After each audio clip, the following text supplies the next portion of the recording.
So, you may notice things look a little different around the big picture. Why? Well, because it's October, which is my very favorite month of the whole year because it's capped off by Halloween, which means I get to have even more of an excuse than usual to spend all my free time watching crazy-ass monster movies. And since I realized it's actually been like 2 months since I gave you guys a Movies are weird episode, I'm gonna make up for it with a month-long celebration of some of the strangest monster, horror, whatever movies I can find to share with you. I call it Schlocktober.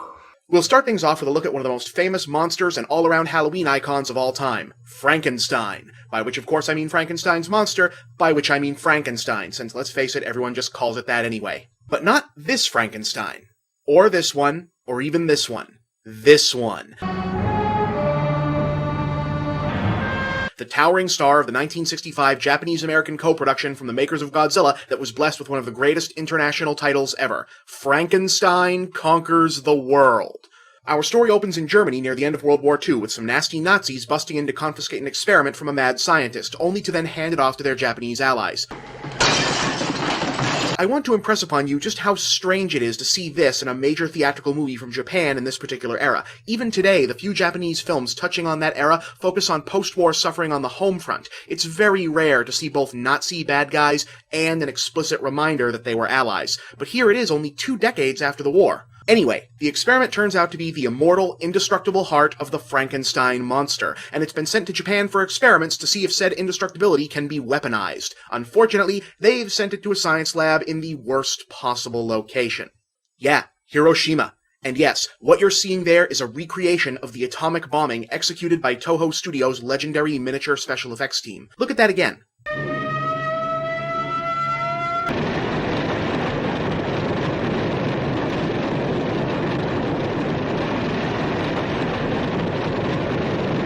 Hiroshima was always in the subtext of Toho's giant monster movies, but this is the first one where it was an explicit cause and effect. I mean, holy crap! This was only 20 years after the actual bombing. Can you imagine what it must have been like to have to stage and build that scene for a Japanese special effects team? I mean, having to reconstruct the buildings, to get the fire to look right, and looking up the reference photos. Yikes, that must have been some heavy stuff. Anyway, 20 years later, an American doctor played by Nick Adams, who made a bunch of Japanese monster movies a few years before tragically dying young, discovers a radiation-resistant feral child who allegedly appeared out of nowhere in the ruins of Hiroshima. You guessed it, the atomic bomb caused the heart to generate a new body. And if you're wondering how that works, since the original monster was made of a bunch of different bodies, stop being a party pooper. The radiation actually just keeps making Frankenstein, they just kind of start calling him that, grow bigger until he's a full-scale giant, because that's what Toho does, okay? And soon enough, he's crashing through the city, fighting with the army, trashing the countryside, and, messing with a party cruise for some reason. Although he's not actually trying to hurt anyone. Unfortunately, right around the same time, a giant fire-breathing dinosaur named Baragon, not the same one from Gamera vs. Baragon, by the way, though, totally different Baragon, just go with it, who does want to hurt people, emerges from the Earth's core, and Frankenstein gets blamed for his destruction.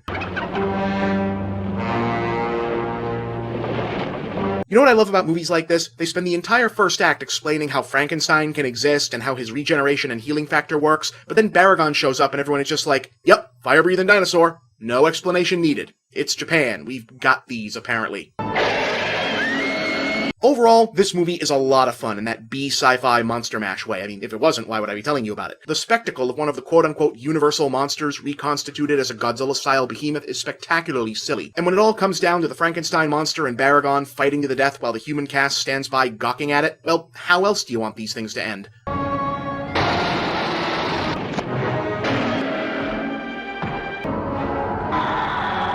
Actually, this particular movie doesn't really have much in the way of a proper definitive ending. Everyone finally sees the two monsters together, realize Frankenstein wasn't the evil one, Frankenstein wrestles Baragon to death, and then a totally unexplained earthquake sucks them both down into the abyss. The end. No, really, that's how this ends. Hooray, I won! Oh crap, earthquake! And now I'm dead. Why? Well, funny story. See, an American company was actually putting up part of the money for this, and they were so in love with the giant octopus scene from Toho's earlier movie King Kong vs. Godzilla that they insisted that this movie end with a scene where another giant octopus shows up, out of nowhere, with no previous mention of it, on land, and drag Frankenstein out to sea. Now, even Toho thought that was stupid, but money is money. So they shot the scene, which does look kinda cool actually, but left it out of the final version and then dropped in the random earthquake thing instead. The octopus footage would go on to be considered a lost ending in the West until it reappeared as a bonus on a scene for the DVD, while the octopus itself would end up as the bridge between this movie and its sequel. That's right, they made another one of these, and I'll show it to you next time. I'm Bob, and that's the big picture.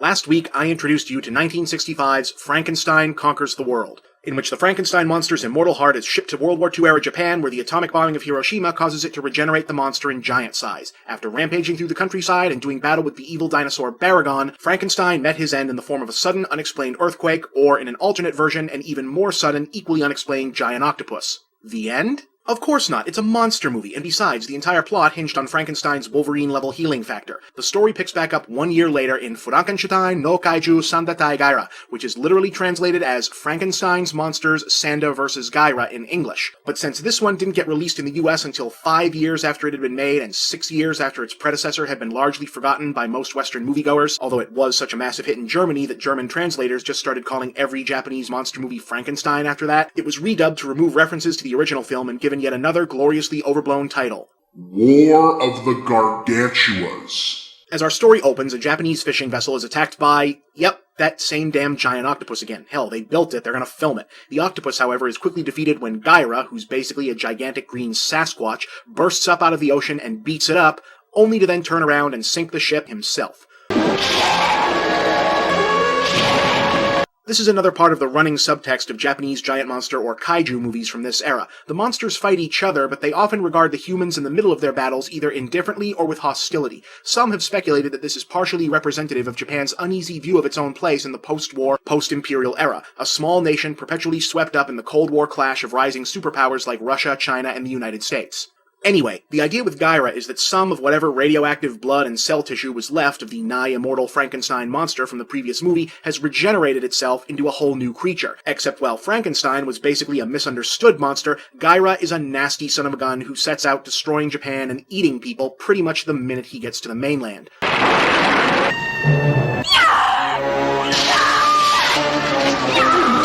Fortunately, by 1966, the Japanese Defense Forces had gotten pretty good at fighting off giant monsters. Unfortunately, it turns out that there's actually 2 of these things.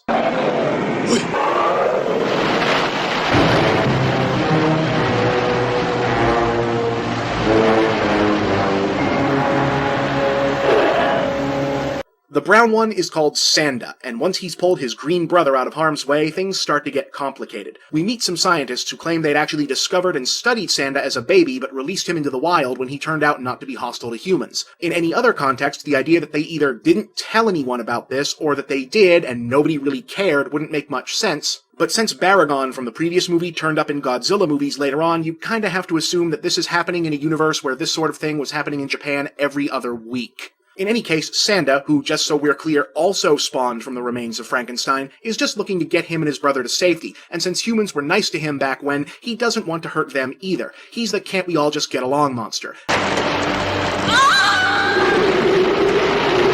Gaira, on the other hand, really is just kind of a bastard, and when Sanda comes back to their campsite and finds out he's been eating people, they find themselves at something of an ethical impasse on the subject of peaceful coexistence versus predatory survivalism. But since the movie isn't called Polite Disagreement of the Gargantuas, said disagreement just gets bigger and bigger and bigger and bigger and bigger and bigger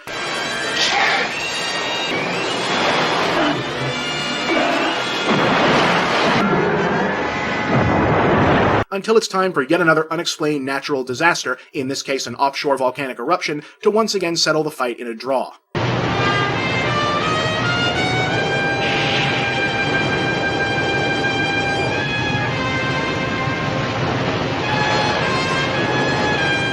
You know, it's sometimes easy for Toho's giant monster movies to blend together in one's mind, but several small details have helped War of the Gargantuas stand out as one of the cult classics of the genre. Aside from Frankenstein himself, who was more of an actor in makeup than a full-blown man-in-suit monster, Sanda and Gaira are the only Toho kaiju who have visible human eyes, allowing their actors to show a far greater range of expression that really adds to the already surreal effect of ostensibly human-shaped beings blown up to giant size. Also, and we're getting into some serious special effects geek territory here, the Gargantuas are only supposed to be about 98 feet tall, which is puny compared to Godzilla or Ghidorah, who are often said as being hundreds of feet tall. As such, the miniature buildings in this movie had to be a lot bigger and thus a lot more detailed than usual. As a result, the sets and especially the city destruction portions are some of the most striking that Toho ever put to film. This movie was out of print for a long time, but it was recently released on a double bill DVD with another classic Rodan and is well worth scooping up. Alright, 2 weeks down, 3 to go. Next week, Schlocktober comes back to America, and I show you what might happen if Beatrix Potter and Roland Emmerich made a baby. I'm Bob, and that's the big picture.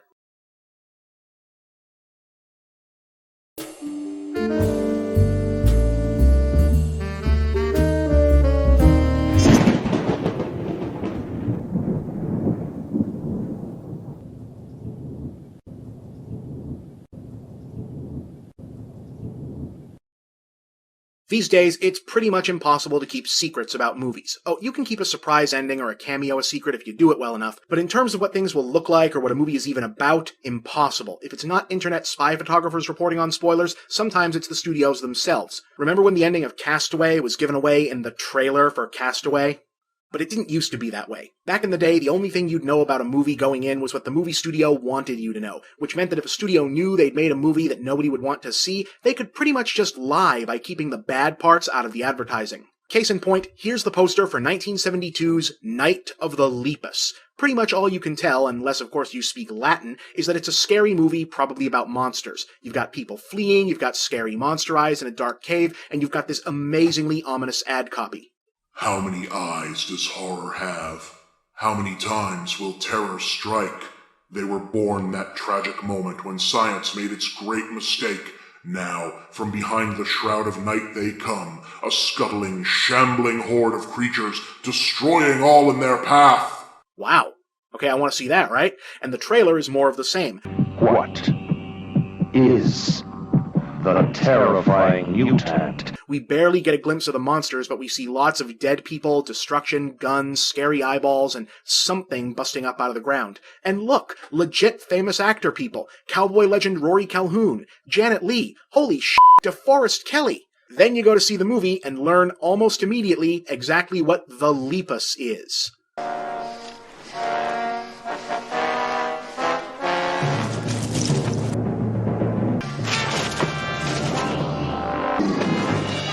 Yes, this is real. I did not just insert that to mess with you. Night of the Lepus is an actual movie about giant killer bunny rabbits. And what's more, they aren't kidding. This isn't a comedy or a spoof like Attack of the Killer Tomatoes. Night of the Lepus wants to be a dead serious, no-joke, straight-faced movie that uses giant mutant rabbits as an exaggerated metaphor for the plague of rabbit population explosion that was currently engulfing both Australia and the American Southwest at the time. In fact, it actually purports to be based on an Australian sci-fi novel called Year of the Angry Rabbit by Russell Braddon. Except Braddon's book was actually a wicked political satire where giant rabbits were only one element of the mayhem. Lepus pretty much just takes the giant bunny concept and builds an allegedly serious monster on a rampage story around them. For those of you keeping track, that means this project went through the steps of buying the rights to the book, adapting the screenplay, greenlighting, casting, shooting, and at no point did anyone seem to have stopped and said, "Wait a minute, why the hell are we making this?" Ladies and gentlemen, attention! There is a herd of killer rabbits headed this way, and we desperately need your help. The plot is pretty basic. Some scientists are doing genetic experiments in an effort to stop rabbit overpopulation in Arizona. But when the head scientist's daughter learns that a test subject she's particularly fond of is going to be put down, she switches him with a control animal only to have him later get away from her. Yes, she has essentially set the whole plot in motion. Yes, this gets multiple people killed. No, she is never punished for it. No joke I could tell you about this movie could possibly be funnier than the movie itself, so I'm just going to show you some highlights. Try to imagine what it must have been like going to a theater, sitting down, having no idea what this was going to be about, and seeing this. And this. And this. And this. Here's rabbits attacking a farm.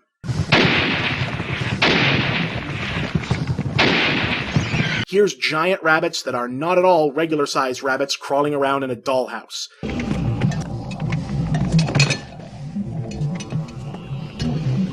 This is what Elmer Fudd sees on mushrooms.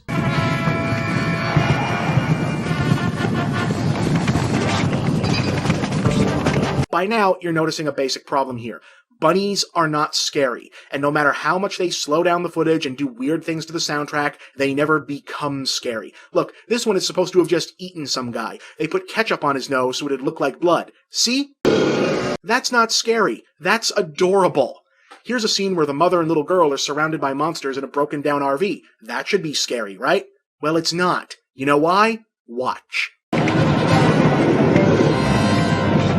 Shockingly, or not, Night of the Lepus did not do well in theaters, and was never actually released on home video for 33 years. For 3 decades, it would only ever show up on late-night TV, where many viewers probably assumed they imagined it. But in 2005, they finally put it out on DVD so that malevolent movie buffs like me can inflict it on unsuspecting folks like you. And so, Schlocktober continues. Next week, an actually really, really good sci-fi horror movie that I'm almost certain most of you have never heard of. I'm Bob, and that's the big picture.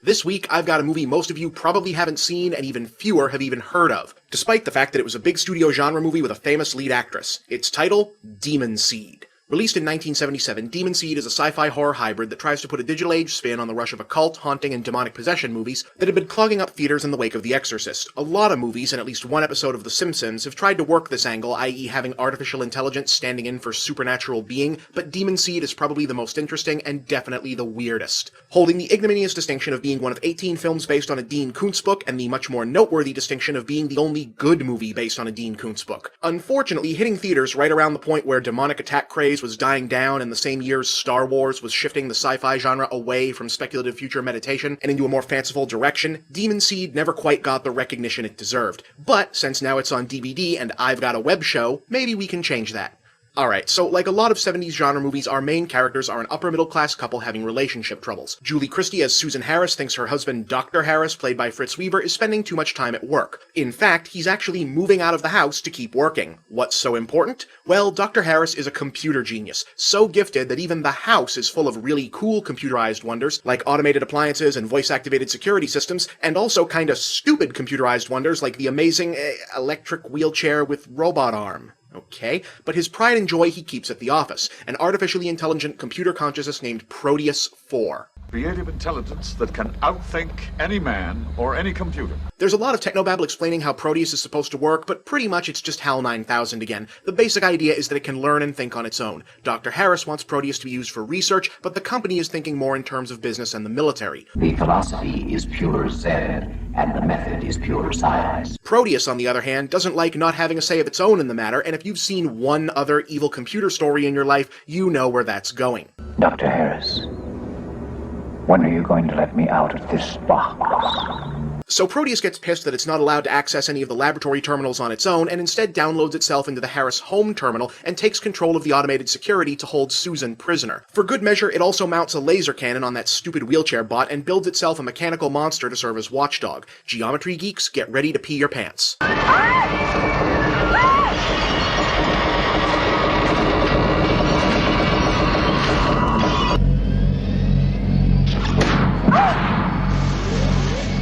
Yes, Proteus' secret weapon is a giant killer Rubik's snake. Hey, you ever seen a guy get killed by a math puzzle? No,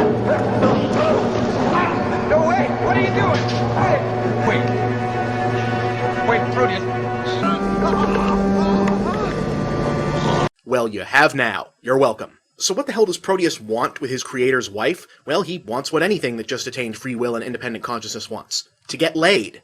No, really. When you get right down to it, Demon Seed is a movie about a woman being imprisoned and sexually assaulted by her PC.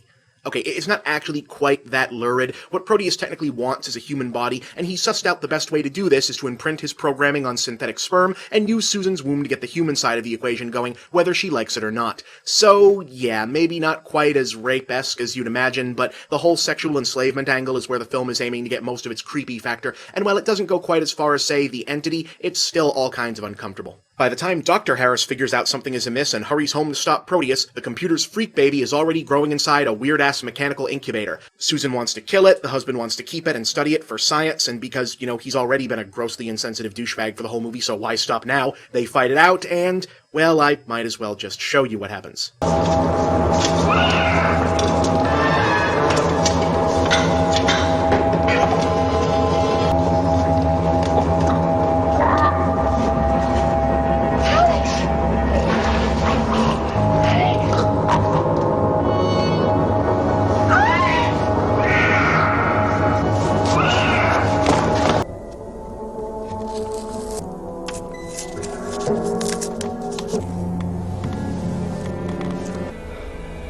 I'm alive. Demon Seed belongs to that same post-Twilight Zone, pre-Star Wars era of sci-fi that also gave us Planet of the Apes and Westworld, where you could still execute an utterly absurd premise with total stone-faced seriousness. Though, to be fair, the whole unwillingly inseminated by a computer premise is so absurd, it's probably the big reason why so few people ever saw this. It's easily the most extreme example of the technology taking over our lives metaphor. I mean, of all the reasons for people to be wary of having too many computers in the house at the dawn of the digital age, I don't think what if my Apple II tries to impregnate my wife was ever a major concern. Still, you'll never see anything else quite like Demon Seed. Next week? Well, technically Halloween is one day before our next episode, but since I always hated how Halloween time just stops on November 1st, Schlocktober will be back anyway for one more movie. See you then, I'm Bob, and that's The Big Picture.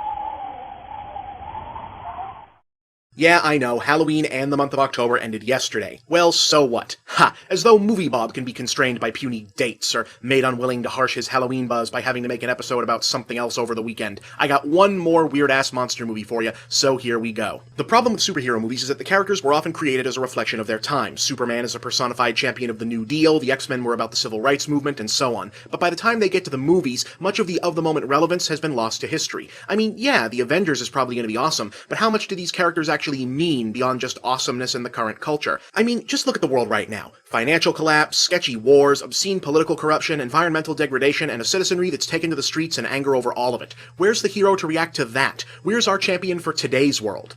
Ironically, he's almost 30 years in the past, 1984 to be exact, and yet somehow more relevant and every bit as entertaining as ever. May I present to you, the Toxic Avenger.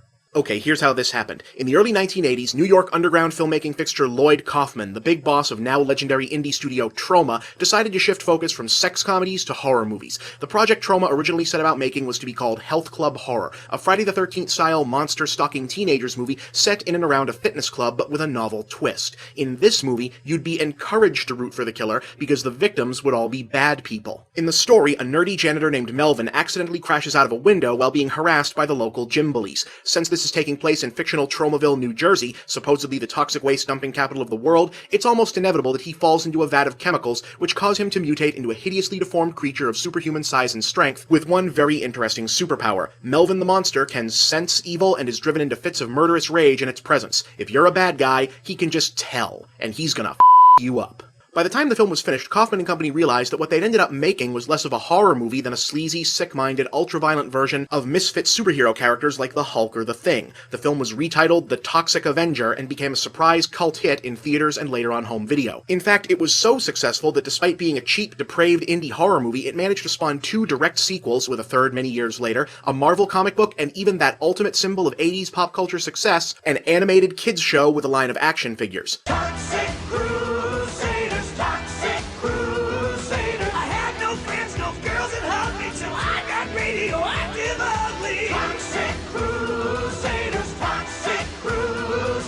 Really, Think about that for a minute. They made a kids' cartoon out of a movie so violent I can't even show you that much of it on this episode.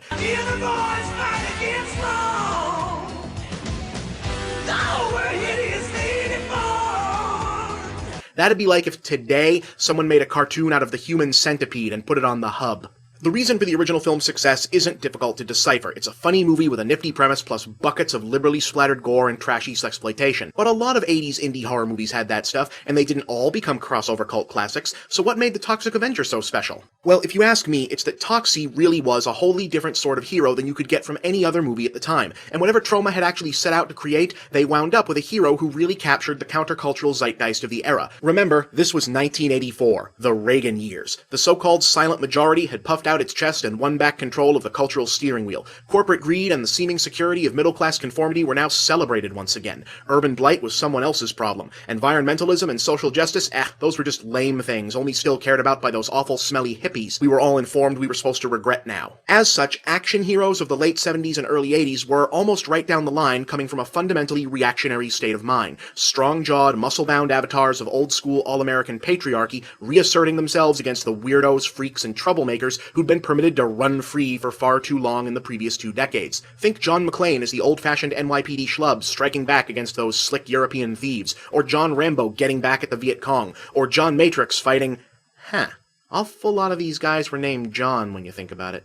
Anyway, in The Toxic Avenger, not only is the deformed monster freak the good guy, the forces of evil are hiding behind normality and within the system. Melvin's bullies seem like regular old douchebag gym rats, but they're also a gang of car-obsessed psychopaths who run down helpless pedestrians for kicks. And while Toxie fights his share of muggers and gangsters and petty thieves, his real war is with Tromaville's corrupt mayor and police force, who are propping up the gangs and colluding with corporate polluters. True to form, the film climaxes not with a battle, but with a kind of citizens' uprising around Toxie as a symbol of downtrodden underclass rage. The iconic shot of the Toxic Avenger standing on the shores of economically blighted Jersey, raging against the wealthy city across the water, drives the point home. Now, this is not a perfect movie, and the sequels gradually lost some of that socially conscious punk rock edge as they went on, but if you've never seen The Toxic Avenger, now might be the time. In an angry age when pollution, corruption, and public angst are once again at the forefront, we might need him now more than ever. Well, gang, that's it for Schlocktober. Hope you enjoyed it. I'm Bob, and that's the big picture.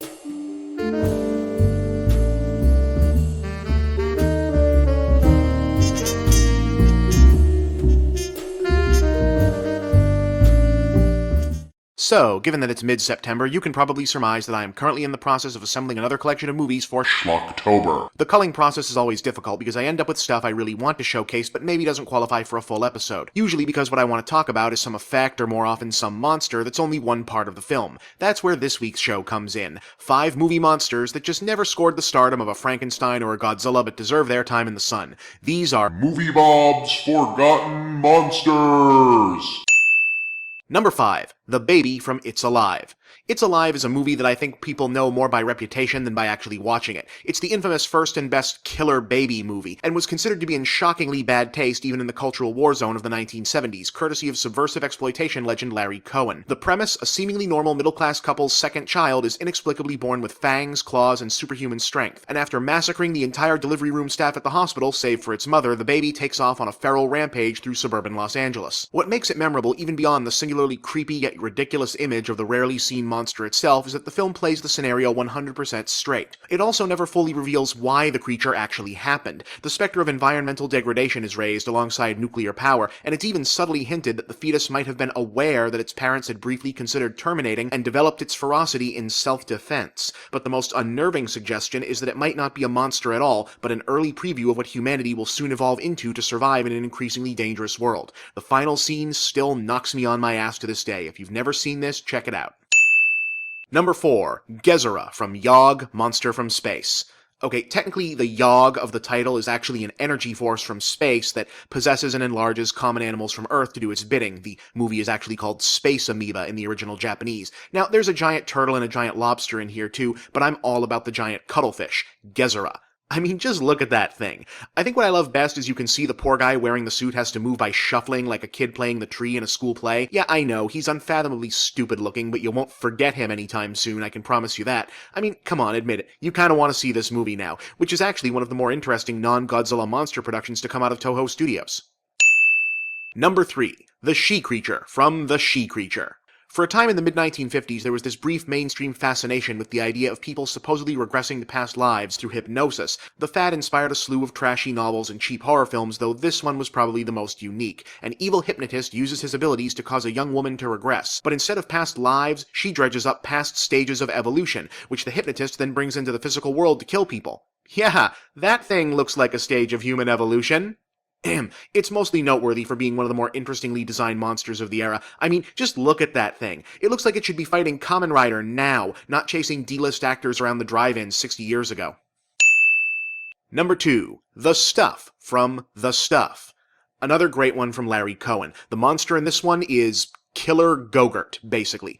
Okay, actually, The Stuff is a horror satire about an ancient, primordial colony creature. Look, it's the Blob, okay? You get the idea. Whatever you want to call it, it has the ability to infect, control, and ultimately consume human bodies. And it's out to assimilate all of humanity via what turns out to be a pretty shrewd plan for a sentient goop monster, packaging and marketing itself as the next big thing in snack food. Mankind's only hope is a crusading corporate spy, played by a pre-Law and Order and pre-crazy person, Michael Moriarty. I'm honestly surprised no one has remade this yet.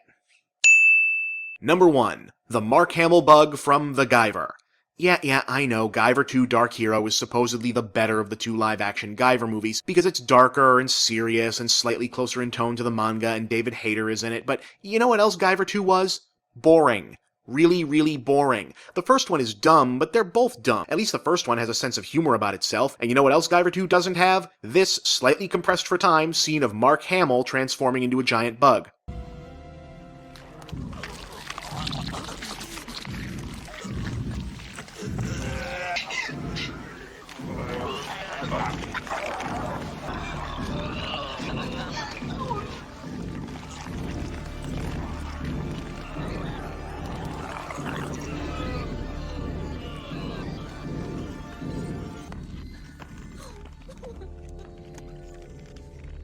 See? Giant Mark Hamill bug. Guyver 1 wins. I'm Bob, and that's the big picture. It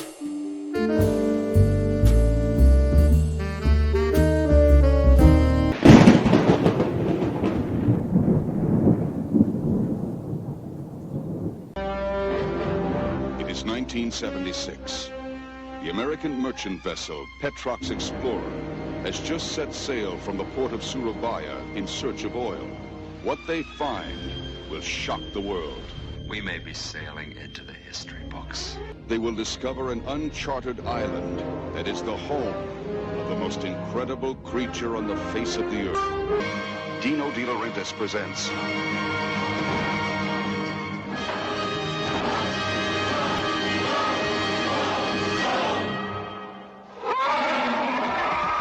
King Kong.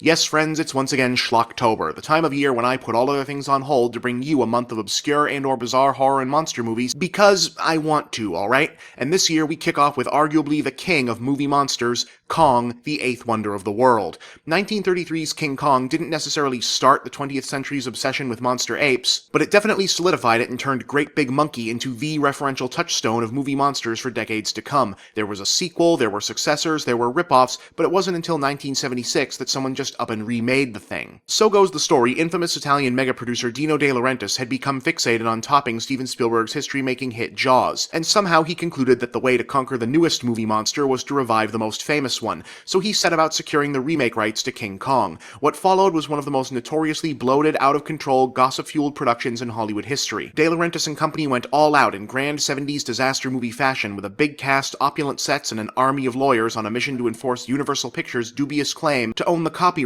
to any associations of the name Kong with depictions of gorillas. Funny side note to that, Universal would ultimately lose that argument legally in 1982 when they sued the upstart American arm of a then little-known Japanese outfit called Nintendo for calling their new arcade game Donkey Kong. The American lawyer who successfully argued the case for Nintendo was rewarded with a $30,000 sailboat named Donkey Kong and exclusive worldwide rights to put that name on any other sailboats he might wish to own in the future. That lawyer's name was Kirby.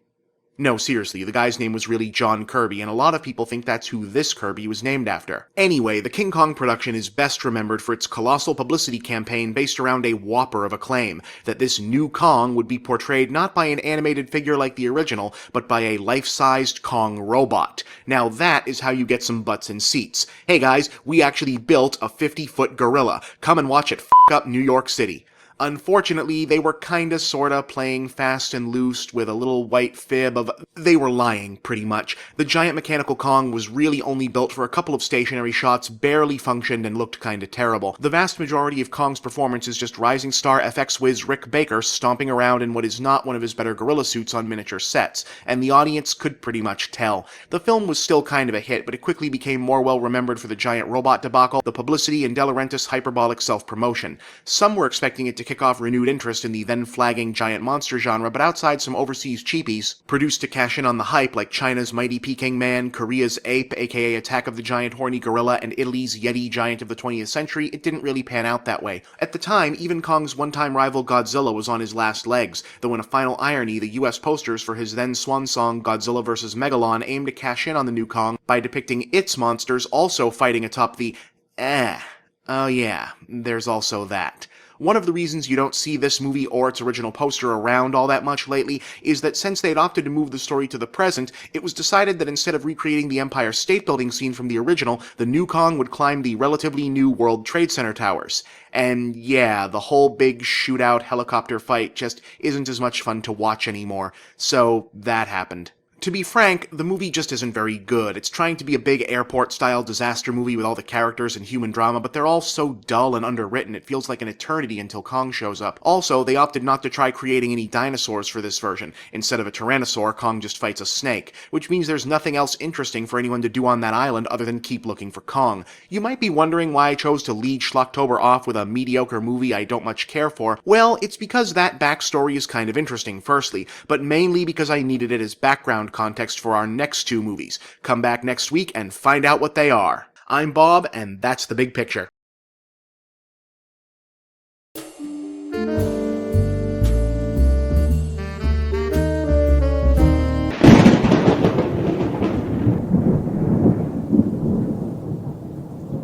Last week, we revisited the slow-motion train wreck that was the production of Dino De Laurentiis' 1976 remake of King Kong. The film was moderately successful, but not the Jaws-level transformational blockbuster it had been billed as, and no one was really asking for another one. But De Laurentiis and company were adamant that their Kong was franchise material, and they had ambitious plans for sequels.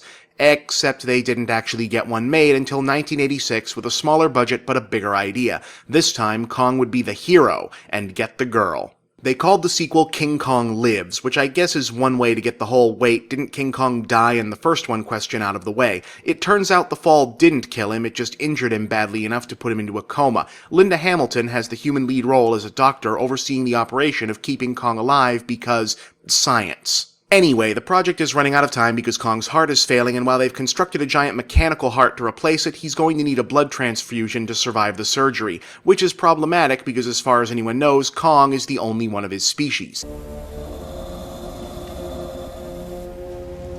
Only one thing can save Kong. What's that? A miracle. But, in an astounding coincidence, some random guy in the jungle has just stumbled upon, yes, another Kong. And this one is female.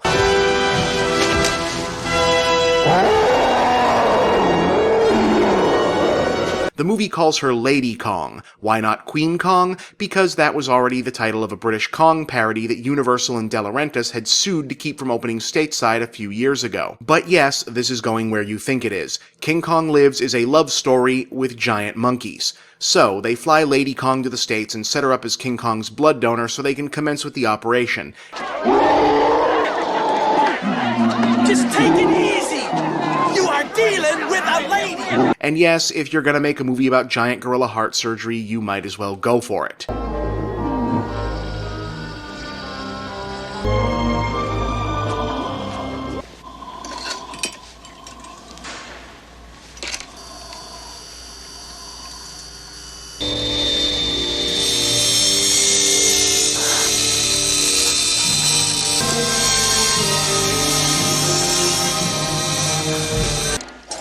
That's good. Reduce the tension there a little bit. A little more.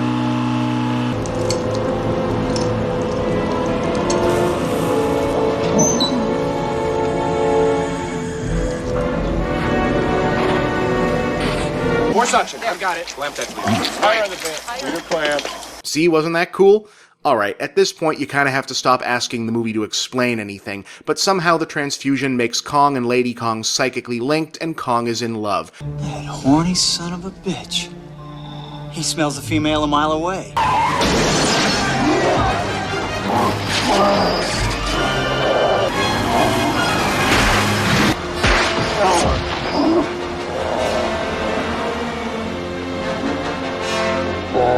So he breaks them out of the facility and goes on the run, while Linda Hamilton and not Indiana Jones follow them to the mountains. And yep, here's King Kong getting busy.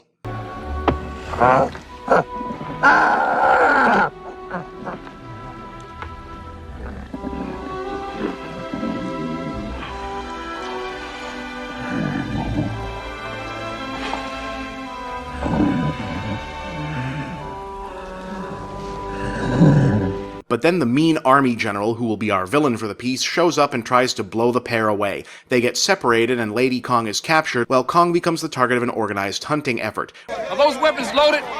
You bet, General. So are we. Yeah! Which does not end well for the hunters. More.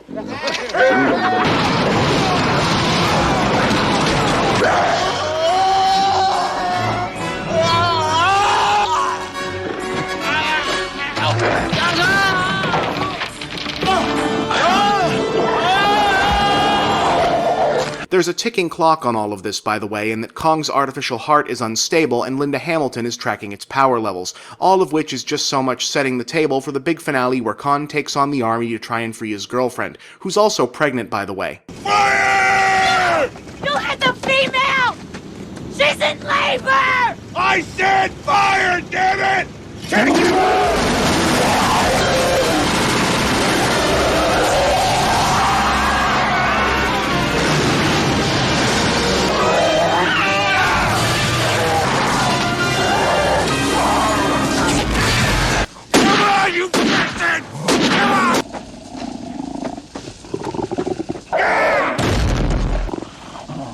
As our story ends, Kong saves the day but ends up biting it for real this time because of the stress on his heart, leaving Lady Kong and Son of Kong to book it for the jungle and sequels that would never come.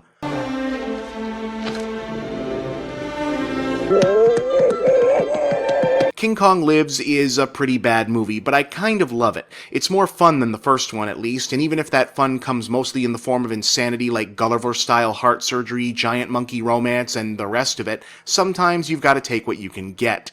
You may recall from the previous episode that these later-day Kong movies were part of an obsession mega-producer Dino De Laurentiis had with creating his own answer to Jaws. Well, in between the two Kong movies, he produced another attempt that took a more direct route, and I'll show that to you next time. I'm Bob, and that's the big picture.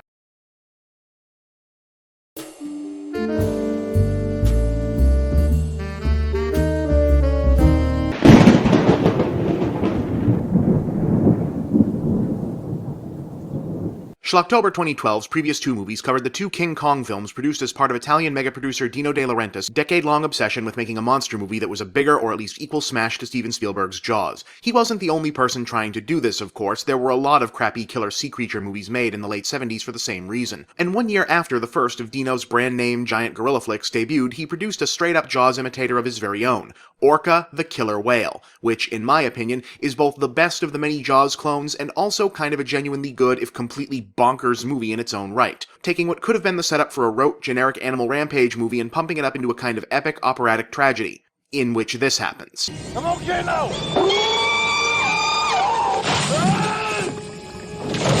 Okay, so our story begins with and largely follows Richard Harris, no, really, Richard Harris is in this, and so is Charlotte Rampling, as a grizzled Irish fisherman named Nolan eking out a living in Newfoundland catching ocean animals for zoos and aquariums. As the film starts, he's supposed to be trapping a great white shark. Huh, you don't think they're really gonna...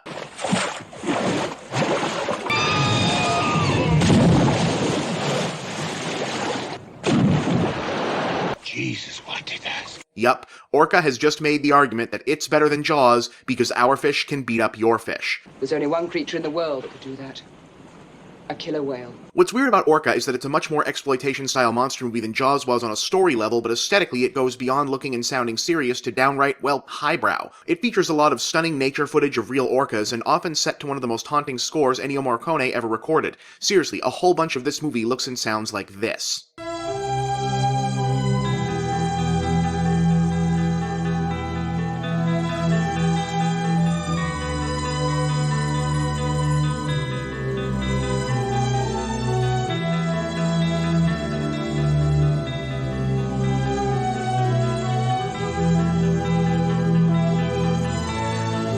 Anyway, Nolan decides that catching an orca would be the big score he's always been looking for, so he and his crew strike out to do just that. They catch what they think is a male, but it turns out to be a pregnant female, and things go very, very wrong for all involved. It's actually a really explicit, hard-to-watch scene, and I don't really think I can show you very much of it. She's losing so much blood.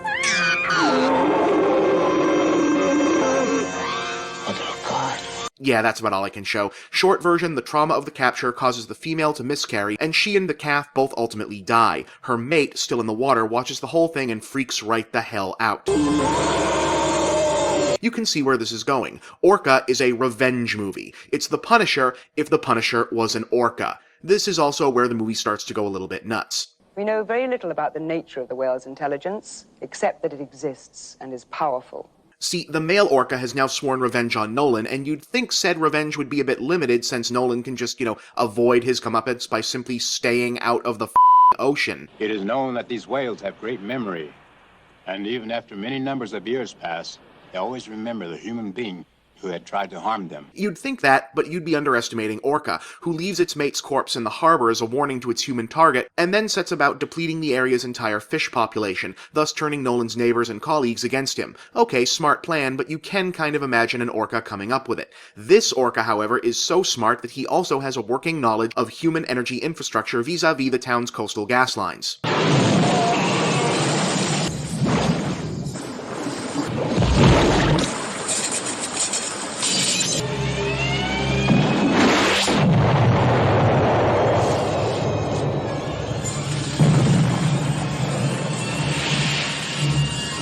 Yup, the Orca just blew up a building. This is a movie where that happens. Oh, and then Orca knocks down another building and bites off Bo Derek's leg.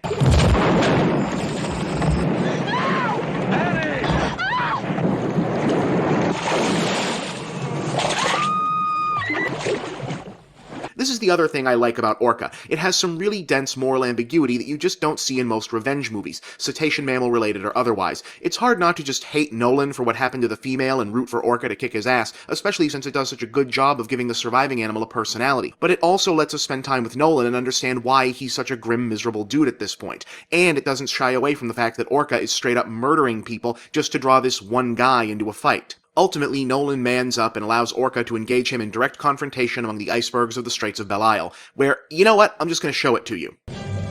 Here! Catch!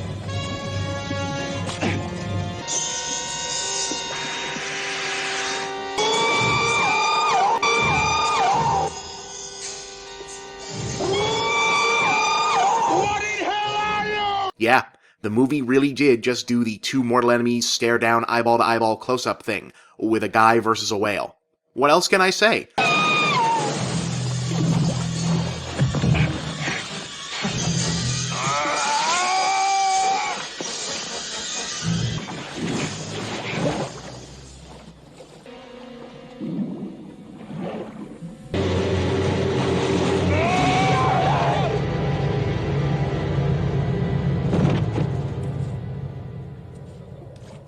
And so ends Orca, if nothing else an effective curative for everyone who's ever watched Free Willy and wondered when that dude was just going to take some f***ing initiative. I'm Bob, and that's the big picture.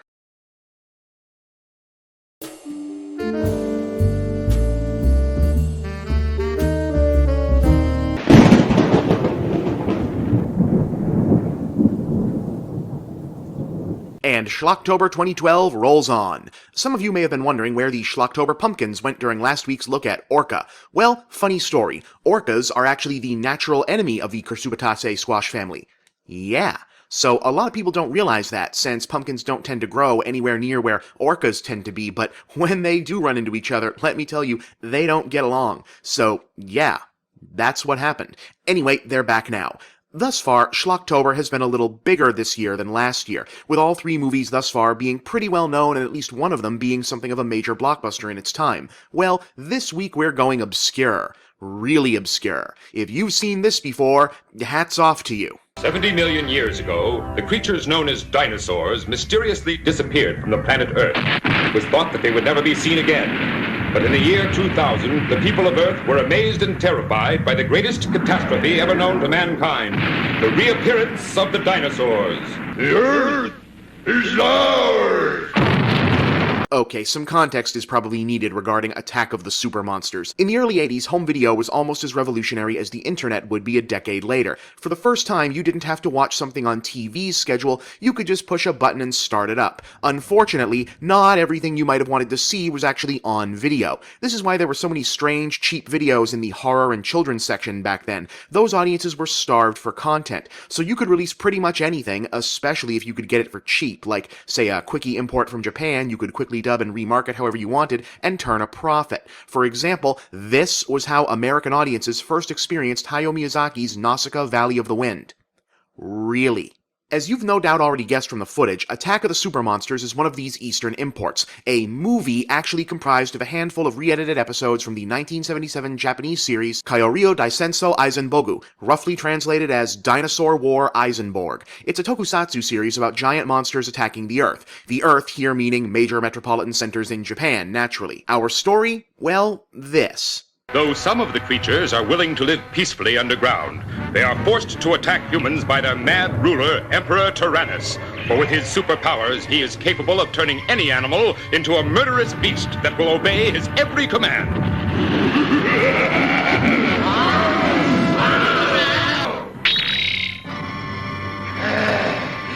I obey!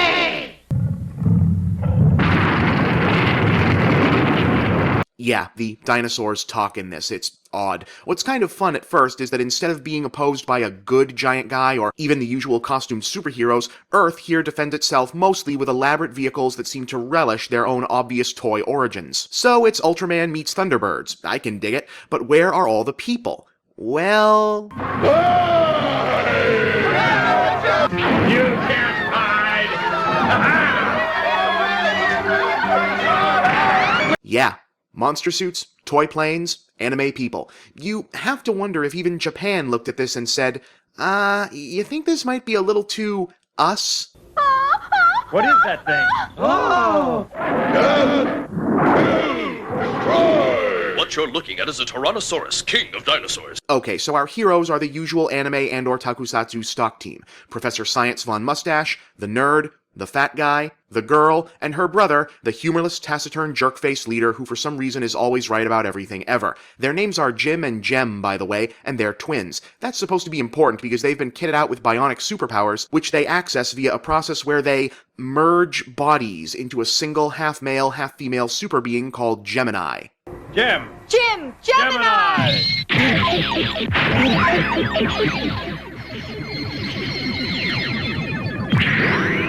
Gemini! Okay, so that's kind of bizarre on its face, but is it just me, or does the fact that they're siblings make it just kind of icky? Like, ew. You know what I mean? Yeah.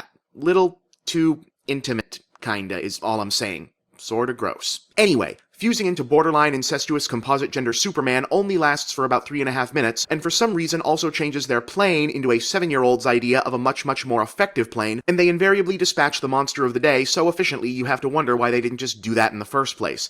And since this is an episode compilation movie, you get to see this play out with very little variation about 4 more times before a brief non-ending. The only real notable moment being the one-time Gem kinda sorta stands up to Captain No Fun here. It was his fault. I don't appreciate your telling me what to do with my money or my blouse. You're too soft-hearted. I'm going to have to talk to Michael about this myself. Over my dead body, you will. Almost. Oh, you may be my brother, but I hate you. Stop it right now. I'm sorry, Jim, but we can't afford to be acting like spiteful children now. We have a job to do. But otherwise, it's a lot of this. Oh my gosh! The super monster known as Ashtaroth controls the rats with the vibrating hum of the armored plates on his back, causing them to become bloodthirsty fiends. You puny humans! You can't hurt me!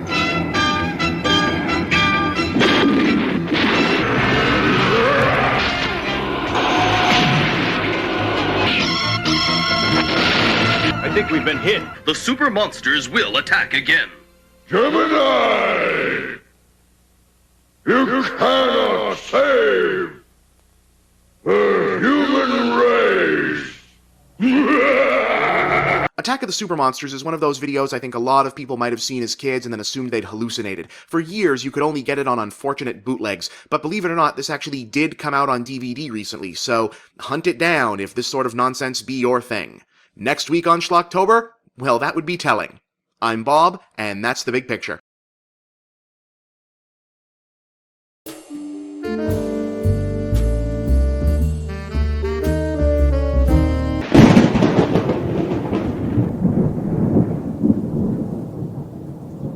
So, I imagine the big question is, how am I possibly going to top last week's movie, Attack of the Super Monsters? I mean, short of showing you some of the clips I ran out of room for last time, that is.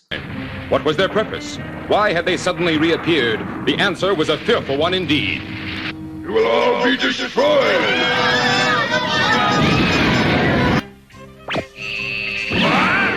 Then you will all die! I'm going to ram it and blow him to kingdom come. We'll be killed! You won't, my friend. Farewell. Whoa! Jerry! Nope, not gonna milk it. Could milk it, not gonna milk it. Anyway, this week's movie is Equinox, which was released in 1970 but actually made in the mid-1960s as an amateur movie project by a then 20-year-old kid named Dennis Muren. Is that name familiar to you? If so, it's probably because not long after this he'd become a rising star in the world of special effects, instrumental in the production of, well, these.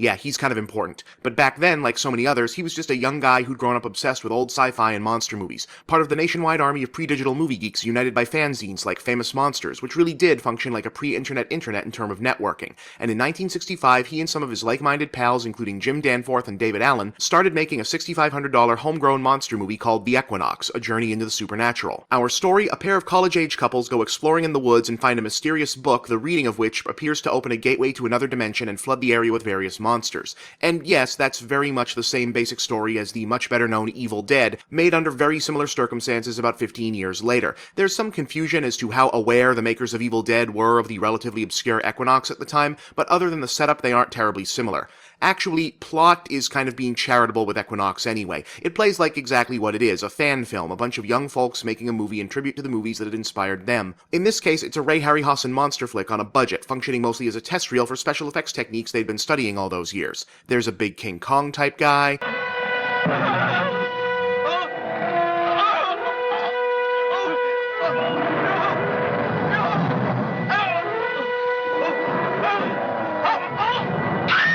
A disappearing, reappearing castle. What's a castle doing in this area? An octopus that tears up a cabin.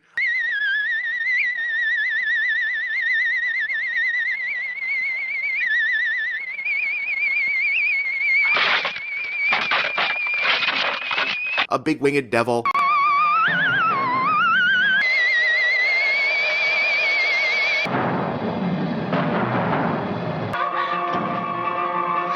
And even a giant.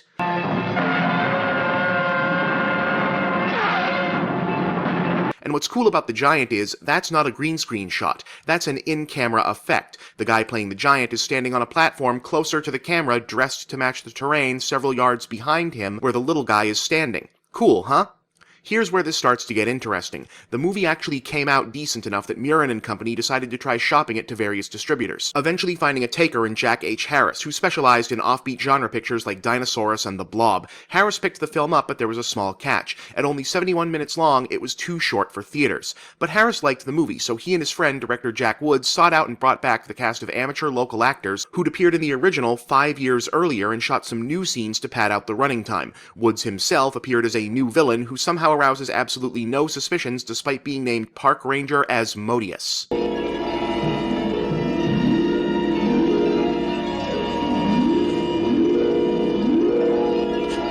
The reshoots make the movie pretty strange, honestly, a weird mix of more innocent 60s monster fandom and more lurid, aggressive early 70s satanic horror aesthetics. But the monster movie stuff was still a lot of fun, and it earned the film a proper place as a late-night TV staple throughout the 70s. In the 80s, it was re-released to home video as The Beast, but after that it pretty much disappeared from the cultural radar save for magazine articles and documentaries about its creators, who'd all gone on to make big names for themselves. David Allen went on to become one of the industry's top stop-motion animators, while Jim Danforth became protege to his idol Ray Harryhausen and a sought-after creator of matte paintings. But in 2006, specialty DVD outfit par excellence The Criterion Collection brought the film out of mothballs for a lavish 2-disc set that included interviews, commentaries, retrospectives, and for the first time ever, the original uncut 1967 version of the film, which for the record is the better one. Definitely worth seeking out for fans of obscure early work of present-day legends. And so, Schlocktober 2012 comes to a close. I hope you all enjoyed it as much as I enjoyed making it. I leave you once more with Emperor Tyrannus.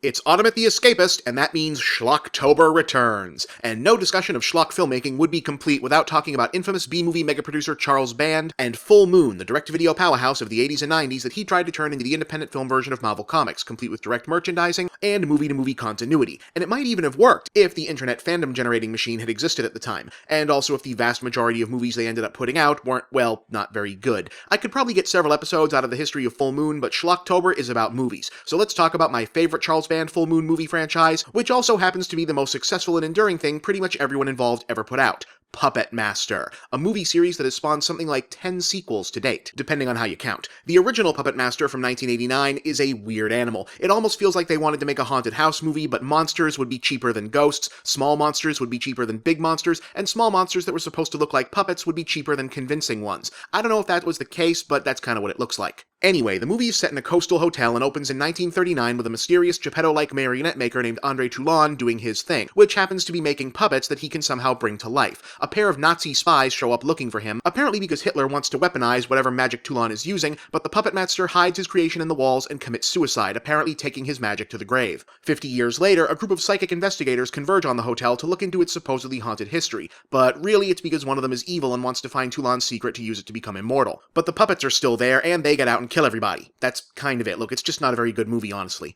But audiences really liked the puppet characters, which, incidentally, for this inaugural run, included Jester, Leechwoman, Tunneler, Pinhead, and franchise mascot Blade. So they did a sequel. Puppet Master 2 was a big improvement, directed by and featuring special effects from stop-motion animation legend David Allen, who got his start on last year's Schlocktober feature Equinox. Toulon, the Puppet Master, rises from the grave as a mummified, zombie, Phantom of the Opera type guy, and puts the puppets to work killing people to get human brains he needs to make more of the magic formula, which we learn he apparently discovered in Egypt as a younger man. That'll be important later. Tunneler and Leechwoman both check out of this version, but we get a new guy named Torch in the process. It's a fun, sick little horror movie, and I still like the ambiguity of whether Toulon was always evil or has zombie-induced insanity, and it's fun that the puppets always seem to have a side agenda of their own. Puppet Master 3, released the same year, is often referred to as the high point of the series, and it's definitely the most ambitious. It's a prequel set in Nazi Germany, which not only means that Tunneler and Leechwoman get to be back to life, along with a new friend named Six Shooter, but also that the puppets now get to be full-on good guys. It turns out Andre Toulon was using his secretly sentient marionettes to stage satirical anti-Hitler productions, which the Nazis didn't appreciate, plus they want his formula to make immortal soldiers. Toulon's wife gets killed, so he and the puppets go out for revenge on the Third Reich. We also find out that Leechwoman is carrying the soul of Toulon's dead wife, which actually contradicts most of the plot of Part 2, but this is just not the series to worry about things like that in. Puppet Master 4 and Puppet Master 5, the final chapter, were shot back-to-back simultaneously, something Full Moon was doing a lot of during the 90s heyday of straight-to-video horror movies, and intended to be the conclusion of the series. We're back in the present once again with a group of young scientists who discover the puppets while studying artificial intelligence. But the series isn't done expanding its increasingly absurd mythology. It turns out Toulon's magic originally belonged to an Egyptian demon god named Sutek, who takes time out from what you'd have to assume is a busy schedule of tormenting those infernal Power Rangers to dispatch his tiny minions, the Totems, to take the magic back. And yeah, that's pretty much the fourth and fifth movie. The now good puppets versus evil puppets and more or less the devil. Works for me, and that was supposed to be the end of it. Unfortunately, Full Moon never quite found a franchise as popular or as marketable as this one, so 4 years later, in 1998, we got Curse of the Puppet Master, which undermines the mostly happy ending of Part 5 to place the puppets at the mercy of a new evil master who goes to murderous lengths to try and create a master race of puppets for himself. It doesn't end well for him him, or really for anyone who actually has to watch this movie. The next year gave us Retro Puppet Master, another prequel with young Andre Toulon fighting the Nazis with unfinished beta versions of the puppets, a premise which sounds absolutely nothing like an excuse to create variants for Full Moon's briefly profitable and now highly collectible in-house toy line. And yes, that is indeed Greg Sestero, aka Mark from The Room, as the young Toulon. Oh, hi, Mark. 3 years later, they put out Puppet Master Legacy, which is, I kid you not, basically just a clip show of all the previous movies that attempts to explain the series' continuity up to that point, which turns out to be fruitless because it just gets more confusing after that. See, the details as to why are a little fuzzy, but at some point Band and Full Moon actually lost control of their own licenses, which allowed the Sci-Fi Channel to produce Puppet Master vs. Demonic Toys. Demonic Toys being another Band-produced Killer Small Things series that had itself last been seen in another crossover, Doll Man vs. Demonic Toys. Yeah, Charles Band seems to have a thing about tiny monsters, but whatever, this was bad even for Puppet Master, and Full Moon subsequently reclaimed the rights and branded this one not part of the official canon, which they themselves picked back up recently with Puppet Master Axis of Evil in 2010 and Puppet Master Axis Rising just last year. These are prequels again, this time set in the US in the early 1940s, and concerning a young man who befriends Toulon at the hotel from the first two movies shortly before his death and sets about borrowing and protecting the puppets we'd previously believed remained at the hotel that whole time. Instead, it turns out they were running around protecting America from Nazi agents, and eventually evil Nazi puppets the whole time. Fine, whatever, works for me. But you know, it's funny. None of the Puppet Master movies individually are all that good. 2 through 5 are fun, sure, but there isn't a masterpiece in the bunch if we're being honest. And yet, taken as a whole, they kind of add up to something endearing, actually kind of impressive. It's an incredibly odd series to devote this much effort and myth-making to, but they've been doing these for 25 years. Eventually, admiring the kind of bizarre dedication that went into that starts to rub off on the movies themselves. So, yeah, go watch some Puppet Master movies. You might like them. Next week, Schlocktober continues. I'm Bob, and that's the big picture.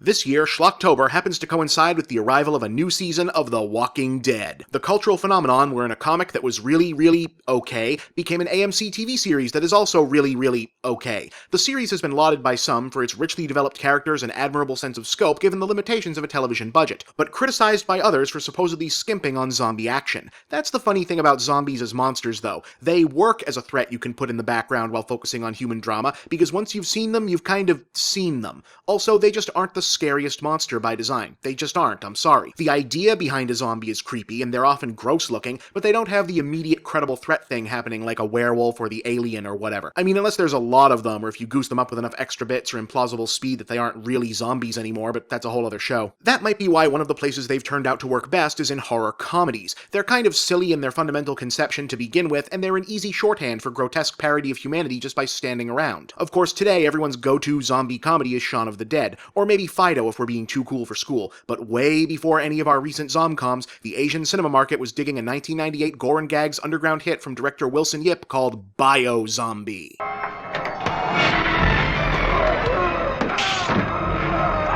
Boiled down to its base elements, Bio-Zombie is a Hong Kong riff on George Romero's Dawn of the Dead, inasmuch as it features a zombie outbreak at an indoor shopping mall, but premise is where similarities end, as Yip's film is more interested in slapstick comedy, observational youth culture satire, and whiplash-inducing shifts from those lighter elements to genuine zombie horror.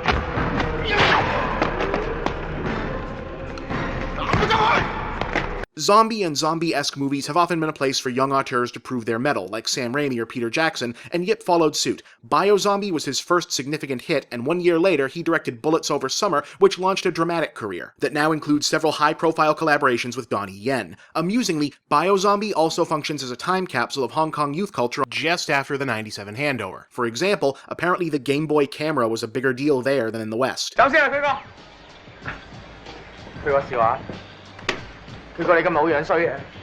Our heroes are a pair of juvenile delinquents named Woody Invincible and Crazy Bee, which I'm told is supposed to be a joke about the literal Chinese names for the leads in the Toy Story movies, but I don't speak enough Mandarin to confirm that. In any case, Woody and Crazy think of themselves as badass criminal operators, but really they're just morons whose big game is running a bootleg VCD shop, ask your parents. In their downtime, they annoy women at the mall and carry out random errands for their shady boss. One such errand, and their utter incompetence in carrying it out, lands them in possession of a body infected with a zombifying chemical agent, which they bring back to the mall, and you know the rest.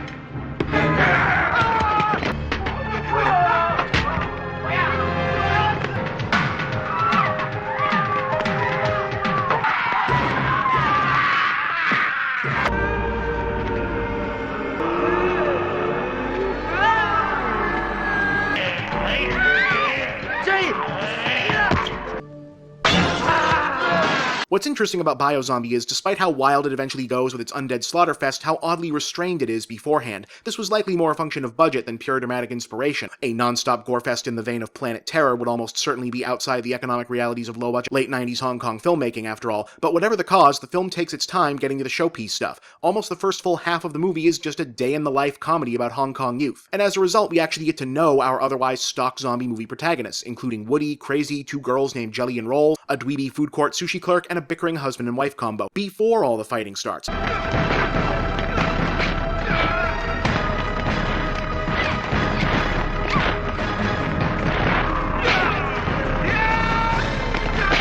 That's not to say there isn't still room for some outright weirdness, like the clerk going zombie himself but remaining just sentient enough to bribe his fellows with people sashimi to give the heroes room to escape.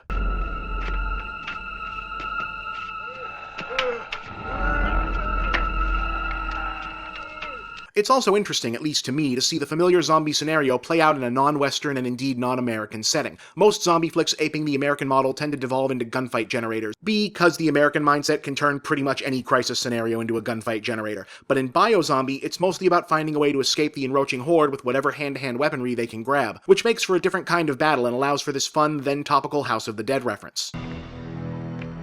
Love you!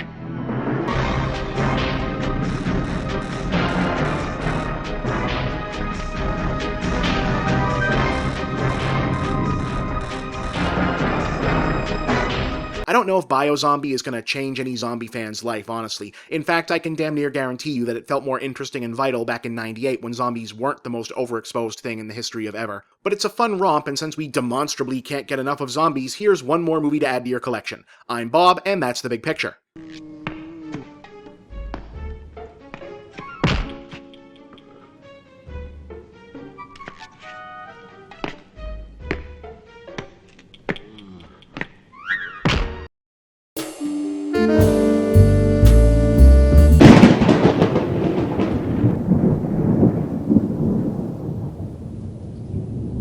Zombies. Are you sick of them yet? The Walking Dead started its 4th season this past weekend, and it feels like every other week is bringing us some new movie, book, comic, or video game featuring reanimated corpses as the main antagonist. Zombies seem to speak uniquely to the early 21st century zeitgeist. After all, in a world paradoxically seeming to grow more crowded as we get less dependent on population size for basic mutual needs, what's scarier than being surrounded by endless waves of other people? Plus, they let us work out the age-old colonial/expansionist fantasy of overcoming the savage horde without being, racist about it. So there's that. Hard to believe, then, that only 3 decades ago, during what many consider the last great period for Western horror filmmaking no less, zombies were kind of considered passé. Oh, they turned up. I mean, technically Jason Voorhees has been a zombie since Jason Lives, but back then it was ghosts, slashers, demons, and straight-up monsters time to shine for the most part. On the plus side, that meant when the 80s did deliver a zombie movie, it was often a pretty unique one. Case in point...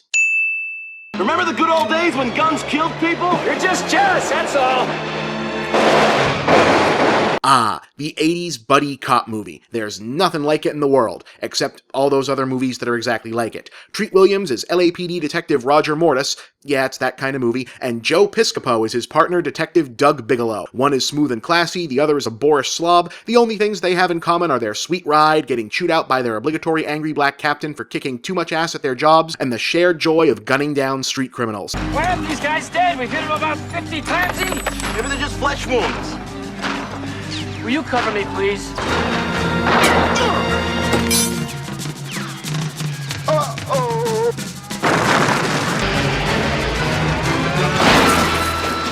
As our story begins, their current case involving a string of armed robberies has hit an interesting snag. 2 of the perps they just sent to the morgue had already been there. The investigation leads to a shady pharmaceutical company that seems to have developed a machine for reanimating dead tissue, which they surmise is being used by somebody to create zombie criminals.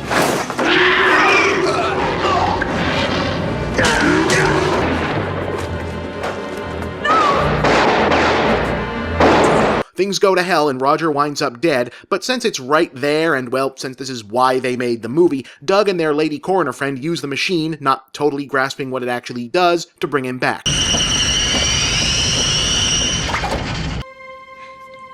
You're alive. Of course I'm alive. Oh my God. What is it? I'm not getting a heartbeat. And so we have our premise. Roger is now a zombie cop out to solve his own murder. Hey, you're hurt. Lady, I'm f***ing dead. What's interesting is that zombies in Dead Heat are strictly dead things that have been zapped back to life Frankenstein style. There's no supernatural element, no mutations, not even any flesh eating. Things come back in the same state they were when they died and get progressively more zombie looking only because of wear and tear and gradual decay since they don't heal anymore. Granted, it doesn't really explain why this one big guy has 3 faces, but it looks cool, so whatever. What is this thing? Very ugly! And it lets them do cool sequences like having Roger and Doug stuck in a Chinese butcher shop where the revivifying technology brings all the meat back to life. Creepy. And then subsequently awesome when they end up fighting what's left of a cow.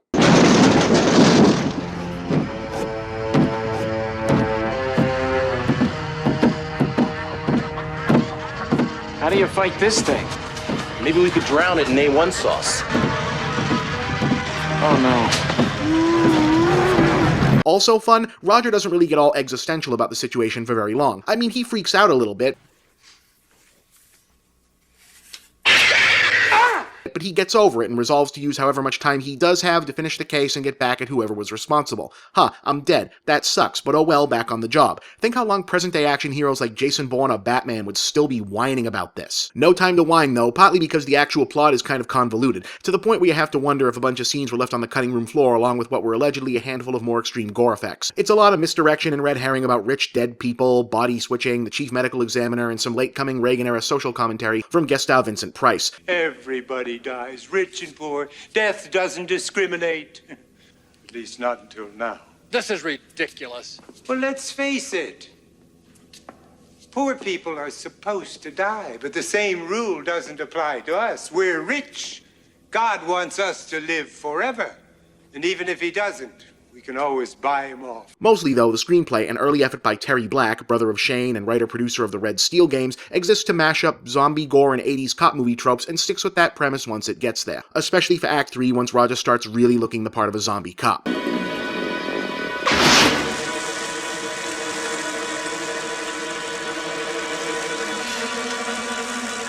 Jesus H. Detective Mortis, homicide.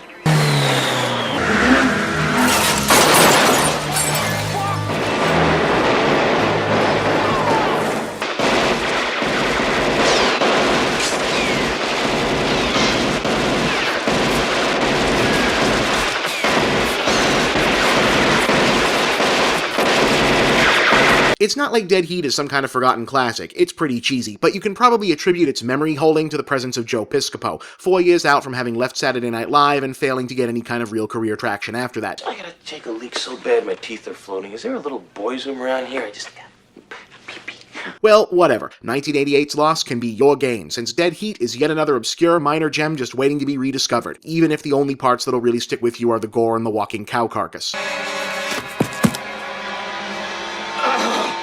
I'm sorry, Roger. Please forgive me.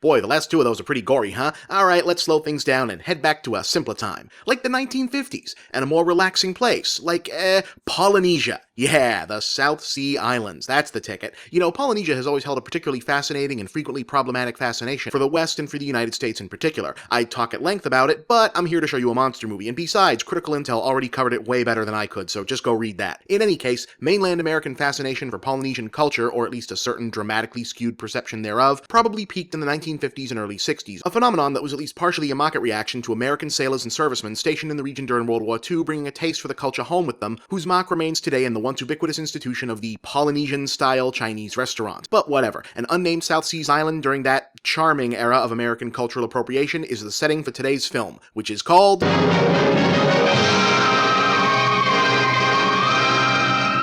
Yeah, one of these. We cold open on somebody in Hollywood's idea of an island tribe carrying out the execution of the tribe's now former prince, wrongly accused of having killed his father, the now former chief. What's the beef about? My father died from the Black Plague. The devil dust of your American friends killed our great chief. Killed many of our people. Tano, you fear the Americans because their medicine is stronger than yours.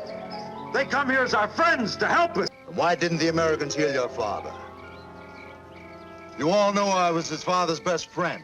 My father was sick and out of his mind with fever. Tano gave him the poison because you wanted to become the new chief. Yes, the guys who are for some reason suspicious about Western interlopers into their lands are the bad guys. Boy, you really do forget just how long ago the 50s actually were, huh? Anyway, the prince swears vengeance. You can kill my body, but my spirit will never die. In death, I will be stronger than you in life. But they kill him anyway and bury him. That's a pretty dark opening. Even the dude's wife sells him out. Tell them the truth. That Tana and Morocco gave him the evil medicine that killed him. What medicine, my husband? That's cold. With that now in place, let's meet our heroes, which, since this is 1957, means let's meet our white people, a group of American scientists who pretty much just hang around being huge douchebags about stuff. Islands of romance, islands of beauty. How come they never talk about the malaria and the jungle rot, the fever and the heat, the stupid blind ignorance and those drums? I'll tell you who poisons their simple minds. It's Tano, their witch doctor. He's afraid of losing his patients to modern medicine. Wants to keep them steeped in their centuries-old superstitions. Why did I have to fall in love with a dedicated female scientist? She considers marriage some kind of prison. What do you expect from a pretty girl a few years out of med college? Wow. You know, other times you forget how not that long ago the 50s actually were. Yikes. What are they supposedly doing on this island? You mean they were peaceful enough until they dropped that atom bomb on the Nogassa Atoll? 1,500 miles from here. Who would have thought that a freak typhoon could come from out of nowhere and wreck all calculations? Well, the facts remain that the atomic fallout landed here, and that we trusty scientists from the International Foundation came running with our little Geiger counters to investigate.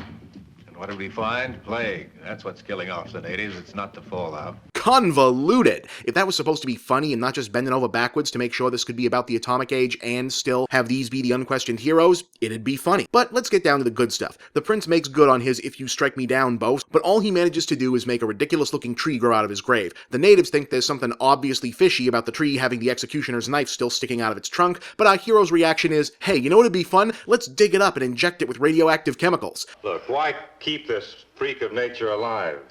Your interest in it is morbid. Bill, it's purely scientific. And if you weren't so concerned with your natives and their silly taboos, you'd be helping us, not standing by doing nothing. And so the embodiment of tribal vengeance shudders to life as Tabunga.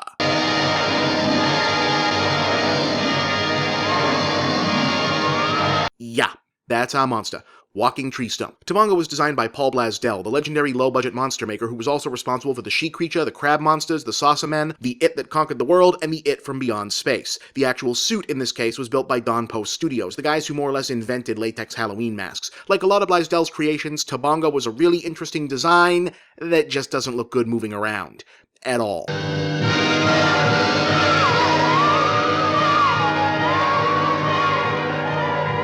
And that's pretty much why From Hell It Came is infamous. As Tabunga wreaks terrible vengeance on everyone responsible for wronging the prince, we get scene after scene of people trying really hard to look afraid or overpowered by one of the most obviously immobile, unwieldy monsters in movie history.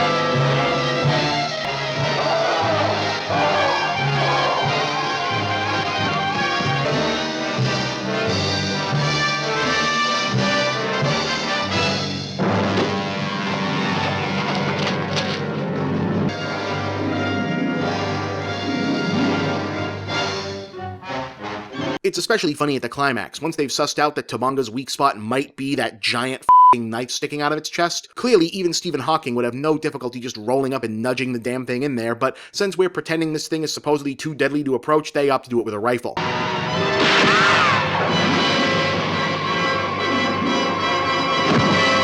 Yeah, that looks like it would work. From Hell It Came was not particularly successful upon its release, even by the standards of micro-budget drive-in monster fare. Legend has it one of its early reviews famously quipped, "And to hell it can go." But like so many of its contemporaries, it gained notoriety among younger monster fans thanks to airing as a reliable time filler on late-night TV. Schlocktober will conclude next week. I'm Bob, and that's the big picture.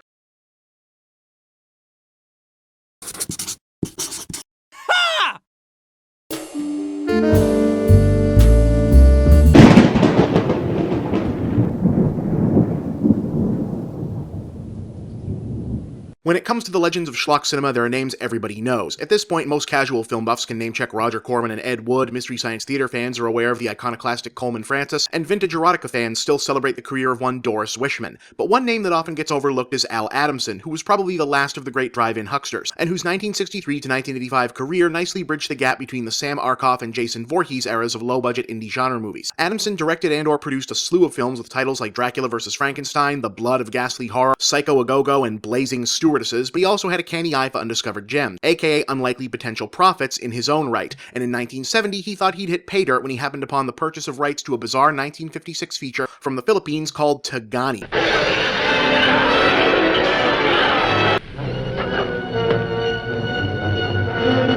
Well, actually it was called Kararang Bato, a star vehicle for one-time Philippine superstar Jesus Rampo. Tagani was the title given to its barely released English-language dubbed version. It's a Stone Age action-adventure movie in which brave heroes of a tribe battle a clan of vampire cavemen. Yeah, how about that? I mean, yeah, they fight other monsters and stuff, but still, vampire cavemen. Problem facing Adamson was, Filipino action movies didn't have the same exotic cash in the US as, say, Japanese monster movies. And besides that, by 1970, even the drive-ins were demanding their movies be in color. Tagani was in black and white. How would he salvage the investment? Well, Adamson went out and shot new footage himself, then chopped bits and pieces out of some other low-end movies he either owned or were in the public domain at the time, chiefly the original 1 Million Years BC, The Wizard of Mars, and War of the Satellites, among others, and remixed all of this with the caveman versus monster stuff that drew him to Tagani in the first place. And so, in 1970, all that came together as The Horror of the Blood Monsters. Our story, the planet Earth, or at least this one dark alley on the planet Earth, is under attack by an outbreak of real-life vampires.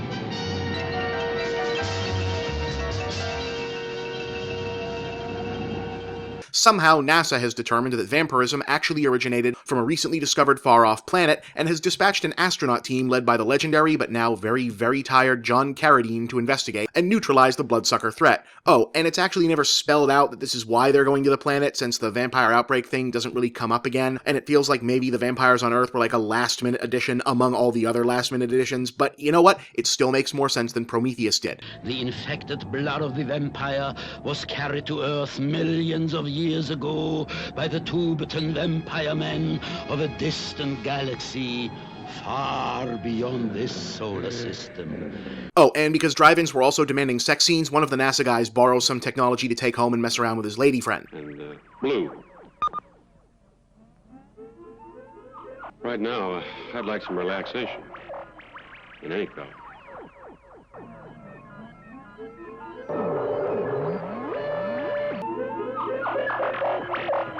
Wow, that is the least sexy thing I've ever seen. Anyway, the astronauts reach the planet and discover that it's inhabited by Stone Age humanoids. Yup, this is how we're gonna get the Tagani footage into this train wreck. Adamson took the astronaut actors to Bronson Canyon, the backdrop to more low-budget sci-fi movies and TV shows than pretty much any other single location on the planet, and shot black and white footage of them wandering around, occasionally interacting with one or two Asian or Filipino-looking co-stars, but mostly reacting to stuff happening off-screen, which he would then cut together with the Tagani footage to give the impression that our quote-unquote heroes were observing the trials and tribulations of these newly discovered alien tribesmen. But how'd they get around the theaters only want color issue? Well, you're looking at it. And if you don't see it yet, the vampire at the beginning actually explains it.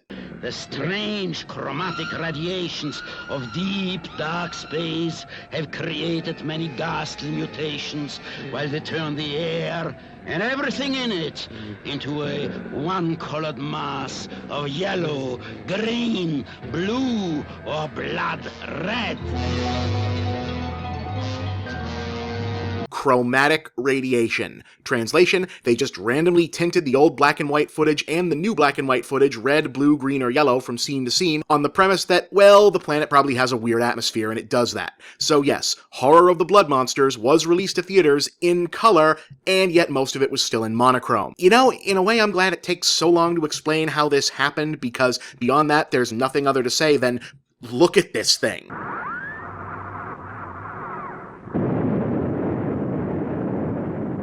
Are you seeing this? They look like some kind of prehistoric monsters. Seriously, are you seeing this?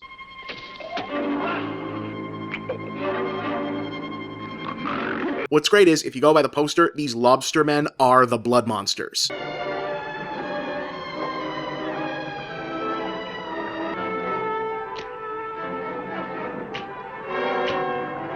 Keep in mind, all this insanity with the cave people is the reason they went to all the extra effort to make this movie.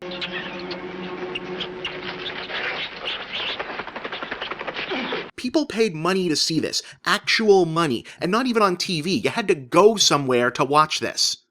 Dr. Reining, are you all right? I'm all right. I'm all right. Leave me alone. I got nothing, guys.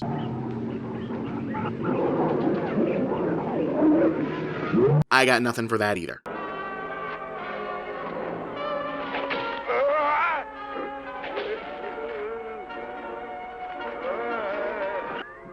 It wasn't enough for them, merely having the knowledge of such weapons. They had to use them. I have no doubt we'll be equally brilliant one day. So, yeah, that's Horror of the Blood Monsters. Adamson would make somewhere in the neighborhood of 20 more films after this, but sadly, his story didn't have a happy ending. He was actually murdered in 1995 by a contractor who'd been hired to remodel his home, and the body was discovered entombed under his own whirlpool. That's kinda depressing, actually. Really wish that didn't have to be the capper on this one. Ha. And so, Schlocktober comes to an end for another year. Hope everyone had fun. I know I did. I'm Bob, and that's the big picture.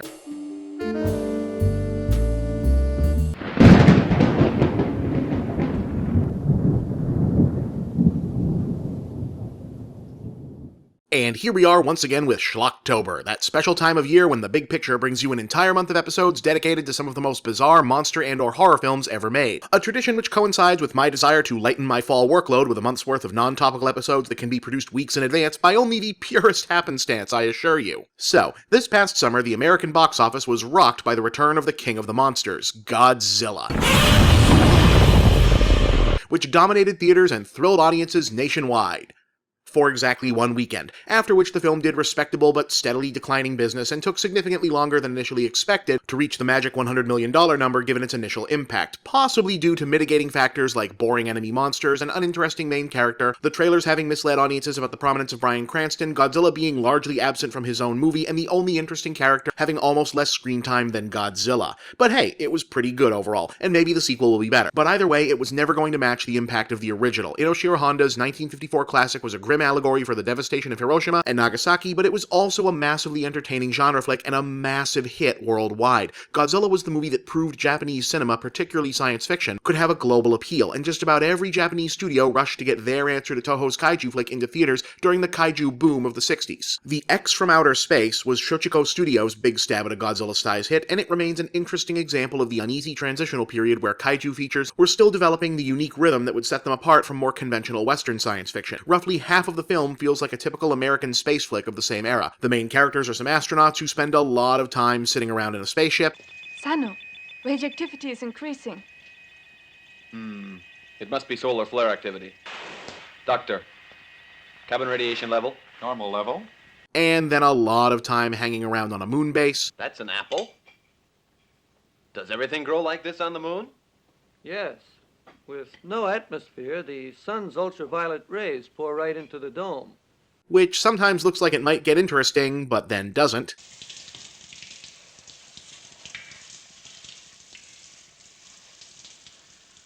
And then they're back in space again, where a UFO buzzes them and sprays their ship with strange alien spores, forcing them to land so they can study the substance, which, 45 minutes into a roughly 90-minute movie, finally produces a monster. Look, those lights.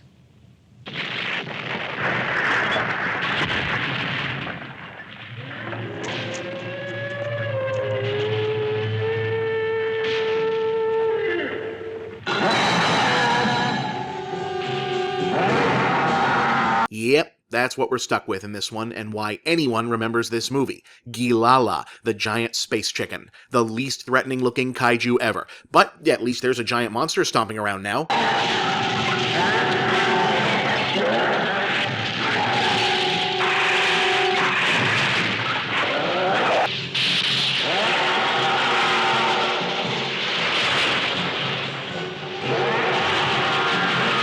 Gilala's thing is that he's here to devour energy and can only be beaten with a substance called gilalanium. Things proceed from there about like you'd expect.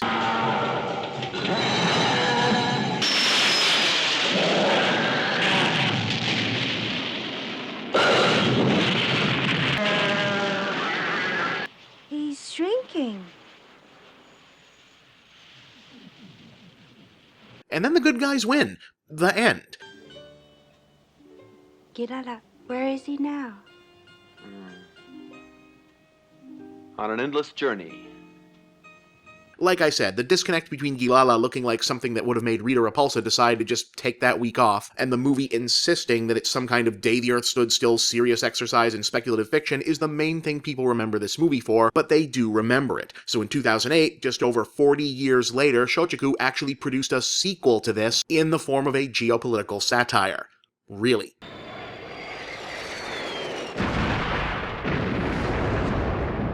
Nani? Sapporo ni kaiju ga arawareta? A monster? Monster X Strikes Back Attack the G8 Summit was released to coincide with the actual 34th G8 Summit, and imagines what might happen if a kaiju was to attack during such an event, and the assembled world leaders tried to fight it in the same way they tried to solve other problems. Poorly. The US president wants to fight the monster to look tough, Russia doesn't want to feel left out, the German prime minister is worried about being perceived as weak because she's a woman, the French president is trying to sleep with his interpreter, you get the idea. My name will be written in history as the president who destroyed the monster. Moi aussi, je veux combattre le monstre.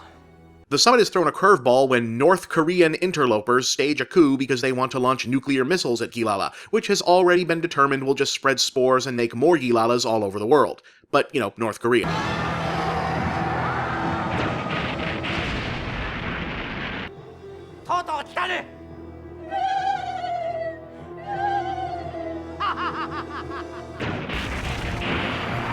Fortunately, a pair of reporters have discovered an isolated mountain tribe who worship an idol cast in the image and eventually played by Japanese actor, director, writer, comedian, poet, artist, TV star, and game designer Takeshi Kitano, which is prophesized to save the world from Gilala and after some coaching proceeds to do just that.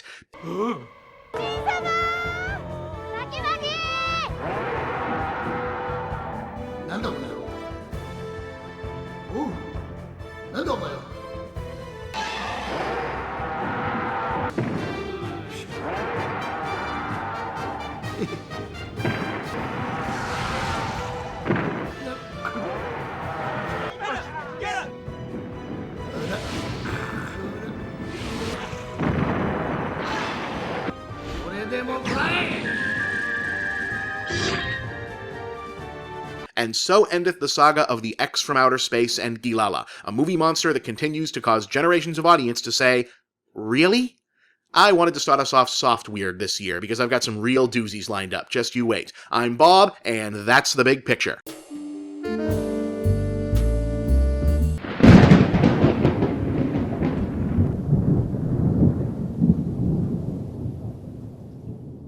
I'm gonna be honest, guys, I had some reservations about putting this one on the docket this year. See, while Schlocktober has become a brand on this show with a fairly wide definition, the root word schlock was traditionally used to describe bad films exclusively. And while Clive Barker's Nightbreed is many things, bad is hardly the word I'd use. It fits because it wears the clothes of a stereotypically schlocky movie, i.e. it's bizarre, convoluted, juggles a bunch of conflicting tones, and it's full of crazy rubber monsters. But it's also big, ambitious, clever, thematically rich, and genuinely entertaining. But, like I said, it fits the overall tone, it's topical because Shout Factory is releasing a new Blu-ray that incorporates deleted scenes into something as close as we're ever going to get to Clive Barker's director's cut this month, and it's my show and I want to do it, so we're going to do it. Anyway.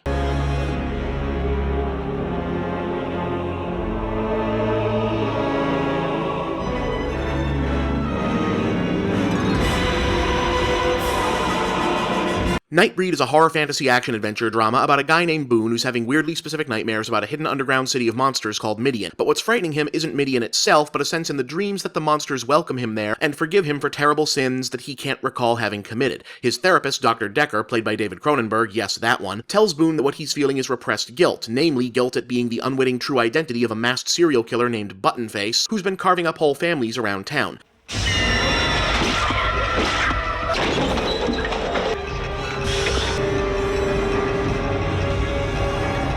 Boone tries to kill himself over this information, but instead meets a seemingly insane hospital patient who claims that Midian is real and tells him how to find it. So he goes there and, well... It's true. Everything's true. God's an astronaut. Oz is over the rainbow. And Midian's where the monsters live. Alright, so they don't really explain it until later, but the big idea here is that all the beings that folklore calls monsters, demons, devils, or whatever actually existed as the tribes of the moon, or Nightbreed, except they were mostly misunderstood creatures that humankind hunted to near extinction over the centuries and vilified as monsters later. What's left of the Nightbreed conceals itself in Midian, a sprawling underground city beneath a giant graveyard in the middle of nowhere. And they've got some news for Boone. He's not Buttonface. I can smell innocence. 50 yards. I've killed people. I've killed 15 people. Who told you that? Dr. Decker is Buttonface, and he also tricks the local cops into killing Boone. I believe you. He's got a gun!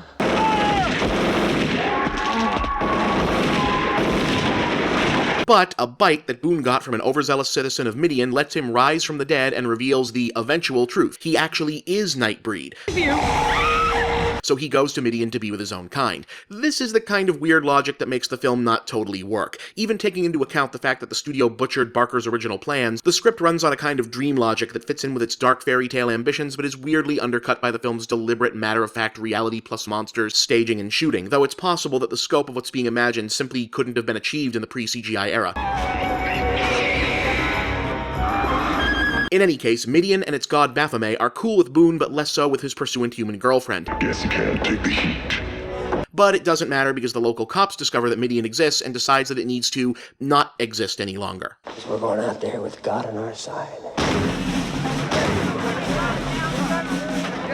And so we come to Nightbreed's exceedingly worthy reason to exist, a blowout third act in which monsters, freaks, and creatures of the night who are actually the good guys... Stay down! This is our home! Must fight for their lives and homes against normal humanity, as represented by an army of heavily armed, bloodthirsty redneck scumbags, a corrupt and brutal police force, and a drunken idiot representative of the priesthood, all being nudged into play by the evil Dr. Decker. Arm yourselves for war and let them go and take vengeance for the Lord on Midian. Sounds like we're going head-to-head with the devil himself. The Outcasts versus Normals business is about as subtle as a jackhammer, but the big battle is awesome, a horror version of the big, oh, F off humanity catharsis you kinda want from the X-Men movies but never get because we're supposed to root for the peace and compromise guy instead of the vengeance is mine guy. Come on! Don't look down!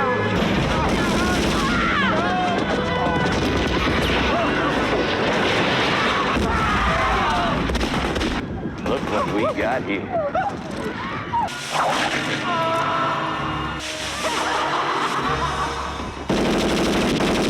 Especially when Boone turns the tide by unleashing superhuman brutes called berserkers onto the battlefield. Go get 'em, boys!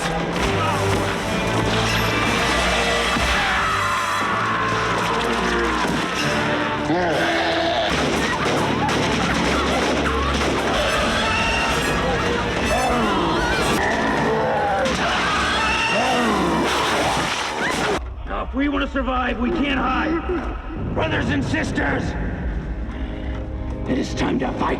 Hey, how come nobody ever calls Avatar a ripoff of this movie?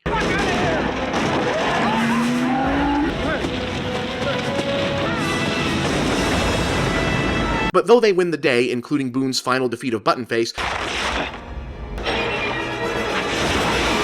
Midian ultimately cannot be saved. Officially anointed by Baphomet, Boone is charged with leading the Nightbreed to a new safe haven in an ever more threatening world. And to further set up for sequels that would never ever come, Crazy Priest decides Buttonface is his new god and uses Baphomet's blood to revive Dr. Decker in a stupid to-be-continued climax that no one involved in the project ever really thought was a good idea. Nightbreed is one of those utterly fascinating passion projects that doesn't really work but gets an A for effort for what it was trying to do, especially given the sorry state of mainstream horror at that moment in time, and how obvious the hatchet job done by the studio was. What's most surprising today is that even after all the cutting, how loudly one of the film's implicit metaphors, i.e. coming to terms with homosexuality, comes through. You don't need to know anything about Clive Barker's own life to get the subtext of a troubled young man seeking out his forbidden true self in a persecuted underground community that at once frightens yet comforts him, and then having to protect that community from a pack of intolerant normal bullies and brutish thug cops. What chance have we got? They're armed. So am I.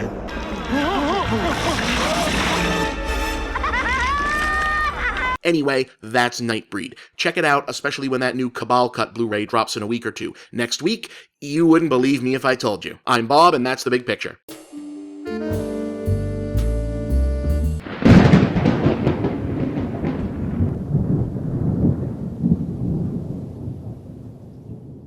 In the preamble to this year's Schlocktober, I gave you my brief overview of Kevin Smith's Tusk and why I wasn't fond of it beyond all the normal reasons not to be fond of Kevin Smith movies. See, for me, Tusk fails not because of its bonkers let's transform Justin Long into a walrus premise, but because it's dishonestly bonkers. A movie about that would be an incredible find if it had been made sincerely, by some half-mad outsider auteur who'd sincerely and earnestly believed he was making something worthwhile out of it. But when it's just Silent Bob and his various hangers-on making the artificial version of that, based around a joke premise they thought up during a podcast, that's just the schlock appreciation version of an adult trying to imitate the way a toddler draws with crayons and expecting it to be just as cute. No, you want the real version of what Tusk was trying to be. You want the God Monster of Indian Flats, an ultra-obscure 1973 horror, western, socially conscious thriller hybrid from the early works of quixotic American artist and sculptor Frederick Hobbs, wherein the God Monster of the title is a killer mutant sheep. Yes, a sheep. Now, there was a horror comedy a few years back with the same kind of presence, but what makes God Monster of Indian Flats stand out is that it's not kidding around at all. The film is a big, surprisingly complex, and insistently serious parable of social corruption, racism, small-town politics, late-period flower child earnestness, and environmental proselytizing, with a mutant sheep monster as its central hook. You just can't fake this stuff. This may be one of the most important scientific discoveries in history. The film was shot in and around the mining town turned National Historic Site, Virginia City, Nevada, but actually takes place mainly around a fictionalized segment of the territory called the Comstock that for no adequately explained reason appears in the form of a kind of unstuck-in-time Wild West recreationist town, but where people actually live and work. But it starts out with a none-too-bright young rancher who strikes it big in nearby Reno, but then gets shanghaied off to Comstock, where the local organized crime racket / secret old boy society that basically runs the place robs him of his winnings and dumps him. We don't tolerate anarchy. A sympathetic local scientist offers to let him sleep it off in the sheep barn, where he bears witness to some sort of irradiated orange vapor engulfing and driving the sheep into some kind of frenzy, while sending him, the rancher, into an LSD-style freakout.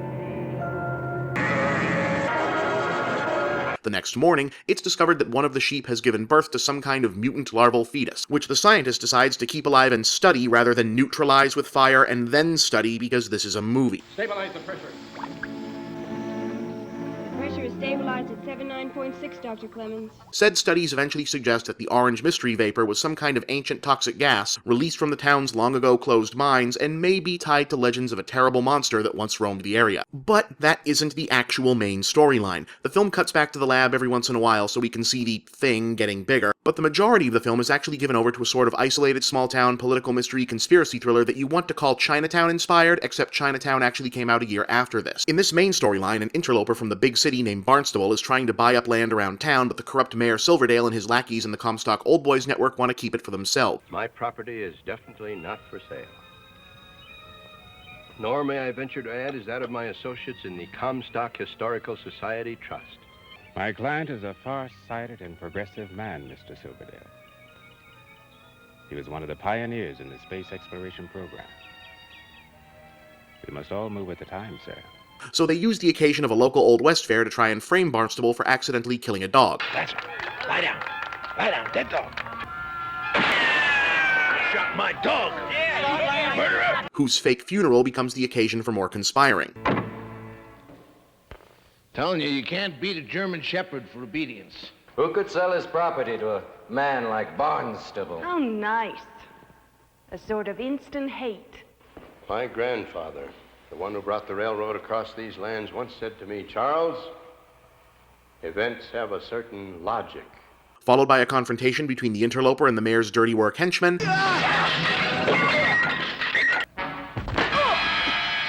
And finally, the unjust imprisonment and attempted lynching of Barnstable. You should have never tried to escape Barnstable.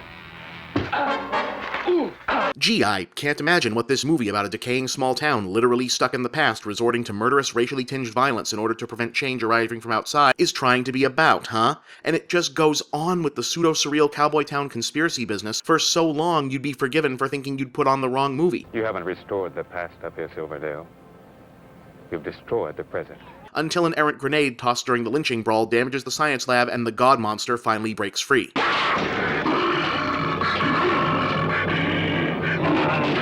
And yes, that is the God Monster of Indian Flats, a giant bipedal mutant sheep with one elongated arm. Terrifying. It menaces a picnic full of kids.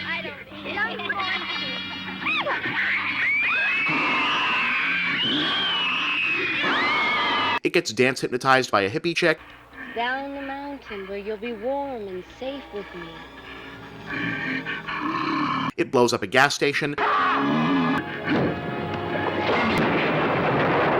So the mayor decides to have the thing captured and put on public display, because that always works out so well. Feast your eyes on the eighth wonder of the world!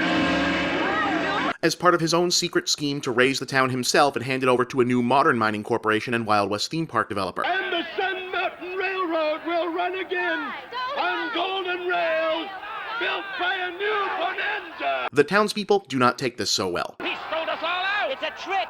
He's lying! Can't you people see what's happening? Which leads to a riot and, well, just watch.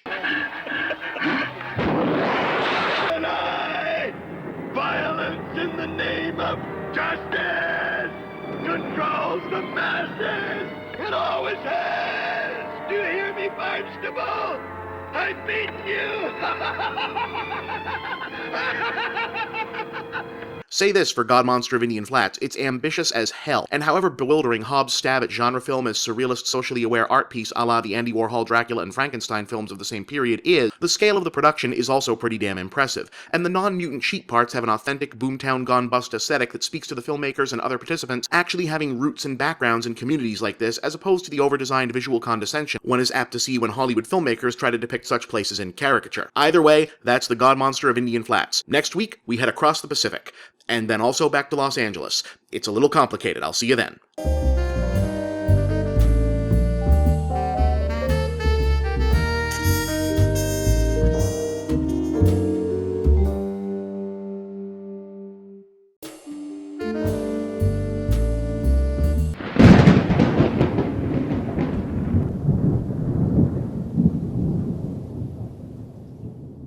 Shim Hyung-rae was one of, if not the most popular TV comedians in South Korea in the 1980s. His signature character Young-gu, who can really only be described as a Baby Huey-style adult child with a non-existent IQ and a heart of gold, was so beloved by Korean children he was able to spin him off into a successful film career. But he didn't just want to make comedies, he wanted to make effects-driven sci-fi and fantasy epics, in an era where mainstream Korean cinema wasn't terribly interested in that genre. But he pushed on, producing and often starring in, usually as Young-gu, bizarre features like Tyranno's Claw, Power King, Dragon Tuka, and the CGI-heavy remake of Young Gary, which you may have had the misfortune to see under the international title of Reptilian. But his most ambitious move came in 2003 when he announced his intention to make South Korean cinema an international force to be reckoned with by producing a gigantically expensive, for South Korea, special effects blockbuster featuring monsters of Korean mythology but set in the United States with Hollywood actors. Controversially, during the film's long production, Shim hit the domestic TV talk show circuit, making impassioned pleas not only for the public but also for film critics and the media to support his efforts out of nationalistic pride. If you didn't want his movie to succeed, you were against Korea succeeding on the worldwide movie scene, was the argument. The film he was asking his countrymen to support finally finished in 2007, Dragon Wars.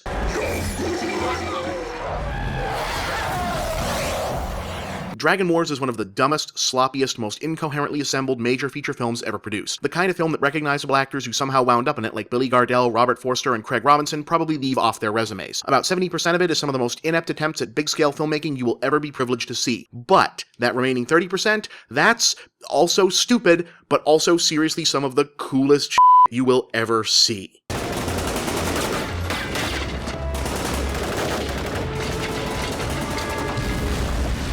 We open with a big crater appearing in the middle of Los Angeles that triggers a memory in a young reporter of his childhood when an old man in an antique store told him his destiny, in the form of an ancient Korean legend. Yeah, it's one of these. That was the light from heaven. light from heaven? So, in feudal Korea, a princess was born who was destined to be a willing human sacrifice to a benevolent serpent creature called the Imugi, which would allow it to evolve into a full-fledged dragon. Until that time, she's protected by bodyguards in the form of a warrior wizard and his young apprentice, who falls in love with the girl and decides to prevent the sacrifice from taking place. Complicating matters further, there's an evil Imugi called Baraki that wants the dragon evolution sacrifice for himself and has a whole army of followers backing him up.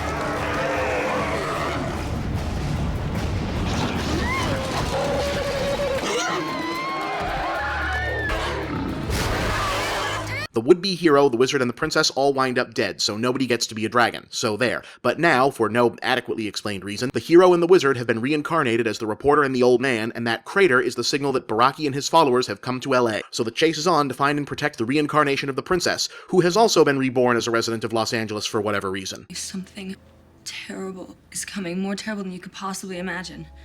Sarah, that terrible thing has already happened.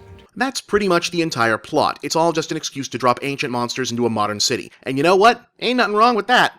Once it gets there. Unfortunately, too much of the film is spent playing hilarious hide-and-seek with Baraki. Hilarious because it makes no effort to explain how a snake the size of several city blocks hides anywhere or sneaks up on anyone. How'd he get into this suburb without being seen or heard? Or this one in broad daylight? How come no one can hear him climbing onto this hospital until the movie decides they can?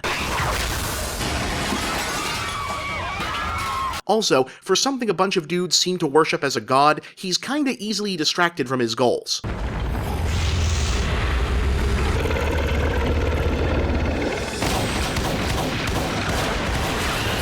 Go! Then again, the leader of his human followers works better as comic relief too.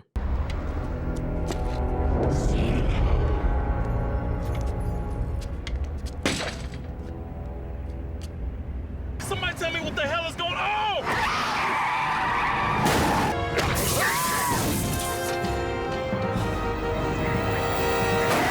But it doesn't matter, because eventually there's a showdown on a skyscraper. Baraki's followers show up, the LAPD, the FBI, and the Army show up, and for 10 solid minutes, Dragon Wars is the greatest achievement in the history of cinema.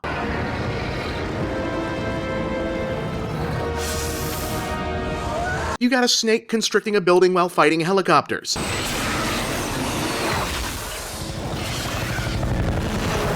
You got fire-breathing dragons.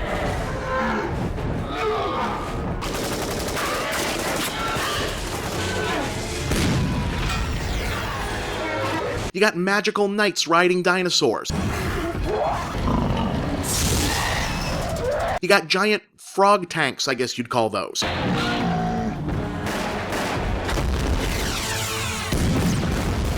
You got military choppers dogfighting with dragons.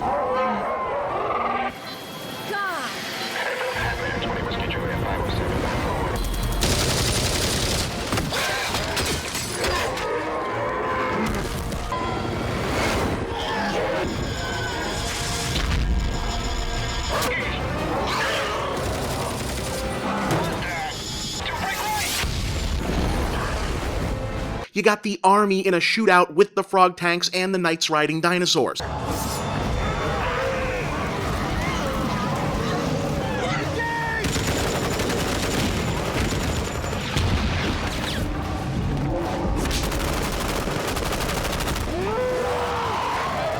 You see? That's awesome! That's like the most awesome thing I'd ever seen! And then for some reason we're in Mordor.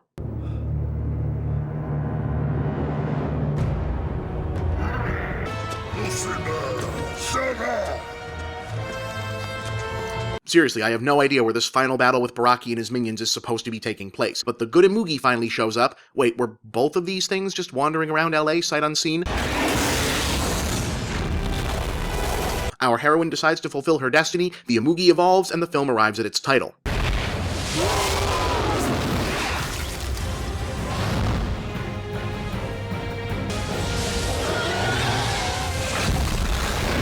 Dragon Wars, or just D-War in its homeland, was a massive blockbuster in South Korea, but failed to register as anything more than a cult curiosity in the United States despite a big theatrical rollout. Shim Hyung-rae, meanwhile, revived Yong-gu for another crossover attempt, this time a mafia parody with Harvey Keitel called The Last Godfather. It also failed at the US box office, but was successful in Korea. He's been pretty quiet since on the international scene. This is not your land today!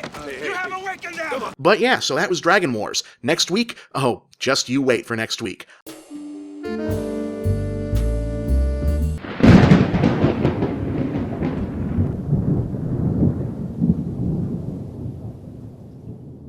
And so we've come to the final feature for another year of Schlocktober. Where does the time go? You know, folks, despite how it can sometimes appear, I don't collect and seek out material like this simply out of a fascination with bad movies. If bad was all it took, these would all be Nicholas Sparks adaptations. What I'm looking for in obscure, outside-the-box films is that sense of what were they thinking? Because with stuff like this, that's actually an interesting question. Not so much with more mainstream fare. Hell, it doesn't even apply to stuff that I really like. There's no what were they thinking in Captain America the Winter Soldier, for example. They were thinking, the last movie with this guy made like $1 billion, so make another one. Now this is especially true of stuff from before the age of video and at-home editing equipment, since even bad movies still took a lot of time and effort to make. So chances are if you actually finished one, even if you didn't have the talent or the skill to make it good, chances are you at least had some creative need to share an idea or vision, and when you mix that with the realm of niche and limited interest subject matter, sometimes magic happens. Case in point, this week's feature is all at once and in total sincerity a Christian film, an anti-drug message movie, and a brutally violent horror flick. And, perhaps inevitably, it's from Florida. This is Blood Freak. Our star is B-movie actor Stephen Hawks, real name Stevan Sipek, a Croatian-American beefcake who'd gained minor notoriety making unlicensed Tarzan movies for Spanish producers, portions of which were shot in Florida. During the production of 1972's Tarzan and the Brown Prince, an on-set pyrotechnic accident led to Hawks suffering serious burns over 90% of his body, requiring him to stay in Florida for extensive skin graft and therapy while the production moved back overseas. Still recuperating and needing money, he signed on to make Blood Freak for infamous Floridian low-budget filmmaker Brad F. Grinter. Hawks stars as a macho biker named Herschel, recently back from Vietnam, who meets a very pretty and very religious girl named Angel, subtle, who offers him a place to stay. Said place is also occupied by Angel's sinful sister Anne, who likes to hold drug parties with her dealer and her hippie friends. She'd like hunky Herschel, who kinda looks like Elvis if he were a He-Man toy, to join the fun as well, but he's more interested in learning about the Bible from Angel than drugs. Go ahead, turn into a Bible freak. See who gives a damn. Anne, please. Why don't you let the guy do what he wants to do? You know, I've been in the midst of this same debate a few times, and it's never been two hot chicks. Just saying. Anyway, Anne scores some weed that turns Herschel into a total addict in about 30 seconds. And then she seduces him, so too bad for Angel, huh? And it's kinda crummy on Herschel's part too, since she went to the trouble of getting him a job on a turkey farm, which turns out to actually be run by mad scientists who are testing chemicals on turkey meat and want Herschel to be the human guinea pig to see if it can be eaten safely. Their logic literally being, well, he's built like a brick house, so he's probably safe. Unfortunately, he is not. The tainted meat transforms Herschel into the Blood Freak, so named because he is driven to drink the blood of fellow drug addicts.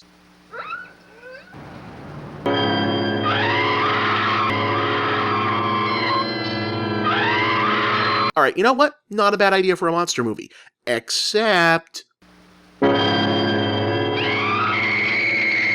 Yep, you ain't seeing things. The Blood Freak is a half-man, half-fowl were-turkey. Unless you think they're joking around, the director himself occasionally interrupts the movie to speak directly to the audience about how serious the film's intentions are. Any man who could refuse such temptations from such a girl as this, he would have to be much less a man than Herschel. How bad is that? But remember that the paths of life are predictable, and we repeat them again and again. Right on. So, the Blood Freak goes around abducting drug users to drain and drink their blood.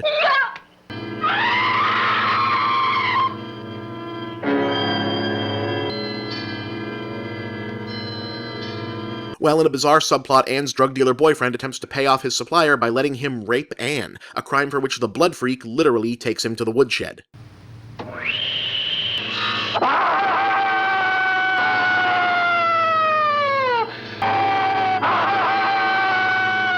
Now, that's actually a pretty decent gore effect, helped by the actor supposedly having a prosthetic leg. Eventually, two of Anne's hippie pals hunt the turkey monster down and attack him with machetes. But instead of the kill, we see a real turkey being beheaded, which I won't make you watch, and then an arty cut to this.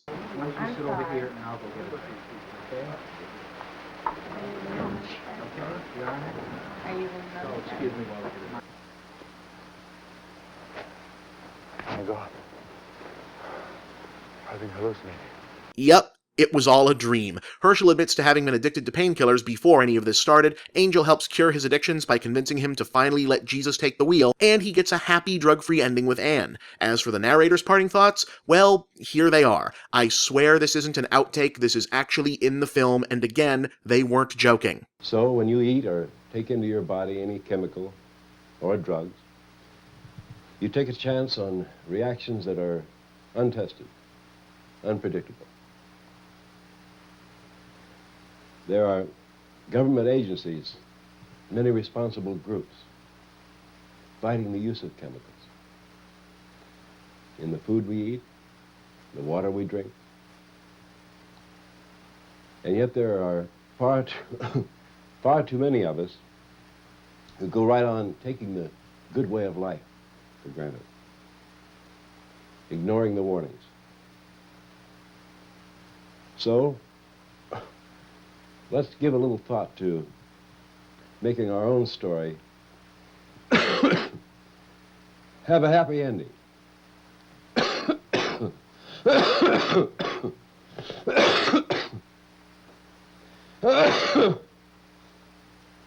Wow. But the story didn't end there. Remember that fire that nearly killed Hawks on the set of that Tarzan movie? Well, he claims that his life was saved by a lion who'd been trained to pull him to safety for another scene in the film. So when he retired from acting, he dedicated his attentions to running small-scale big cat sanctuaries in Florida. In 2004, those activities made international news headlines when a 600-pound tiger escaped from the actor's property and was shot by police, an act he described as unnecessary and murder. In 2012, more animals were confiscated from him over permit violations, but as of 2013, it appears he has regained them and hasn't made any further news. In any case, that's Blood Freak, and so concludes Schlocktober. Happy Halloween, everybody!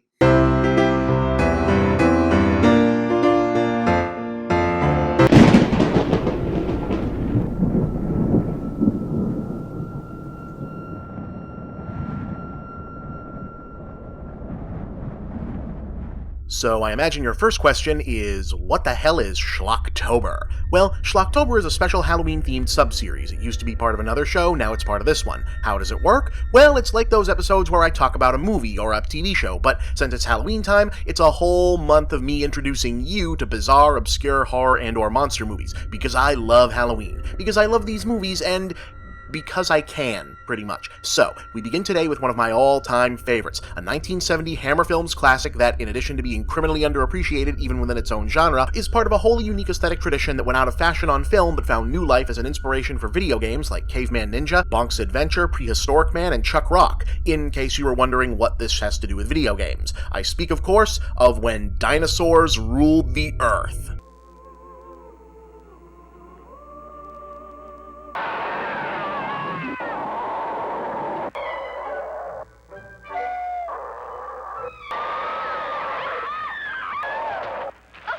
I told you this was going to be fun. Anyway, this is technically the sequel to the better-known 1 Million Years BC, though plot-wise it's more like a remake with a bigger and better mandate. Whereas 1 Million had both impressive dinosaur scenes and a fur cave girl bikini that turned then-unknown Raquel Welch into a Hollywood superstar, this one follows up with, well, more dinosaurs and way more supermodels wearing pretty much nothing.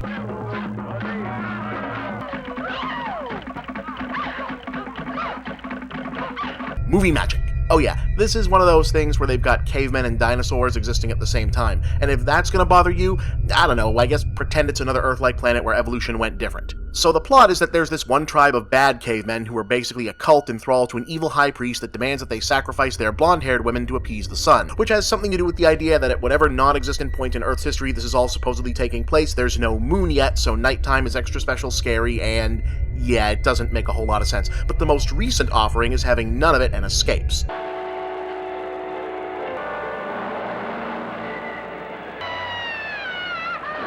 This is our heroine Sana, played by 1968 Playmate of the Year Victoria Vetri, incidentally.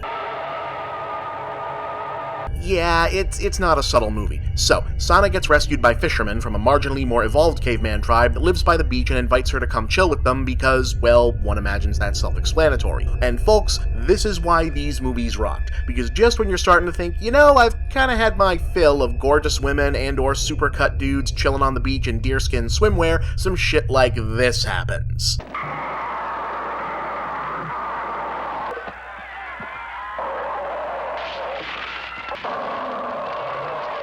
Yeah, that's how it kind of works in this. Every time things start to get just a little bit boring, like maybe you want to change the channel and watch something else, it goes, oh my god, holy shit, dinosaur!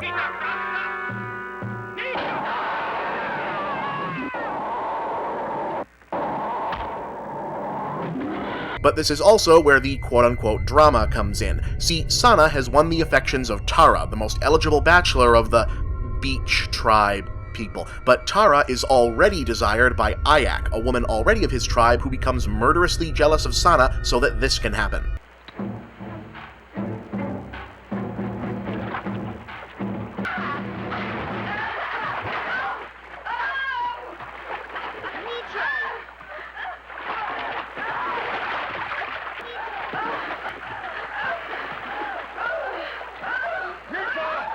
I don't know why the redhead also jumped in there. I mean, I know why, I just don't know what the reason in the plot was supposed to be. See, you kinda have to work this stuff out for yourself, because... Wendy. Nebo, Ayak, Akita, Tara Udala, Akita.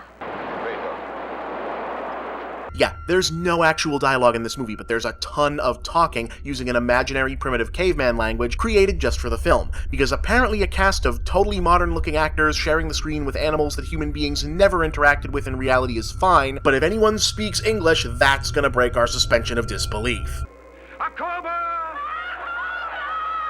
In any case, the evil tribe shows up looking for Sana, so she takes off and almost gets eaten by a giant plant. Just go with it. But Tara mistakenly assumes she's dead and gets all depressed. The two lovers don't get reunited until after he has an unfortunate encounter with a winged dinosaur,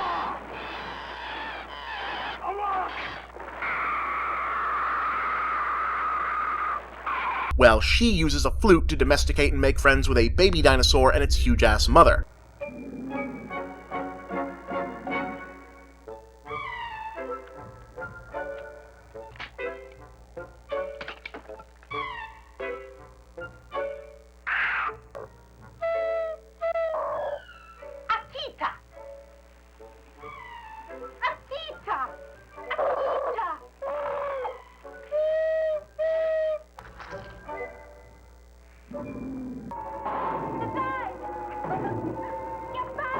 Which comes in handy when she needs to call in some backup.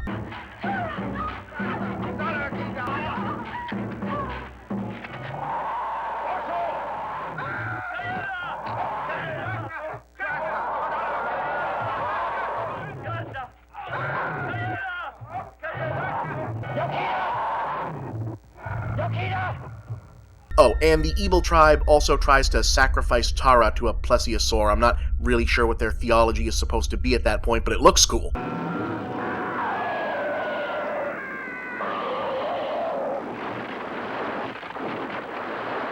Ultimately, the whole thing gets decided by a giant earthquake tidal wave combo that, in addition to somehow creating the moon, I don't know, kills off all but 4 of the main cast, leaving them to, I think, combine their gene pool from the two tribes and begin a new lineage of humanity, which, I mean, I've heard less likely scenarios.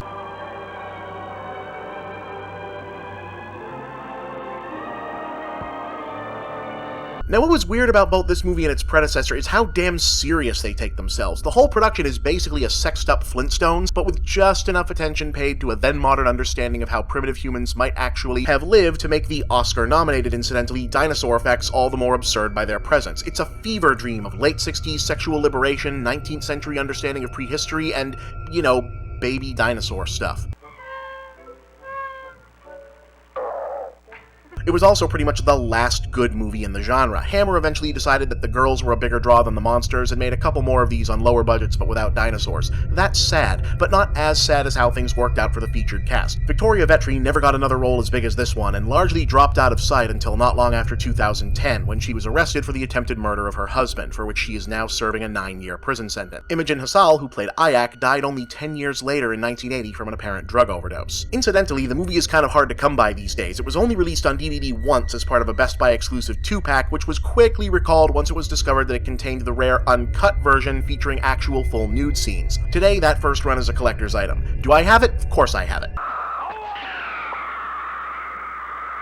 So yeah, if this was your first Schlocktober, I hope you enjoyed it. Next week, we go overseas and things get even weirder.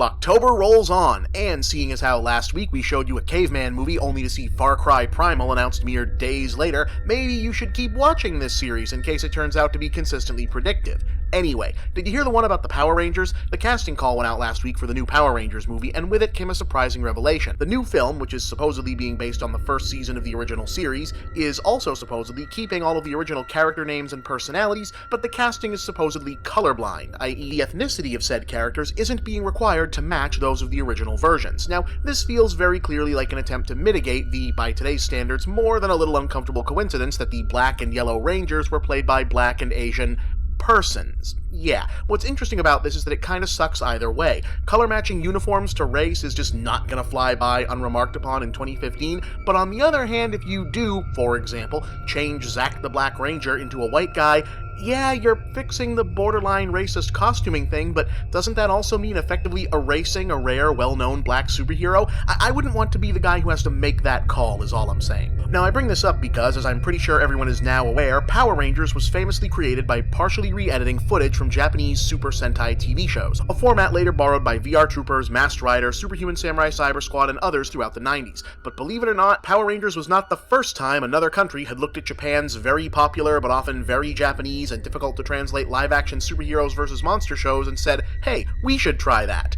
No, in 1975, Hong Kong took one of the first cracks at it with what would become the first original superhero movie ever produced in China, Inframan. That's Inframan! Inframan! He's here! Yeah, unsurprisingly, this was a Shaw Brothers Studios production. While mostly known for their classic period martial arts output, the Shaws worked in nearly every genre that was popular, or at least tried to, and Inframan, or the Super Inframan in China, was an unapologetic attempt to cash in on the mega popularity of Japanese action series among Chinese audiences, in particular Ultraman, the Sentai shows, and Kamen Rider. As our story opens, a massive earthquake devastates the countryside, and is soon, as in within minutes, Shaw Brothers movies do not mess around on the pacing, revealed to be the work of an ancient race of prehistoric villains led by the evil Princess Dragon Mom, who also does not mess around on the pacing. I have taken over this planet. Now I own the Earth, and you'll be my slaves for all eternity. The disasters you experienced are just small examples of our great power. Either surrender to me or I'll destroy all humans. I've spoken. It's all the warning you're going to get from me. You'll be destroyed. See? Nice and direct. And if you've seen one Japanese superhero show in your life, you know how the rest of this goes. Dragon Mom has an impenetrable fortress, an army of cannon-fodder goons, in this case these goofy-ass skeleton soldiers, and a handful of more powerful monsters to dispatch one or two at a time for her various evil missions. Come on, creatures. I summon all of you to attend.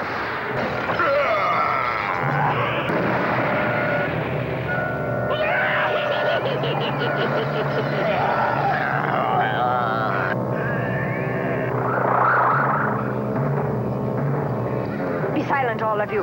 And for some reason, all of this falls under the jurisdiction of the Science Center, aka the non-distinctly dedicated private army of a super scientist with the world's least interested reactions to terrible news. Sir, there's another report.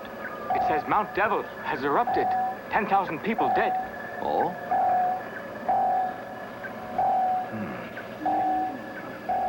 It's weird. His solution? Take the toughest dude on the team and RoboCop him into the cyborg superhero Inframan, which works even though it mostly seems to involve sticking random crap from Radio Shack to his skin until he turns into an off-brand Kamen Rider. And then we're off to the races. You are now Inframan.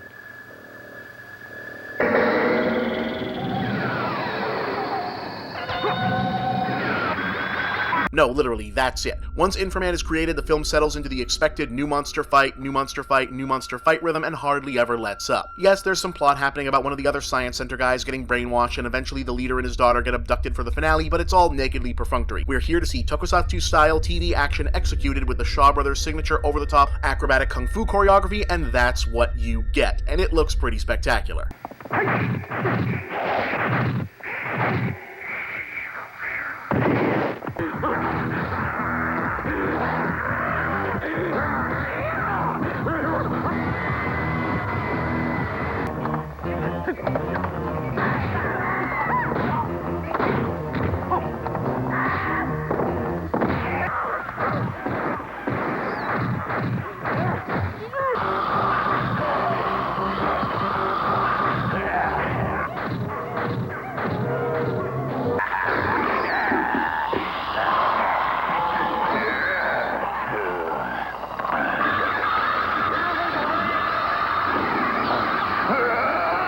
including a bit that answers the common Ultraman quandary, why not just grow to giant size when the monster is still small?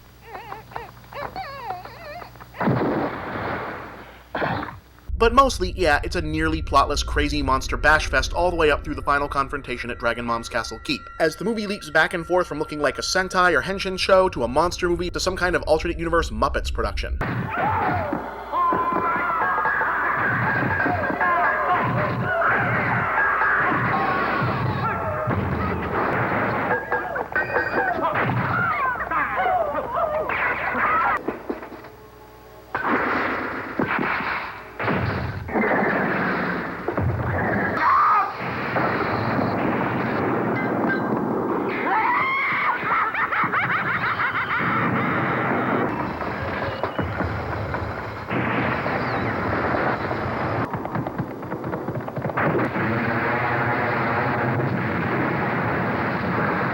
Inframan was a big hit in Hong Kong and even earned itself a US release, rare for a Chinese film that wasn't explicitly a kung fu movie. Even a young Roger Ebert gave it a positive review. Watch and see how simple it is. You'll understand.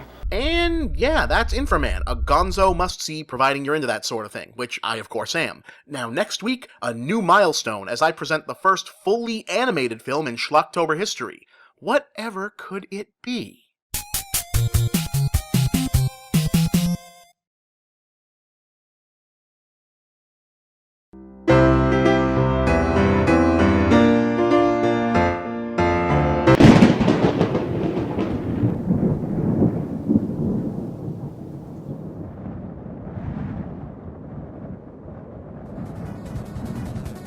Do you love Ninja Gaiden? I love Ninja Gaiden. What a great franchise. What a classic series of 3 iconic NES games that set a high bar for challenging gameplay and cinematic storytelling in the console golden age, followed by some in-name only non-canonical ports to the Genesis, a Game Boy reskin of a completely different game, a few mostly forgotten TurboGrafx and Atari versions, a new 21st Century relaunch that people seem to like but I could never get all that into, and hey, that original arcade game that was kinda really repetitive and mostly remembered for that super fucked up game over screen.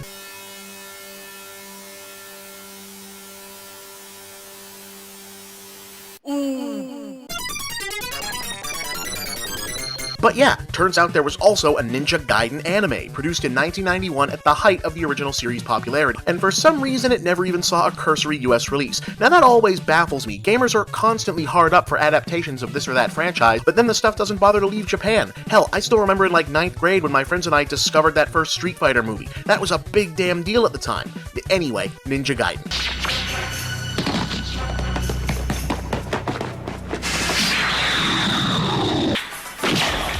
Yeah, okay, so the movie, which is kind of being generous with the definition of movie, it's an OAV that barely runs over 50 minutes, but whatever, seems to take place after the events of Ninja Gaiden 2, The Dark Sword of Chaos, but kind of fudges with the characters and incorporates some story elements similar to the plot of Ninja Gaiden 3, The Ancient Ship of Doom, which supposedly took place between Part 1 and Part 2, and oh god damn it, what does it say that the series often credited with introducing long-form narrative story structure to the 8-bit era can't keep its own goddamn continuity straight? In any case, we're in 1980s anime New York where Ryu Hayabusa is doing his ninja thing while operating a store as his daytime cover. The store in question is Ryu's Japanese Shop.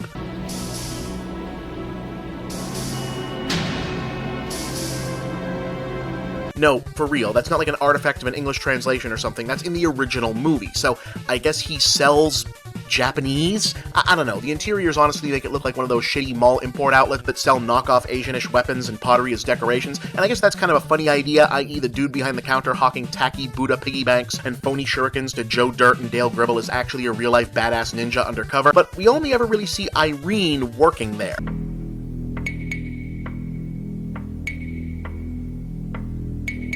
Oh yeah, remember how Irene Liu was a tough-ass CIA agent in the games? Well, here she's been demoted to generic love-struck anime waifu. She's all mopey because Ryu can't stop doing ninja stuff and commit to a real relationship, and I'm gonna assume that you've seen at least one anime before, so you already know where that's going. こんなことになるなんて考えたこともなかった。ずっと一緒にいられると思っていた。 Whatever. The storyline here is that a famous scientist claims to have discovered a cure for cancer, but he isn't talking about it to anyone. This is being investigated by Irene's BFF Sarah, a reporter who has a super secret weapon for sussing out stories like this inasmuch as she's sleeping with Robert Sturgeon, aka the Special Forces guy from Ninja Gaiden 2, who has now traded that job in to become a private detective alongside his buddy, some guy named Jeff. そういや、俺も聞いたっけな、ロバート。 As it turns out, the mystery doctor is hiding a secret: human bioengineering experiments. And also, Ryu is investigating this too because said experiments are the source of the mutant henchmen who keep bugging him on the street and messing up his Japanese shop.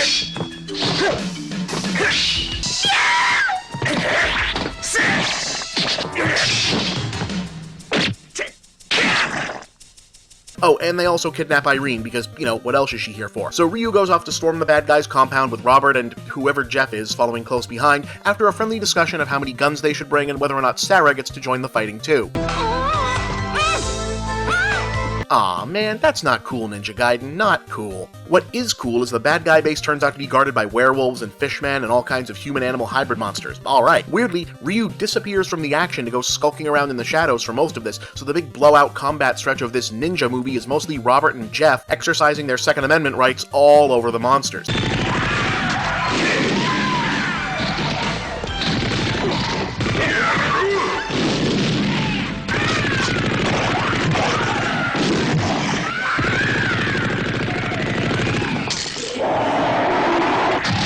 Which leads to this priceless exchange that I present to you in nearly complete form. 俺は傭兵だったんだよ。除隊して国へ帰ってからは普通に生きようと思って臆病者のマスクをかぶってきた。臆病者になれたと思った。ところがどうだい、嬉しいんだぜ。戦場に戻れたのが震えるほど嬉しいんだ。誰だって似たようなもんさ。戦うのが好き、酒が好き、女が好き、中には男の方が好きなやつだっている。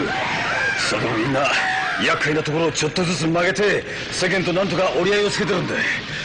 お前だけじゃないさ。はい、どうやっつけていっぱいやるぜ。賛成。 Okay then. Ultimately, it turns out the evil doctor was actually being blackmailed via a kidnapped daughter into using leftover energy from the demon god Ryu defeated back in the games to make a monster-creating machine by a different bad guy who shows up for the final fight with Ryu. For a minute, it seems like he's going to actually be Jokoi in disguise, which would be cool, but instead he just turns into a big ogre dude who does turn out to be pretty formidable.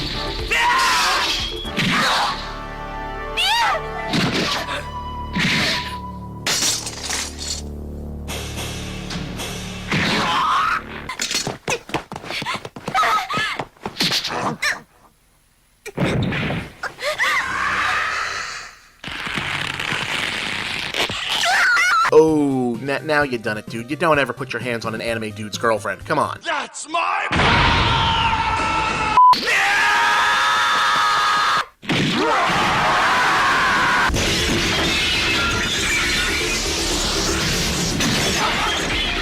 The Ninja Gaiden anime is not very good. It doesn't really have much to do with the games in terms of visuals, music, or consistent characterizations, and as a low-tech OAV, it mostly looks and feels like a below-average episode of Ronin Warriors. But, if you must track down every scrap of retro gaming ephemera out there, you can certainly do a lot worse than this one. Next week? Oh, just you wait.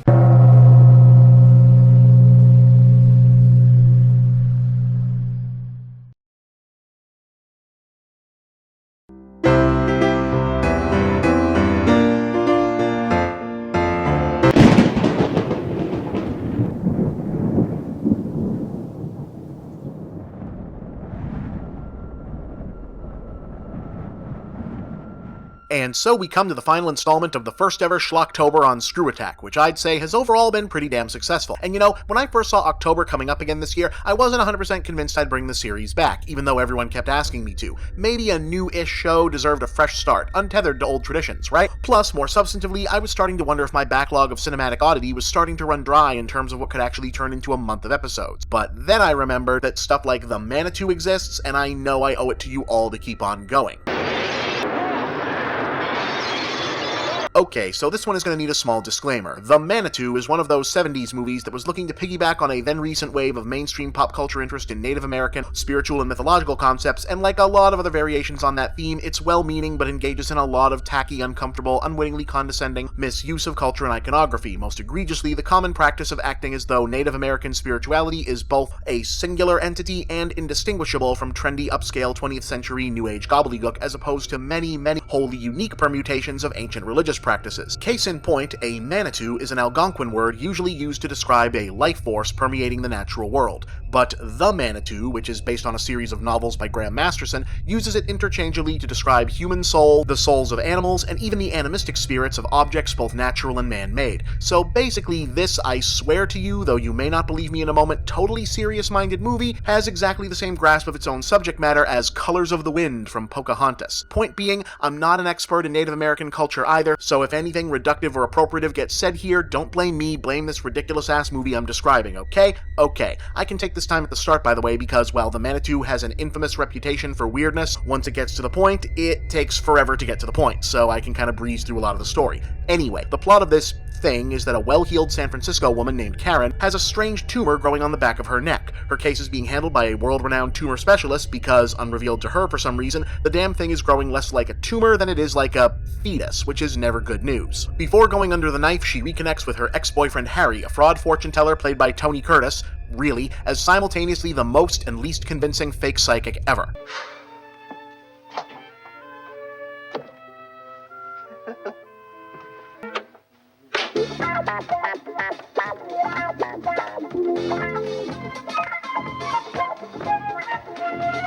But during Karen's surgery, a strange invisible force disrupts the operation. And then one of Glenn Quagmire as Dr. Strange's clients has a psychic freakout. Look at that, and for you personally, I see some... Please, the name is Erskine. You must send an ambulance.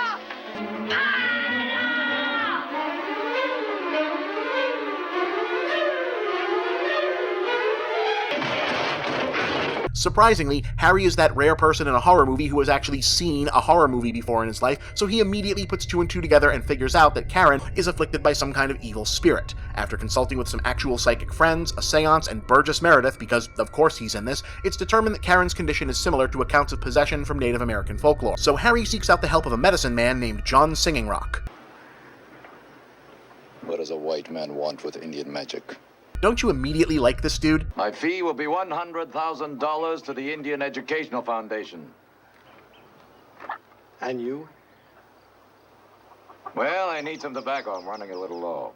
That's distinguished character actor Michael Ansara, by the way, who frequently portrayed Native Americans even though he himself was of Lebanese Arab descent. If his voice sounds familiar to you, it's because he also performed the voice of Mr. Freeze in a bunch of Batman stuff. In any case, it's through John Singing Rock that the Manitou reveals its true intention. It's The Exorcist, but with native spirituality instead of Catholicism, and it really does try to make that as interesting as it sounds.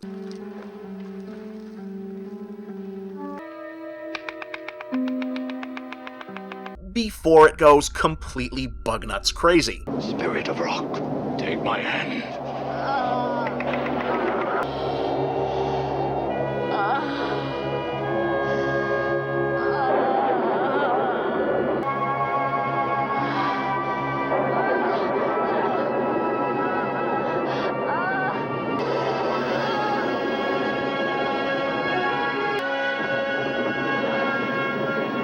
Yep. That scene is pretty much why anyone remembers this movie, and that is our big evil monster for the proceedings, a malformed Native American little person. Meet Misquamacus, a 400-year-old evil medicine man reborn to wreak havoc on the modern world with his vaguely defined power set of throwing fireballs, conjuring ghost dinosaurs,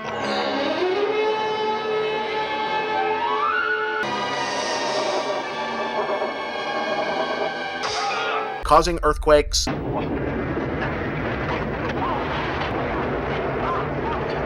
and freezing hospital wings.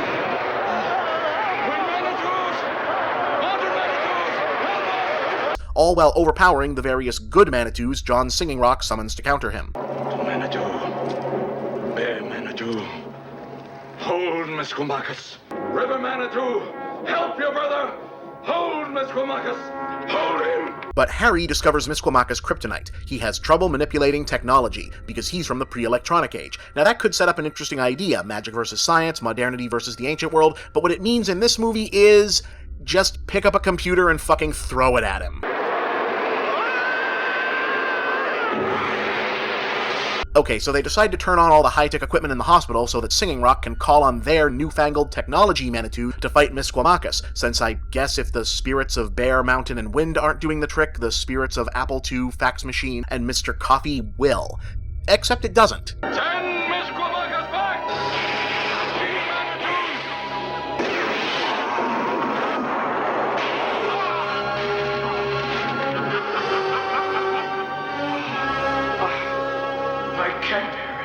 I can't do it. They won't come. The machine's Manitous won't come. It's white man's medicine. Yep, that's what we're going with here. Singing Rock can't summon the Manitous of modern objects because technology is white people magic. Good lord. So instead, Karen becomes imbued with their power for the final battle with Misquamacus and his demonic backup, the Great Old One. And I swear to you, this is how the movie ends.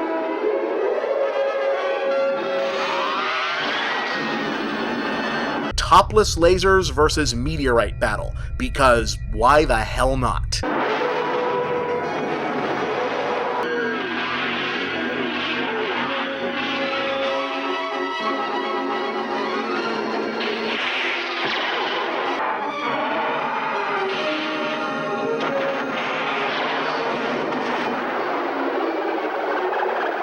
Well, that does it for Schlocktober, everybody. I hope you all had as good a time as I did.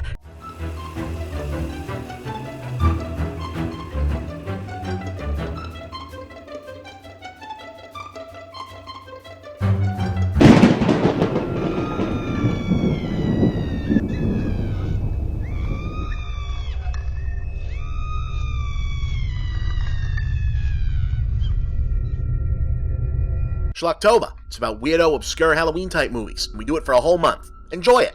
So, has this thought ever occurred to you? You may have said to yourself, there are so many horror movies about one marquee killer who has a unique gimmick and or signature weapon for branding purposes, why don't they just do one where it's a whole team of murderers, each with their own signature-looking weapon? You know, like a slasher movie Super Friends. And you know, that's not a bad idea. In fact, it's such not a bad idea that someone indeed already made a movie out of it, and they called it Neon Maniacs.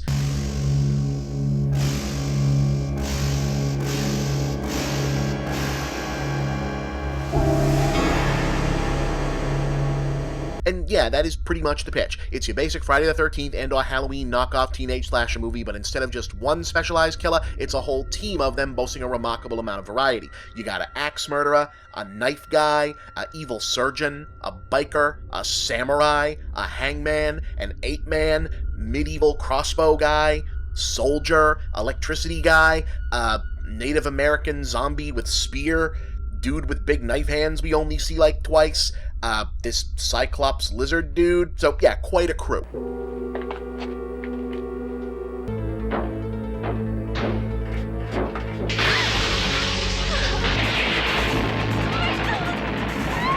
Our story supposedly takes place in San Francisco, with the Neon Maniacs emerging every night from a bunker under what we're supposed to accept as the Golden Gate Bridge, their presence being for some reason foretold by a set of officially licensed tarot cards. From there, they proceed to a nearby park and slaughter a group of teenagers.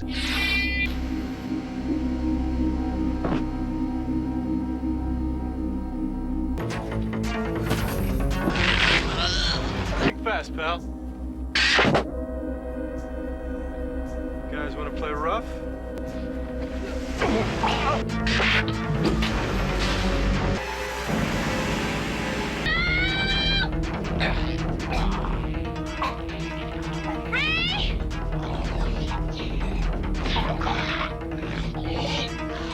Inexplicably leaving only one girl named Natalie alive.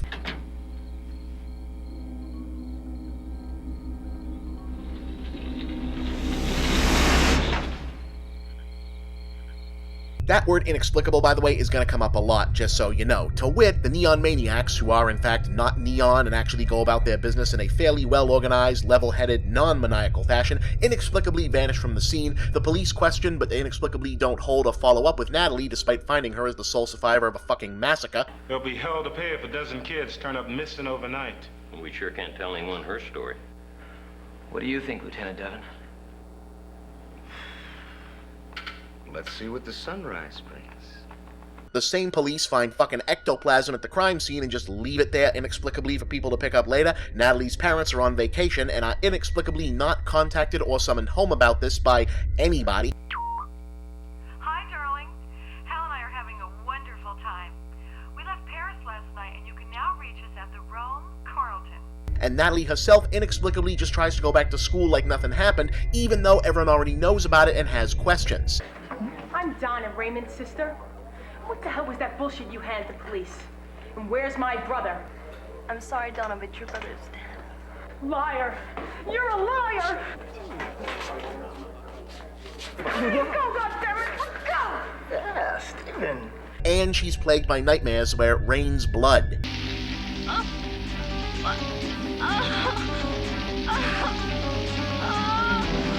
And the neon maniacs keep showing up at her house.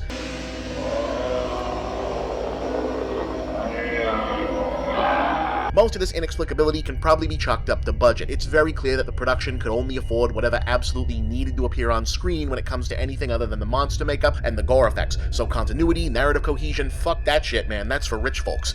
Doesn't quite explain this, though.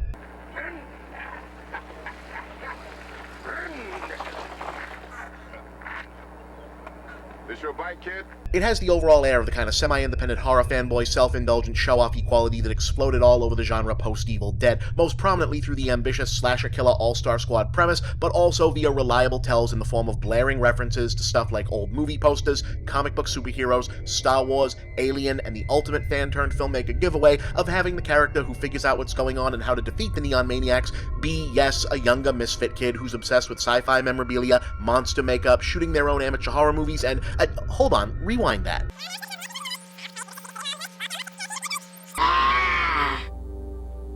Paula, it's way past bedtime. Okay, Miles, just testing the makeup for tomorrow's shoot. Holy shit, yeah, it's a chick, believe it or not. In this one, the fanboy, wish-fulfillment, self-insert character is a girl. That's pretty cool, right? Anyway, her name is Paula, and not only does she believe Natalie, for really no reason, but whatever, she finds the Neon Maniacs' base of operations and discovers what their secret weakness is.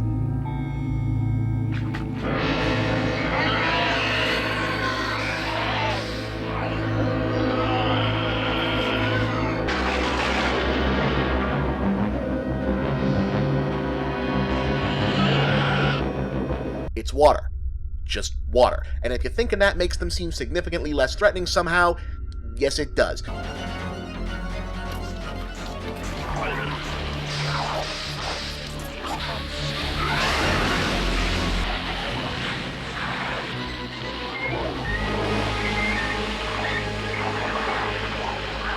Incidentally, yes, we really are expected to somehow accept that Paula is a kid when she is clearly the same age as the allegedly teenage main characters. Anyway, the group decides through no discernible logic that even though they know where the Neon Maniacs live, that there's a giant body of water right next to it, and alternately that they're coming after Natalie, whose house is equipped with a literal swimming pool's worth of their kryptonite, they should load up on squirt guns and take the monsters on when they attack the big school costume dance because... just because. We've had enough!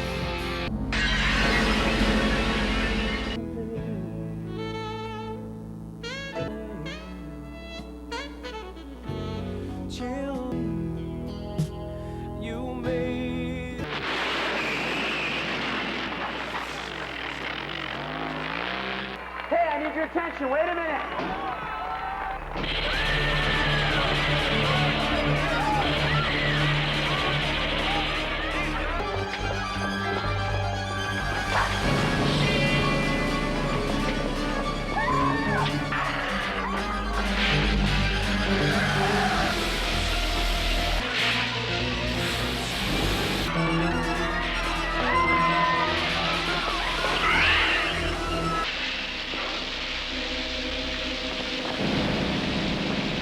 Eventually, the Neon Maniacs are defeated and driven back from whence they came, seeming to vanish before the police can collect any evidence that they even existed. A final coda, however, reveals their true place of origin.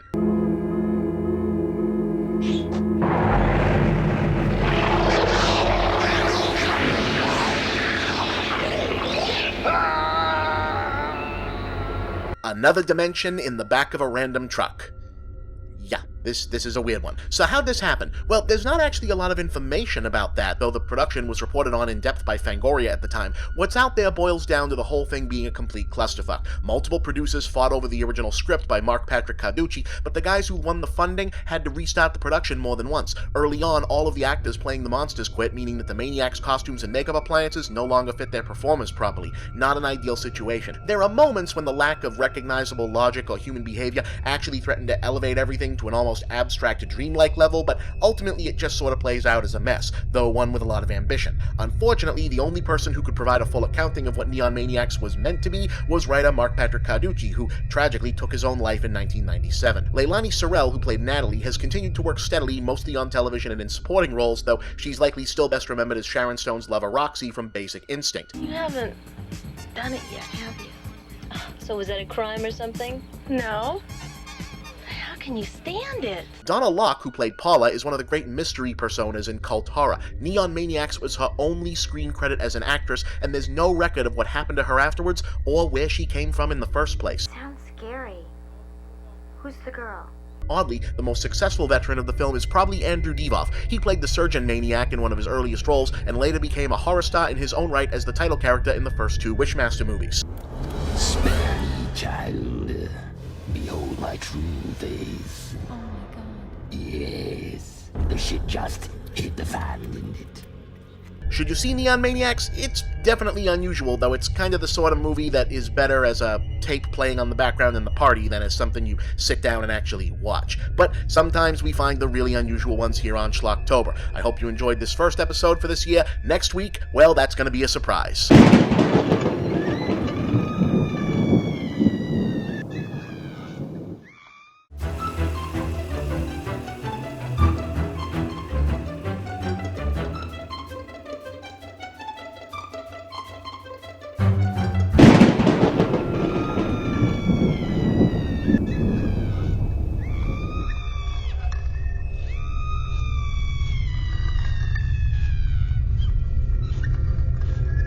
Mystics in Bali. Alright, I've been waiting for a spot to do this one. Might actually have waited too long, as it turns out, since this movie isn't anywhere near as obscure or unknown occult artifact as it was back when I stumbled onto it, but what are you gonna do? Plus, I'm sure some of you out there haven't seen or heard of it yet, right?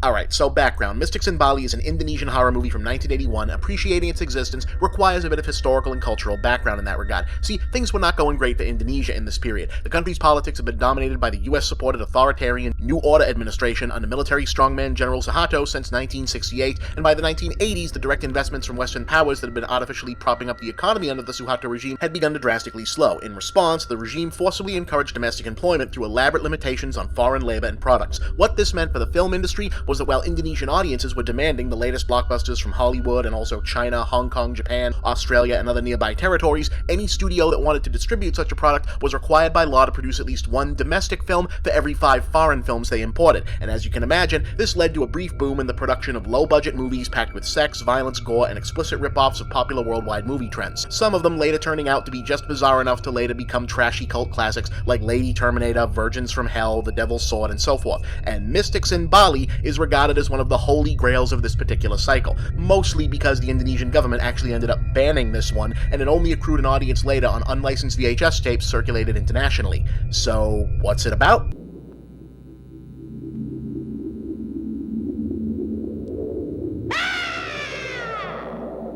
Well, short version, it's a witchcraft movie. Our main character is Kathy, an American, or in some translation Australian, student who's vacationing on the island province of Bali to do some studying and hook up with this local Hall & Oates looking dude named Mahendra. So, what's she studying? I'm surprised that a pretty girl like you would be interested in learning black magic. Well, I'm just curious. I'm thinking that maybe one day I can write a book about it and tell it to the world. We've all met this chick, right? College dilettante immersing herself in the appropriation of other people's sacred cultures because, hey, why the hell not? And maybe she'll write a book about it someday. Yeah, you're not gonna like Kathy. Fortunately, the movie doesn't totally seem to want you to. I want to find out all the secrets of this unusual branch of black magic, and the only possible way to do that would be to learn it myself. The same way I learned voodoo, the black magic of Africa. It's gonna be a fascinating book when it's finished. Anyway, Mahendra agrees to take Kathy to see the local liak, a creature of Indonesian folklore that's a cross between a vampire and a shape-shifting medicine woman. All things considered, they find her pretty easily.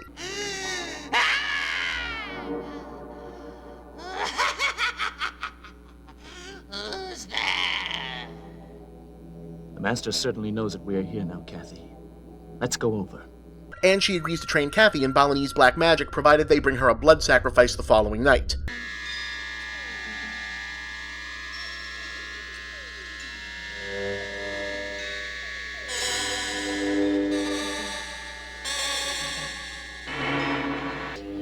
This is good blood. Now, I need you to take off your skirt. What are you gonna do? Don't you argue with me. She must take off her skirt.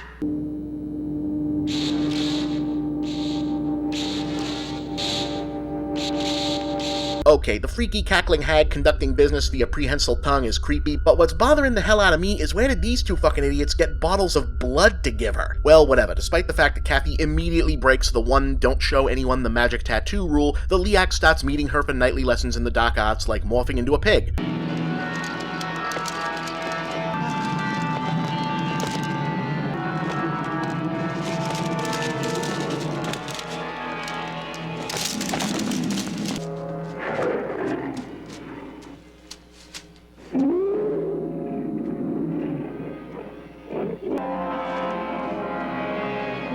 And other stuff.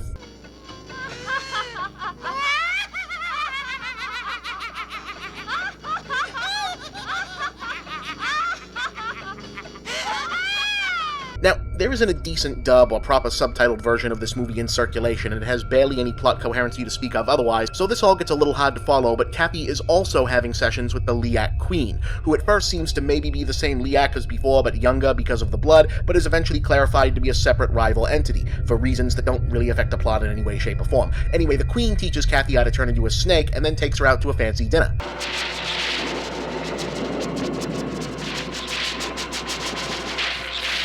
We went to this strange place where I saw plenty of delicious-looking delicacies, and I ate a lot of the things that were on the table.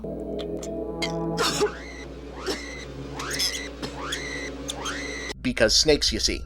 At one point, all three women turn into floating fireballs for a fight wherein the older Liak and Kathy defeat the Queen and claim the throne, whatever that does. Cool looking sequence, too bad they never tell us which fireball is which or what the fuck was even going on until the scene is over.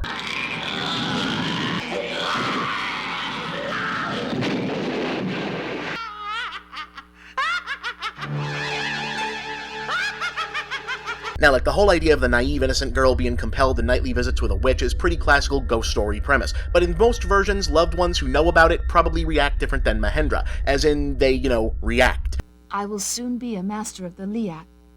This is really hard to believe. This guy is just kind of moping about it and occasionally expressing vague consternation. His big take-charge move is to go report on everything to his uncle, a local holy man. But okay, just why does anyone give a shit about this movie? Well, because of what the Liak's actual plan for Kathy turns out to be.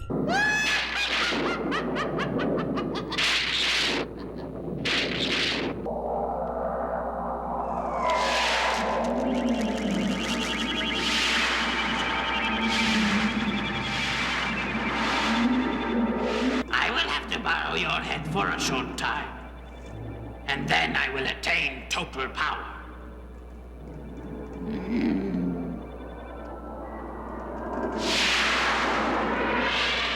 Bet you didn't see that shit coming. Okay, the floating lady head with organs still attached monster is another staple of Indonesian folklore, the Penanggalan. And according to mystics in Bali, this is what a Penanggalan does.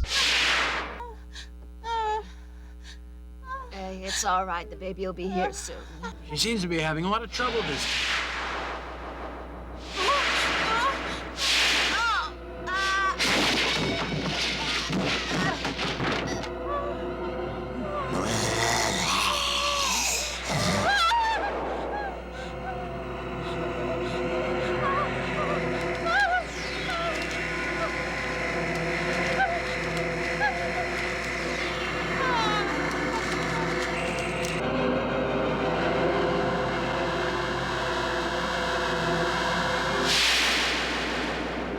Well, that certainly took a turn. So obviously this can't go unanswered, so Mahendra, his uncle, and some locals opt to bust out the good magic to try and neutralize Kathy and destroy the Liak. And also, this lady shows up.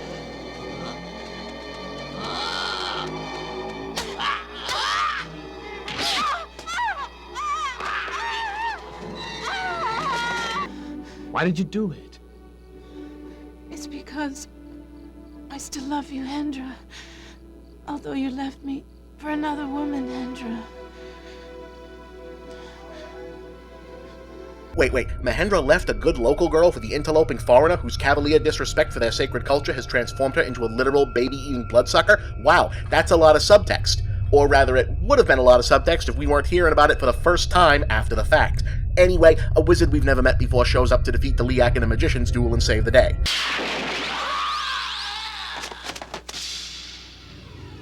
Oh, I see. It's you again.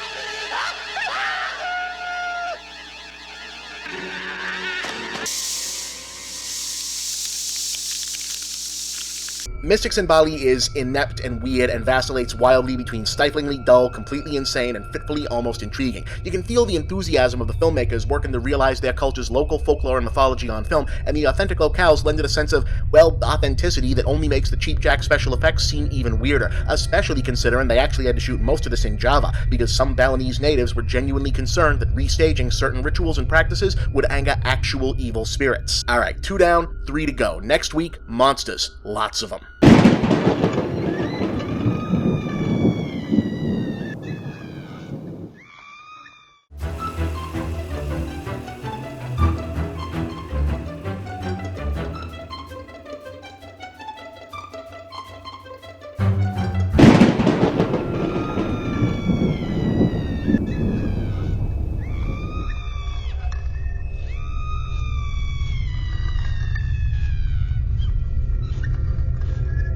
So the new Power Rangers movie looks kinda bad, huh? I mean, just kinda dour and angsty, and look, Power Rangers was never precisely my thing, but what I know of it suggests it's always been kind of the opposite of that, yes? I don't know, it feels kind of like Hayam Saban set out to launch his own Avengers and wound up with something like his own Fant 4 stick. But mostly this thing looks like it's trying to ride the YA sci-fi misfit dystopian thing. I mean, watch the trailer and try not to think of Jumper, I Am Number 4, Maze Runner, Mortal Instruments, Divergent, and did no one tell them that that whole cycle turned out to have hugely diminishing box office presence and that all the movies have been pretty much terrible? Hell, by the 4th one, everybody even stopped pretending that Hunger Games was any good. I guess the idea must be to appeal to a new generation of potential fans, but isn't the show still on TV and still really popular with what would be the current generation as basically the same thing it's always been before? But whatever. The main thing that's always nominally interested me about the Power Rangers franchise is the odd and often awkward attempts to reconfigure cultural artifacts as uniquely grounded in its Japanese origins as the Super Sentai Tokusatsu shows into something like an American superhero series. The end result frequently emerging as a bizarre clash of dueling pop culture idiosyncrasies that's also very much on display in this week's Schlocktober presentation, The Guyver.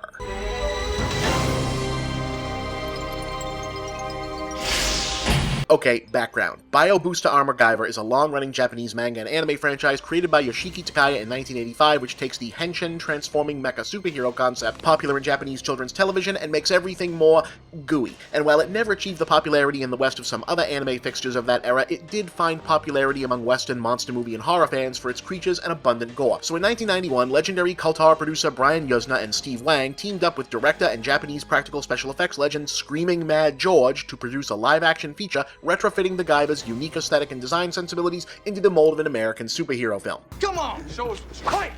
We open with the scientist Dr. Sagawa attempting to smuggle a mysterious device away from his employers at the sinister Kronos Corporation and into the hands of a dogged CIA agent played by Mark Hamill, because Batman the Animated Series was still a year away, so this is what Mark Hamill was doing. Unfortunately, no longer young Skywalker is too late, and Sagawa is confronted by said corporation's oddly small army of hired thugs, whom he attempts to fend off by transforming into a fish monster.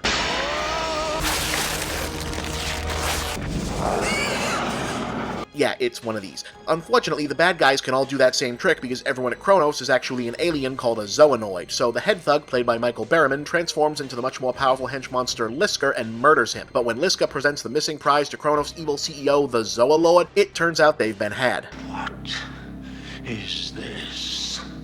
Some sort of masochistic...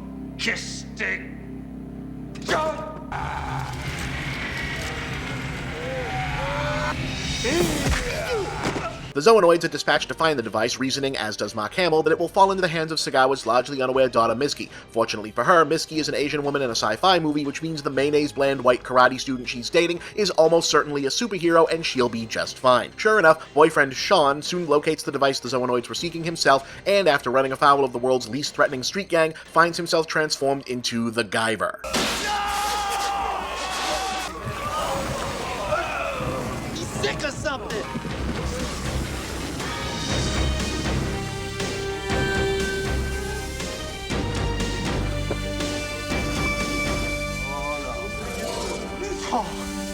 And yeah, this stuff is the reason to watch the movie. The Guyver suit and really all the monster stuff just looks ridiculously cool. For the last 15 years or so, Screaming Mad George has mainly been known as the guy who makes the stage masks for Slipknot, but in the 80s and 90s he was one of the go-to guys for makeup and monster suits that needed an extra edge of punk rock weirdness for not a lot of money, creating memorable creature effects for Big Trouble in Little China, Predator, Nightmare on Elm Street 3 and 4, Society, Freaked, Tales from the Hood, and a bunch more. And whatever else may be lacking in the Guyver, whenever the fighting starts, it's a hell of a showcase for what he can do.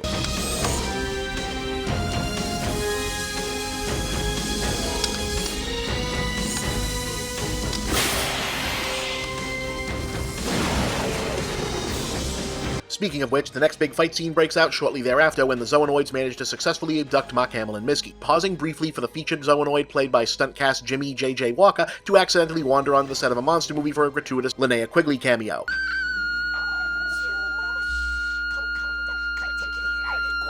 No. You're not afraid of her. She is afraid of you. Which isn't as painful as when he raps a moment later. I've been looking high, I've been looking low, for the guiding, jiving thing to show. Yeah, but like I said, we're here to see monster wrestling scenes, and the Guyver blocks off most of the end of Act 2 for a fucking great one.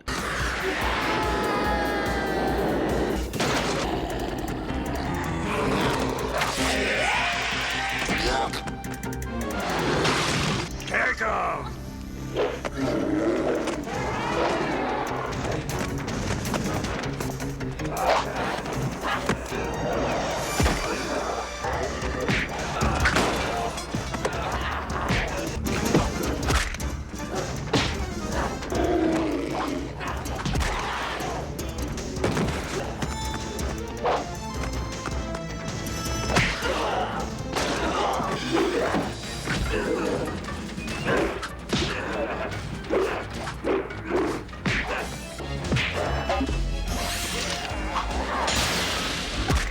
Which Sam loses when Liska rips the power source out of his head, killing him.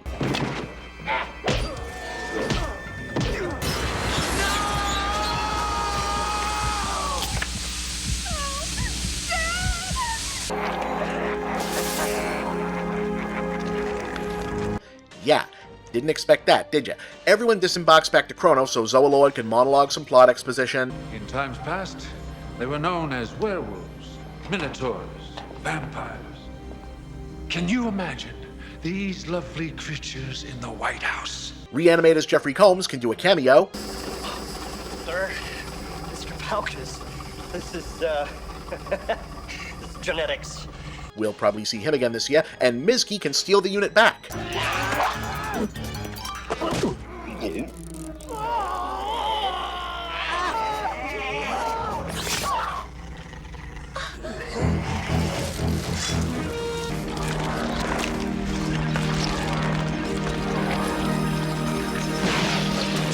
So Sean regenerates, we get another big monster battle. Stay back!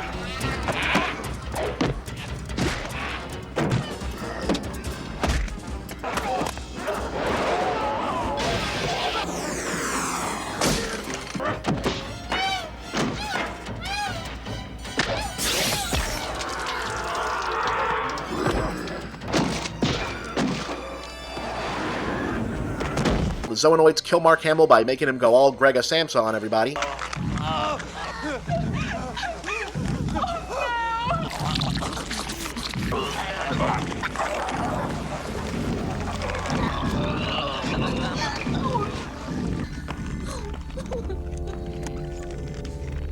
And the Guyver faces off against Zoalord in his final giant monster form. Holy shit!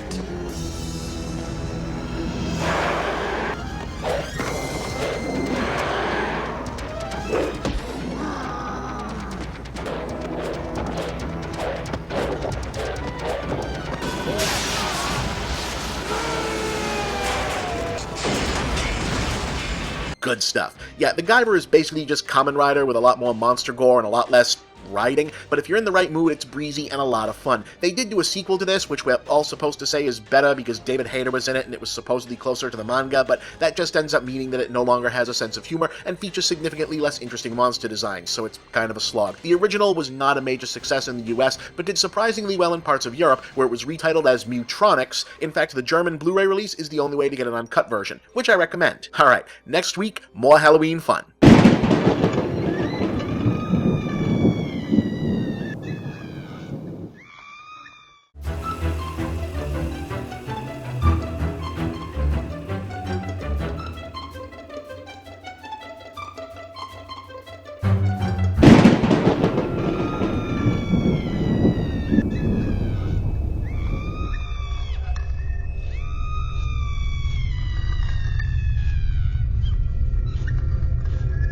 Today's subject is our first Schlocktober feature from the great nation of Mexico. So first things first, to my many Latino viewers, lo siento de antemano, mi pronunciación española no es muy buena. Second thing, it's our sole black and white movie this year, so let's get some more direct contrast in the decor. Spiffy. Alright, let's get into La Nave de los Monstruos.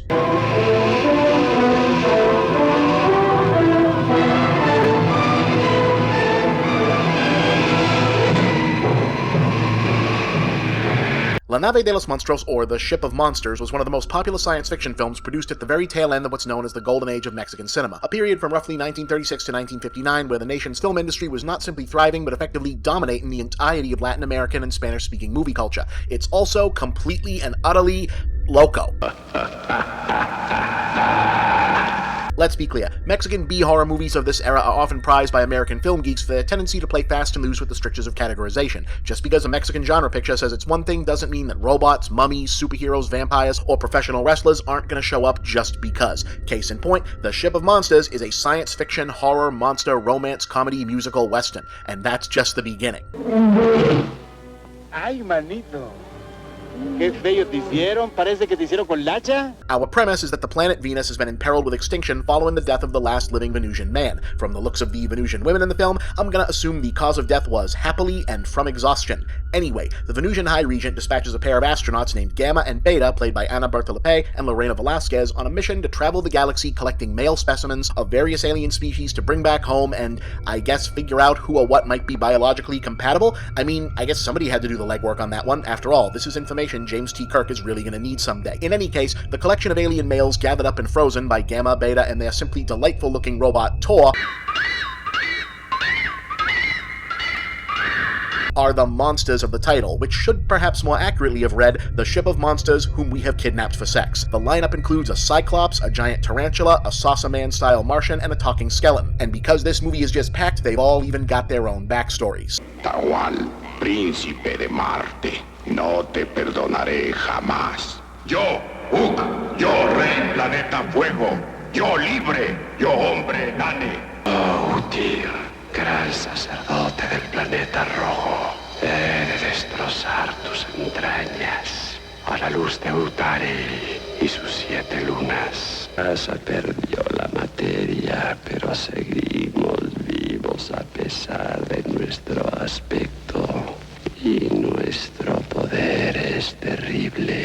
But the mission is complicated when a malfunctioning engine forces the spaceship to make an emergency landing on Earth in the small town of Chihuahua, Mexico, where the ladies head out to explore and stumble upon our hero for the piece, Lalo Gonzalez as Laureano, a bumbling singing cowboy and rancher prone to tall tales who's surprisingly willing to accept that Miss Mexico 1953, Miss Mexico 1960, and their pet robot have simply wandered away from a passing circus. Also, Mexican movies in 1960 much more forward about certain subjects than Hollywood movies of the same era.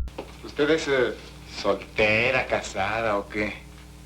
No me vaya a decir que eso qué. Soltera? You see, that wouldn't have been asked about out loud in the Martin and Lewis version of this same movie. Anyway, the ladies at first want to abduct Laureano as part of their men's stable, but they start questioning the mission and getting jealous over him when he introduces the pair to a strange human concept called love. Y para eso necesitan ir con un señor que les dé permiso. Pues se puede hacer sin permiso, nomás que no está muy bien visto en estas regiones. Speaking of which, Tor falls in love himself with Laureano's jukebox. Ay, mamacita, qué lindos bulbos tienes. Sure, why not? It also turns out that Beta has been keeping a secret of her own.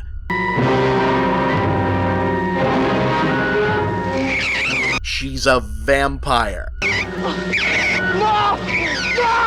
¡No! ¡Beta! ¡No lo hagas, Beta! You guys, this is a really good movie. Okay, so Beta is actually an evil interloper from Uranus, the planet of shadows, and she takes this opportunity to free the monsters, seduces their nominal leader, and unleashes the others to conquer Mexico in her name.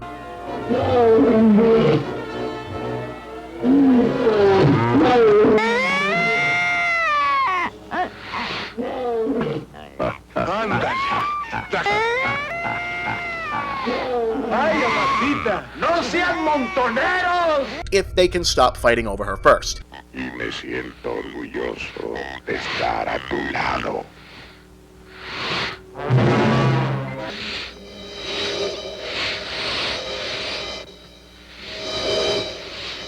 Incidentally, Mystery Science Theater fans may recognize Lorena Velasquez as the vampire queen from Samson Against the Vampire Women. No beauty of the Mexican screen ever looked better in fangs. In any case, it's up to Laureano, his younger brother Ruperto, and Tor to defeat Beta, rescue Gamma, destroy the rampaging monsters, and save the world.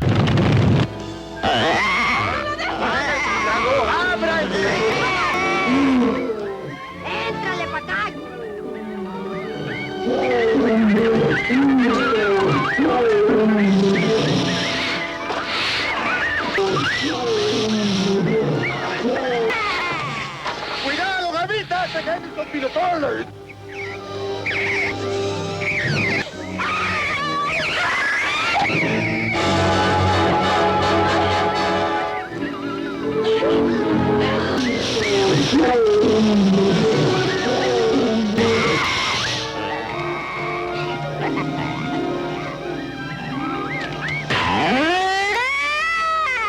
Ultimately, Gamma elects to remain on Earth with Laureano, sending Tor and the jukebox blasting off to bring the human invention of love back to Venus, because how can you not love a movie that ends like this?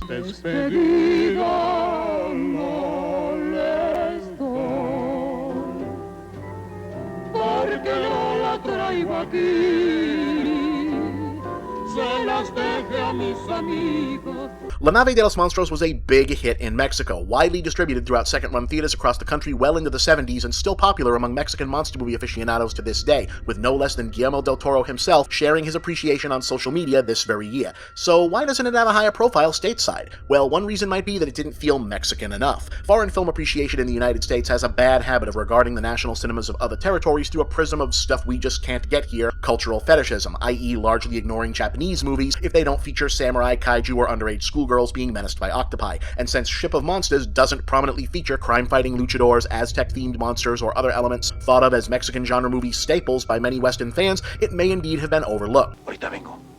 En este planeta el hombre es el que da la cara.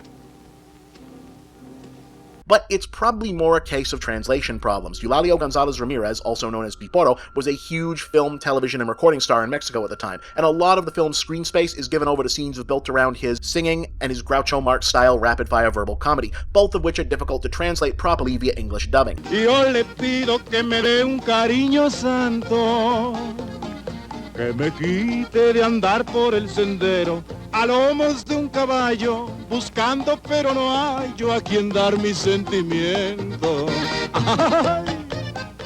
Vete a la arboleda grande. Allora el sol sale nomás al quer infestado. ¡Infestado de dinosaurios! Bueno, dinosaurio chico, siempre se da al pobre animal si hay poco pasto. Pero eso sí, dinosaurio fino, sin hueso y con una pluma primorosa. Decimos al señor cura que nos vamos a casar y nos da su bendición. Ah, les recomiendo una cosa, que no se van a portar mal porque les pica un animal. Y ya. ¿Y luego? As a result, the film is criminally underseen in the US, and the only official release was part of a Lionsgate Mexican cinema collection so specifically targeted to Latino audiences that they didn't even bother to include English subtitles. But unofficial fan subs are out there and are absolutely worth tracking down because Ship of Monsters is a total undiscovered blast that deserves a much, much bigger fan base. Raza de vampiros, habitantes de las sombras, uranitas, por fin será nuestra la sangre de la tierra. Okay, one more to go, folks. Next week is Halloween and our final installment for the year. What's it gonna be? Tune in and find out.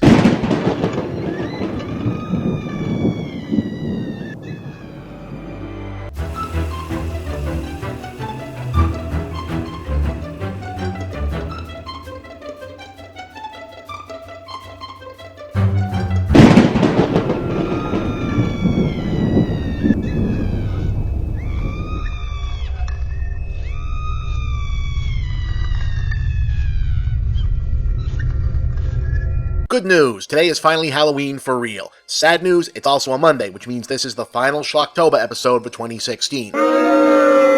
Which, for those of you who've been down this road before, know that means you may have to wait 2, possibly 3 whole weeks before I find another excuse to do an episode on weird-ass old movies. In any case, we'll get through it. And one thing that'll probably help us is that we're also less than a week away from the release of Marvel's Doctor Strange. Our only big superhero movie of the season, our last one, period, for a shockingly long stretch of months considering how out of control the proliferation of this particular genre is supposed to be, and if we're being honest, looking a lot better than anybody could have hoped for a fucking Doctor Strange movie to look, however you feel about the comics. The fact is, Doctor Strange was always going to be a hard nut to crack because the whole thing is so goddamn bizarre, even though when you think about it, Hollywood has historically made a lot more movies about wizards than they have about superheroes. But believe it or not, this is the 3rd time Marvel has tried to make this franchise happen. Now I imagine the sort of person who's watching this show is familiar with the rather terrible 1978 movie version starring Peter Hooton, but there's also a second chapter to the story. You see, for whatever reason, Marvel, and supposedly Stan Lee in particular, always seemed to think that Doctor Strange was one of their top candidates for a mainstream crossover appeal, and they never stopped pursuing a live-action movie. For years, the rights to make one were held by Charles Band, the legendary B-movie mega-producer whose family operation Full Moon Video utterly dominated the direct-to-VHS era and was recently reborn as pretty much the Netflix of schlock. Unfortunately, by the time Band & Company had scraped together the components to actually make Doctor Strange, their license had expired and Marvel was thinking they could get more money for it elsewhere. Spoiler, they didn't, hence why this is one of the movies they aren't required to hook up with Sony, Fox, or Universal to make. So, in a reaction that typifies how and why the Band family has survived and thrived for so long in this business, Charles decided, fuck it, Full Moon will just change the names and details around and make the goddamn movie anyway. And thus was born Dr. Mordred.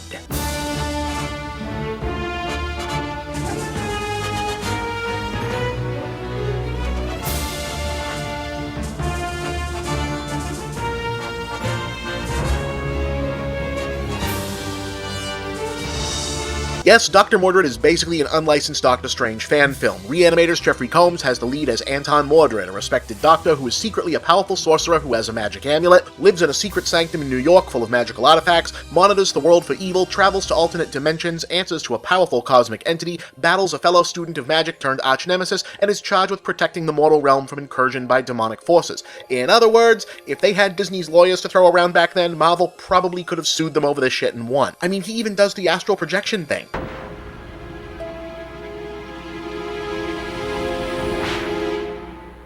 Now, to be fair, there are some differences. Mordred is a doctor of occult history instead of a surgeon. He's actually a centuries-old extra-dimensional being himself instead of a powered-up human. The center of all things mystic is in the other dimension instead of Tibet. Eternity is now called the Monitor, and Mordred and our Baron Mordo analog Cabal were students together as kids instead of as adults. Oh, and no beard and the cape is blue.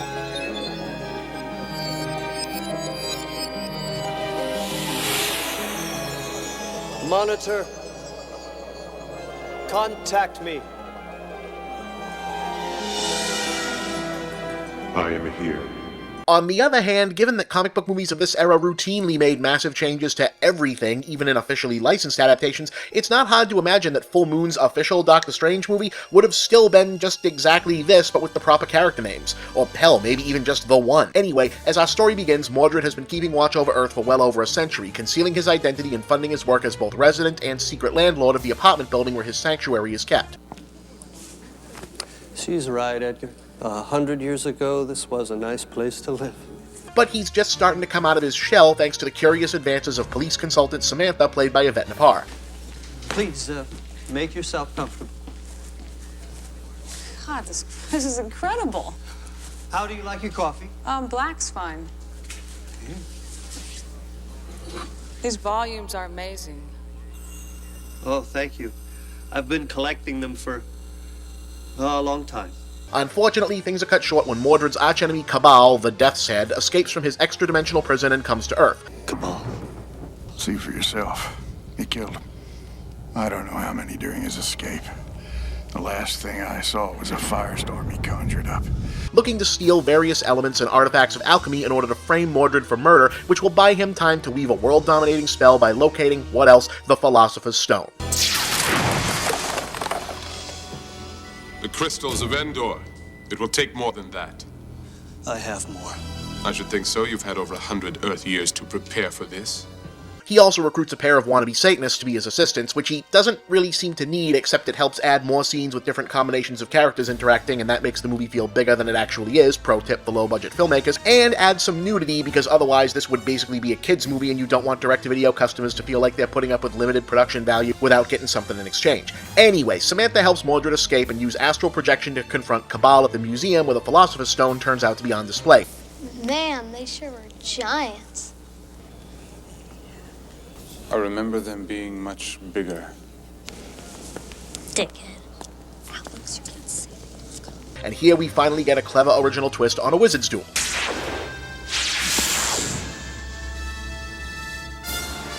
thought as much. You realize you have no power over me in this state? No, but I can cast a spell.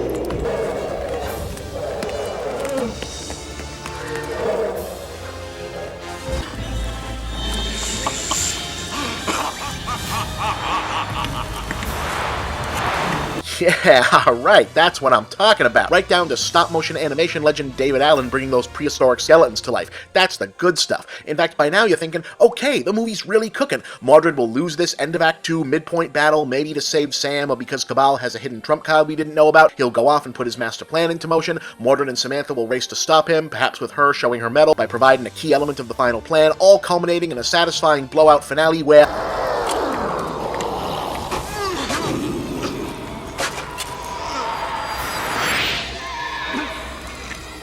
or not. Yeah, no, that's really it. Mordred kills Cabal with the skeleton tusk, they mop up the one remaining henchman, there's a weird fake-out E.T. moment where Mordred has to leave Earth for some reason, but then he comes back in time for Christmas, and to tease out sequels that would never be. Well, wherever they send me, I'll need some help. Somebody I can trust. I'll do my best. Good. But first, we have to have a little eggnog. Weird, right? I mean, it technically tells a complete story, but it feels like it stops just when it should be getting started. It's not like the movie is too long either, it's only 74 minutes, and that lack of a strong finish probably explains more than anything why the same studio that made 10 Puppet Master movies, 5 Trancers, and even a crossover between Dollman and Demonic Toys somehow never felt compelled to make even one more movie about Dr. Mordred. Still, this is a charming, low-tech little movie in its own right, and in 1992, easily the best anyone could have hoped for from an actual Doctor Strange movie. It has a good score, the design work for Mordred's costume and the layout of his inner sanctum is especially rich and detailed, with a clear level of effort and care being put in. If you know your Full Moon movies, you know Charles Band was always eager to turn even the most limited horror premise into a sprawling comic book mini-epic stuffed with lore, continuity, crossovers, and goofy world-building, so it's fun to see him and his crew start from that point for a change. I wish you well. I took an oath, and when the time comes, I'll meet the death's head and beat it back. Plus, the cast is all delightfully in on the joke, especially Combs, who really needs to get himself into the actual Marvel movies at some point, because he's always good in this stuff, and here it's nice to see him play a good guy for a change who constantly seems like the coolest dude in the room, but also somehow the biggest dork on the planet. You didn't win! So that's Dr. Mordred, aka the fake Doctor Strange. Will the real thing do it better? We'll find out soon enough. If you're not already following my film reviews over at Geek.com, now would probably be the time. I hope you enjoyed Schlocktober 2016. Check back here next week for something else that'll probably be pretty good too.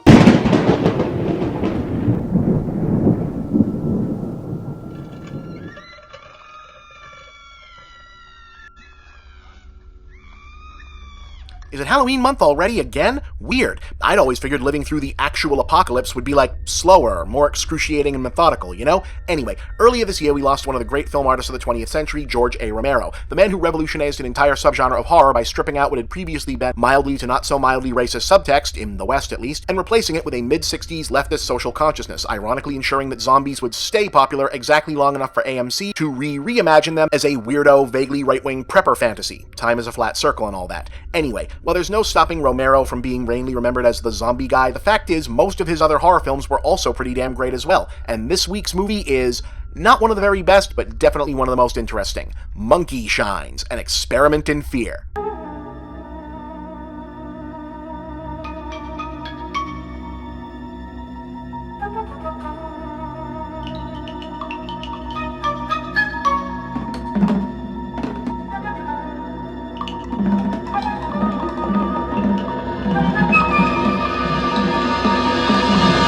Yeah, a monkey movie. How about that? Okay, so our hero is a super in-shape, world-class athlete named Alan, played by Jason Beggy. Yup, Sergeant Voight from Chicago PD. How about that? Who begins his day of improvised weight training to the tune of music that indicates your life has been going entirely too well up to this point.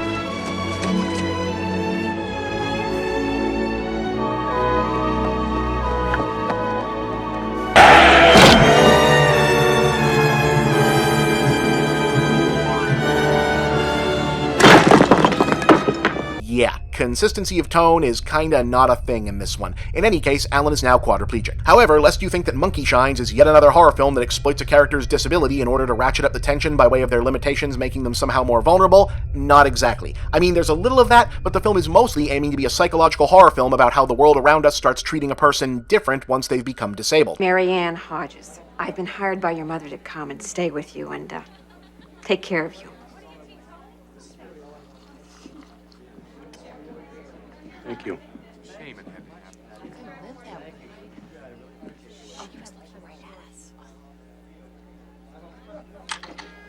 Alan's girlfriend leaves him because this isn't the life she signed up for. That sucks. And she immediately starts sleeping with his doctor, so hey, guess who's not going to make it through much more of this movie? But Monkey Shines is more interested in the subtly dehumanizing behaviors of those who stick around and project their own discomfort with Alan's condition onto him, and the oblivious microaggressions of those who think they're being helpful. His mother immediately starts smothering him like he's a child again. To Alan, to the start of his new life. Look, Halloween! Oh, you just refused to wear that costume we bought for you. You wanted to go as that robot from the movies. What's his name? Robbie the Robot. I always wanted to be Robbie the Robot. Guess I finally got my wish.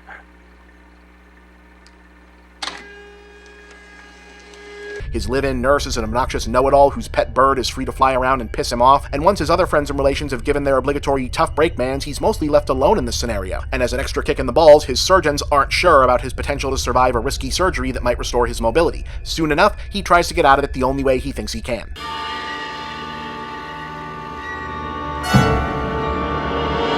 Yeah, that gets dark pretty fast. Fortunately for Alan, he still has a best friend named Jeff, who's able to get him a good deal on a capuchin helper monkey. Mostly because Jeff is a drug-addicted mad scientist who's been conducting experiments and transplanting human brain tissue into capuchin helper monkeys. One human brain. Double, double, toil and trouble. Fire burn and cauldron bubble. You have got to get smart on this, sugar. So Alan now has two new pals in the form of monkey trainer Melanie and Ella the monkey, with whom he forms an immediate powerful emotional bond. Tax collectors getting closer. Hey, she turned it on all by herself. That's the story of, that's the glory of love. And as long as there's the two of us, we got the world and all its charms. And when the world Beardless history. No deal? What? and a hand to hold. I don't know. Aww. He also bonds with Melanie in a more explicitly romantic sense, which Ella is not happy about. And did I mention Alan is having monkey POV nightmares?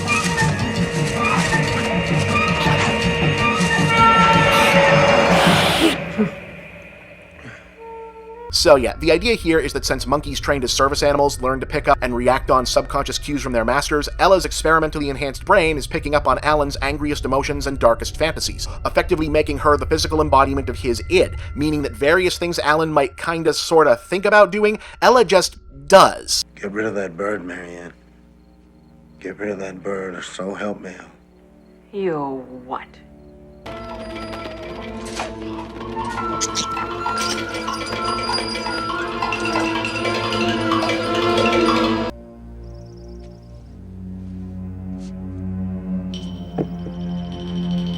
And then she doesn't want to stop.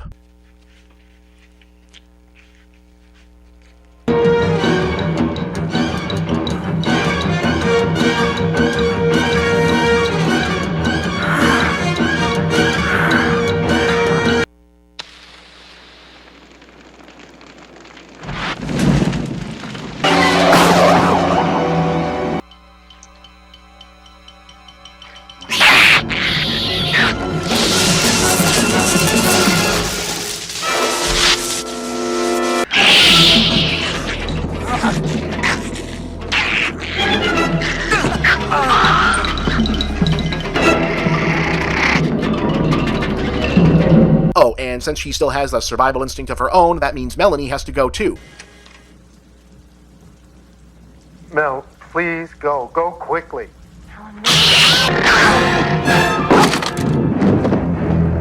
Unless Alan can summon the strength to shut down what is effectively his own dark side. Ellen, no! Stop! Ella!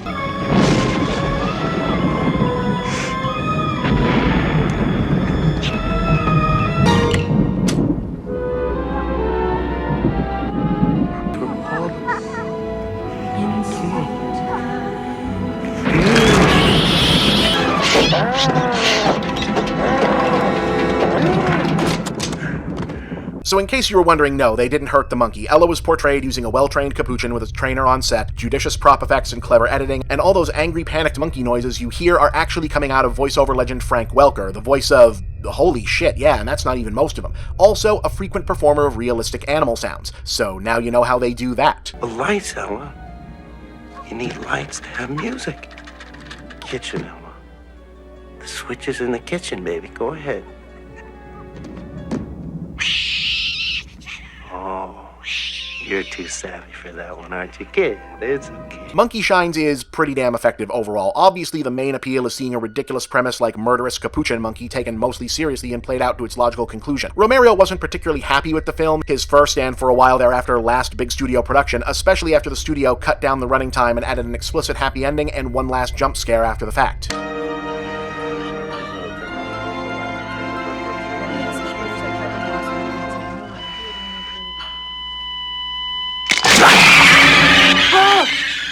Alright, that was our sort of normal episode to kick off the season. Next week, we're going to Hong Kong.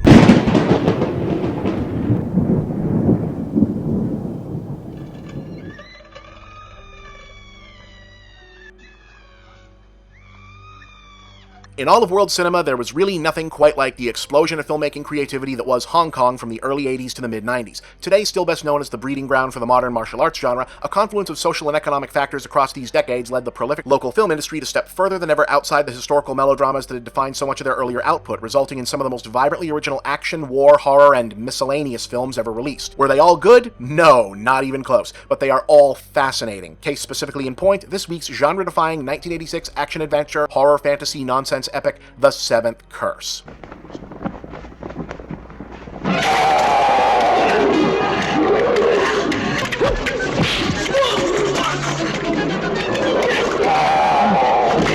But first, very briefly, this film was never widely released in the West apart from home video and as such has been subject to multiple English translations of varying quality. As I am not a fluent speaker of Mandarin or Cantonese, it is possible that I may have not properly interpreted certain plot details or misunderstood certain cultural references. While I have made effort to mitigate this through research, I nonetheless hope that any errors on my part are not taken as a sign of disrespect for Hong Kong or for Chinese culture. Nobody can say I don't put the work in. Anyway.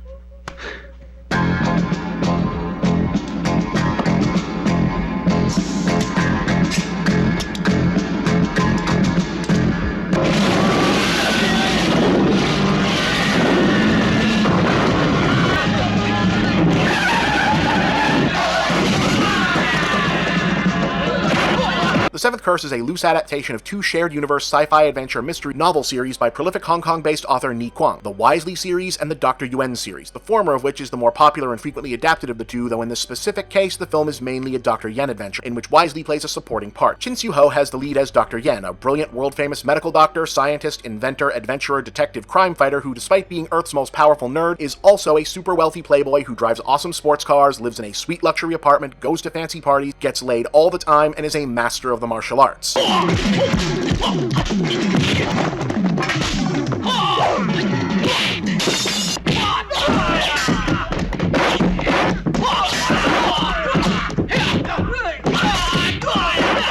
Yeah, in case you were under the impression that it was only white dudes who kept creating characters exactly like this. Chow Yun-fat does the special guest star thing as Wisely, who is pretty much the same guy, but also he knows about ghost stuff and is somehow even more awesome. Since this is Hong Kong in the mid-80s, we open with a heavily armed police shootout wherein outmatched cops call in Dr. Yen to take point on a mission because in this universe that makes sense. 一向都有心脏病，为什么一定要找我？是这样的。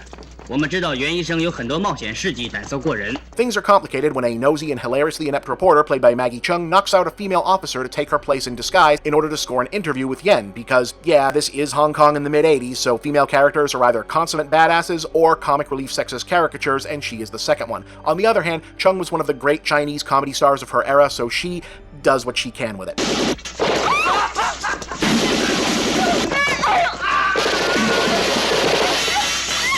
In the main plot, Dr. Yen is being plagued by a mysterious blood disease that turns out to be a curse related to an adventure several years ago in the uncharted jungles of Thailand. Oh yeah, in Hong Kong movies of this era, Thailand is basically Asian Transylvania, where he rescued a native girl from being offered up to the zombie god of the evil worm tribe, who require human sacrifice in order to... just watch.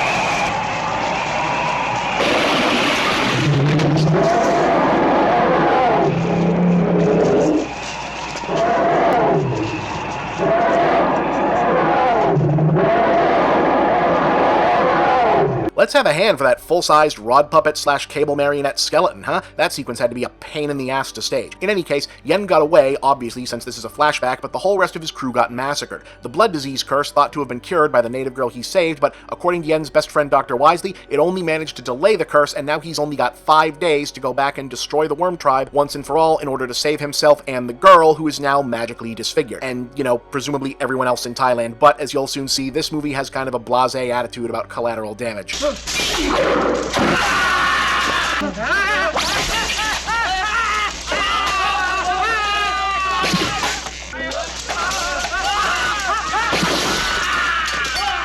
Also, Maggie Cheung is coming along because she's Wisely's cousin. What? And he can't go right away, and her daddy's rich, so she...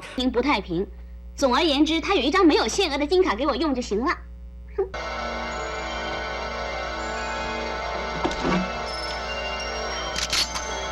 That turns out to be useful because once arriving in Thailand, they discover that Aquala, the sorcerer who runs the Worm Tribe, has abducted the children of a peaceful village. Hey, wait a second, because he requires a mass child sacrifice to power up his magical weapon, the Little Ghost. 这是神的旨意。但是我们从来没试过。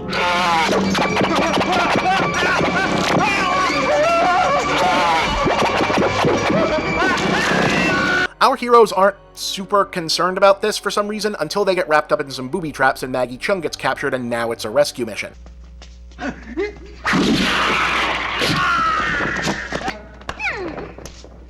啊，你一定是这里的大老板，你真是个大好人。我先走了，拜拜。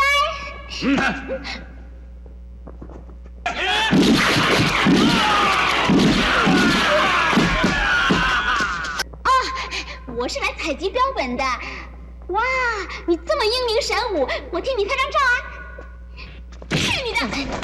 Though she ends up briefly possessed anyway, Wisely and his wife Sue, who I think is also supposed to be some kind of good witch herself maybe, finally show up, sure, because there aren't too many characters in this already, and set about curing her while Yen and one of his Thai buddies set off to steal magic ashes to cure various curses from some Buddhist monks.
Only to find that it's time once again to save everyone from the Worm Tribe and Zombie God Sacrifice, which goes a little bit off the rails this time.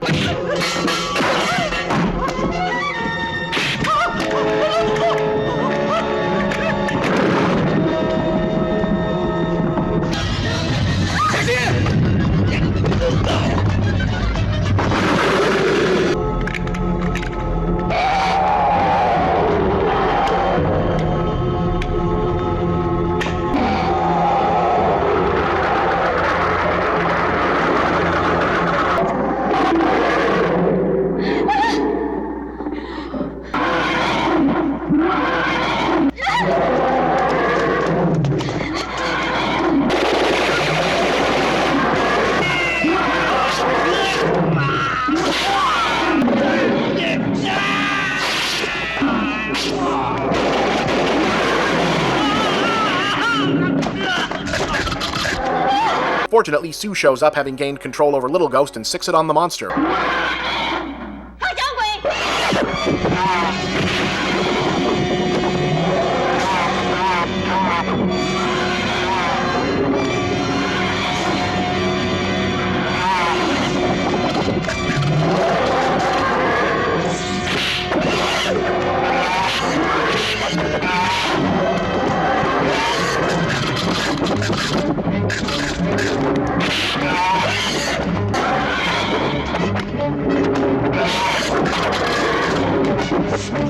Which is followed by Wisely remembering that he's being played by Chow Yun-fat and setting the whole situation right with a rocket launcher.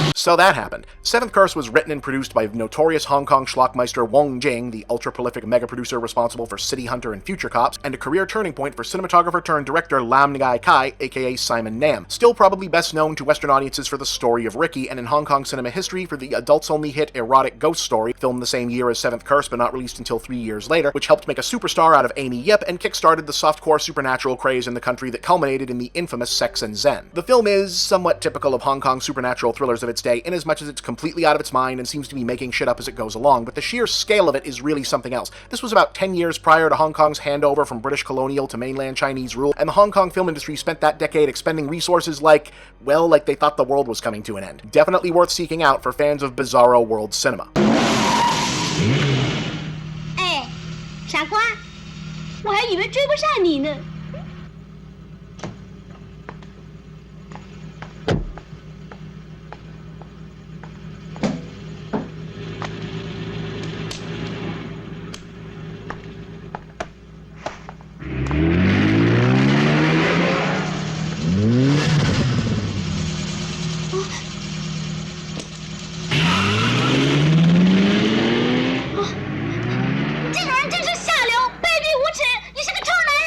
One more Schlocktober down, 3 more to go. Next week, we're going back to the good old US of A. 幸好啦，我在美国念书的时候啊，看过很多有关越战杀人机关的书呢。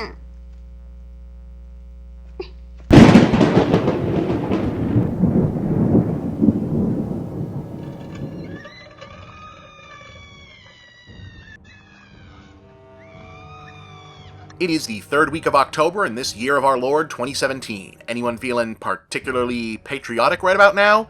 Me neither. Anyway. Tying horror films to holidays is one of those things that feels really strange until you think about it for a little bit. One of the most reliable things you can do in a horror movie is prod at people's boundaries and openly violate cultural taboos, and to be effective at that you need to identify and exploit culture and shared mythology that a broad audience can recognize, and given that most notable holidays tend to be tied to religious or national identity, their iconography is an obvious choice because you generally don't even have to be part of the group celebrating to cue in on why it's a big deal. Even most non-Christians get that the idea of a killer Santa Claus is a transgressive perversion of something associated with children and innocence.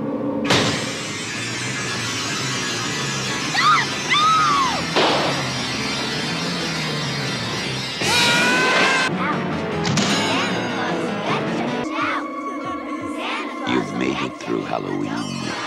Now try and survive Christmas. Hell, even though Halloween was based around the quote-unquote scary holiday, its whole hook is violating the innocently scary fun of goofy monster movies and being out in your neighborhood after dark by having an actual straight-up murderer skulking around in the shadows. It obviously works better for some holidays than others, the 4th of July probably being the best American example, so if nothing else, give director William Lustig and writer Larry Cohen credit for trying with 1996's Uncle Sam. Where is that hatchet?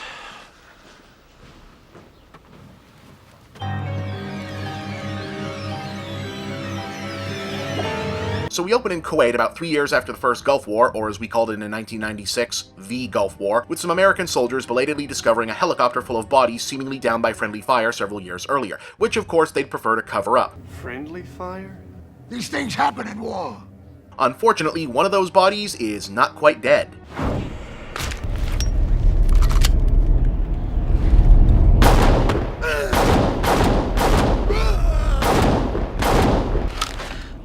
Don't be afraid.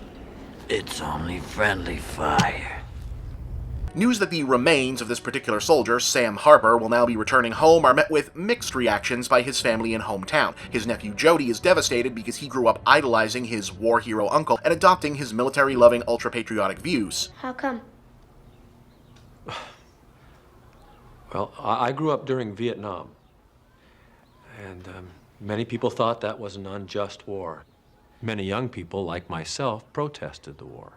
In fact, some people left the country for a while. My Uncle Sam said you guys were cowards. Just so we're clear, yes, our killer Uncle Sam is our main character's actual uncle named Sam. But on the other hand, Jody's mom and Louise, aka Sam's now ex-wife, are actually pretty glad to finally confirm that he's dead, because Sam was a sadistic asshole who abused his wife and only joined the army so he could kill people legally. Something they've elected to keep from Jody, which, in case the metaphor was still too subtle at this point, will turn out to have been a bad idea on their part.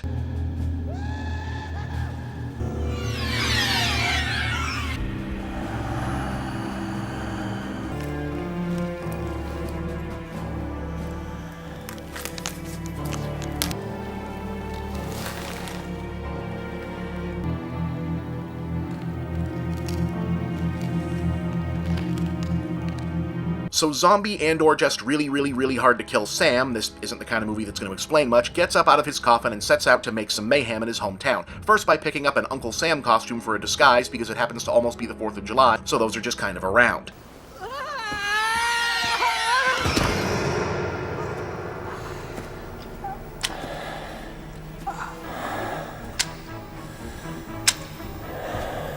I hope you got an eyeful.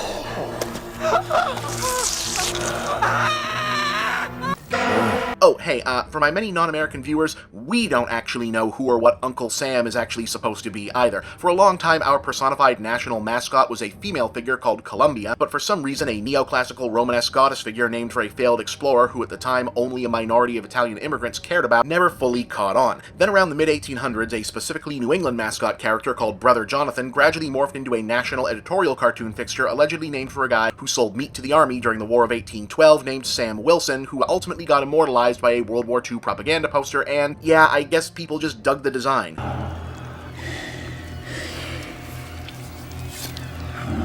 In any case, this Uncle Sam's thing is that he's driven to hunt down and slaughter the insufficiently patriotic, starting with some teenage flag burners. Yeah!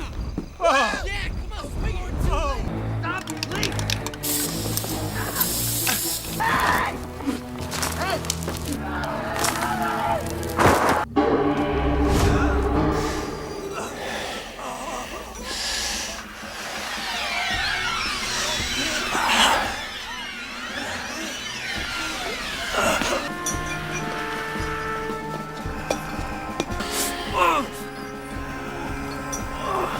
Jody's anti-war ex-hippie teacher. We'll miss our place in the march. Mr. Crandall, I'm back to get the axe.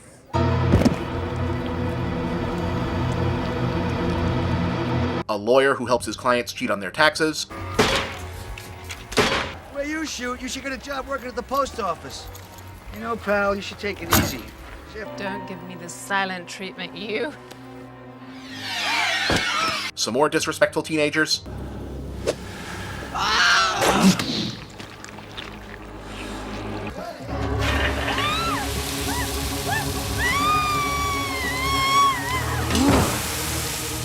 A corrupt politician.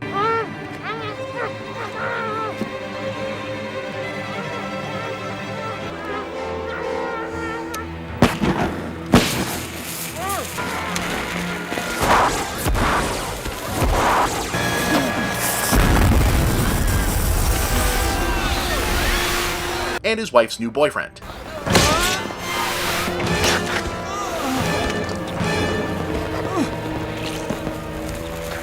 It's kind of weird that the tax cheat is in there too, since the movie is otherwise leaning hard on Sam as a stand-in for the right-wing nationalist set, so it's kind of a skew that he'd be for killing on behalf of the honor of big government, but then again, Bill Lustig's message movies are always a little on the ideologically muddy side, like the Maniac Cop movie, which are mostly about using horror to frame a mainstream understanding of how and why marginalized communities come to see the police as an inherently threatening presence, but are also very much about how fears stoked by the evil zombie cop make things dangerous for the quote-unquote good cops. There's also a bizarre out-of-nowhere subplot about a blind kid who was injured by fireworks having an unexplained psychic connection to Sam that makes no sense whatsoever other than a shortcut to revealing the killer's identity to Jody. Even in darkness, you can see me better than those with eyes. Did he tell you who he is?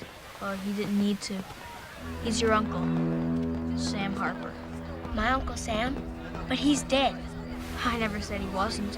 But on the other hand, the scene where Jody's mom and aunt finally decide to have the talk about who Sam really was and what he did to them is played 100% straight and pretty affecting. Your Uncle Sam wanted everybody to be afraid of him, especially me. He hurt me so badly that I was afraid that one day he might kill me. You're making that up. I know it's an awful thing to say, but I was so happy the day that he got married and moved out of the house, because then he'd have another victim instead of me. Louise, I'm sorry. I could have warned Louise. I could have told her about what he'd been doing to me since I was 6 years old. But I didn't.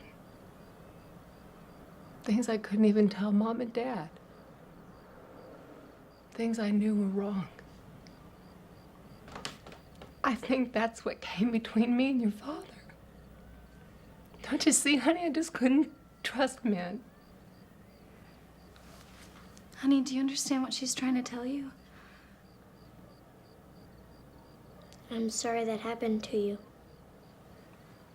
Like, I kind of wish one of the Nightmare on Elm Street movies would be that upfront and direct about, hey, we know Freddy is fun because he kills people and makes dumb jokes, but he's also a child rapist, please remember. Either way, it ultimately falls to the two kids to defeat Sam once and for all. I wanted to be like you. You have to be dead first. Are you volunteering? I was proud of you. You were like a hero. And now you're killing Americans? Americans? These are the same people that left me to die in the desert. Well, now they've gotta face me. Your Uncle Sam. Aided by the late Isaac Hayes as a disabled Korean War vet who blames his own propensity for telling war stories as helping warp Sam's perspective as a child. I'm staying with Sam. He's taking me back with him. Is that boy done gone nuts? Light it.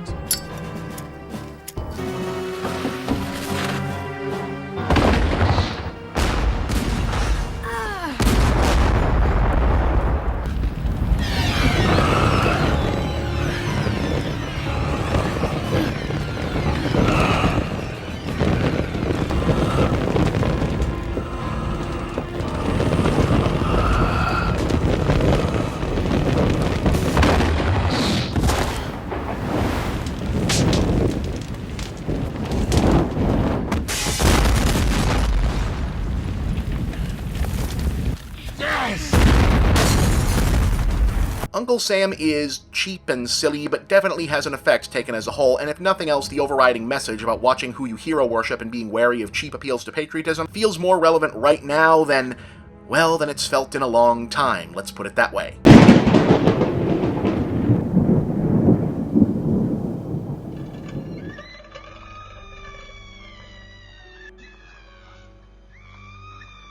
2 weeks ago, we spoke on the subject of Bill Lustig's incendiary 1996 horror satire Uncle Sam, one of the rare 90s horror films that wasn't afraid to get political in an era of genre film that always seemed to want to be above all that. But while Lustig had touched on hot-button topics occasionally before in the edgy maniac cop movies, Uncle Sam's ideological forebears can more overwhelmingly be found in the career of its screenwriter, prolific B-movie legend Larry Cohen. A nuts-and-bolts genre filmmaker active primarily in the 70s and 80s, known for turning standard-issue grindhouse setups into thoughtful and subversive exercises, Cohen is often thought of as a companion filmmaker to other hard-working genre transcenders like John Carpenter. But Cohen brings a decidedly different energy to his work, grounded in the gritty sensibilities and matter-of-fact language of his own blue-collar New York background. As director of Black Caesar and Hell Up in Harlem, he was unquestionably the most important non-black filmmaker in the early days of what came to be called the blaxploitation genre, but he found his true calling in crafting a succession of guerrilla-style horror, action, and sci-fi features that imbued seemingly typical B-movie setups with edgy, politically charged plots and authentically cutting social conscience. Perhaps best known for the infamous killer baby movie It's Alive, his repertoire also includes Q the Winged Serpent, The Ambulance, God Told Me To, special effects, the screenplays for both phone booth and cellular, and extensive television work on top of all that. The Stuff isn't precisely Cohen's best film, but it could easily be thought of as the apotheosis of his genre work, a satirical horror comedy that combines The Blob and Invasion of the Body Snatchers into a dark send-up of the American junk food industry, in which a yogurt-like snack treat called The Stuff has taken the nation by storm. Only the most discriminating clientele. How's the food, sweetheart? That's nice. Where's the stuff? Enough is never enough. Enough is never enough of the stuff. The stuff, the taste that makes you hungry for more. But one suspicious suburban youth named Jason is beginning to think something is not quite right about it.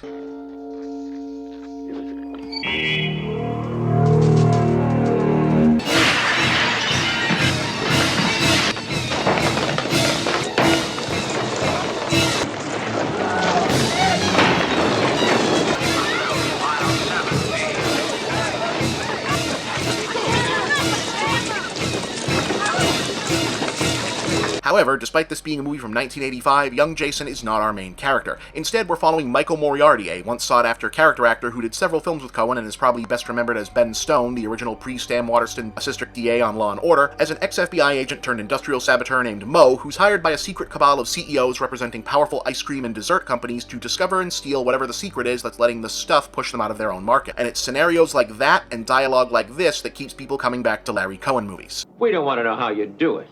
Just, do it. I know, I understand. You guys don't like me. Heard it on the tap there. Someone said I've been fired from the FBI, and that I've been blackballed, and that I was obscene. Someone here said I was obscene. Somebody here. Who said I was obscene?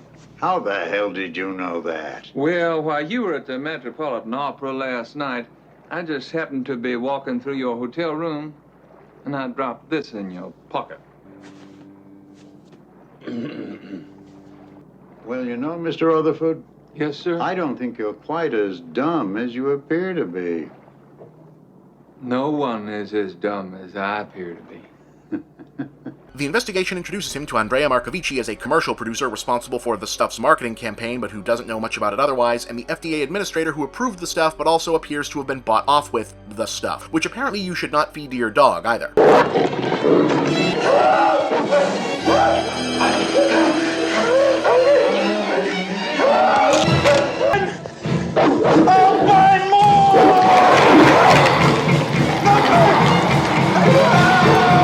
The mystery ultimately leads to a ghost town in Virginia where the stuff had been test marketed and hooks him up with Garrett Morris as Chocolate Chip Charlie, a self-made cookie kingpin who is put out of business by the stuff and helps discover its terrible secret. Okay, lethal hands, kill the door. Watch out for spinners. I always knock first.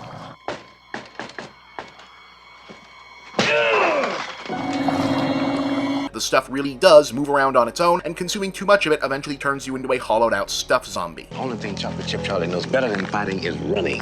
Pick a direction. There's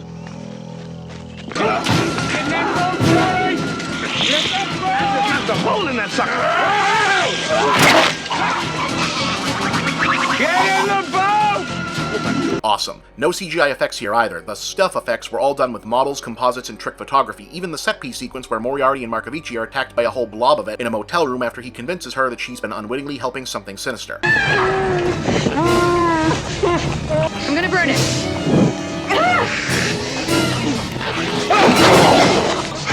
I'll kill you! Leave us alone! Leave us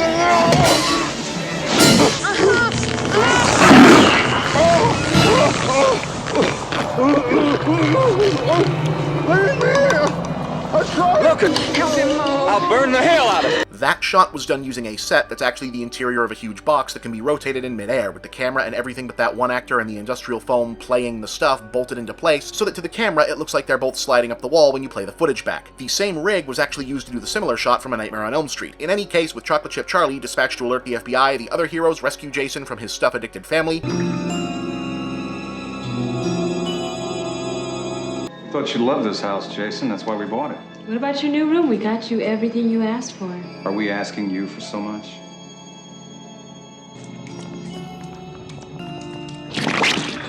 We don't get tired now that we've been eating properly.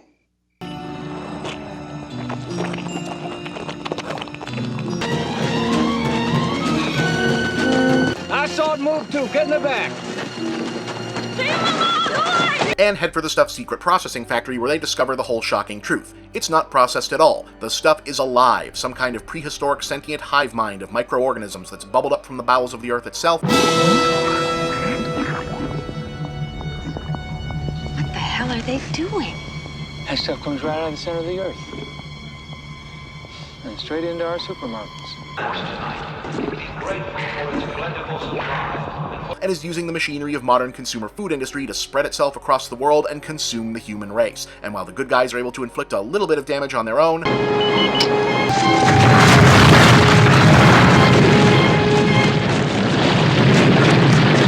they're going to need backup and decide to get it from the only folks who'd both immediately believe such a ridiculous story and be equipped to do something about it. A castle?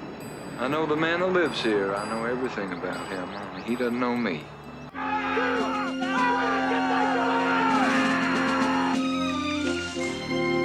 A violent, heavily armed right-wing separatist militia. You remember, you were worried about the commies putting fluoride in our water system. Mm-hmm. Oh. Now, you know there's a thing going on now that's a lot worse. Sons of bitches. They're flaunting it at me. Yeah, I guess they forgot about Colonel Spears, huh? They didn't know you were around and that you had something in you and you could want them bring to their knees, right? Hoo boy, this whole subplot. Yeah, so in 1985, we didn't really grasp what these guys were eventually going to become. We just thought they were funny. But hey, someone else from Law & Order, huh? Oh.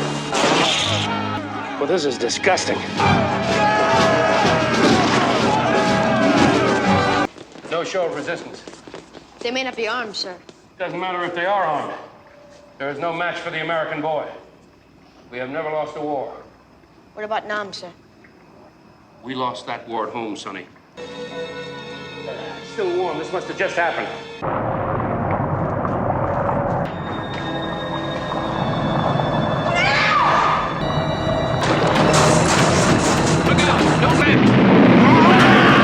Also, to Cohen's credit, he doesn't sugarcoat that our temporarily useful rent-a-mercs are still a bunch of paranoid racist assholes. I will permit this colored man to speak. But speak one word of the Commie Party line, or one word in code, and I will blow his head off. But they're paranoid racist assholes with their own radio station, of course, which the good guys can use to broadcast the truth about the stuff worldwide, though not soon enough to save poor Chocolate Chip Charlie. Charlie, are you all right? What's the matter? Charlie,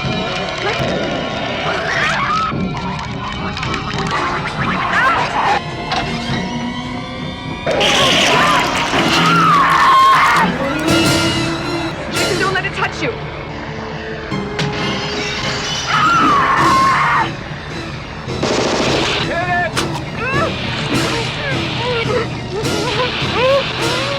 Get the girl out! Or it's implied to stop life from finding a way.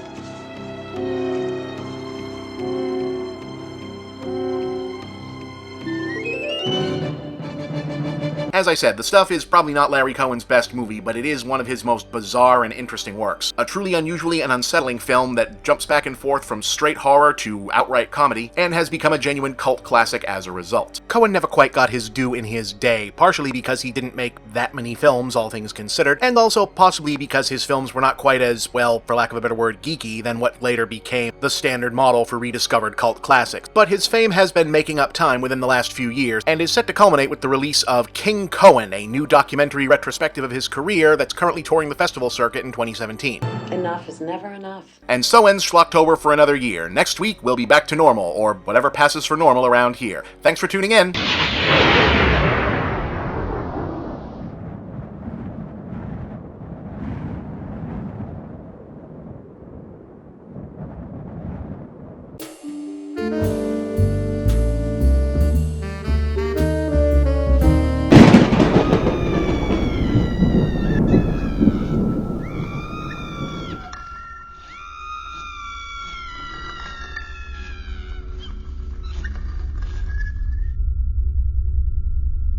The Big Picture is back on The Escapist, and yes, that means Schlocktober is back on The Escapist. Yes, the yearly tradition in which my desire to do as much of my fall work in advance as possible translates to a full month of Halloween-themed movies are weird episodes for you, plus these delightful pumpkins, and that's pretty much it. Yeah, what, is that not enough? The show didn't even exist anymore a month ago. Anyway, since I'm so glad to be back home, I figured we could do a whole month of episodes about home. Kind of. A little. 3 are definitely about home, 1 is home-themed, and the 5th one, honestly, a bit of a stretch. Look, it only occurred to me that this was a unifying theme like an hour before recording this, so yeah. Anyway, this is Troll.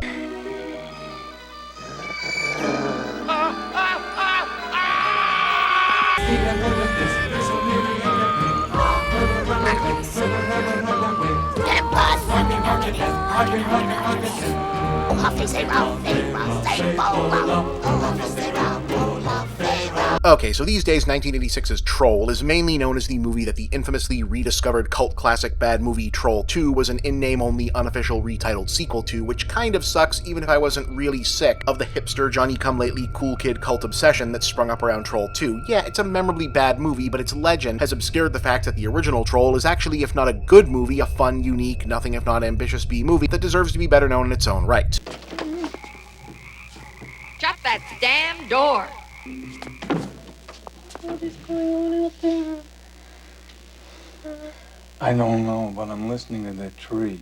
Directed by special effects makeup artist and horror biz mainstay John Carl Buechler, yes, that's how you pronounce it, I had to look it up too. It was a production of B-movie legend Charles Band's Empire International Pictures, the precursor to Full Moon, and if any of those names are familiar to you, you know what to expect from Troll. A simple, spooky central concept with exactly enough resources to pull off on a budget that instead blows out into wild tangents of extra characters, big idea subplots, and needlessly elaborate internal mythology, i.e. the way Puppet Master goes from evil marionettes to actually they're the good guys and fought Hitler, and plus ancient Egyptian demon gods are involved, and also there were bad Nazi puppets. Anyway, Troll features an average all-American family moving into an apartment complex in San Francisco with colorful neighbors including a psychotic ex-soldier, Sonny Bono, no, for real, as basically Glenn Quagmire,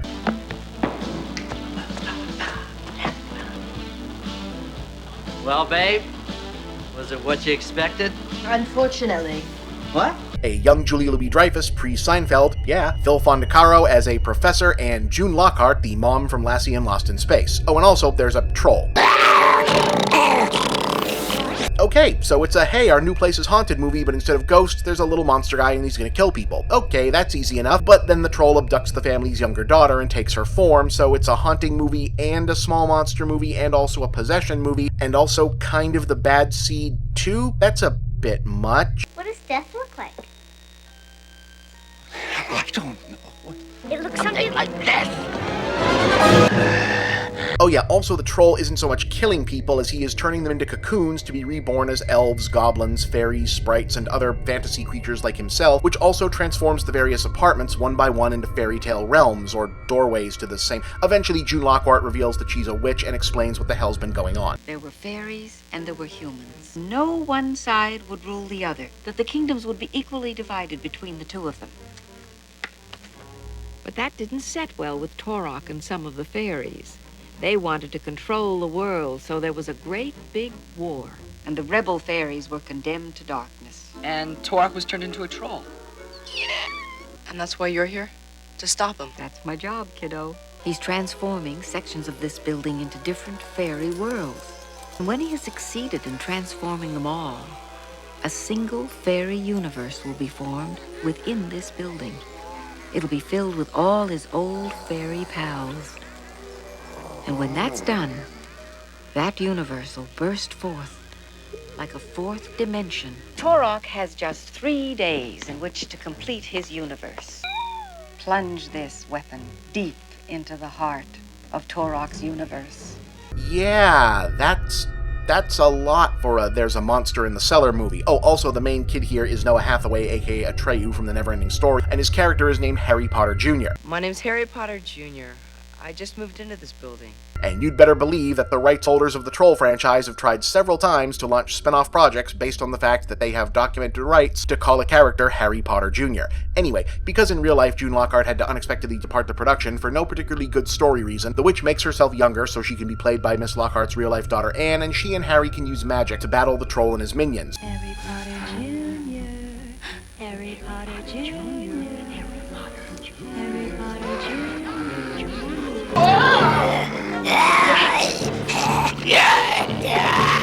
And because at this point Troll has added so much extra stuff that it's not even really about the troll anymore, our ending involves Lockhart being turned into a tree. Eunice, no! Go on. Get in there and save your sister. And Hathaway fighting a previously unseen giant ogre thing in the fairy world to rescue his sister.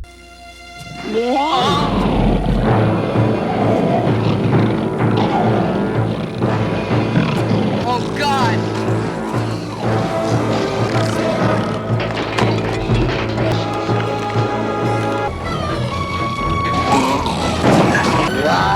No, not the girl!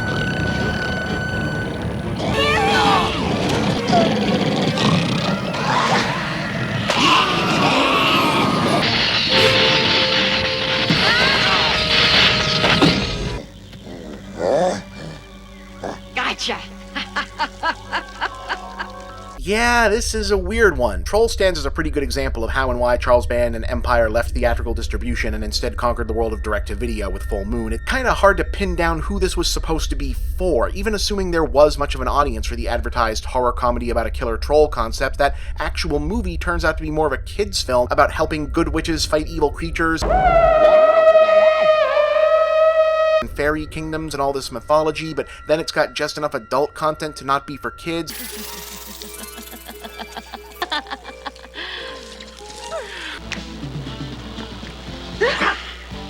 Feel like breakfast? Sure. There's some pancake mix in the kitchen. Then in the middle of it, there's these idiosyncratic why is this in this movie moments, like some not unexpected randomness from the great Michael Moriarty.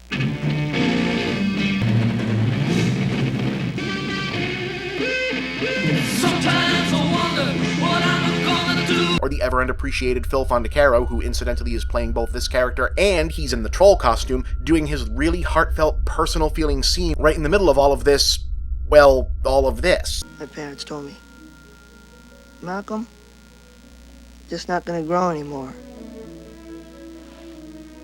I thought, wouldn't it be wonderful if all this was happening to me because I was magic? And not because I was sick. I used to sit in my bedroom and daydream. And wish that I'd wake up the next morning in a land filled with unicorns and dragons and flying horses. Still, Troll is nothing if not unique, and you certainly get a lot for whatever you pay for it. It's pretty easy to find around these days, and even got a big Blu-ray printing as part of the Empire Pictures box set a few years back, coinciding with the documentary on the studio's history, Celluloid Wizards in the Video Wasteland. Your mileage may vary, but I live for this sort of thing. It's starting again. Which of course is why we're doing it for the whole month. I'm Bob, and that's The Big Picture.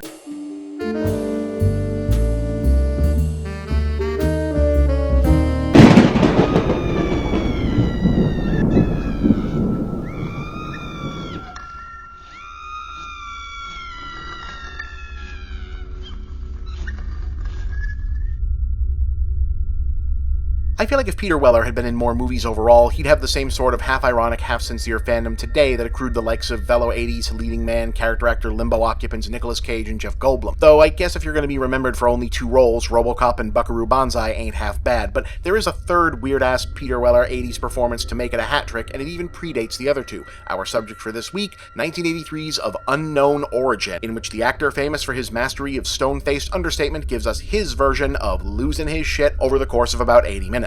Now listen, you see, the major dilemma here is that this town ain't big enough for the both of us. Now, I've been around, I've been to college, man. I've been there, see? I've tried dope, I've tried these things, and I just want you to know who you're dealing with. Our basic setup, Weller is a well-off yuppie dad living in a meticulously modernized apartment on the top floor of a New York City brownstone that is 100% absolutely really in the real New York and not obviously Montreal. He did all the renovations himself, which he's very proud of. He's married to Shannon Tweed, making her film debut, and if you're a dude my age, chances are she was a really important part of your adolescence too. And even though her dad is some rich guy she and the kid are off to spend a ski vacation with as the movie opens, he's also proud to be paying for all this nice stuff himself thanks to a slick corporate job and a big promotion coming up, which is why he's not joining them on the ski vacation. But no sooner are the wife and kid gone than does it become clear that Dad is not alone in the house.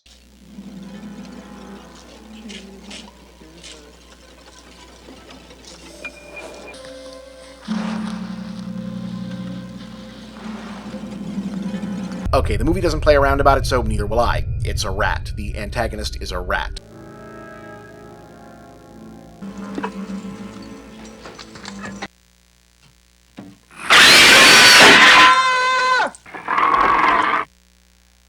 A slightly bigger, slightly more aggressive than average rat that's decided to move into the apartment and mess around with things while this guy has an important work deadline. On one level, it's a haunted house movie with no poltergeist and instead a known physical creature that behaves more or less the same way a poltergeist does in such movies, but requiring fewer special effects.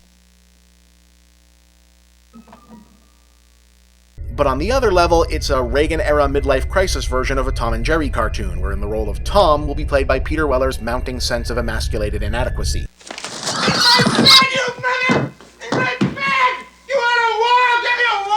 See, again, the rat in Of Unknown Origin is not a mutant or a lab experiment or a possessed or gifted with some special persona of its own. In fact, the movie goes out of its way to reinforce that it's just a regular, kinda biggish female sewer rat that seemingly came indoors to nest and not much else. It's a pain in the ass because it's a rat and the apartment is small and full of expensive, tightly organized stuff, so it does a lot of damage just by burrowing and scurrying around the place, but it's still only a rat. Maybe you're spending 20% of your time thinking about him, but he's spending 100% of his time figuring out ways of how to outsmart you. Over 1/3 the entire population of the civilized world destroyed by rats. Not bombs, not guns, but rats. It can wriggle through a hole no bigger than a quarter, swim half a mile and tread water for 3 days, eat through lead and concrete with these teeth that are like chisels. So this guy really should just stay focused on his work, call an exterminator, etc. But it's the 80s, he's a corporate master of the universe type guy, he's got to prove to his kinda out of his league super hot wife he can handle all the home stuff and be a big tough problem solving man too, and he manages to piss the rat off and we're into a low-key man versus nature battle of wits that begins to consume his life and attention, causing his work to suffer, health to deteriorate, sanity to degrade, and ham-fisted literary illusions to emerge. You son of a bitch! Okay, so the metaphor at play here, I imagine, is fairly obvious. The cord-chewing, property-destroying, etc. bad behavior from the rat generally happens in tandem with other frustrating things in the background noise of this guy's life. Another dude gets the promotion he wanted and he has to do a harder project instead. His wife calls and he has to be reminded that her daddy has a bigger checkbook than he does. He's annoyed about other random house stuff. The rat is basically serving as a manifestation of the mounting minor modern distractions eating away at him while left to his own devices. Oh, the tragic anxieties of the modern urbanite baby boomer. Though all credit to Weller for walking a really fine line between coming off realistically pathetic and kind of a prick as befits everything about his character, but also getting us to empathize to a point with what a pain in the ass this must be. Jeez!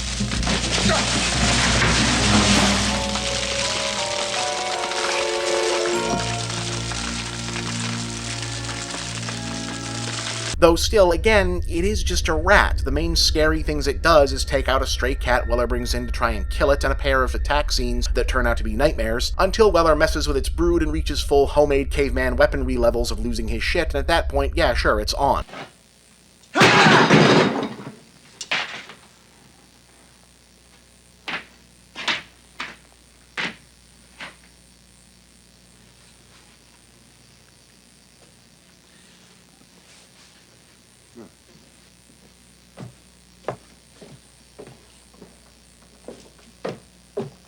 If that sounds like Of Unknown Origin is closer to comedic farce than thriller, that's basically the case, especially in the way the film keeps allowing the audience to recognize that the severity and immediacy of the issue really only exist in Weller's head. Right at the same point he's entering Rambo mode at home, we're finding out that his boss is actually a pretty understanding guy who has noted that he could use more time and that that'll work out better at work, so yeah, sure, take it. So he really could just chill the hell out already. Everything is gonna be okay. Elliot's given us another 2 weeks. Leave us alone! But by then it's too late, and after all, that conspicuous dollhouse scale model of the apartment in the cellar ain't gonna obvious metaphor itself into a million pieces.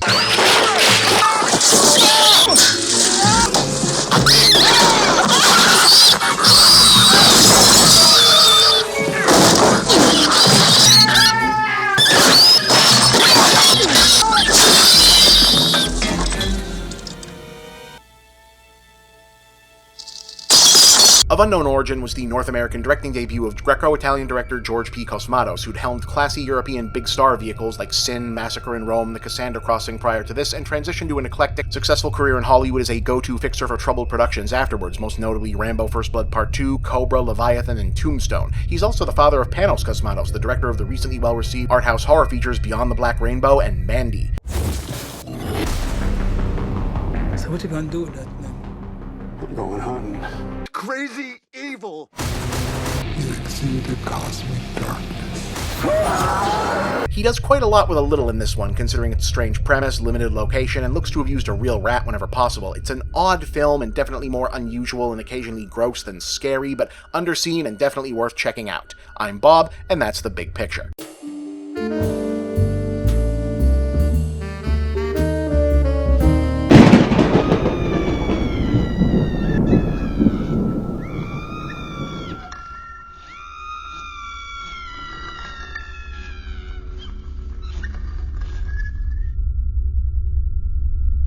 Okay, time to make things a little bit awkward by opening the episode with an admonishment that maybe you shouldn't actually watch the episode. Yeah, here's the thing. If you're experienced with Schlocktober or the Let's Amusingly Discuss a Bizarre Old Movie genre of internet video in general, you know the assumption is that these are fairly silly, often somewhat disposable films that you're expected to have seen if you're watching this, or you won't mind experiencing first as abbreviated joke fodder before you see the whole thing because maybe it works better that way. And the majority of the time, that second part is mostly true. Even though I do generally try not to ever put anything on here that isn't fun to watch on its own, if you're into that sort of thing on some level. This week's movie is a little different though. 1989's Parents is probably the closest thing to an actual good movie in this year's crop of 5. It's still right on the line, treading that well-traveled late 80s path of using schlocky horror movie tropes for the purpose of satire while also being a schlocky horror movie for real. But I'd argue that the actually a good movie part overall wins out, and one of the reasons why is the way it gradually builds to an escalating series of plot revelations, which, by the very nature of this show, I kinda have to give away. So I'll just say this. It's not a particularly difficult movie to find and see anymore, and if the one-line pitch of Get Out but for nostalgic baby boomers sounds like an appealing movie at all to you, maybe give it a watch on its own first. Everybody else, here we go.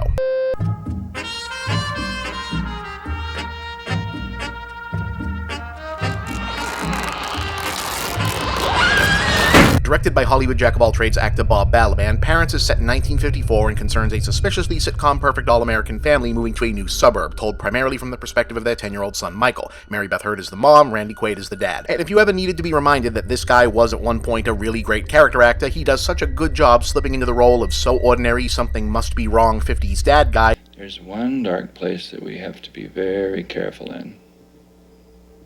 Do you know where that is?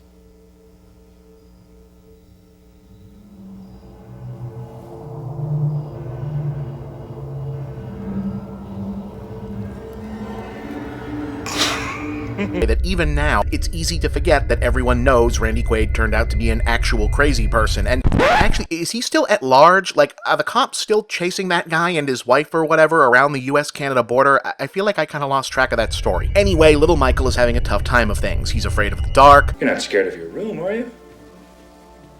It's dark. He has nightmares.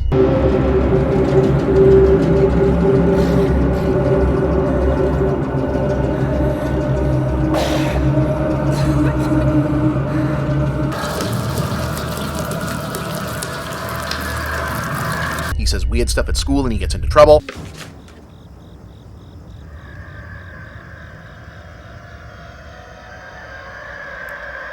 He can only make friends with other weird kids. Where are you from? I'm from the moon. Hmm? But mostly he spends a lot of time quietly observing the adult world and finding everything about it frightening and suspicious. I'm so proud of you, Mr. Supervisor. What are they doing?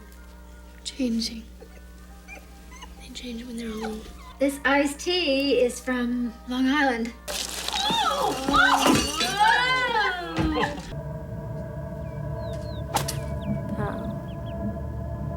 So the main gimmick here, I assume, is somewhat obvious. Grown-ups in the grown-up world are scary and mysterious is a generalized childhood sense memory that a lot of people share, the overriding sense that something is sinister going on in the spaces you're not supposed to go, the conversations you're not allowed to hear, and the social situations you're not going to be a part of has been the fuel for plenty of childhood POV scary stories. But the 50s setting and the filmmakers all being of relative age to have been roughly in Michael's shoes in this era naturally means that Parents isn't planning to stop with remember feeling like your parents were kind of scary or weren't grown-ups in general kind of scary when you were a kid.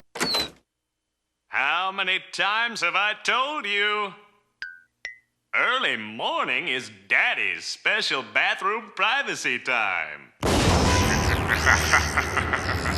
But instead plays Michael's ever-increasing suspicion that something just ain't right about the adult in his life as a none-too-subtle metaphor for the then-soon-to-be Woodstock generation's real-world awakening to the sickness and corruption in the soul of suburban Americana itself. In other words, whatever is or isn't going on in Parents, we're meant to understand that the real monster lurking in the closet here is conformity, McCarthyism, the military-industrial complex, etc. It's good to watch, but you know what? Other people are watching you. At school, at home.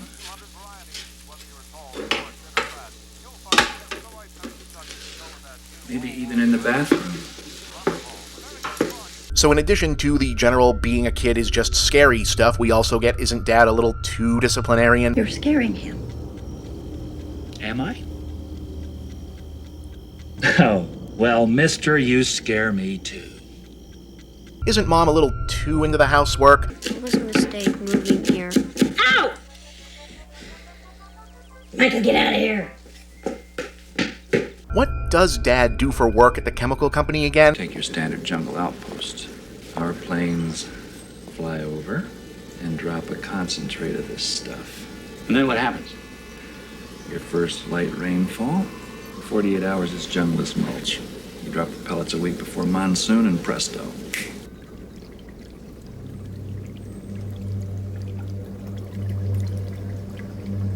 The obligatory suggestion that puritanical 50s attitudes about hiding the realities of sex and sexuality from children made them regarded as something frightening and alien when they did encounter it and thus messed them up. I'm thirsty. You're doing it up. It's okay. You're not scared, are you? Don't be afraid. And a lot of attention gets given over to, boy, American suburbia sure was conditioned to eat a garbage diet back then, huh? What are we eating? Leftovers, honey. Leftovers from what? From the refrigerator. We had leftovers every day since we moved here. I'd like to know what they were before they were leftovers. Well, before that, they were leftovers to be.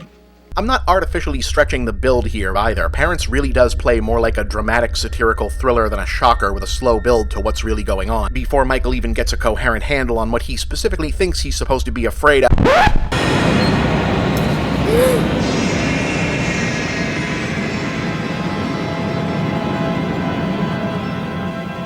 Of course, once that is out in the open, he does what would typically do the smart thing and immediately tries to show his school's social worker evidence that something is wrong at home. It doesn't go well.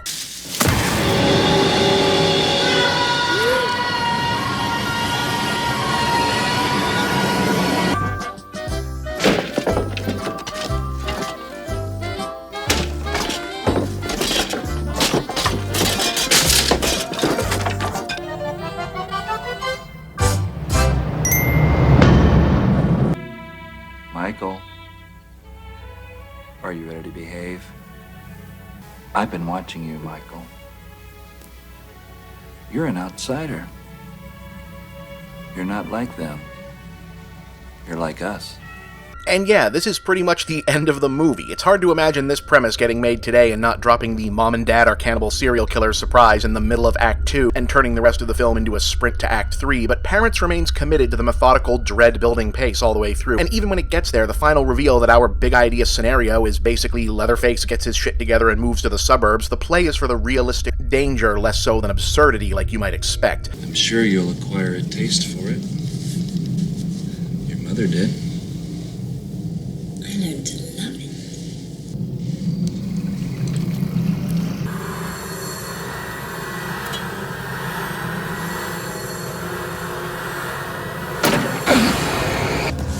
You made the little bastards!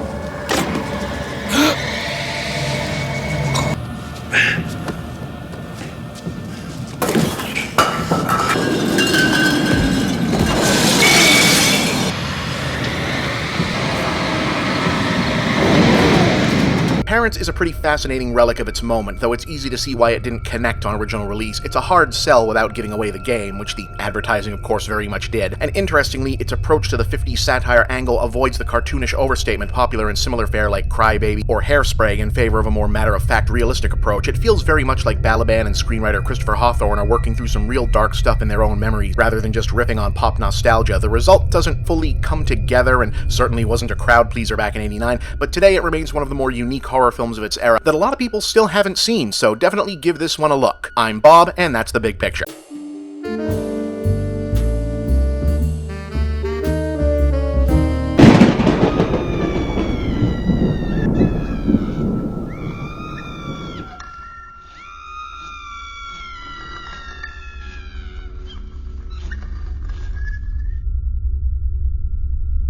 For those of you just joining us, the Schlocktober lineup this year has a theme, sort of, centering on homes, houses, homecoming, that kind of thing, which might make some of you ask, why have none of them been haunted house movies, since surely there are a lot of those. In fact, so far, these have all seemingly been, including today's entry, 1953's The Maze, revisionist takes on the material that follow somewhat the blueprint of a haunted house genre, but non-spectral threats like magical creatures, vermin, evil family members. You'll see what's going on today. And what's interesting is, historically, it's actually been the other way around. In Western culture, particularly in motion pictures, being trapped in a scary place haunted by a physical evil predates the idea of being in a house haunted by ghosts. No, really. Now, in the rest of fiction, it gets a little harder to date, mainly because there isn't actually that much of a precedent for the idea of ghosts, as in the souls of dead people hanging around on Earth in the canonical text of most mainstream spiritual beliefs in Western culture, though versions of the concept certainly existed elsewhere before that. So up until the emergence of proto-New Age parapsychology and paranormalist theories in mainstream culture in the early 20th century, like seances, reincarnation, that sort of thing, spirits or specters and horror stories and myths in early Christianity tended to be variations on demons or trickster sprites from earlier folklore, with Christian or Judaic or Islamic trappings imposed onto them, typically in the Middle Ages and then later downplayed by modern versions of those religions. Living Dead or Revenant stories, for example, were generally closer to vampires than what we think of as ghosts. Remember, up until we started having to realize supernatural creatures like, say, vampires or ghouls or whatnot on screen in practical ways, the line between corporeal and not for horror monsters was pretty shaky. Is Count Dracula a reanimated dead body, a shape-shifting presence, a literal shadow of a human, some kind of sorcerer, all of the above? It's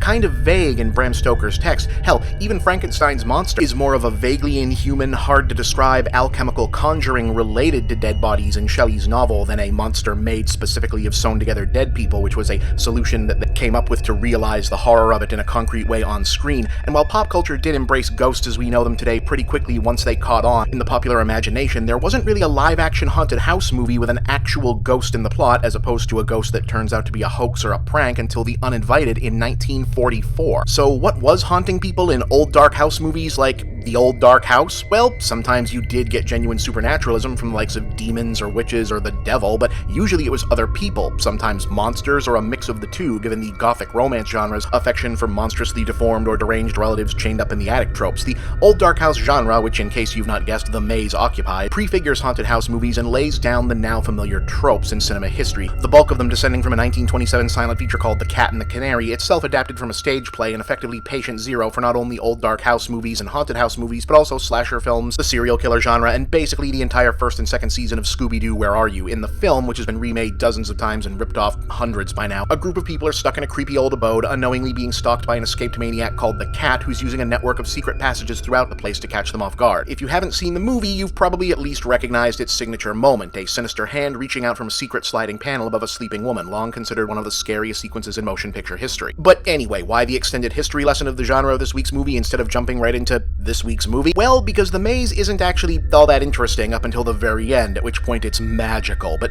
you'll understand soon enough. The context, at least, was necessary. Okay, though.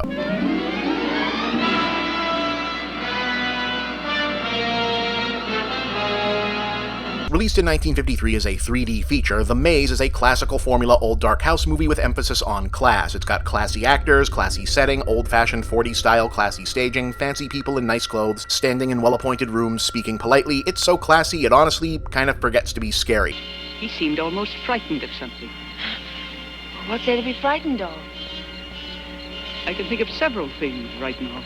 Or to have things actually happen, for the most part. Yeah. Plot-wise, it's about a guy named Gerald, played by Richard Carlson, who inherits a Scottish castle upon the death of his uncle, and after visiting to collect his inheritance, abruptly decides he has to stay there forever and breaks off his engagement with Veronica Hearst's Kitty without explanation. But Kitty won't take no for an answer, so she and her aunt head out to learn what's going on, only to discover that Gerald has become prematurely aged, or at least worn the hell out somehow, and is being super secretive along with the creepy servants of the castle and won't tell her what's going on, even as the women insist on staying. You've seen one gothic mystery, you know where this is going. Guests get locked in their room overnight, evasive master of the house, and more evasive servant. I said in my letter that I can't marry you. And I can't. If your bags are packed, miss, I'll bring them down now. We're not leaving. What's the matter? I wish you the best, miss. I'll pray for you. Someone or something is moving around at night unaccounted for, scaring people.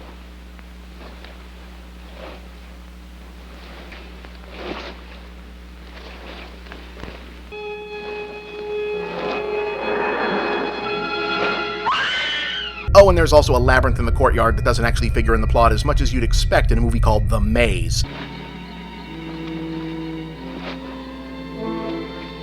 The one real novel element to the piece, until later, is that Kitty's solution to solving the mystery of what's wrong with Gerald is to literally just be a giant pain in the ass about things. When it becomes clear that her simply hanging around and not leaving isn't going to do the trick, she invites a bunch of their friends over to also, essentially, defeat whatever malevolent force has seized her ex-fiancé with the power of social awkwardness. You know, we were out driving in the country and we suddenly found ourselves in the Highlands, so, well, we thought we'd drop in. Gosh, a marvelous place you've got here. So this is McTeam Manor. Well, my boy, what does it feel like to be a baronet? You know, it looks as if you might have some good shooting up here. We brought our guns, you know. It's a wonderful place, Gerald. I'm glad we came. Do you know, I've got the most wonderful news stories to tell you. Well, they'll sound much better over a couple of drinks. But otherwise, it's all still just the overly mannered, stuffy, classed up, watchable, but not really scary version of a movie you've seen 100 times, even if you've never actually seen one. Until things finally get tense enough one night for several people to follow whatever it is that's been shuffling around at night being creepy out into the labyrinth for a confrontation and the final revelation of, well, who or what it is. Ladies and gentlemen, I present, no really, the actual payoff to The Maze.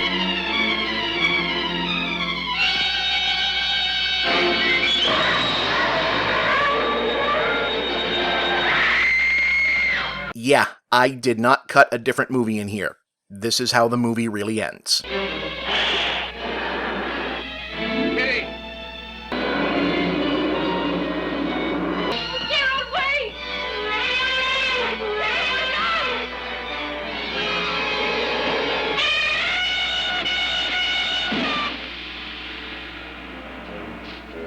So what is otherwise a fairly long for 1953 chamber drama about stuffy upscale people discussing what's to be done about Gerald in various rooms of a well-appointed old property and really not much else ends with, there was a giant frog, but I guess it was more afraid of you because it got scared and jumped out a window and now it's dead.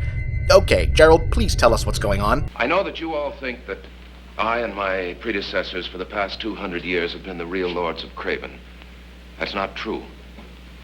The last baronet of Craven, Sir Roger Philip McTeam, was born on the 5th of April in the year 1750. And he died on the 10th of May, 1953.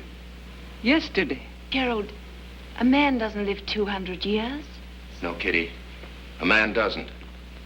But certain types of amphibians do. No, they don't. I'll try to explain it as best I can. All I know is that the human embryo goes through all the stages of evolution, from the invertebrate to the mammal. That's not how that works. At one point, the embryo is an amphibian. Sir Roger never developed beyond that stage physically, but he continued to grow and develop mentally. For over 200 years, he suffered the torture of knowing he was a monster and feeling he was a man. That's not even a little bit how that works. The nephews, grandnephews, great-grandnephews succeeded one another here at the castle. We bore the title of baronet. Yet our true function here was merely to carry out his orders and hide the family disgrace. I'm sorry. I shouldn't have come here. No, Kitty, no, it wasn't your fault. His own rules of secrecy were at fault. He knew that. If he'd allowed his existence to be known, no one would have thought of him as an evil creature. But he was too proud and too weak. So were we all. Wait, so nothing was really forcing any of you to do all the secrecy and skullduggery, you just kind of did? Okay, well, I guess the emotional fallout will be something to reckon with. Kitty and Gerald are married now. They live in the old castle very happily. Everything has been changed and modernized, except for one place. The grave of Sir Roger. Or not. The Maze was the final film as director for William Cameron Menzies, a celebrated Hollywood professional credited with the directing and said to have unofficially co-directed dozens of features including Things to Come, The Thief of Baghdad, and Invaders from Mars, but worked primarily as an art director, set designer, and special effects technician to such renown that he originated the job title of production designer. Considered one of the secret weapons of mega producer David O. Selznick, his career achievement was overseeing the entire look of Gone with the Wind and directing the famous Burning of Atlanta sequence himself. The Maze is not Gone with the Wind, but admit it, now that you know how it pays off, you kind of want to show it to someone else and not tell them, right?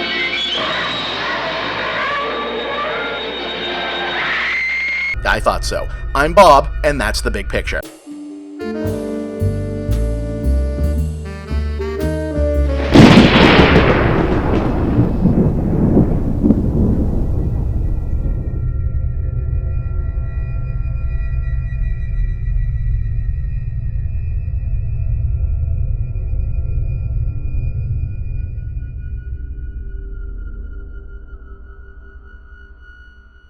Ah, it's good to be back. Happy Halloween. Let's do a dinosaur movie.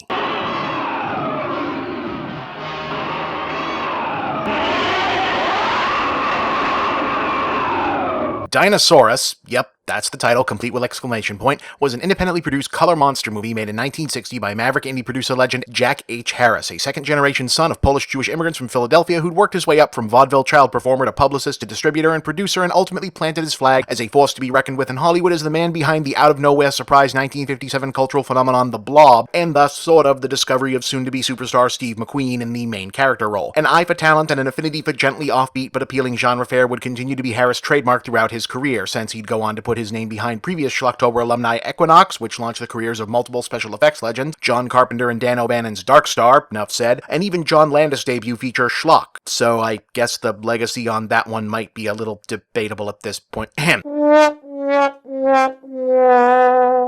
Anyway, Harris did quite a few different movies in a few different genres over his lifetime, but he's best remembered for his late 50s, early 60s sci-fi movies, which makes for an interesting pop culture time capsule because they're very much of their time, but also very different from other films of their type from the same era, or at least of any one type. They feel very typical and familiar, but not all from the same place, and Dinosaurus in particular feels like a hodgepodge of early 60s entertainment options. It has the plot and characters you'd expect from a black and white drive-in feature.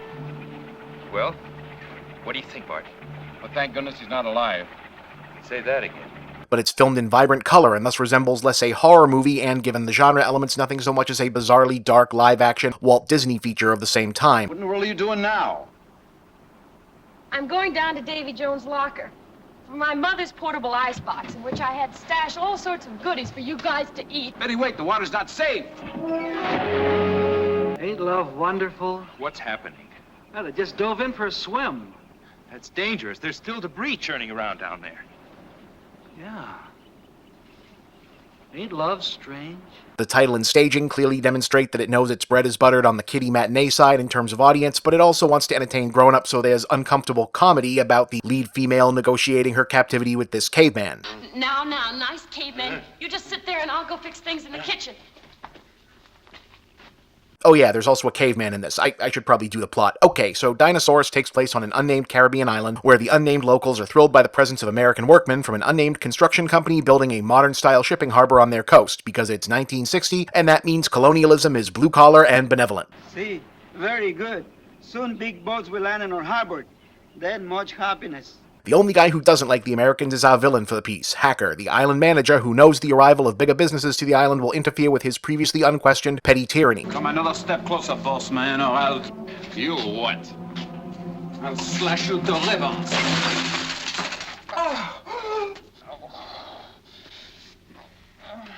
Somebody bandage him up. Anyway, the blasting for the harbor unearths a freezing cold underground river and the bodies of two perfectly preserved, frozen solid dinosaurs, a Brontosaurus, which amusingly was the correct name for that when they made this, then the wrong name for a while, then the right name again because paleontology is interesting, and a T-Rex. Is he alive, Senor Bart? No, he's not alive. Are you sure? Yes, I'm sure. Then why are his eyes open?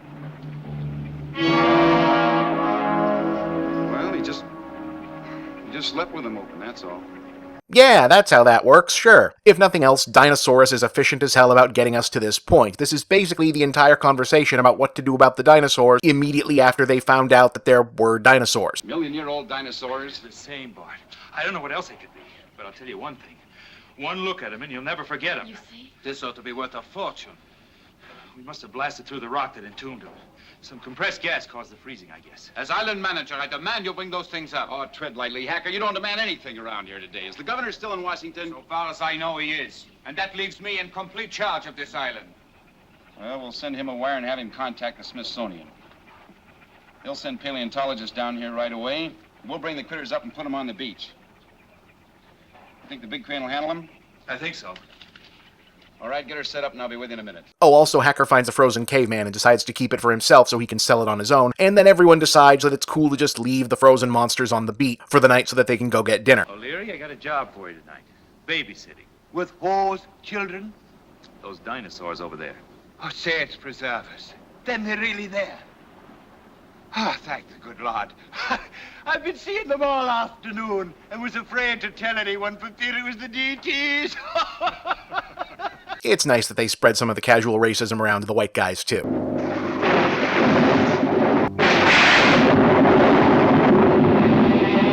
Like I said, this is not a movie that wastes time getting to the point. The lightning wakes up the dinosaurs and the caveman, and we've got a people stuck on the island with monsters movie you'd expect, where the caveman gets into weird hijinks.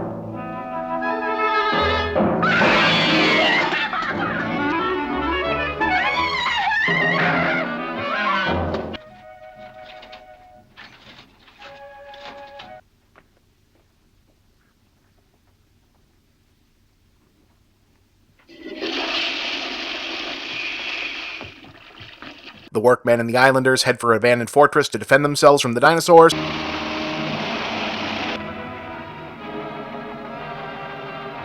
And the main characters get wrapped up looking for Julio, an irritatingly precocious, constantly imperiled, dinosaur-obsessed little kid who Hacker is the guardian to for some reason. There he is. Now get the kid out of the way. No! No, Kidnap! It's not right to kill! You are friendly. We are going to be friends. You and me. I know you don't know which way to run. And I wish I could tell you. But you see, I'm just a boy and I'm lost. The plot of such a film is, of course, perfunctory. We're here to see monster action, and Dinosaurus delivers the requisite kitschy but colorful fight scenes.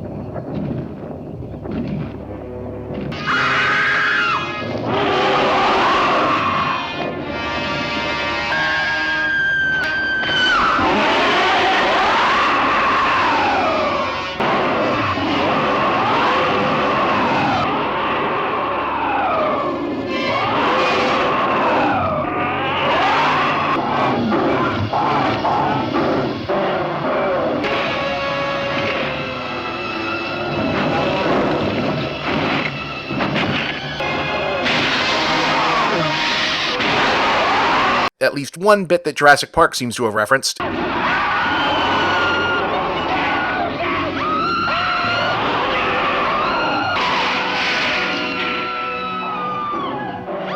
And it's big, probably the reason we made the movie showpiece, a battle between the T-Rex and the hero driving heavy machinery that some have suggested may have inspired the finale of Aliens.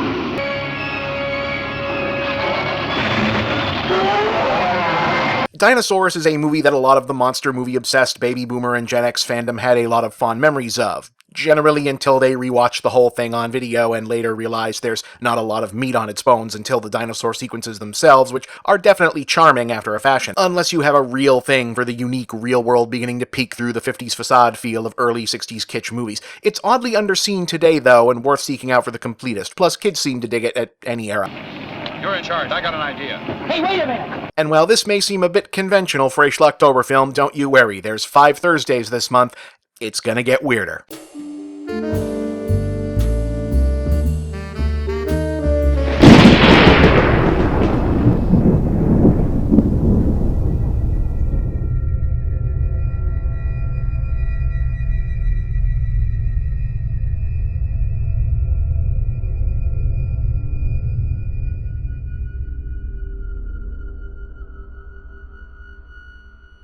Alright, so here's one of those entries that's at once so difficult to explain in and of itself and also relatively obscure enough, in this hemisphere anyway, that my Schlocktober job is pretty much done by skipping to the fun parts and hitting play.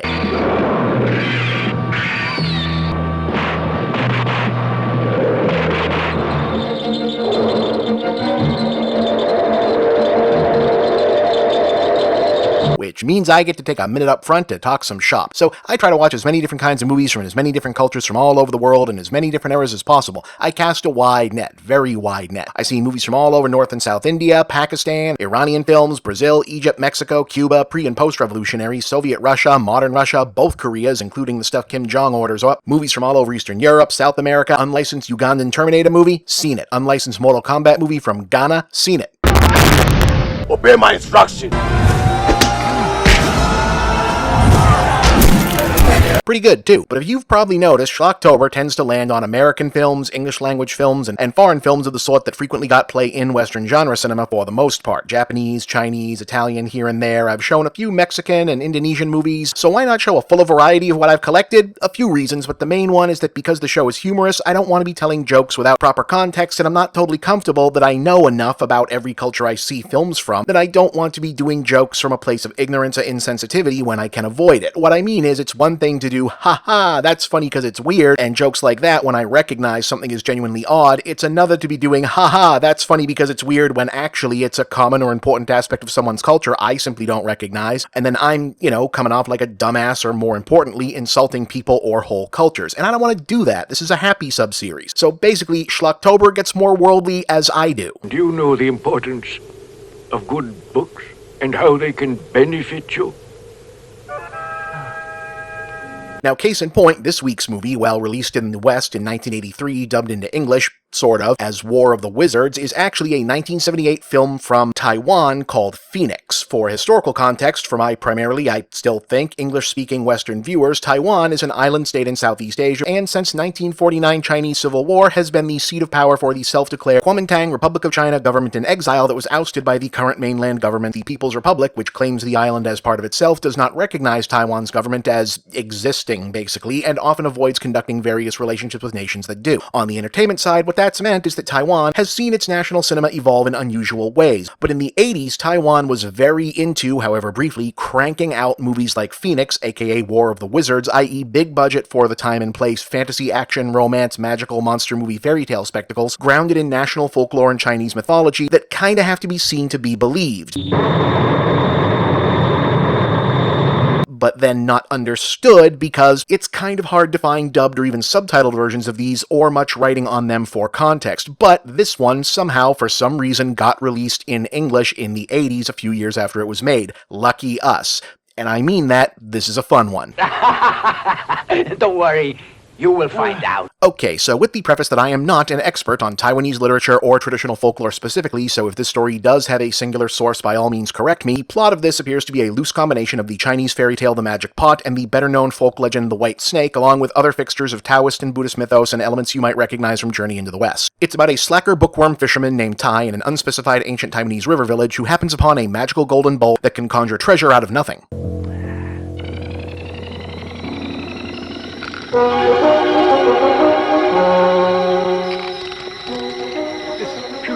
Which he immediately uses to become a big-shot rich guy and impress his idiot friends as ancient China's version of that guy from Entourage. I could buy this restaurant, this whole place, with a snap of my finger. Fella. Right. Buy it. Buy it up. Sit down. How you buy this place? You're a very rich fella.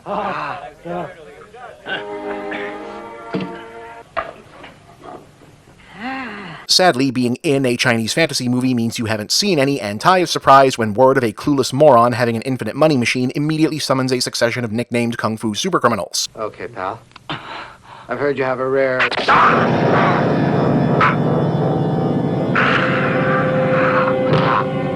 Wait a second. So you are... Deadly chopstick. Money is my game. You just think about this. You know I can nail your hide to the wall with these deadly chopsticks. But I would probably die. Yes, but if you want to live... This is legitimately funny.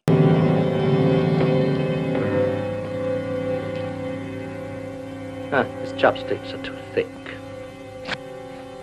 And appropriately well-timed and self-aware. Oh! Oh!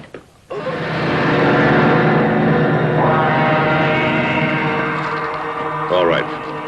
All these weapons are quite deadly. But I, Killer Palm Force, can kill without a trace. Is this movie actually good? I can see that you think Palm Force is deadly. No, it's not. But this part is fun. Wait, 2 heroes. Wait, please.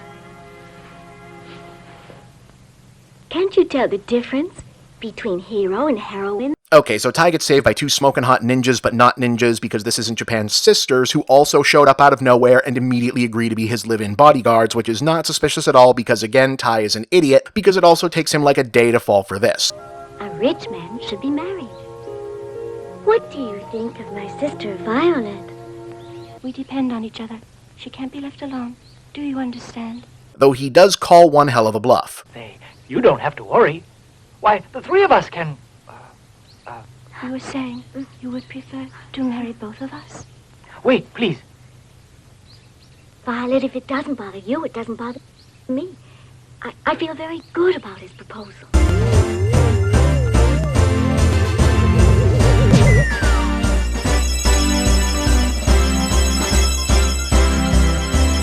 Game recognized game, Tai. But on the wedding day, 2 Taoist priests attempt to stop the wedding using anti-evil counterspell, claiming that the sisters are not what they seem.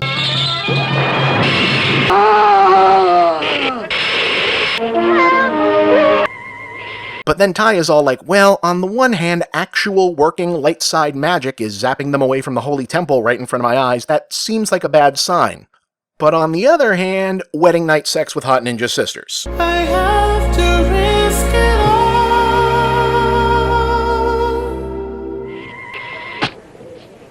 They're safe. Logical. But okay, so long story short, the sisters are bad guys, henchwomen of a yet unseen arch-villainess whom we're now hearing about for the first time, who's dispatched them to get the magic bowl and the Taoist priest, who, based on their costuming and abilities, may or may not have been intended to be specific demigods or representational figures of the yin and yang concepts themselves, are trying to stop them. The effects used to reveal this are not great in the only available VHS transfers, but I think the girls are meant to be fox spirits, as their mistress appears and identifies herself as Flower Fox. What luck to find Flower Fox. This time you won't get away from us.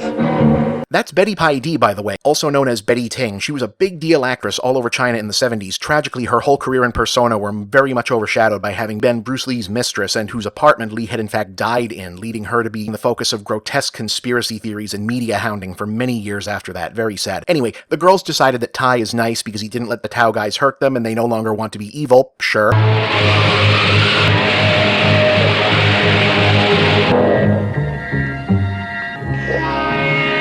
So Flower Fox takes them back to her villain lair to be guarded by guest Western actor Richard Kiel, which I guess explains the English release even though he never speaks, and appears to just be playing Jaws again, but if he forgot whether he was going to a costume party as Aladdin or Shrek. And Tai gets rescued by the Phoenix, which, yes, people actually from or aware of East Asian folklore, that's obviously supposed to be Feng Huang, the great bird of Chinese mythology, a composite of pheasant, duck, peacock, crane, parrot, and swallow. I didn't do the translation, which deposits him on top of the Fairy Mountain, where he meets an old man who agrees to teach him how to defeat Flower Fox because reasons. Given the name Fairy Mountain in the translation, I'm given to think this is meant to be the Kunlun Mountains, bordering the gardens of Xuanpu Fairylands, or Heavens, which possibly makes this old man the supreme deity, so yeah. Anyway, Flower Fox is gonna kill everyone. Take a look inside your vessel.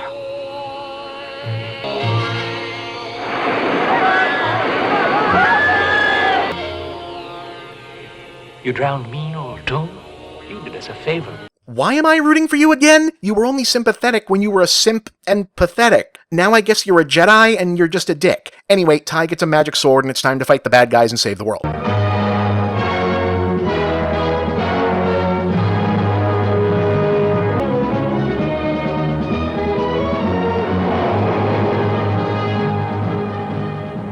Oh yeah, great, but once he loses even half a heart piece, it won't do that anymore.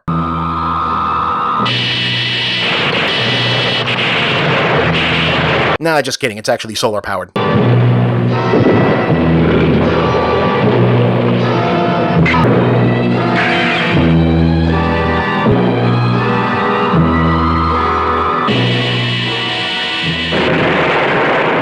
Which means Richard Kiel gains the advantage in the very next scene by the brilliant strategy of fighting indoors.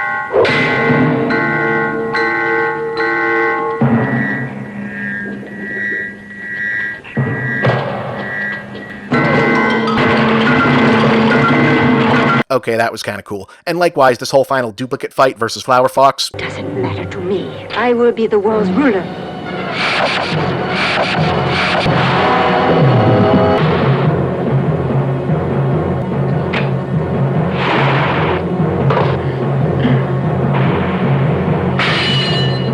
I mean, it's completely stupid looking, but that must have taken forever to figure out without digital effects tools. Respect.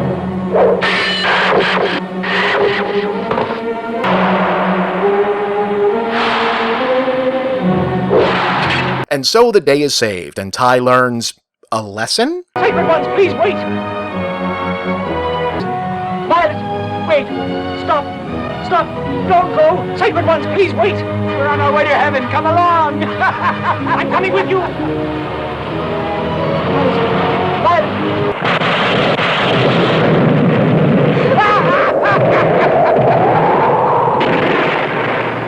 You gain tremendous knowledge and great skillful powers! Be satisfied! As I said, there's very little information out there about what this or other 80s Taiwanese sword and sorcery movies were, or the purpose behind them other than to make money, or their production history, or even what audiences thought about them at the time, at least in English or published on the English language internet. It was a brief and not well documented rush of production, that much is known. But it did happen, and this proves it.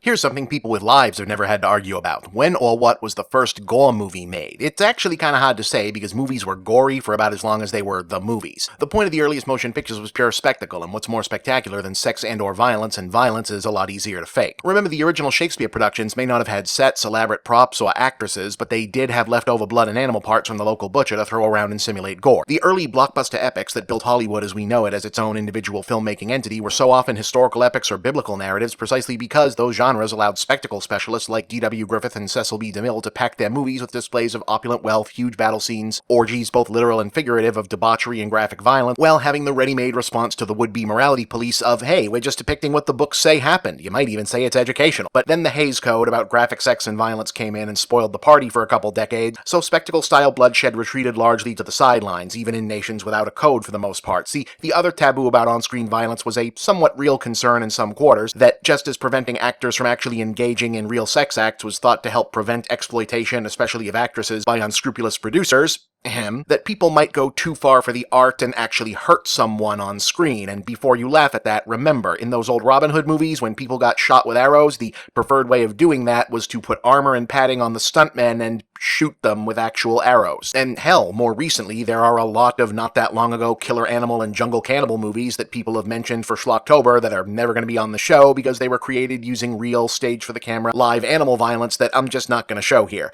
Anyway, gore movies started to creep back into the Hollywood mainstream when Hitchcock did Psycho, which had on-screen blood and a corpse and was really nasty for the time, but the dam really broke in the US side when some of the low-end indie people making what were then called the nudie movies, which was the campy transitional genre in between the roughies or stag films of the 50s and pre-war era and outright pornography, decided, you know, we've probably filmed every kind of breasts from every kind of angle, people might be getting bored, maybe we should throw some red paint around, call it blood, and now we're making horror movies. Herschel Gordon Lewis' Blood Feast from 1963 is generally considered the first of these gore films, and Lewis himself the godfather of gore.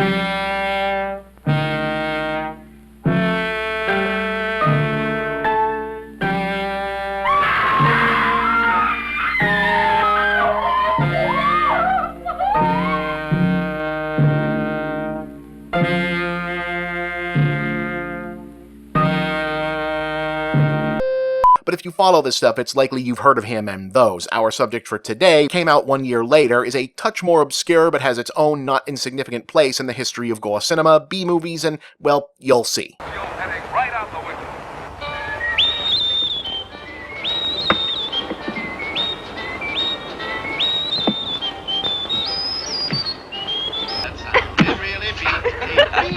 Hey!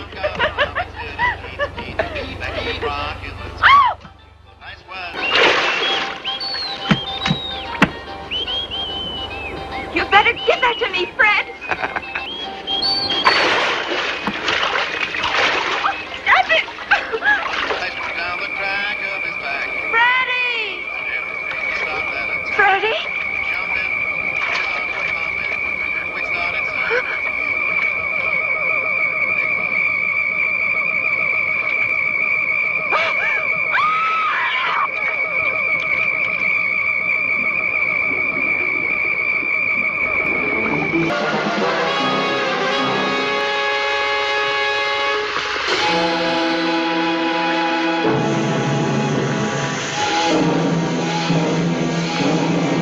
Okay, you gotta admit, as cold opens go, someone jumps off a boat and melts inexplicably in the middle of the ocean is pretty damn different for 1964. But things get pretty quickly more familiar in a Your Great Grandma's Daily Soap Operas kind of way, which is actually where they got most of these actors, as we get to the main characters and the story, in which square-jawed, grimly taciturn, no-nonsense, all-American tough guy pilot for hire Grant Murdoch. Now wait a minute, lady. If this is some process service gag just to make me admit that I'm Grant Murdoch, you're gonna wish you hadn't pulled it. Total sploosh. Actually, yeah, gotta give him the sploosh. And whatever my equivalent of sploosh is, which I guess is just sploosh. Only with semen. Is hired to fly obnoxious over-the-hill actress and rampaging alcoholic Laura Winters and her overworked assistant from New York to Cape Cod, despite an incoming storm. He's reluctant, she's insistent, he could really use the money, so guess what happened?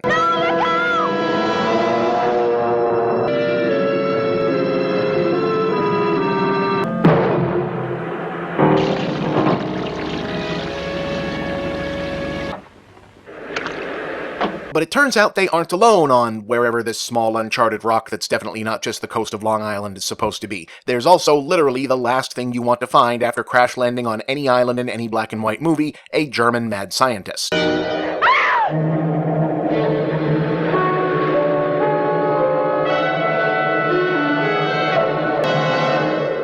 I'm very sorry if I frightened you. This equipment must make me look like one of those creatures from a horror film. This is actor Martin Koslick, by the way, and if he seems familiar, it's probably because you've seen him many times before doing this same kind of role. Koslick was a German-born character actor who'd been a vocal anti-Nazi activist prior to World War II who managed to escape to the United States. After the war, while many German actors resented constantly being offered roles as the Nazi bad guy, Koslick considered it something of a moral obligation to portray the Nazis as evil bastards as often as possible, so he pretty much took every role like that he could get his hands on. He even played Joseph Goebbels 5 different movies. I should have recognized you, but you see, I have so little time for motion pictures. Skip it, Professor. I'm not big on marine biology either. Now, here he's playing a German-American scientist named Bartel who'd been drafted as a spy to infiltrate a Nazi bioweapon research during the war and is now on this island because, well, there's something in the water.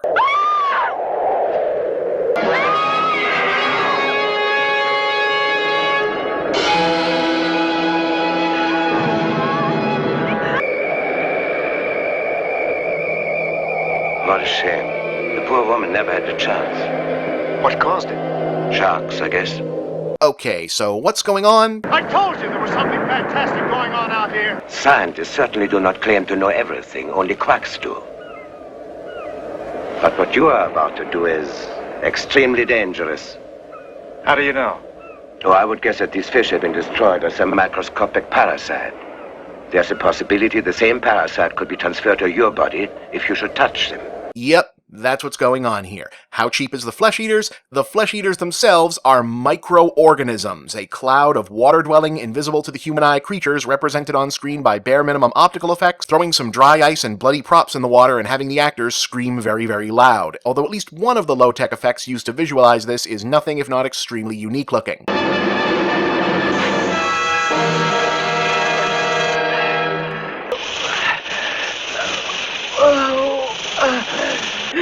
I need bandages, strips of cloth, anything! How'd they do that? It's a really old analog rotoscoping trick. They poked or burned holes into specific points on each frame of the original raw film of the scene so that when the subsequent prints are run through the projector, the full pure light from the projector bulb pierces right through clear celluloid. Effective, huh? It also helped make the good home video copies of this difficult to make for a while because you have to transfer it in a specific way to recreate the effect, and it's not like a lot of people were screaming out for this movie. In any case, the flesh eaters are of course the Nazi experiment Bartel was infiltrating. Now they're loose in the ocean, and he's got a big array of mad science stuff on the island, supposedly used to track and try to find a way to destroy them. Oh, and he's also evil, crazy, and wants to reclaim and weaponize them himself, and he's scheming to kill everybody, but you already figured that out. Oh, and since we're short one won't be missed person for a proper body count, an annoying beatnik shows up. Hey, I dig you all the loving. You are really with it. I mean, you know the truth when it comes sailing in. Hey! No! Listen, you fool, you're in danger! Danger! Man, you are so right. We're all in grave danger. Ah! It's the geek! The geek! Get away from me! Get away! I told them that love was the only weapon, but they wouldn't listen. He doesn't last long. Pretty kooky idea, huh? Yes, very kooky. And now we drink.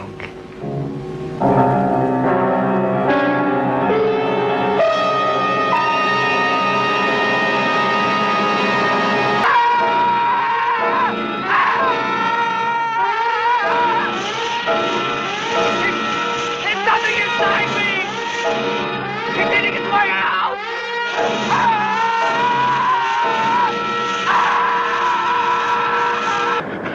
Listen to those screams. They're eating him alive.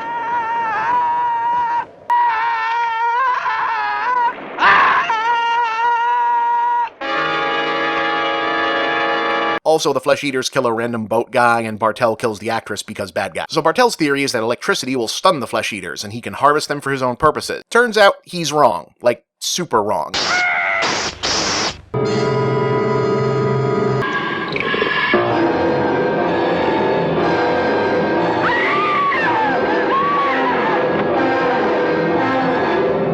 Instead, electricity makes them Voltron together into one really big Flesh Eater.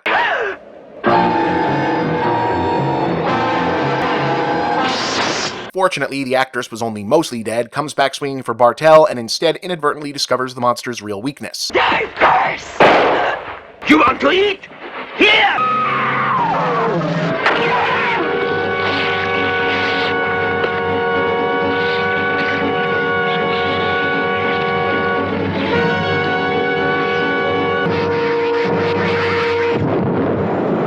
Blood.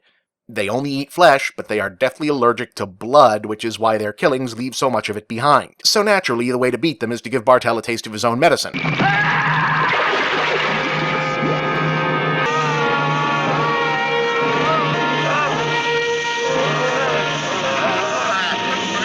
Wait for the ones in the ocean to go supersize, and then go at them with a giant-ass needle full of hemoglobin to the, I guess, face?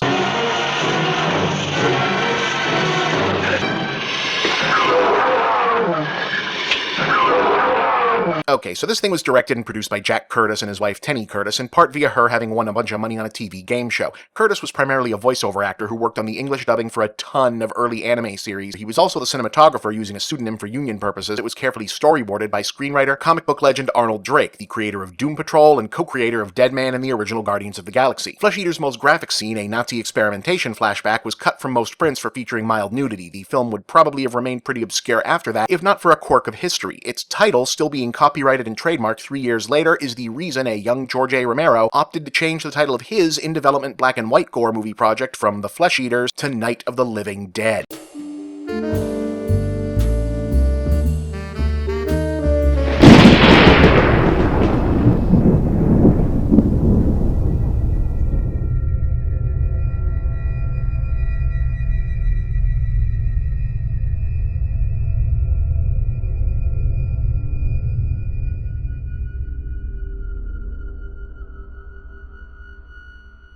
And Schlocktober continues, this week with a movie about a crazy guy named Jack. Are you talking about me? Because I'm Jack.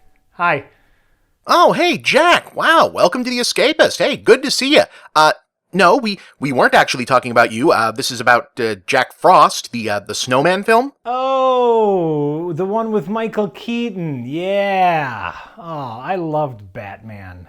No, the other one, though a lot of people do get those confused because they came out around the same time, caused a lot of confusion at video stores back in the day. This is the horror film with the lenticular video cover. It had Scott McDonald and Christopher Alpert. Oh, sure.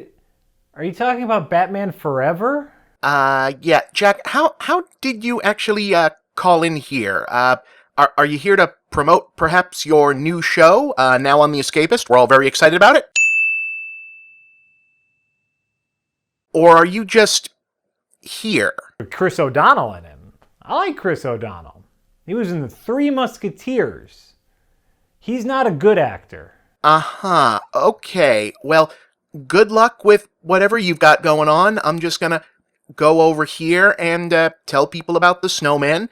Good luck, Jack. Good to see you, buddy. Okay. Yeah.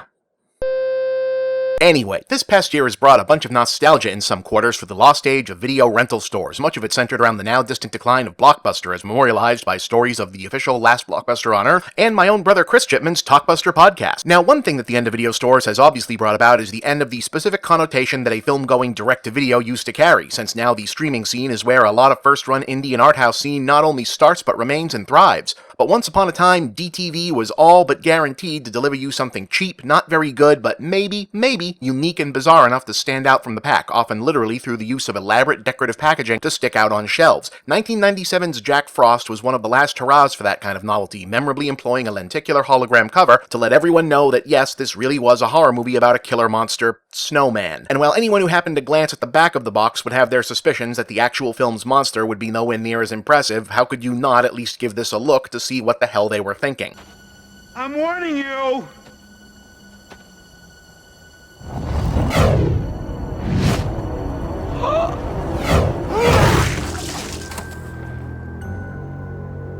Gosh, I only asked you for a smoke. Written and directed as an independent feature by Michael Cooney, who later went on to pen the classy early 2000s ensemble slasher movie Identity, the original angle for Jack Frost was supposedly much more classy, old-school, minimalist, quasi-serious affair, still inspired around a haunted snowman, but with a gimmick more similar to Doctor Who's Weeping Angel monsters, i.e. you'd see a snowman outside, you don't remember building the snowman, you look away, then when you look back, oh, now the snowman's closer to your window somehow. Creepy idea, but apparently one that proved difficult to execute on a low budget and pull off decent atmosphere, especially since, though they supposedly chose to film during snowy season in order to save money on set dressing, it kept failing to snow. So, like many industrious horror filmmakers beforehand, the makers of Jack Frost evidently decided to lean into their limitations and just go the self-aware, bad-on-purpose route. Who are you? World's most pissed off snow cone. No! Established with an amusingly creepy, macabre opening credit sequence in which a voiceover fills us in on the backstory of our villain of the title, a notorious cannibal serial killer recently captured after a years-long 38-victim murder spree now being transferred on death row. In fact, right at this very moment, Jack is being taken to his place of execution. His story should end at midnight, but the fun's just about to begin. But there's an accident with a truck full of experimental chemicals, and, well, you figure out what happens. We can do this the easy way, or we can... This is gonna hurt.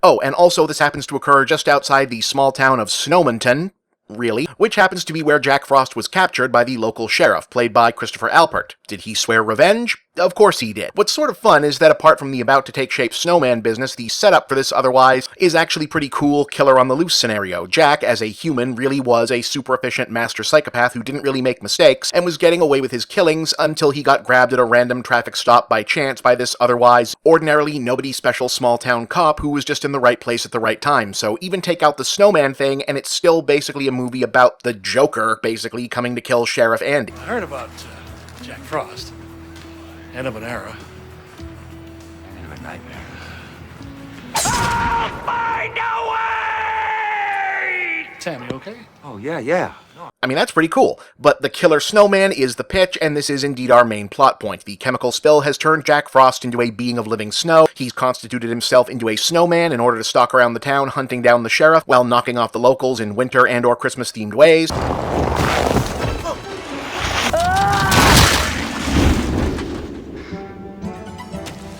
I didn't do it. Holy moly, right? Kill Billy! Isn't this Jake Metzner's old scarf?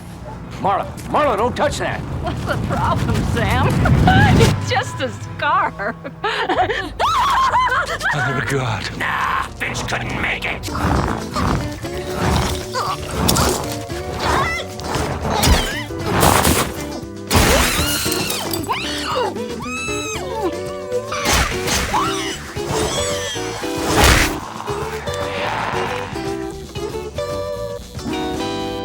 The most famous of which involves melting down into water in order to attack a soon-to-be famous and then not famous again American Pie actress Shannon Elizabeth in the bathtub.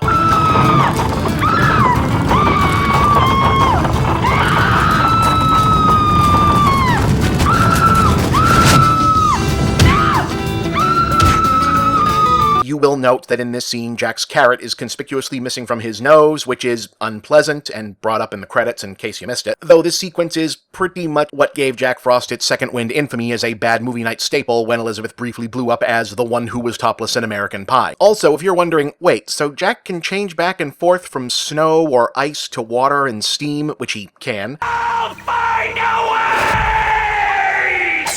You came back. All right, stand clear. Damn it, it's not working! Why does he bother constantly remaining a snowman, which is like the least efficient way to move around possible? Oh, shit.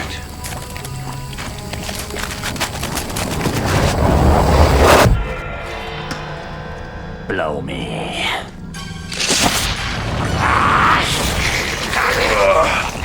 You're kind of overthinking the Monster Snowman movie. Eventually, the sheriff realizes what's going on and that Jack has to be stopped, along with an FBI agent and a scheming scientist who it turns out was behind the mystery chemical that caused the transformation, who naturally wants Jack to be taken alive so he can be studied. It was meant to be next-level genetic research. To ensure the survival of our race through a global holocaust, I created an acid that would bond a human chromosome helix with an inert material so that we could be resurrected in our future. But something happened in the accident. The snow didn't just store Jack Frost's DNA, It's taken on his personality. Exactly. You know what that means? It means he's killing my friends. No, Sheriff. It means that the soul exists. And it's not just some esoteric spiritual entity or even a vague electrical force. The soul is a chemical. Which is exactly as dumb as it is when it's played as a plot point in other more serious movies, but I'm glad for it because it gives us this scene which makes the entire movie. Please! We know it's you, Jack. Ah, humbug! Wait! I can help you. Maybe turn you back. But I'm having so much fun just the way I am! Wait! Then tell me what it's like to have breached death, the dream of every man on Earth. You're immortal. How does that feel? Oh, it feels... Which is almost as good as how they eventually managed to discover Jack's actual kryptonite. Come on! I think your engine's flooded! Oh! What about the premiums, baby? Come on!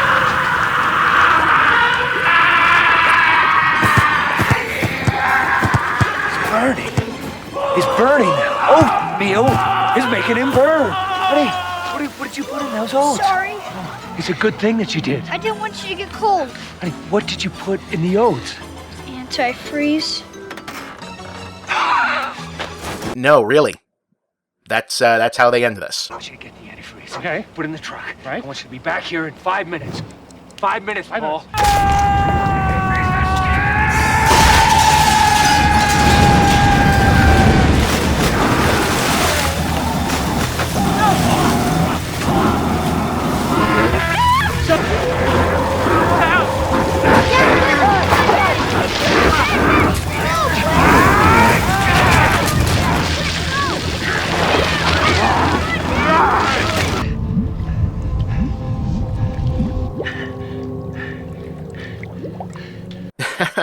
Yeah, so Jack Frost in 1997 was a fun throwback to the glory days of tongue-in-cheek, direct-to-video B-horror movies, even as it's mostly a by-the-numbers affair built around a single gimmicky hook and carried by the clear sense of handmade, we made a movie because we wanted to make a movie enthusiasm. But in terms of getting noticed, apart from the eye-catching cover and obvious this can't be a real movie premise, it ended up becoming one of the last real phenomenons of the pre-Sharknado era thanks to a set of lucky breaks. Its arrival coincided with the internet bad movie review websites popping up to fill the void during the initial absence of Mystery Science Theater 3000, and this became the movie everyone had to review. And then subsequently, a family-friendly talking snowman movie starring Michael Keaton with the same title was released to theaters and then to video, causing an amusing several months of hilarious confusion. For video store customers, that became kind of a meme before memes was a thing. It actually did well enough to merit a sequel, which was also a bit of fun, and maybe we'll talk about some other time, and was going to get a third installment, which was rumored to feature a Godzilla-sized Jack Frost absorbing a building, but was likely derailed by the unfortunate passing of recurring star Christopher Alport, who played the sheriff and was perhaps better known for his one-off role as Pete Campbell's father on Mad Men. Alport was tragically killed in a freak 2008 avalanche at the Mountain High ski resort in California. Very sad, good actor. Jack Frost would fade back to relative obscurity in the 21st century dawned, and even cheaper movies generally needed to look more polished than it did to get attention, but it garnered new fans in recent years and earned a packed Blu-ray special edition from the specialty retailer Vinegar Syndrome last year, worth seeking out. Alright, next Thursday, of course, is Halloween, and one more movie to close out the year. What'll it be? Tune in and see. I don't think he's a talented actor. I think he looks pretty. I think I like looking at him as an actor. But I don't want to hear him talk or emote. He could just be in a scene. Maybe he could be like the smug guy that doesn't talk, maybe a background character, just be there and be Chris O'Donnell. I don't want to listen to him.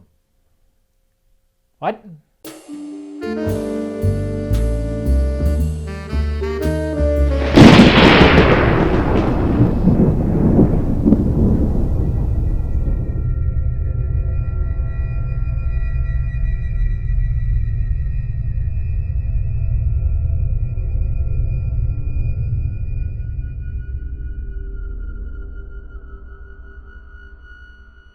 Hang around the internet long enough and you're likely to hear the phrase Sturgeon's Law, a somewhat pessimistic axiom holding that, and I quote, 90% of everything is crap. It's a pretty good saying, one of my favorites, but fewer and fewer people as time goes on seem to know the history behind it, namely that Sturgeon's Law was originally called Sturgeon's Revelation, and that the Sturgeon in question was noted science fiction author Theodore Sturgeon. Similarly obscured is the context in which he made his so-called revelation, namely as an off-the-cuff, exasperated reply during a debate on the literary merits or lack thereof of the science fiction genre, wherein his opponent, arguing that sci-fi did not overall deserve to be regarded in terms of serious literature, demanded that Sturgeon at least concede that a great majority, at least 90%, of what was then being published under the heading of science fiction was, well, crap. To which Sturgeon is said to have now famously replied, well, 90% of everything is crap. Well, you're not wrong.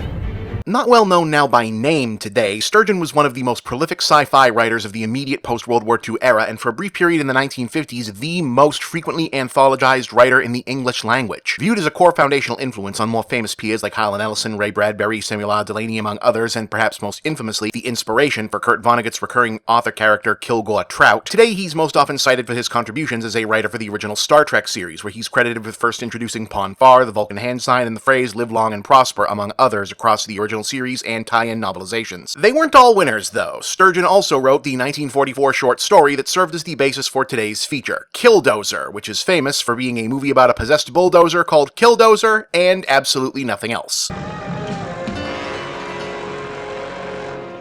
Okay, sweetheart. Destroy!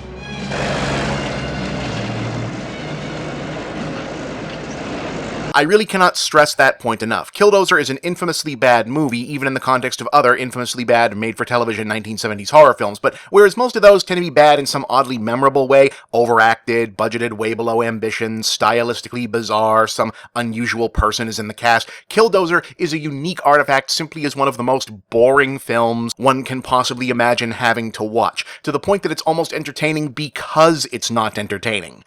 Almost. What do you think about building a signal farm? Maybe an airplane or a fishing boat might...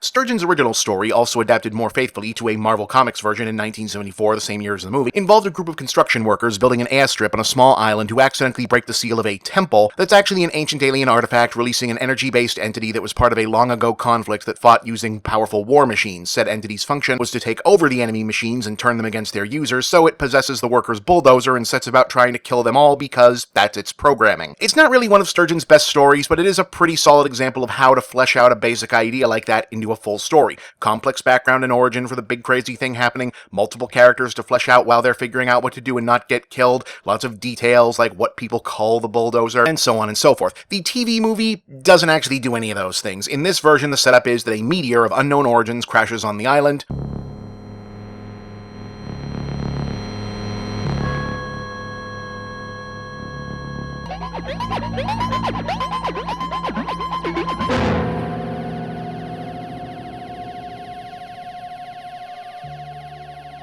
The bulldozer bumps into it, gets taken over by something.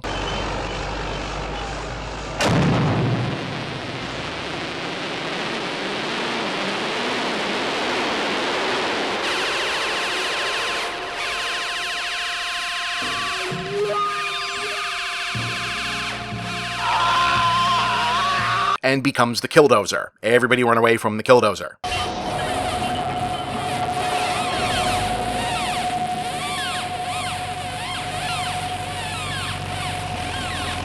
Robert Urich, Carl Betts, Neville Brand, and Clint Walker are the main actors. Killdozer itself is played by a Caterpillar D9, if anyone was wondering. And because bulldozers aren't really all that cinematic on their own, especially if you've only got movie of the week money to spend, nothing happening ensues.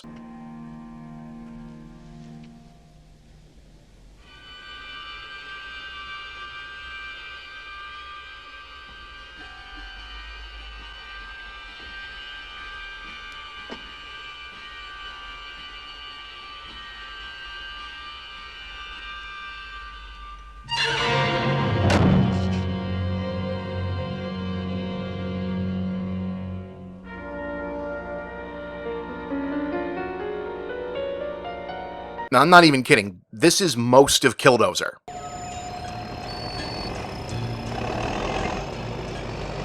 Well, Chubb's got an idea. We ambush that dozer, run his truck into it. And kapow! Fire won't stop steel. It'll take out the electrical systems and the rubber. Hey, that's beautiful. I got a feeling we're going about this wrong. There's a good spot down the road about a half a mile. Let's get down there and set it up. Nothing happening. Listen. Listen, you guys. We gotta do something. I mean, something's wrong. Machines just don't run by themselves. Nothing happening.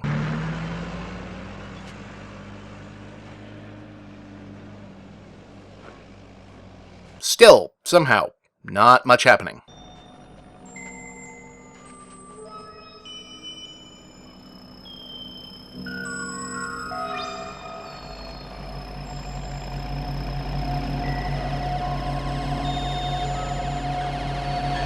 This is about as close to action as this gets, so enjoy this part.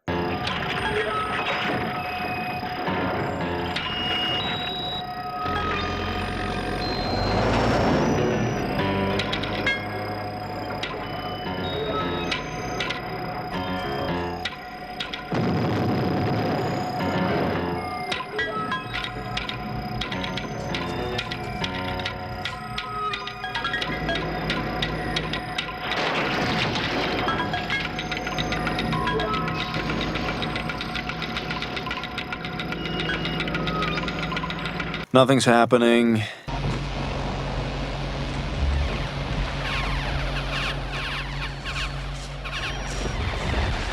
Nothing's happening.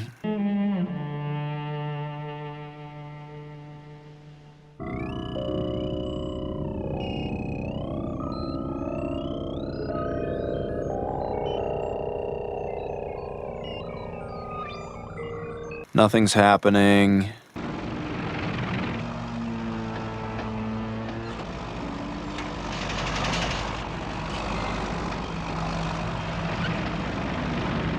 Nothing's happening.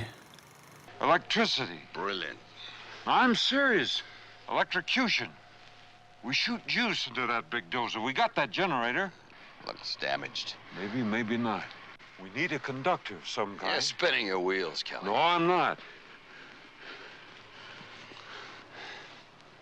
It'll work.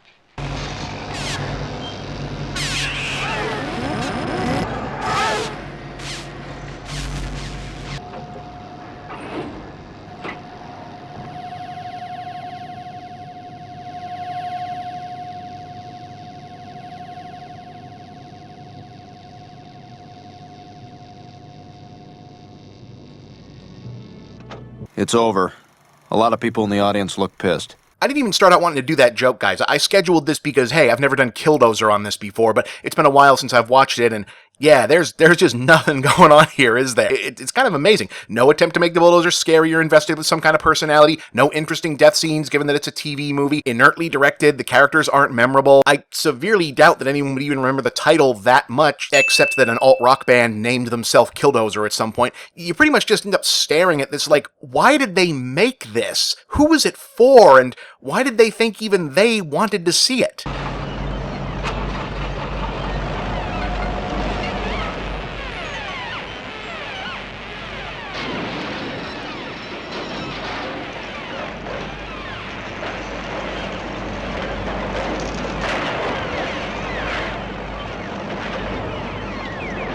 So, in conclusion, as this year's Schlocktober comes to an unusual close, for the first time on All Hallows Eve itself, please keep in mind, however your Halloween actually goes, it could be worse. You could be watching Killdozer. Do you believe that thing?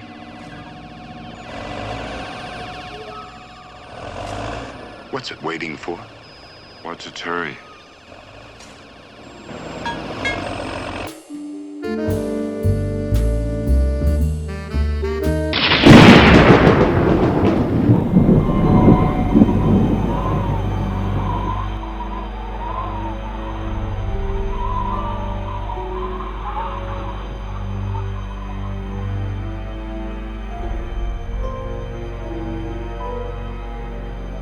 Ah yes, Schlocktober, my favorite part of the job during what's typically my favorite time of year, during a year when my ability to feel even good, much less favor about anything, has been effectively diminished to the point of zero by a lot of things. But with a lot of places effectively canceling the Halloween experience altogether this year in light of, the whole plague situation, one figures any semblance of the season that can exist in this hopefully temporary stasis as it had before has responsibility to do so, and that certainly includes Schlocktober, though that does beg another question. The gimmick here is to showcase the weird, obscure, often not necessarily good but memorable films from all over the spectrum, but given the time of year and the thematics at play, that typically means scary movies, horror films, certain amount of darkness, and is that necessarily something people are looking for when the world is going through a global crisis and people are on edge and surrounded by existential misery and despair and all-consuming horror, and that's just anyone who works in the White House right now. So this year things will be a bit on the lighter side. We're steering clear of things grim, bleak, or genuinely depraved in favor of, well, still cheesy, but also breezy. Monsters, gore, and especially schlock, and at least one entry that's still pretty gnarly, just, not in a super problematic way, but erring on the side of fun. To wit, we're leading off with 1994's Tammy and the T-Rex.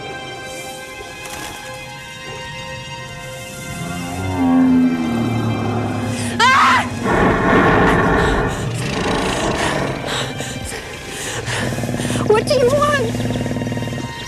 A movie that top-billed star Denise Richards, star of Blonde and Blonder, Cougars Incorporated, former Mrs. Charlie Sheen during the really bad phase of Mr. Charlie Sheen, and featured cast member of The Real Housewives of Beverly Hills seasons 9 through 10, spent years refusing to talk about having appeared in. So it's good. The kind of movie where when you get the opening credits back and they've misspelled the main character's name and printed the incorrect rest of the title, you decide it's okay to, just leave it like that. Dinosaur music inside my brain. Sometimes I feel like I'm gonna go insane. Dinosaur music inside my brain. Sometimes I feel like I'm going insane.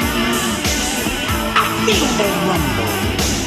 Ooh, okay, so maybe this one is a little bit sad. Yeah, that's a very, very young, the late Paul Walker, as Tammy's would-be love interest, Michael, who, because this is a 90s teenage movie, is a nice guy whose life is in danger, because the girl he's sweet on is also pursued by a psychotic stalker bully that no one's really doing anything about for some reason. Possibly because in this universe, people fight like this.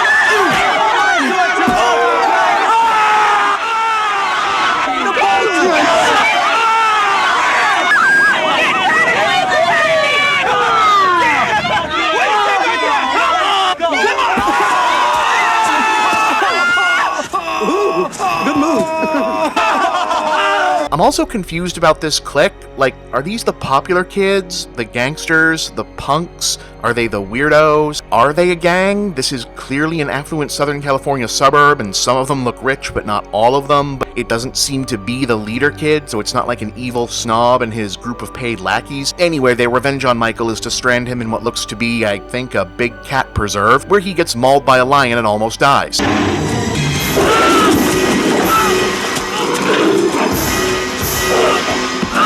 Yeah, and while in the hospital, he gets abducted by a German mad scientist and his henchwoman lover because they want to steal his brain and put it into a super strong mechanical body of a robot Tyrannosaurus. What, is this moving too fast for everybody? Show me its power!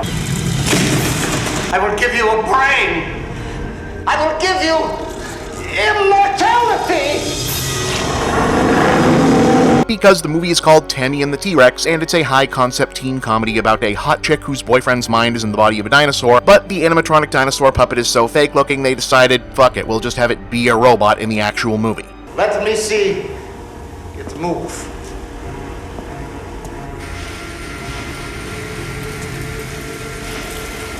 Okay, so here's how this happened. That whole random thing with the big cats, that's because this was thrown together on the quick by a longtime Hollywood side player named Stuart Rafel, who primarily raised and trained exotic animal performers for movies, sometimes his own, and was also responsible and or guilty of directing Mac and Me, around about 1993, a South American movie theater entrepreneur who had sold an animatronic T-Rex lobby prop he'd owned to a Texas theme park was apparently shopping the thing around LA looking to rent it to any film producers who wanted to team up and bang out a Jurassic Park cash-in on the quick in between shipping stops, and Rafel said, yeah, sure, let's do that. Tammy and the T-Rex is what they came up with, since the guy didn't really have a script to make with the dinosaur, he just had the dinosaur and a let's make a movie really fast idea, and it's pretty much what you're picturing.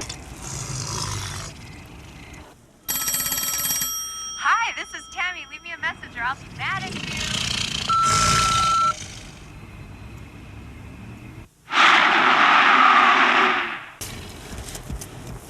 you. Michael gave it to me.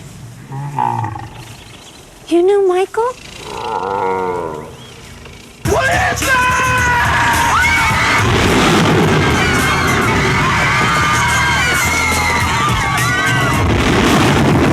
Michael, I'm so sorry, honey. I'm so sorry. We're gonna find you another body. I promise, okay? I promise. I love you so much. You stole the goddamn dinosaur! He's my friend and I'm keeping it! You see it, Sheriff? Yeah, I see it. Damn, that girl can ride. Bastard!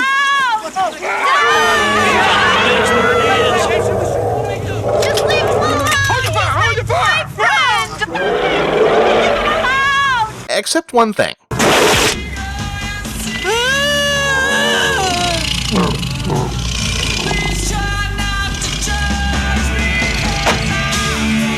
Okay, if you've seen this movie before, you might not have seen that scene. See, they actually shot this movie as an R-rated film with several very elaborate gory death scenes from Michael the Dinosaur tearing shit up. You gotta fix this, Billy. He's kidding around.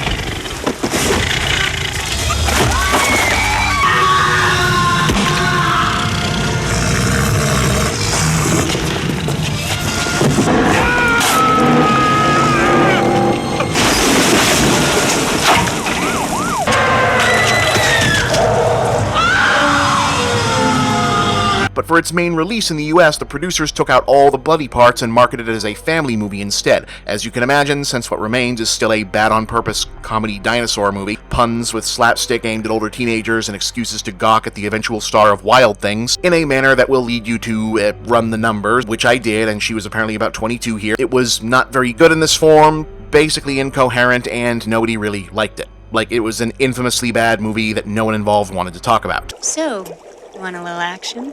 Oh, yeah. I've been waiting all day.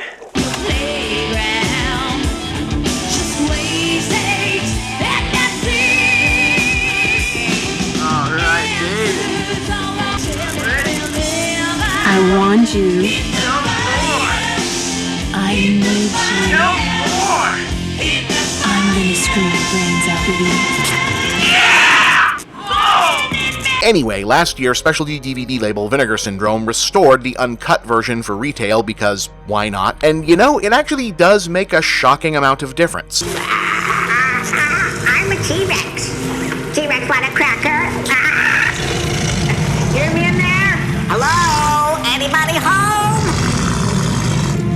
Like, the movie still isn't good because it's still Tammy and the T-Rex, but you can now also tell definitively that it was never supposed to be good, if that makes sense. Viewed in context as a purposefully stupid self-parody of exactly the kind of locally produced Hollywood backyard cash grab that it is, with the genuinely entertaining ultraviolence matched to the extended sex gags and recurring bits like Richards and her genre-mandatory 90s ostentatious gay black friend constantly entering scenes having just changed into preposterously elaborate new outfits. I mean, it's no Attack of the Killer Tomatoes, but it's basically working at what it wants to do.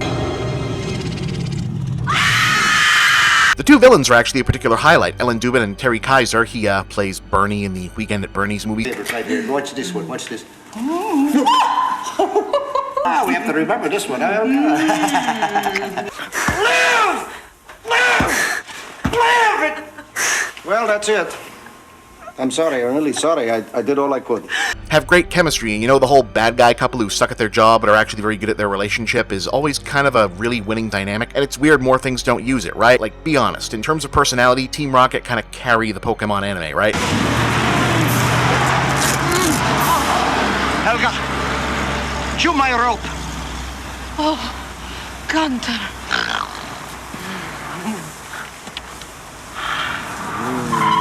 In any case, now that it's more widely available, you can check out the uncut Tammy and the T-Rex yourself. It's certainly unique and good for a laugh. Next week, Schlocktober continues. Happy Halloween. Or at least we're gonna try.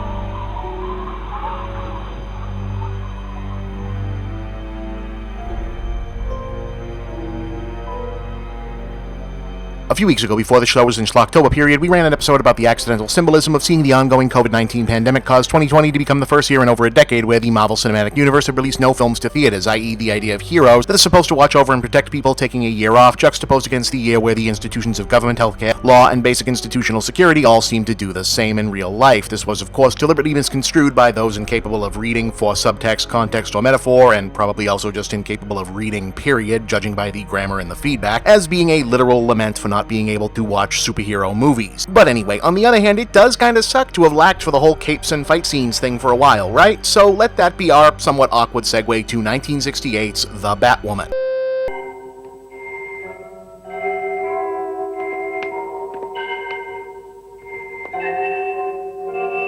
¡Quietos! Igor, quítale la máscara.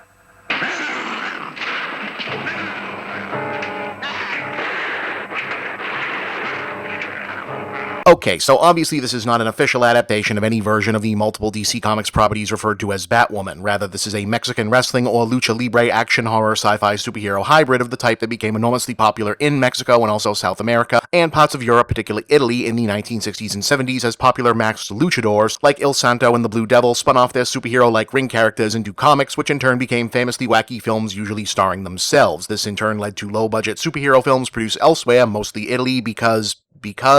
Hey, Meg, let's go a two-player. I got the Luigi here, huh? Hey, Meg! Mario said you were into a weird stuff.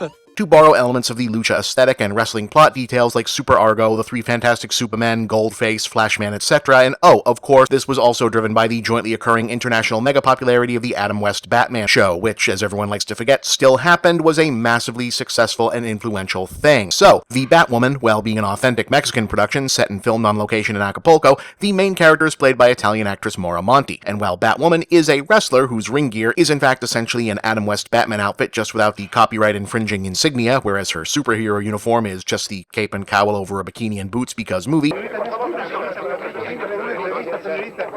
siento, por favor. Bueno, ya se metió. El caso debe ser difícil desde el momento en que llamaron a la mujer murciélago. Bueno, apunta eso. El resultado de la autopsia, inspector. Monty herself was not, and the wrestling element is mainly here as part of the film's plot, as we're informed, in addition to being a fabulously wealthy single woman, master detective and crime fighter as the film opens, Batwoman is also the queen of all sports. Dotada de unas cualidades poco comunes, en corto tiempo logró dominar todos los deportes.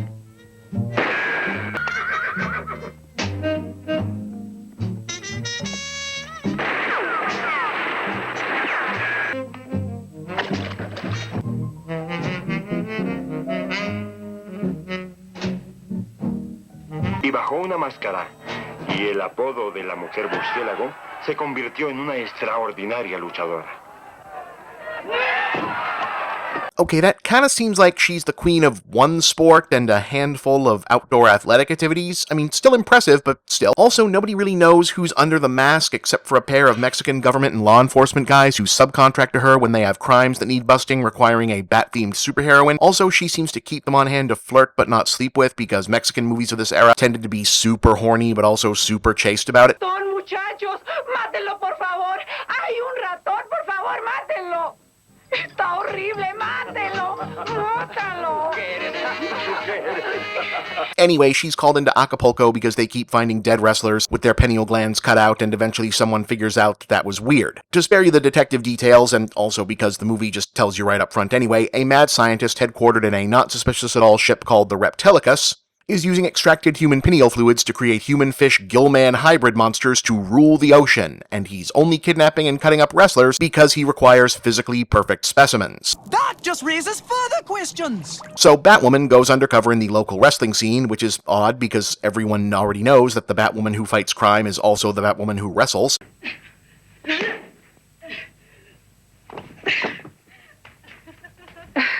Te felicito, Esmeralda. Cada día aprendes más. Gracias a tus consejos. Hasta luego. Adiós. Occasionally engages the villains in battle.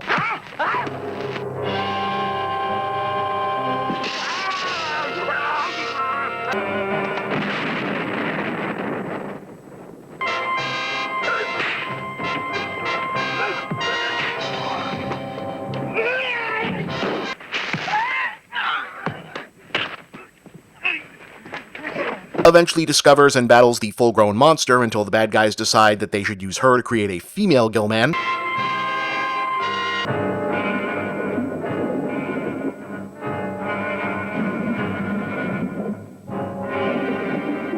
Encendió una antorcha submarina. Lo va a quemar.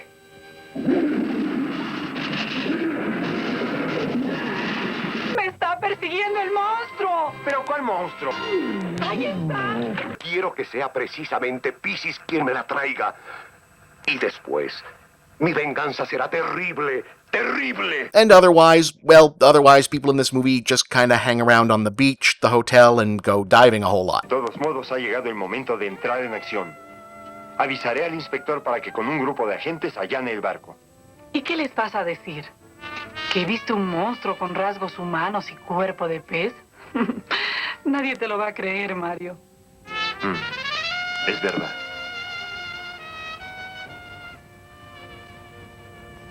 Remember, in the mid-60s, you couldn't just look up any picture of anything anywhere you wanted, so a major part of the appeal of both disposable exploitation flicks like this and big-budget stuff like the globe-hopping James Bond movies was literally getting to see places. And while obviously a big part of the sales pitch here is certainly Monty herself, inarguably a lovely actress whom we see a lot of in her Batwoman costuming or lack thereof, the filmmakers really do shoot the hell out of the location. I mean, until the monster shows up looking a lot less impressive than the creature from the Black Lagoon did a decade earlier, you could be forgiven for thinking this was a bigger budget movie than it was just based on the surroundings.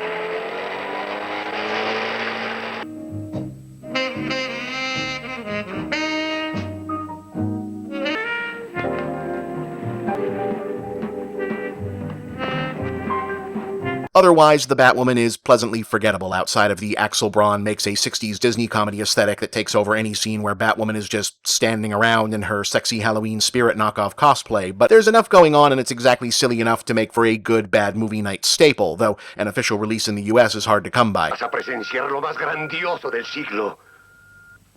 De las aguas del mar hace más de 400 millones de años, emanó el principio de la raza humana. Al surgir a la vida, el primer vertebrado, el pez. Partiendo de esa base haremos la regresión hacia los albores de la evolución y crearemos a imagen y semejanza de nuestros antecesores primarios, la humana criatura anfibia.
When you reach exceed your grasp, but only just a little bit, you end up with Destroyer, a mostly forgotten slasher movie of the genre's later period that's definitely better than most of its peers, but not necessarily, much better. Opening in a particularly grim-looking prison's death row, where something seems just a bit stylistically off already, we're introduced to Lyle Alzado as a hulked-up, super-strong serial killer, Ivan Mosier, sentenced to be electrocuted for, well, kinda all the things. I should probably mention up front that at the time, this was meant as a bit of celebrity stunt casting. Alzado was a by then retired NFL defensive end who, in his days as a player for the Denver Broncos, Cleveland Browns, and LA Raiders, was one of American professional football's last great infamous berserkers on the field, known for an aggressive and violent playstyle that not only overcame but simply intimidated his opponents, earning him the nicknames Darth Raider and 3 Mile Lyle. He's a face right out of cave drawings. You imagine John the Baptist looking like this, Joshua, the Old Testament prophets. I'm a violent person. I play a violent game. And anybody who tells me that they go out there to have fun playing football, they're a liar. Because this game isn't fun. This game is a war. He sees himself surrounded by evil. He howls at injustice. He's not a defensive end, he's an archangel. He's one of the few men in the NFL who has achieved the destruction of a training machine. Broke it. Well, by most accounts, Alzado left all his aggression on the field and was a perfectly decent guy otherwise. His reputation as a raging man-beast followed him into Postly, The Nightmare of Deborah Foreman, here playing a stunt woman working on a currently shooting movie written by her boyfriend, Clayton Romer. Why is she having nightmares about a serial killer who, it turns out, was executed several years ago? Because the project is a cheese, and since the writer doesn't necessarily have much to do on a movie set hour to hour, our heroine's boyfriend has opted to occupy his time researching the suspicious prison riot that supposedly pretty secrets about abusive administration and/or had something to do with the circumstances of Ivan Mosier's execution. Rounding out the victim pool are a snobby lead actress Foreman is doubling for, a creepy old man security guard way too obviously relieved that there's no Velma Dinkley in the bunch to figure this whole thing out, and Psycho's Anthony Perkins, clearly having a lot of fun doing a meta bit as a director who clearly knows he's above this material but is making the effort anyway. Sharon, darling, can you in all honesty call that running?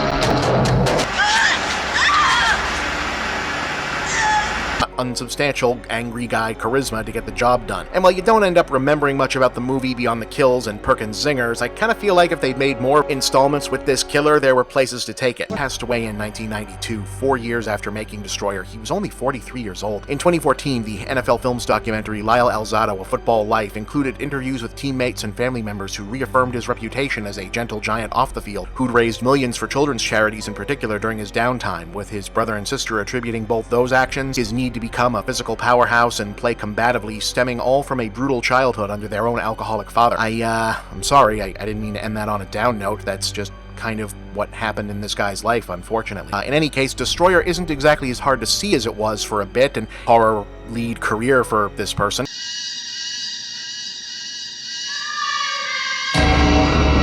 So definitely worth checking out.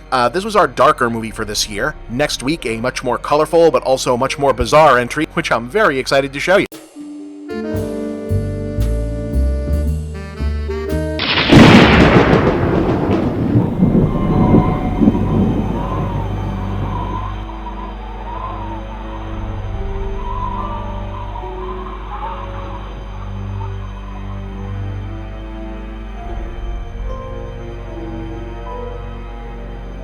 People will tell you correctly that the Japanese giant monster or kaiju genre took a turn away from quasi-serious science fiction, disaster movie territory toward being more family-friendly action-adventure films with an eye specifically on the child audience that bought up action figures of Godzilla and company toward the end of the 1960s and full-on into the 70s, not always as a criticism. Indeed, many have argued that the greater willingness to embrace the whimsical side of sci-fi so wholeheartedly on A-tier budget is what helped make Japan's big-screen genre fare of the era so distinctive and in demand. It's simply a clear, observable fact. Less clear are the influences that drove this change in the first place, though chief among the contributing factors was likely the genre coming to most prominently be represented in the national psyche overall on children's television, and that was due overwhelmingly to the legacy of the man arguably most responsible for bringing Godzilla and the ensuing kaiju genre to life in the first place. Japanese special effects legend and all-around cinema veteran Eiji Tsuburaya, who pioneered the suitmation and miniature photography techniques used to create the Toho giant monster menagerie, along with dozens of other practical special effects techniques considered distinct to Japan in that era, and subsequently took his expertise to television in his final years as his Tsuburaya Productions established itself as a powerhouse powerhouse in Japanese television with the trend-setting Ultraman franchise, which probably did more than anything to establish giant monster sci-fi and the rest of the so-called tokusatsu genre as most popular by far with a kid audience. After all, Godzilla movies at their peak were coming out at a clip of about once a year or so, whereas Ultraman was on TV every week.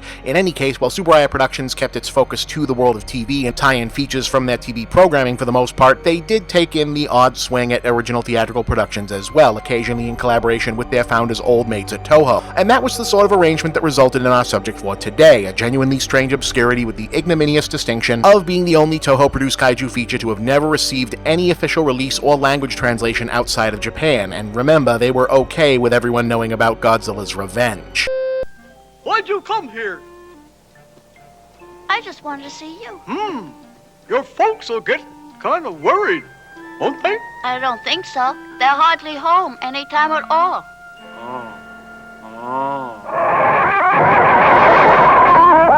Gabra! Gabra? Himself!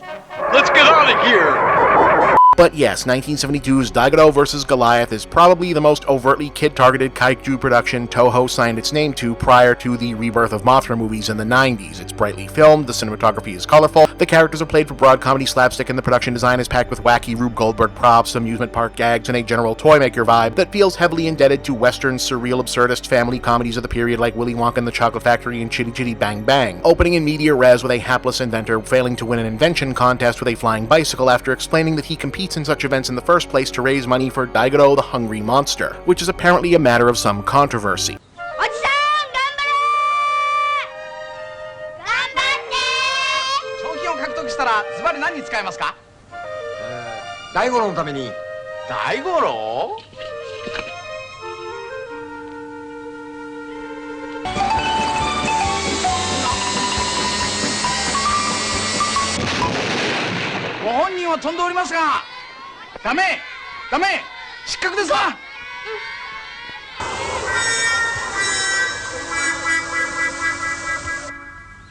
A series of flashbacks then fills in what that's all about. Evidently, a number of years ago, a submarine accident roused a female sea monster from her sleep and caused her to attack the Japanese coast, and for a change,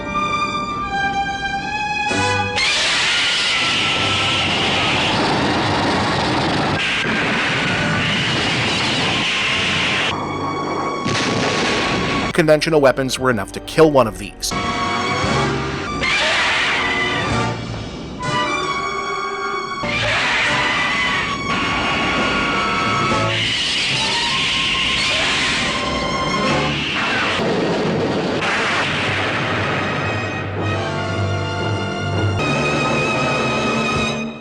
Unfortunately, it was subsequently discovered that the monster in question had recently given birth and was likely acting in self-defense, leading the Japanese government and regretful citizenry to agree to assume care for the now orphaned cub, which they've named Daigoro, setting him up on a small island reserve with his own personal handler, food supply, and ginormous outhouse.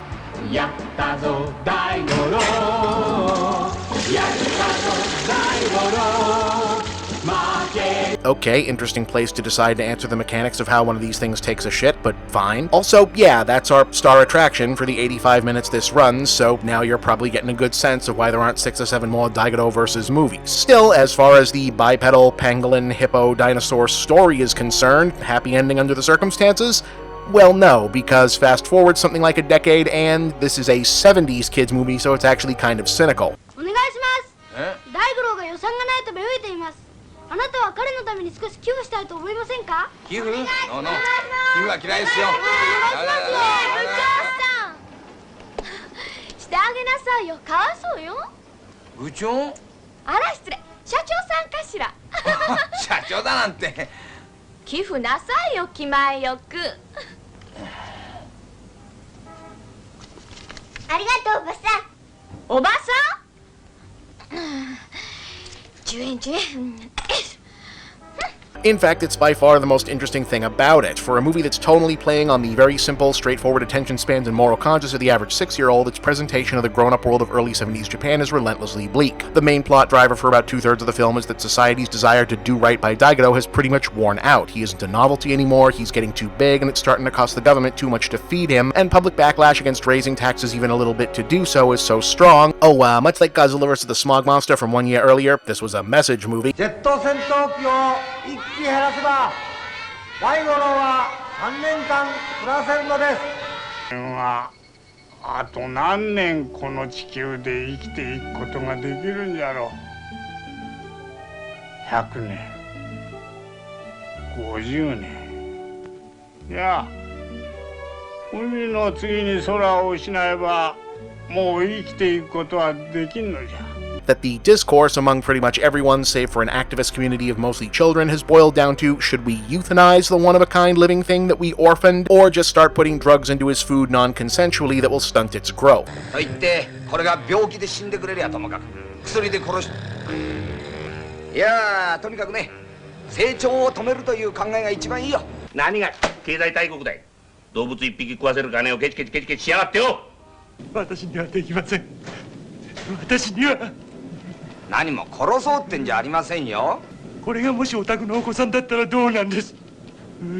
Because nothing says whimsical children's fantasy like allegories for austerity politics, and played in very stark terms via subplots about Daigo's morally conflicted zookeeper and his managers, and the wacky inventor's best friend, an alcoholic carpenter who becomes a fierce Daigo advocate who then goes cold turkey so he can give the money he saved to the cause, only to have his wife spend it out from under him.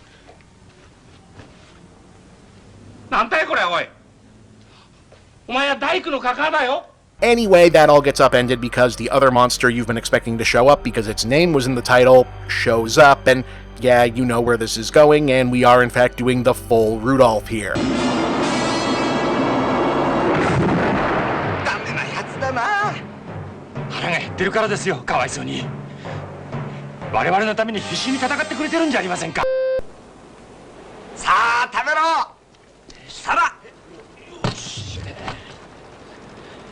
いいからどんどん食べて大きくなるんだ。 Hey, buddy, sorry we went all Harrison Bergeron on you back there, but there's kind of a mutual problem only you can solve, so we good? And let it not be said that the outlandishness of the rest of the film eases up at all during the finale, which, along with both monsters looking thoroughly ridiculous and not at all suited for combat,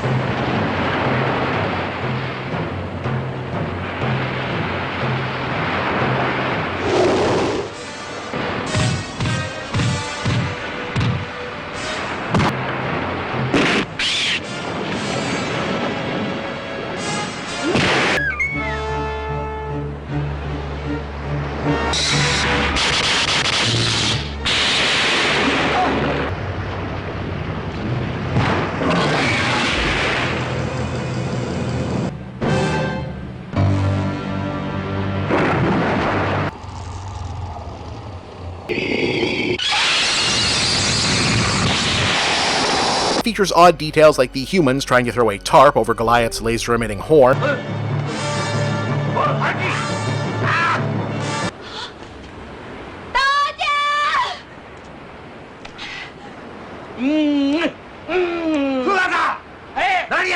and a kid-friendly solution for getting rid of him altogether.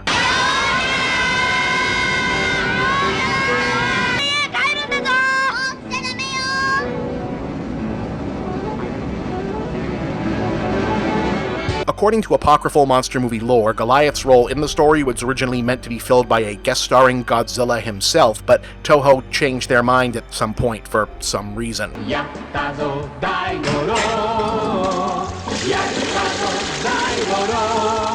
To date, the film is still not officially available outside of Japan, but it's easier to find than it used to be, and it's definitely an experience. ケンチンってのでも面白いんだ。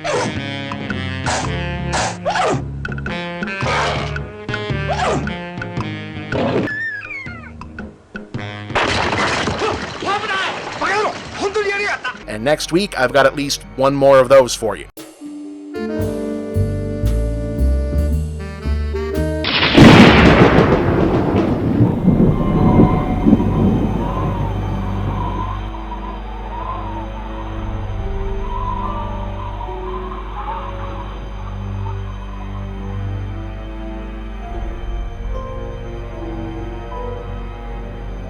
So, big last couple weeks, huh? Lot of changes. Hopefully a few more good ones to come, knock on wood. So let's close out the Schlocktober roster this year in a big extended way. Not simply with one movie, but an entire franchise.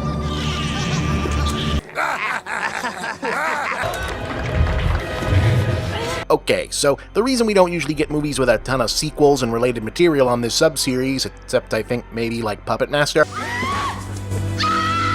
is because if they were popular and noteworthy enough to get that kind of spread, they probably wouldn't be obscure or unusual enough to make a good Schlocktober episode. But Attack of the Killer Tomatoes is somewhat unique in that while it's managed to generate a pretty decent amount of media, and I feel like most people are vaguely aware that it exists, or at least they've heard the title floating around in the ether, not that many of those most people ever actually saw much, or like any of it. It's this strange artifact of late boomer, early Generation X indie underground cult movie iconography that started out culturally ubiquitous without being tangibly omnipresent for an absurdly long time, given what it was, then got to be actually everywhere for a hot second at the start of the 90s when it seemed like anything vaguely memorable could be turned into a merchandising thing. We need Rambo! Rambo, the force of freedom! Here's a present, Havoc. Wow! Look out! Rambo, the force of freedom! Get Rambo and General Warhawk with their battle action weapons, each sold separately. And then, well, okay, it turned out maybe everything but this, and yet it's still kicking around, seemingly on the strength of No Way for Real, That Can't Be a Real Movie, still working after all these years. But okay, here's how this happened. While taking a film class in the mid-70s at UC Davis, a trio of friends, John DeBello, Costa Dillon, and Stephen Peace, shot a 15-minute spoof of 50s-style monster movies called Attack of the Killer Tomatoes, apparently with the initial intent of riffing on the Japanese horror classic Matango, which had been released in the US as Attack of the Mushroom People.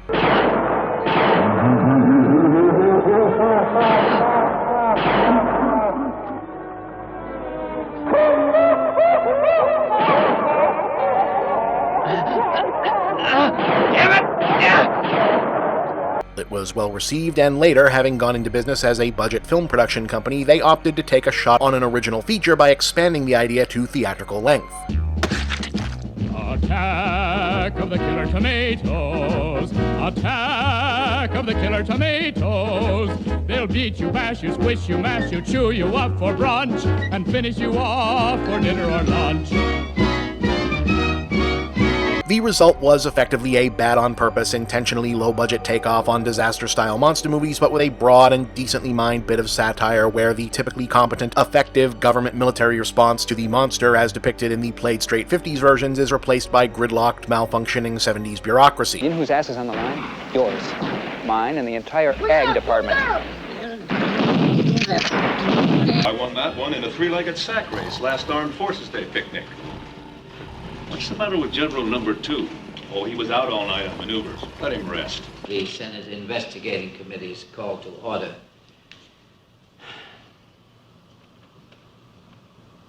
Anybody remember what we're supposed to be investigating? Apologize for the size of this room, gentlemen. It's all I can do on such short notice. Beyond that, it's basically a one-joke movie. Here's a stock scene from a monster movie you recognize, but instead of a monster, tomato.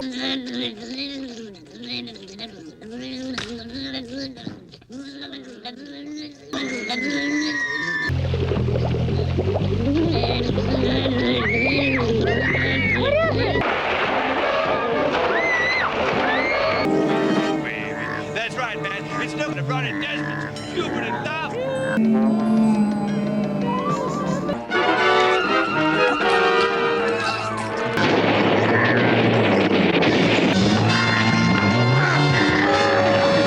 But they tell it differently enough in enough different ways that it doesn't wear out the welcome. They incorporated this actual helicopter stunt gone wrong into the movie because miraculously nobody got hurt, so it wasn't in bad taste to do so, which makes it look more expensive than it actually was, and believe it or not, this actually made it out before Airplane. And I would argue that the escalation reveal is kind of a legitimately brilliant joke.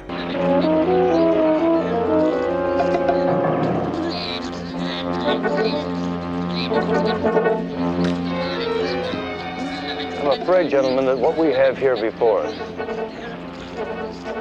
isn't what we thought. You don't mean... This, may God help us, is a cherry tomato.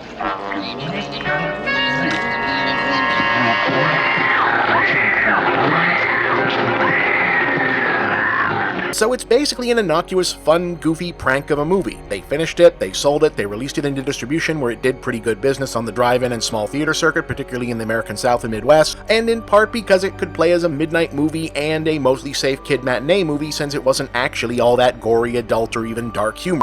Dr. Nokatafu, would you please explain the project to the gentleman? What we have developed is, in essence, a half-man, half-robot, a very sophisticated combination of human intelligence and superhuman powers, which we are confident will result in the ultimate destruction of the enemy. You better bring your coat. There's a little Jap in the air. He needs nip. With the obvious exception, of course, that it wouldn't be an otherwise good movie from the 70s if there wasn't at least one cringe-inducing racist joke that just absolutely would and should not fly today. But otherwise, deals got closed up, everybody made their money, that should have been the end of it. But then the first of two implausible events happened. Right around that same time, film critic, early trash cinema connoisseur, and yes, future embarrassing right-wing nutcase Michael Medved and his brother Harry found out about Attack of the Killer Tomatoes and approached Costa de Bello and Peace about getting a print of the film for a festival based around the then-recent book The 50 Worst Movies Ever Made, and they agreed on the condition that their film be awarded the title specifically of the worst movie ever made about vegetables. Across the length and breadth of the nation, the tomatoes continue on their rampage of wanton destruction. Even the mere mention of the word is sufficient to induce panic.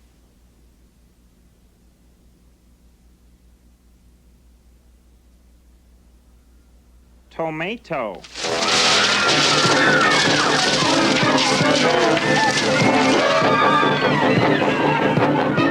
The Medved brothers agreed, and this stunt got the name of the film into the national small press, then the national big press. Local and national media started reporting on, basically, hey, did you know that there's a real movie out there called Attack of the Killer Tomatoes? Isn't that funny? As a feel-good human interest story, late-night comedy hosts started doing jokes about it, and had people associated with the production on the shows, and basically, yeah, this was Sharknado before Sharknado.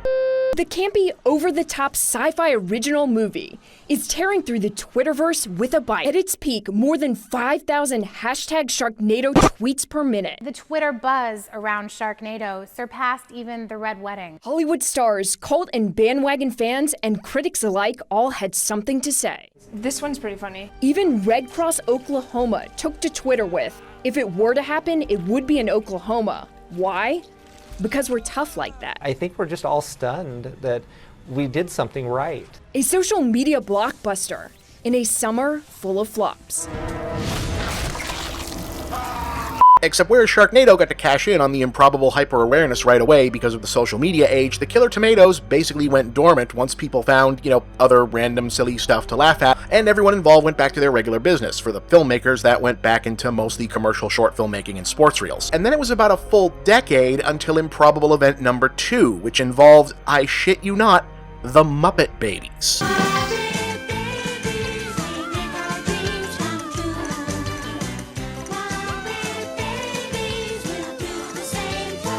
Okay, so to keep this at a reasonable length, one of the reasons the whole anything can be a merchandise powerhouse if you push it hard enough ethos became so prominent in the 80s is that when the Hollywood studio machine was rebuilding itself at the end of the 70s, it was doing so largely out of a crop of quick-thinking new young executives who, with the previous system somewhat in ruins when they were starting their careers, had to do their early breaking in the low-budget exploitation movie game under longtime B-list pros like Roger Corman and Sam Arkoff. Corman himself specifically had parlayed that into a solid midlife second wind as the head of New World Pictures, which had a pretty good success as a budget film label, but really solid success for a while as a television brand. One of its prized subsidiaries was the animation studio Marvel Productions, the rebranded name of the former DePatie Freeling Animation Studios, because that was the sort of business deal Marvel was striking back then, which in turn produced the original 80s animated shows based on various Marvel Comics properties, Transformers, G.I. Joe, My Little Pony, many others, and Muppet Babies, which had a gimmick of incorporating live-action movie footage into the characters' dream and make-believe sequences, and in 1987, the episode The Weirdo Zone made one of those movie references, Attack of the Killer Tomatoes. We interrupt this cartoon for a special bulletin. Silly tomatoes are attacking everywhere looking for lousy comedians.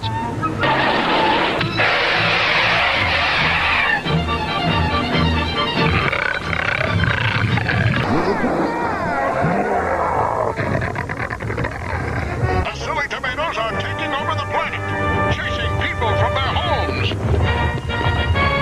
invading the oceans,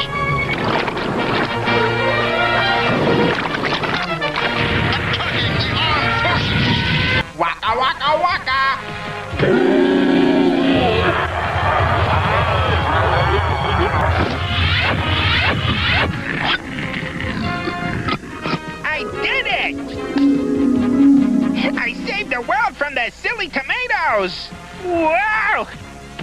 That episode, in turn, became one of the better received of that season, and apparently generated an uptick in interest in whatever the movie with the big tomatoes was among the show's audience significant enough for the producers to take notice, and as one would expect from a company birthed by Roger Corman himself, their initiative was to call up the filmmakers and ask, "Hey, do you want to make a sequel?"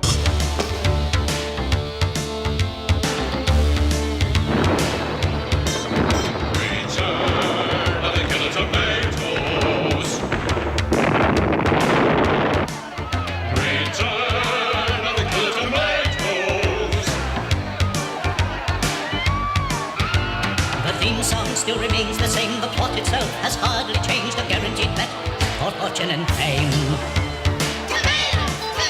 So 10 years later, yeah, they actually did Return of the Killer Tomatoes, which picks up an in-universe 10 years after the Tomato Wars, and is this time all about mad scientist Dr. Gangrene, played by John Astin, using mad science to evolve tomatoes into humanoid super soldiers, and also one would-be sex slave for himself named Tarabumdier. You wouldn't believe what she can do with 6 milk bottles and a tuning fork. That's Karen Mustow, later Karen Waldron. You might remember her from Cannibal Women in the Avocado Jungle of Death and recurring guest roles on Baywatch and Coach in the 90s, who instead escapes and joins up with the good guys, mainly the nephew of one of the heroes from the original movie. You wish sex now? Yes. No. Did you maybe fall down and bump your head hard? Maybe did your mother drop you when you were a baby? Do you speak much English? I speak perfect English. I also cook 815 international dishes, perform 637 sexual acts, and use all the popular home appliances. Shall I cook you something?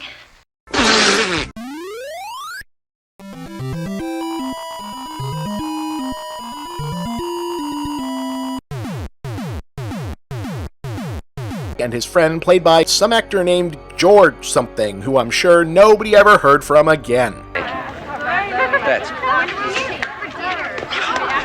I had a heck of a time finding you here. Told you I'd be at the shoe store. You think your buddy, you think your pal, your roommate Schmuck. here? What, you think that I'm going to leave you out in the cold? You Yes. think that I'm going to leave you out in the... No? All right. Well, then, how about, see those over there? That's Tiffany. There's room for another judge. No thanks. If I want a girl, I don't need your help. Okay, all right. Suit yourself. Ladies, did I mention the Playboy centerfold opportunity? Whereas the original was more of a National Lampoon Zucker Brothers style genre spoof, this was more of a straight comedy, spoofing on Spielbergian 80s fantasy action tropes, common to the era: dorky hero, oversexed buddy, out of his league damsel, even a merchandisable sidekick animal in FT the Fuzzy Tomato. Not nearly as inspired as the first one, but there's fun to be had, and the cast all seem to know exactly what kind of movie they're in. What do you really know about tomatoes anyways, huh? I mean, how would you feel if you'd been raised to be eaten? Wouldn't you rebel at the first opportunity? You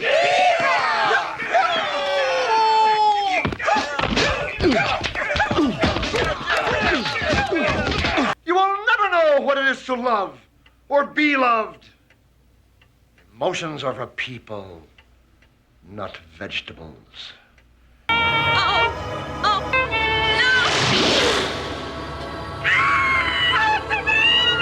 The driver is following us, or her.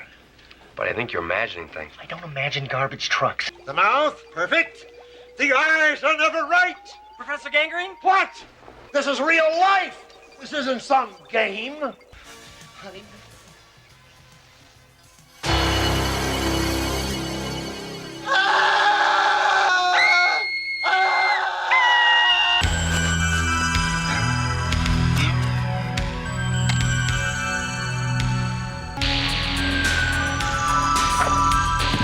I'll take my quad runner. Well, if you take your quad runner from Honda of San Diego, I'll take my quad runner. We will each take a Honda Quad Runner from Honda of San Diego. They have excellent acceleration and superb rideability. And aren't they #1 in sales, Matt? That's right, Chad, not to mention great gas mileage. And did you know that... Do we have enough money to finish this turkey yet? Yeah, sure. Give them hell, guys. And once again, yeah, this ended up doing shockingly good business for New World on home video, so this time the producers, director John DeBello and his crew opted to try and rig the rag out and see just how much juice was actually in there, using the same formula as other suddenly popular underground properties like the Toxic Avenger and Ninja Turtles were using at the dawn of the 1990s. Yeah, they did a cartoon and a line of action figures, mostly based on expanding the premise of Return to actually feature the giant tomatoes again, and this time giving them faces like they'd had on the posters and personalities, costumes, various powers, etc.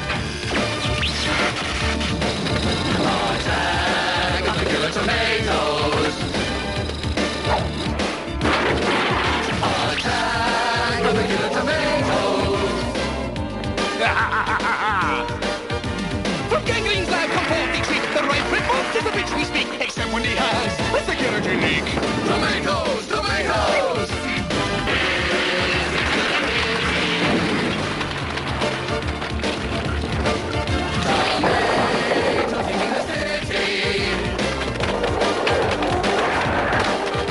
Hello, and so these mutant fruits where will we find a brave recruits can well begin rid of the tomato shoe.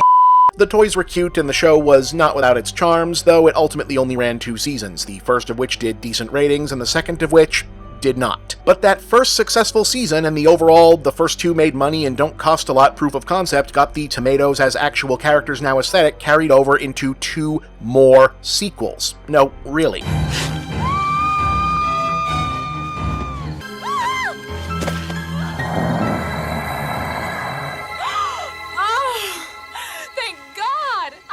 Thought you were a killer tomato.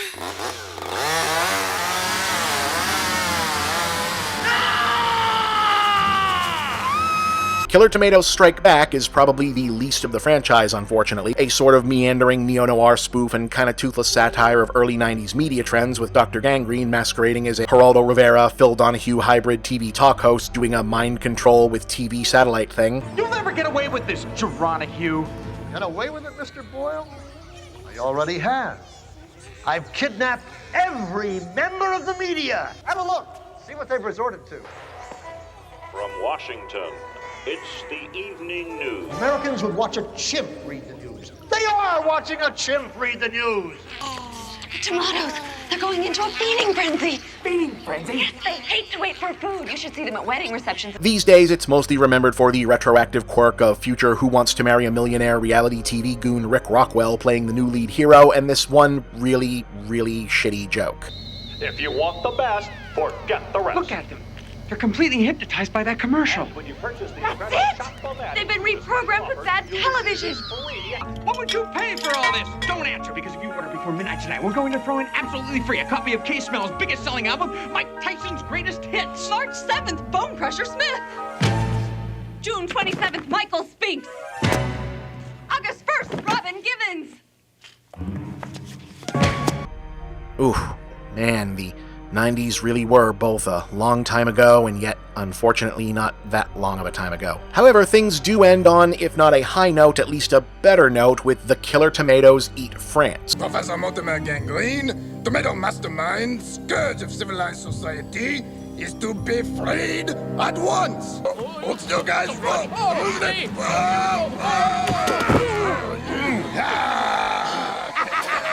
You wanna G1?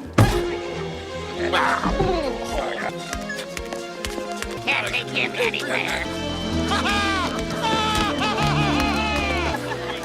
Well done, lads. Well done. Potpourri, soup du jour.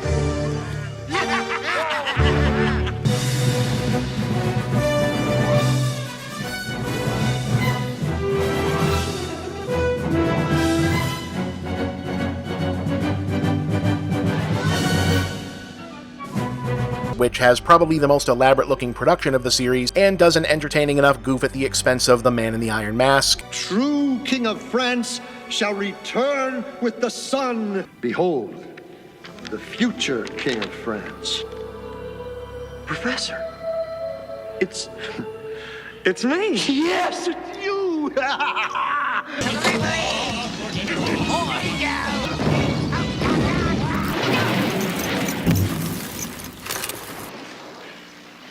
Igor! No, I am Louis, but my friends call me Francis. Here, look. Streets run red, the waters don't flow, sun don't shine, virgin weeps. King comes back. That's you. No wonder my last name is 17th. And other things vaguely French associated and also pulled from the animated series as a callback.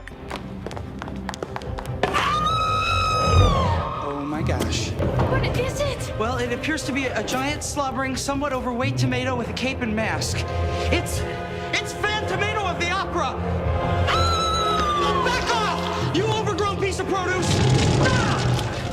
So as to go out with some pretty solid laughs overall. That is, of course, a big square and round thing, built by someone to remember something, sometime. Ah, the famous left bank of Paris. That is a big, tall building with lots of knickknacks and stuff. It's almost finished. This is Napoleon's tomb. None of it ever tops the first one, of course, but, you know, as far as I'm concerned, it's all just fun that this both exists in the first place, and it seems to have happened, for the most part, without anybody getting screwed out of any rights, or the creators hating each other for whatever reason, or, you know, the kind of disasters that usually befall these semi-obscure, bizarre success stories.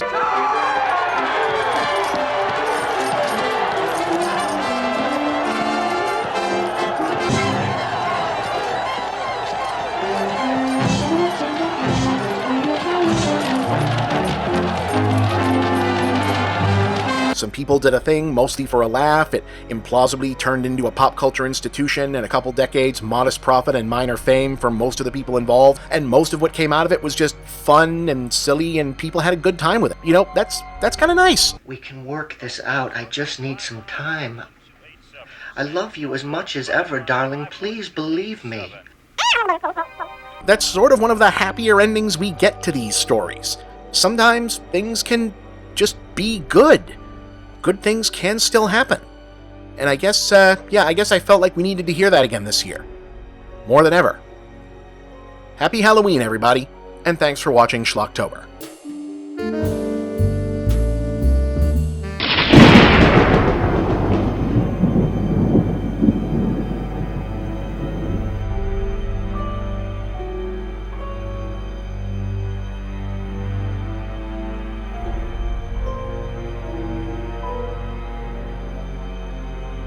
And we are back, because if COVID can't keep me from the stuff I have to do to make a living, it's damn sure not going to keep me from doing one of the few parts I actually still completely enjoy about my ridiculous profession. Anyway, let's start this year's festivities off with a feature whose trailer you might have seen make its way around the web a few times before. Thunder of Gigantic Serpent. The horror of science gone wrong as a secret formula is abused.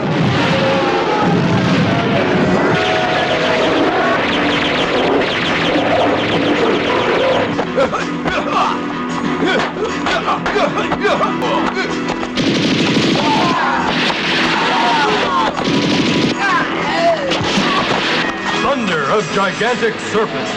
A power-hungry maniac starts a chain of events that almost destroys the world.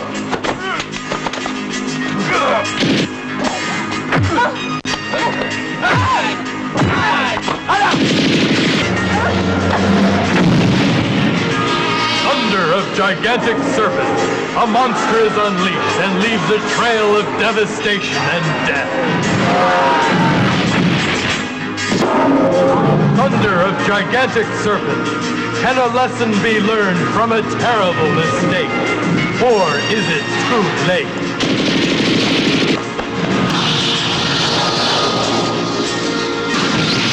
Thunder of Gigantic Serpent.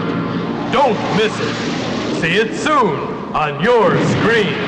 Okay, so 1988's, we think, Thunder of Gigantic Serpent is a Joseph Lai and Betty Chan production out of Hong Kong, which means despite the on-screen credits giving the director's name as Charles Lee, the actual person responsible was most likely one Godfrey Ho, sometimes called the Ed Wood of Asia, and most popularly known for somewhere well north of 150 movies, all with some version of the word ninja in the title, and often starring, in an extremely loose sense of the word, then former B-movie icon Richard Harrison. Kind of. See, while Ed Wood's infamy as an icon of uniquely inept but also uniquely charming and bad films of the American exploitation era was known for a while, Ho, as far as anyone knows, a mainstream of the Shaw Brothers assistant director pool in the 60s and 70s, who teamed up with producing partners Joseph Lai and Betty Chan, also his future wife, in the 70s and 80s to cash in on the international budget movie and home video craze by cranking out genre content as a fairly shrewd, clear-eyed business strategy, picked up this comparison there too when the internet rediscovered his prolific filmography over a decade later, and the parallel itself seems to be drawn less from any similarity between the two men's actual careers or output than this possibly apocryphal scene about Wood's penchant for creatively employing stock footage in Tim Burton's 1995 biopic.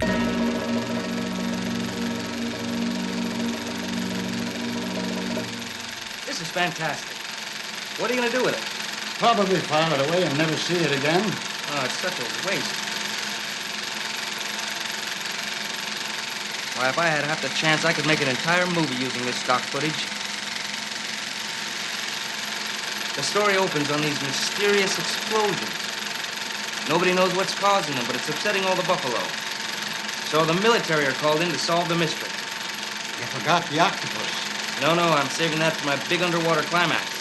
To wit, Ho and Lai's angle in the 80s was, while also here and there actually making a coherent movie on purpose, to also put the assembled crews of actors and stunt people to work shooting sequences of shootouts, car chases, fistfights, explosions, people getting roughed up, general business happening that looked interchangeable, scenes from a movie-esque, and lots of ninja fighting, because everyone should have an angle that could be cut up and spliced together along with stock footage, scenes to be shot later, or even unrelated whole other movies purchased for remarketing from Taiwan, the mainland, Japan, or elsewhere in East Asia and redubbed, usually into distribution-friendly English, to create entire quote-unquote new movies, usually but not always about ninjas in some way, which could then be repackaged and resold in bulk on the international market. Thunder of Gigantic Serpent would be one of the not always examples, apparently repurposing most of a Taiwanese-made kaiju movie from 1984 called King of Snakes, though it's not 100% clear how much was actually added or subtracted one way or another, i.e. in this scenario, Lai and Ho may have actually simply recut all or most of one of their own earlier productions. It's just not clear. However it got here, the finished result is about what you might expect from the same team that gave us Robo-Vampire, a slammed-together fusion of a Gamera movie, a mad science thriller, and a violent spies versus gangster movie that doesn't really make a lot of sense, but at least moves nice and fast while not doing so.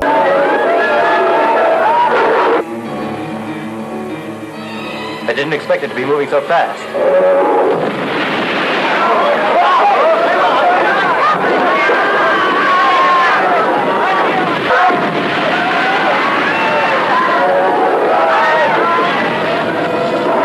One thing you can't say about Godfrey Ho movies is that they don't know how to work with economy of dialogue. You're just in time. We're in real trouble. Now, about this terrorist group. I know the head man is Solomon, but that's about it. Do you have anything else on him or his group? Not at all. Oh well, I'll see what I can come up with. You see, whatever was being said by the characters originally, in the final version, the point was always going to be get the exposition out, constantly reestablish who everyone was, what was happening, what the characters and audience were supposed to be feeling, and what the immediate point of the scene was supposed to be as directly as possible to help keep that illusion of coherency going. This formula means infinite power. I must have it. Yes, then people will start listening to us. Yes. Which has the joint watchability increasing factor of making things really move in terms of momentum, and now retroactively making every dialogue exchange sound hilariously similar to the Ollie Williams gags from Family Guy. Your new formula. It successfully worked on plants. I knew it would. Ollie? It's raining sideways! Sounds rough, Ollie. Do you have an umbrella? Had one! Where is it? Inside out, 2 miles away! Is there anything we can do for you? Bring me some soup! What kind? Chunky! Dr. T, forget about the plants. Proceed with Thunder Project. Everybody looks like ants! Probably because you're up so high. I object. You have no say now. Then I want my formula back.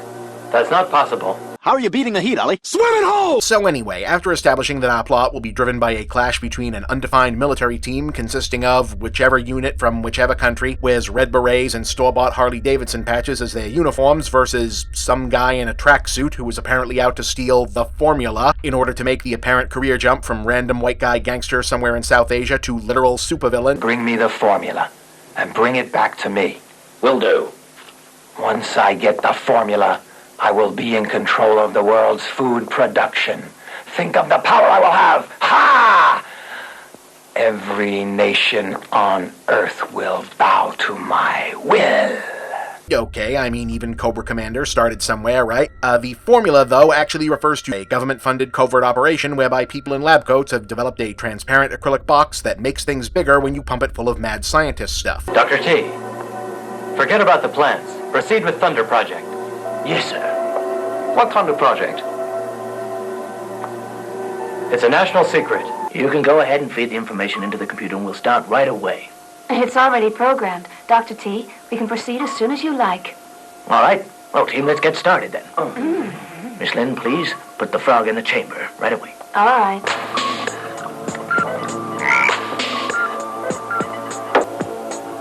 Apply the voltage. Okay.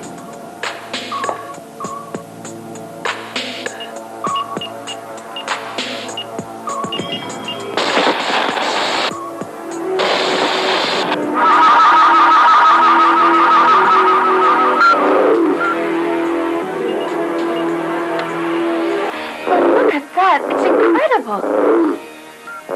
Dr. T, we've succeeded. It's just amazing. I never dreamed.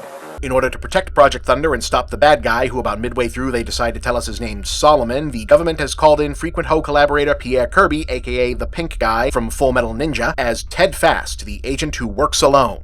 Boss, they sent a special agent to deal with us. Who the hell is the guy? His name is Ted Fast. He's a highly trained specialist.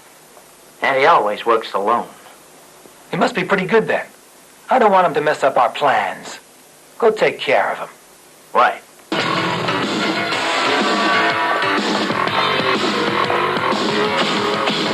That's the guy. So let's get him.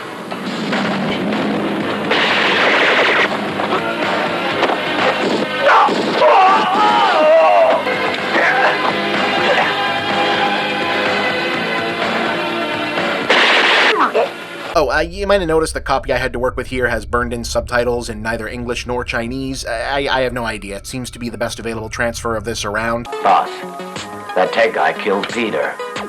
Shit, he is good then. He's gonna be a real problem for us. I've already told Ted to deal with him, but he might need some help. General, we'll do our best to help him.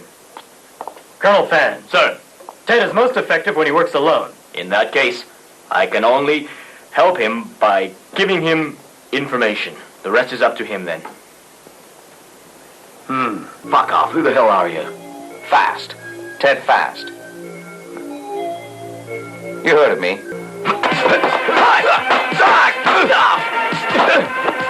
Anyway, elsewhere in the wasn't this movie about a snake part of the film, a little girl, seemingly unconnected to the storyline otherwise, is in a rough time of things because she's running out of places to hide her pet snake Mosla from her parents, who she's pretty sure won't let her keep it because snake. I'm making a bow for you.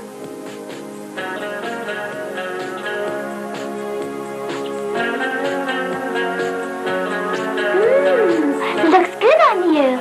Do you like it?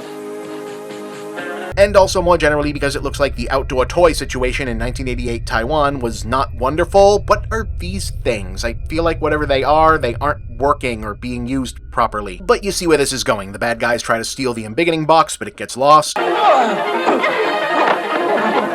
on! Johnny!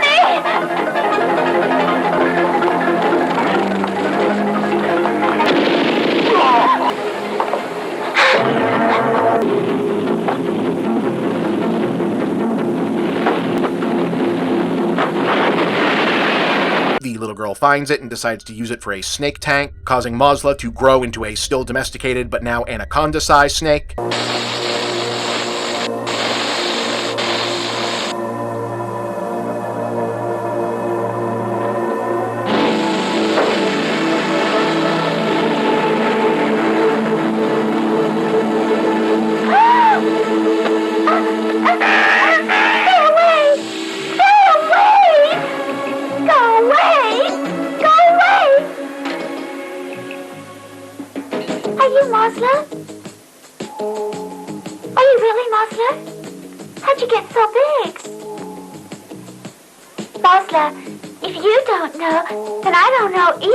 We space out Act 2, cutting between Army vs. Gangster shootouts and E.T./Iron Giant business. Ted's coming!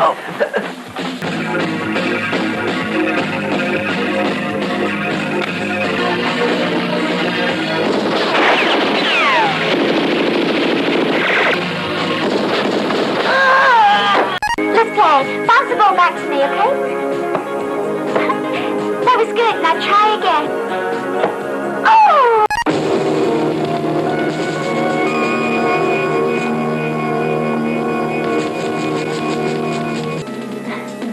Ken Fong. So, Lynn, you still remember me? Of course. Go down! Hey, come on over. I've got some food for you.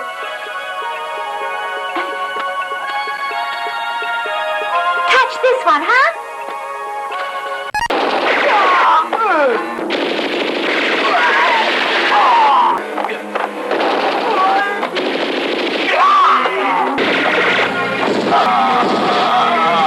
Don't move!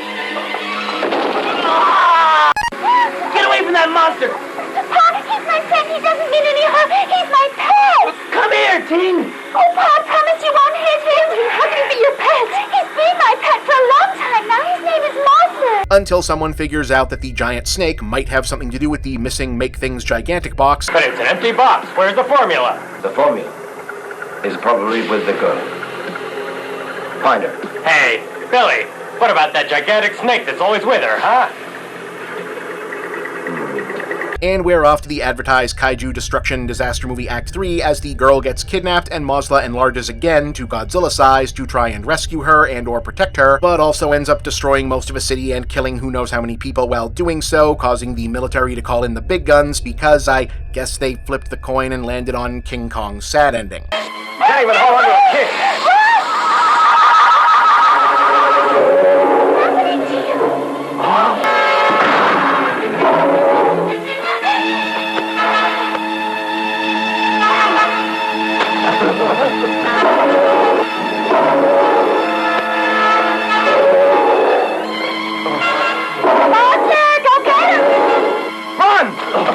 Did you get rid of that fucking snake yet? There's a problem. Oh, yeah? The snake's changed. It's even bigger now. So I think it's best if you send out the plane. Over. He gonna get it! Billy, there's the plane.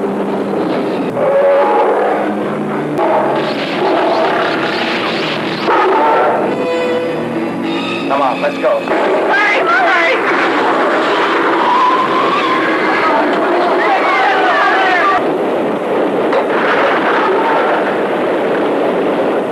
Those innocent lives. What should we do?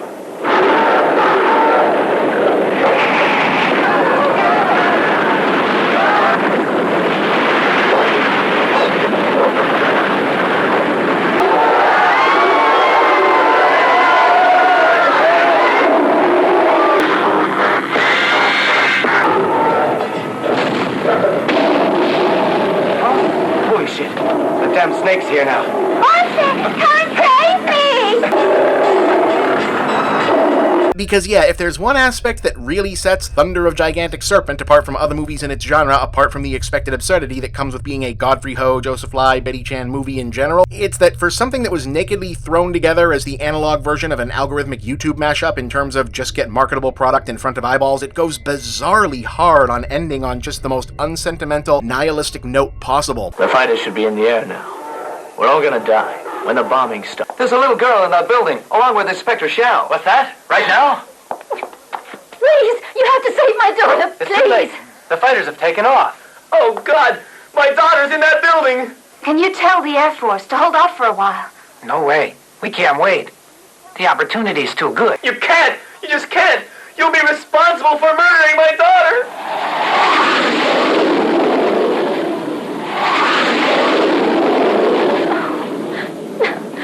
What do we do now? Tony, what do we do? Mazla gets violently blown up because, hey, giant serpent, dangerous. Mazla, come down! Mazla! Mazla, hurry! Mazla! Come on, I want to kill you! Mazla!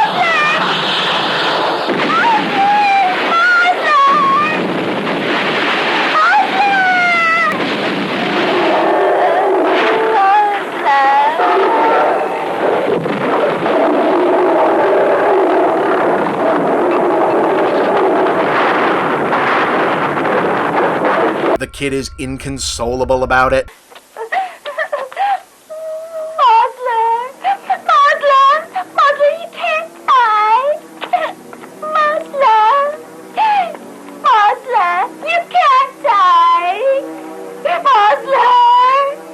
Can you hear me? I'm Ting-Ting! I'm Ting-Ting! Can't you hear me? The various grown-ups are mostly assholes about it to her. It's dead now. Mazla's dead. No! He's not dead! He's not dead! He's not dead! He's not dead! Mom! Mazla's gonna die! Please help to save him! Come and save him! Please, Ting-Ting, listen. Come on, you help me! Ting-Ting, don't, please. Come on, please! Come on! Mazla's gonna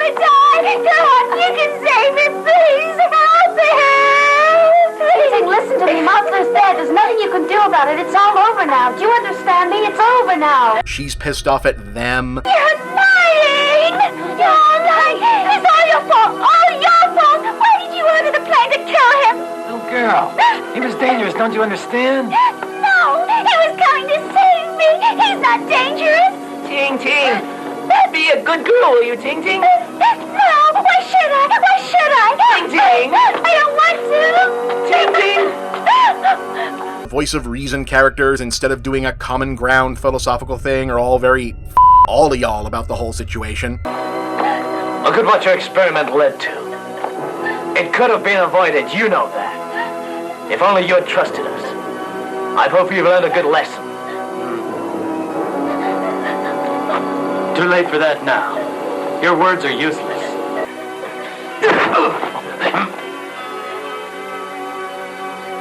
General, that's for the innocent lives.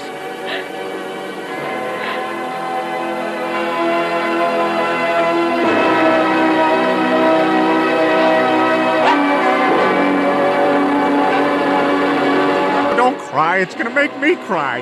Ah! I cry like Snoopy. Ah! And then that's not even the real ending, because they sold these as action movies, so it still has to go out on Ted Fast in a showdown with Solomon for some reason nobody cares about. Go on, shoot. Make my day, punk. Looks like a stalemate. Fast. I don't need weapons against you, Solomon. I agree.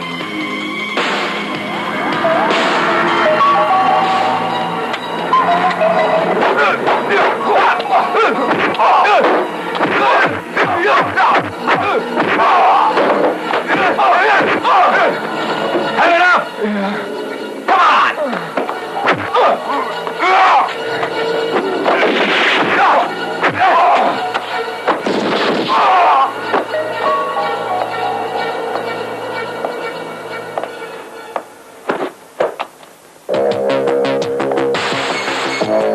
As I said, like just about everything else the assembled parties ever put their names on, Thunder of Gigantic Serpent is the true definition of schlock entertainment. It's weird yet compelling because it wasn't trying to be weird or compelling. It was designed just to exist, to count as enough of a monster movie to fill the empty space on the monster movie shelf when there was one. The thing is, you really can't stop creative people from being creative, even when there's a question of whether or not they're any good at it. And sometimes the result of fun by accident works better than attempts at good on purpose.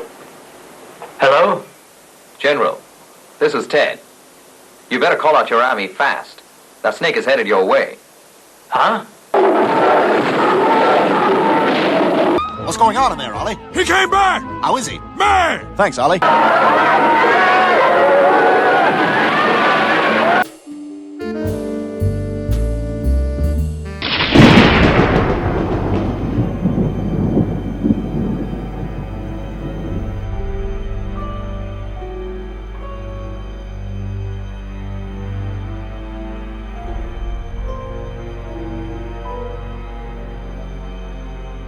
You know, whenever the history of this particular moment in motion picture history is written, a theme that will surely dominate is whatever ultimately became of the phenomenon of the cinematic universe, a trend started by Marvel Studios, imitated by everyone else, and successfully imitated by...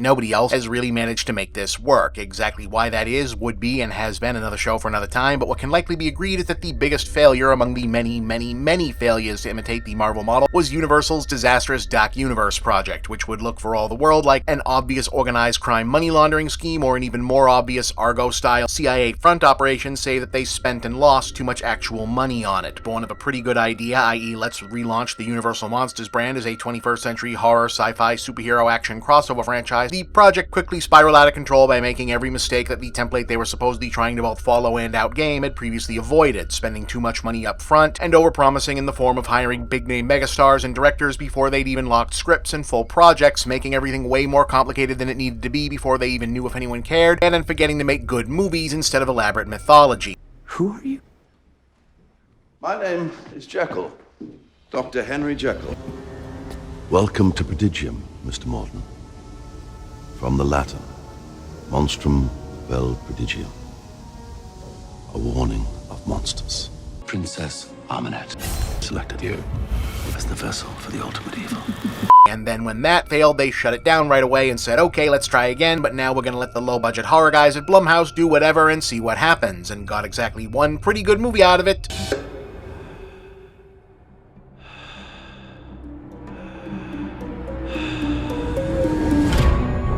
I'm scared. You don't have to be scared of him anymore. He was a sociopath, completely in control of everything. He said that wherever I went, he would find me. And then there was a pandemic, and now who even knows what's going on. About the only thing they did right off the bat was lead off with a wholly different take on how to portray the mummy in The Mummy. I mean, if there was at least some clear room to move things around when it came to the Universal horrors, it's that the films were made in the 30s and 40s, so the general cast could certainly stand a boost in the diversity department if these films were going to connect with a global 21st century audience, plus you get a broader canvas of mythology and aesthetic to work from as a bonus. Meanwhile, had you not previously considered, I guess most of the Universal monsters do more or less default to white guys where applicable, and now see fit to ask, but by chance were there exceptions to that outside of the Bride of Frankenstein, who's really only at the very end of her own movie? Well, yes there were, but it's uncomfortable and complicated. Suppose your experiment does succeed. What will you have? A human form with animal instincts. You know what the police will do to you if they catch you? No, of course you don't. They'll put you on trial. Then they'll put you in the electric chair and kill you.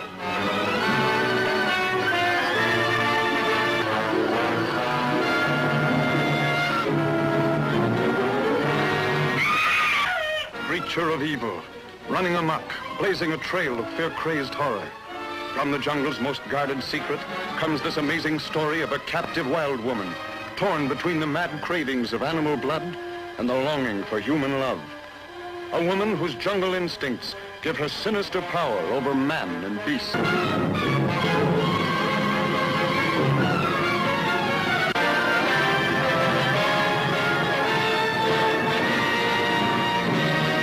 Alright, so the Ape Woman is one of the Universal horrors that people don't really remember the same way they do Dracula, Frankenstein, Wolfman, Mummy, Invisible Man, and Creature from the Black Lagoon, but then again, people have a skewed view of the franchise anyway, like the fact that all of the films got sequels of depreciating quality, not just Bride of Frankenstein, and there were dozens of one-off features that were just murder mysteries or movies about gruesome stuff going on, so the general existence of lower-tier monsters like the Ape Woman or Rondo Hatton's The Creeper shouldn't be all that surprising. In any case, the main reasons people don't remember it is because the movies aren't very good, and they skewed slightly more adult than many of the others, running comparatively low on special effects and shock sequences, and instead relying on sex appeal and scandalous for the time quasi-taboo subject matter, i.e. winking at the audience about stuff the movie couldn't say or show you, but you know what it was talking about.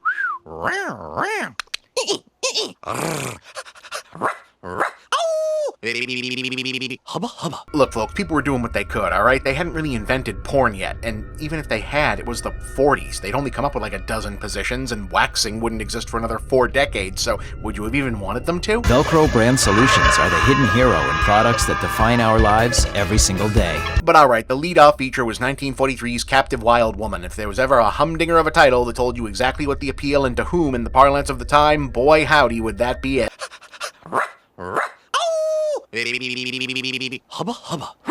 Which is basically the brand putting Frankenstein, Wolfman, and any of a dozen generic mad scientist and gorilla on the loose movies also kicking around the franchise at the time in a cocktail shaker with a few extra shots of the sexy and seeing if it tastes like anything, which is also kind of all we get for the setup because in 1943 the first feature on a double bill could still be an hour long, so the best you're getting for story is that the great John Carradine, the actor who prior to Eric Roberts still held the record for the most screen credits of any living actor and is still widely believed to have had the most roles if his uncredited work was ever completely counted for. The dude just never stopped working. Him legend. Is here playing a mad surgeon who swaps out organs between species just to see what it might accomplish. Dr. Sigmund Walters of Crestview Sanitarium has furthered not 1 but 3 attempts at racial improvement. Oh no! For he has discovered vitamin E2, which he believes determines the physical characteristics of all forms of animal life. No, it doesn't. Thumbing through the book, I ran across some of the most fantastic achievements of this Dr. Walters, such as a hand 3 times as large as it should be reduced to normal, a completely deformed child corrected by his glandular treatments. It described in words I didn't understand how he changed a man's distorted features. Not how that works. And again, oh no! Well, what seems to be the trouble? Well, Dorothy's been losing weight all season. We thought maybe it was overwork and... Please, continue. There isn't much else to tell. At the close of the season, a few days ago, she suddenly collapsed. The doctors thought it was a glandular disorder and recommended that we bring her to you. Most ailments are traceable to glandular disorders. Will you prepare Miss Coleman for examination, if you please? Your weekly reminder, the past was terrible. It's been proved beyond doubt that glands can transform physical matter into any size, shape, or appearance. Yes, that's true. If we've been able to create, through the medium of glandular extraction, such specimens as we have, what's to prevent us transfusing these glandular extractions from a human being into a higher type of animal? The authorities. They wouldn't permit it. I see you're not truly a scientist at heart, Miss Strand. The things we're trying to do, one must be daring. Once more, not how any of this works. And also once more, yeah, all the spoofs you've seen were not exaggerating that much. Movies and the world both used to really be like this. So he gets himself a gorilla, puts some human glands in where the ape glands should be, and this causes it to morph into a hot chick. Wouldn't you just know it? But since this is still just a hot chick-shaped gorilla, technically, he then kills one of his female henchwomen to give his creation a human brain. Oh, he's the bad guy. Might have forgotten to make that clear. I can't afford that. But you're a woman with a very receptive mind. No. You're right. The cerebrum is essential to the success of this experiment. No! No, don't stop!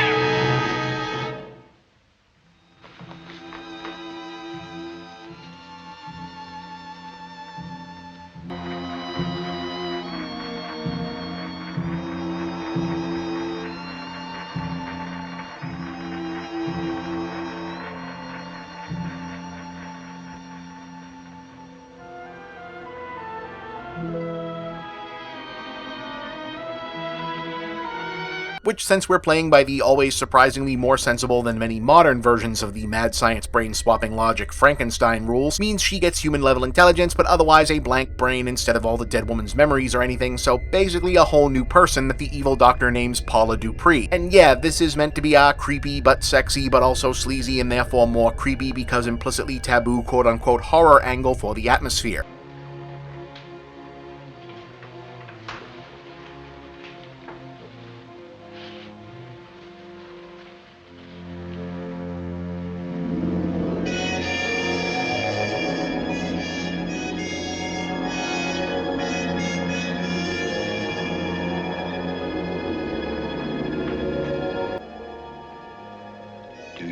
What happened? Do you remember anything from your past life? Your mind is my mind. Your every thought is my thought. What I tell you to do, you will do. What I tell you not to do, you will not do.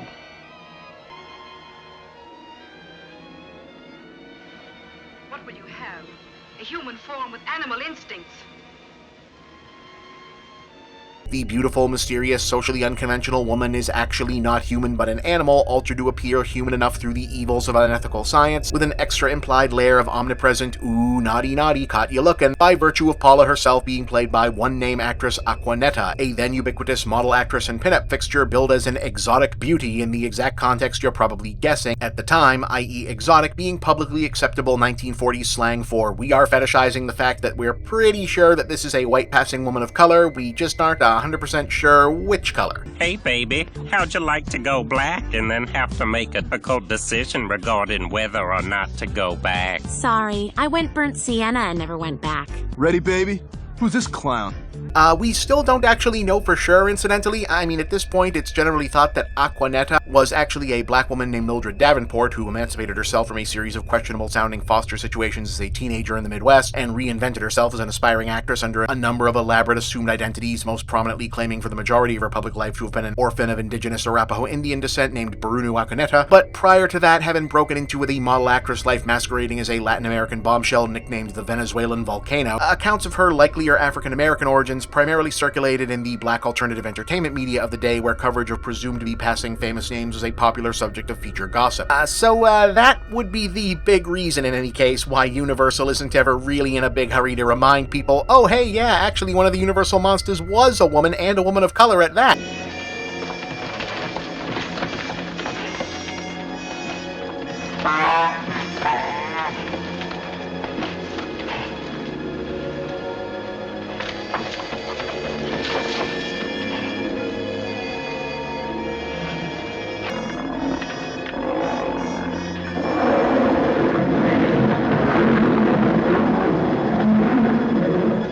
What's the matter with them? I don't know. They seem to be afraid of something. Because the monster part of Paula the Ape Woman concept is trading on Aquanetta's exotic racial ambiguity for both its ooh, that's different, but also ooh, but too different, sexy, dangerous draw and repulsion for white audiences, and direct parallel with the more blunt miscegenation panic metaphor. Concerns and conversations about how dark his skin might be when he's born.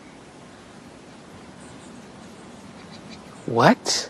Inherent in the fact of Paula being an actual animal who, since this is a monster movie, we know is eventually going to start heading in the, well, she seemed like a normal woman, but on further inspection...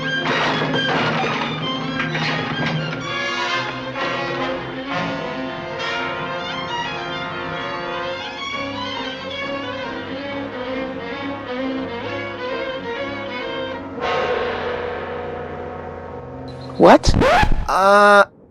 Yep, folks, that's real.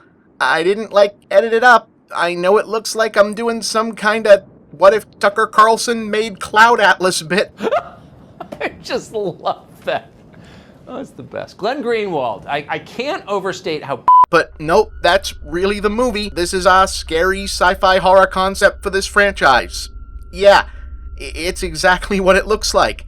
And also implies, metaphorically, holy f***ing shit. Ooh.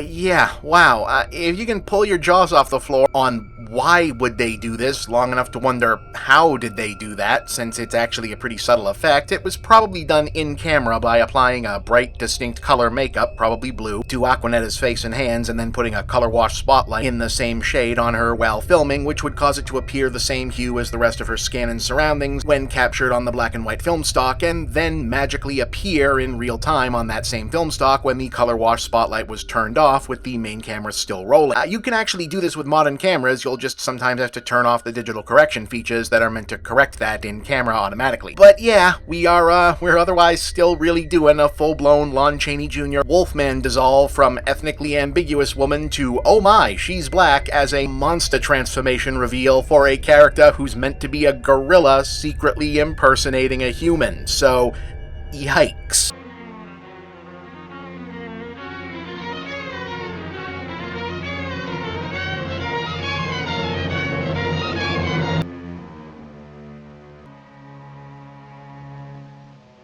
The meat of the plot, such as it is, involves Paula getting herself a circus animal trainer job because, as it turns out, she's retained an almost psychic ability to communicate with her fellow jungle creatures. This leads to a tragic love triangle where she falls for a fellow performer, becomes jealous of his fiancée, tries to kill her, and, well, guess what happens when she gets mad and or excited?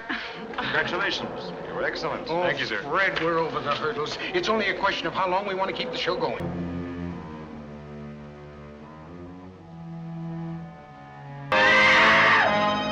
You know what the police will do to you if they catch you? No, of course you don't. I have myself partly to blame. I should have kept you under constant observation. That's right, look at them. Now I have to do it all over again. Graft new glands into your body. Maybe another brain operation.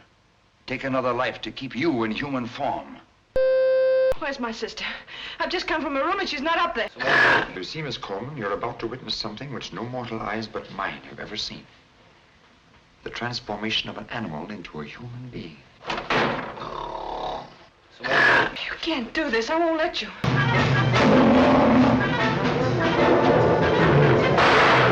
Oh, Mr. Whipple. The storm is beginning to break. Get men on all the exits and keep things rolling as usual. Yes, sir.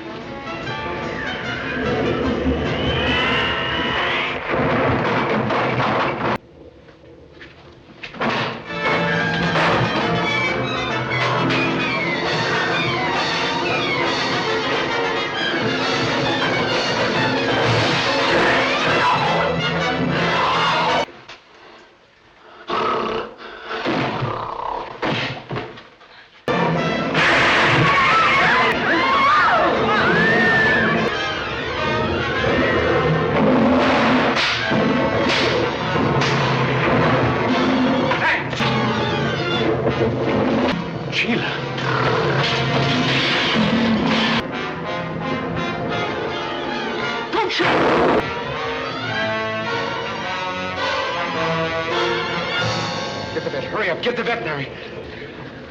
Yeah, I'm all right. They're not deep slashes. We've got some help coming on the way. And so, behind these gates is buried the legend of a mortal who went beyond the realm of human powers and tampered with things no man should ever touch. Okay, needlessly bummer ending number 2 for this year, or at least you'd think so, but the feature was successful enough, and with her star on the rise, such as it was, Aquanetta returned as the Ape Woman a year later in a sequel called Jungle Woman, which had the character revived by more evil scientists for what's mostly a courtroom detective movie, but also mostly repurposes footage from the previous film, because that's also something you could get away with making hour-long supporting feature movies in the 1940s.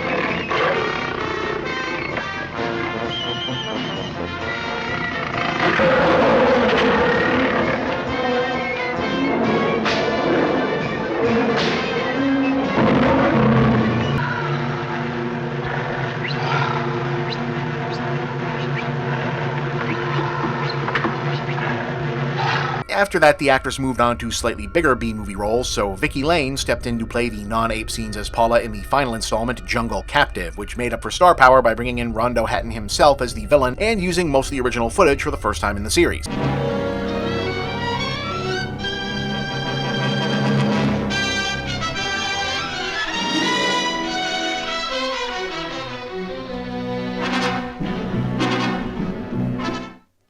Wait a minute. I gotta check with the police first. Police? Yeah, it's the law.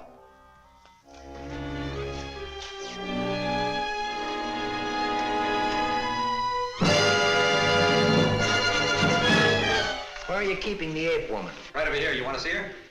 Yeah. It's Fred. Now, please let me out of here. Anne, I need you. What do you mean? I need your blood.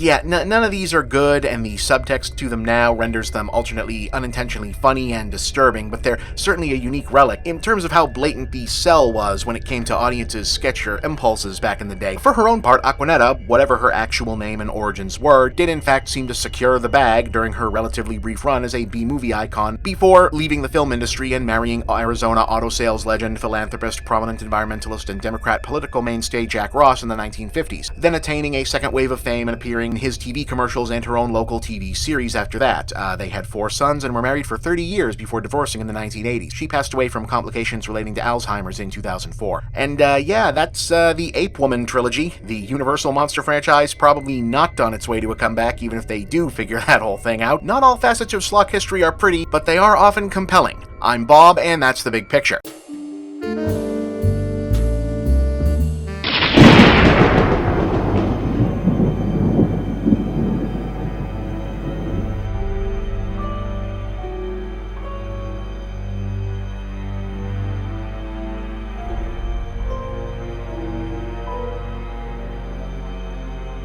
I know it's become cliche to say it can always get stupider regarding the state of our world, but in case you needed a major reminder, it recently came in the form of the second stupidest American presidential election in history still being performatively litigated for no reason, with no real purpose, with no actual consequence or sanction, and that the complaining party had farmed out the task of data investigation for such a task to a firm which literally referred to itself as Cyber Ninjas. Cyber Ninjas. Cyber Ninjas. cyber ninjas. Cyber ninja. Cyber ninja. Cyber ninjas. A Florida cybersecurity firm called Cyber Ninjas. Remember the guy in the cowboy hat? He works for Cyber Ninjas. The CEO of Cyber Ninjas.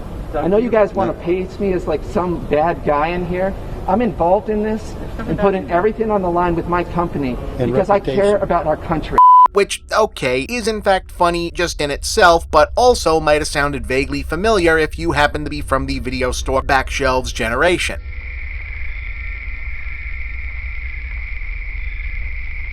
Yeah? No? Well, I am, and it's one of those that won't need nearly as much scripting as others from this year, so...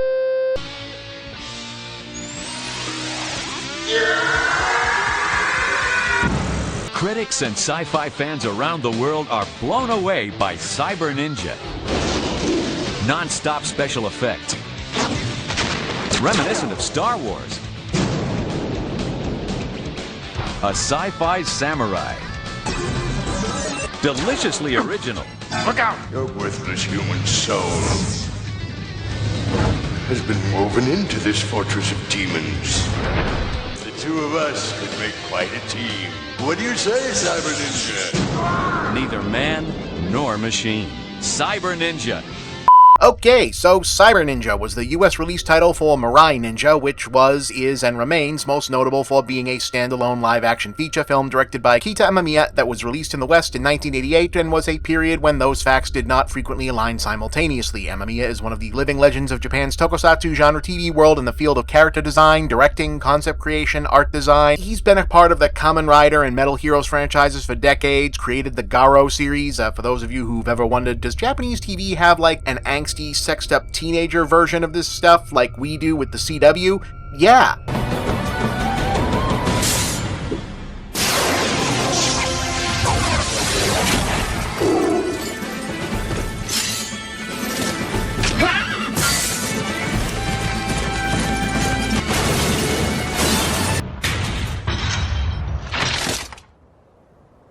It looks like that. And he's also a prolific presence in the world of video games, having done monster, armor, and art designs for Final Fantasy, Schlocktober, Onimusha, Shin Megami Tensei, just lots of stuff. Mirai Ninja was where those worlds first crossed over for him, and where he got to spread his wings into what became a successful run of bringing his unique design aesthetic and its useful marrying with tokusatsu tropes together in a run of slightly better known films like Zeram, Moon Over Tau, and Mechanical Violator Hokkaido. But it started here with Namco's 1988 arcade title Mirai Ninja. It means future ninja, or ninja from the future, basically. Which, unless you were on the bleeding edge of the import scene at the time, you probably didn't see when it was new because it was only released in Japan, but it was...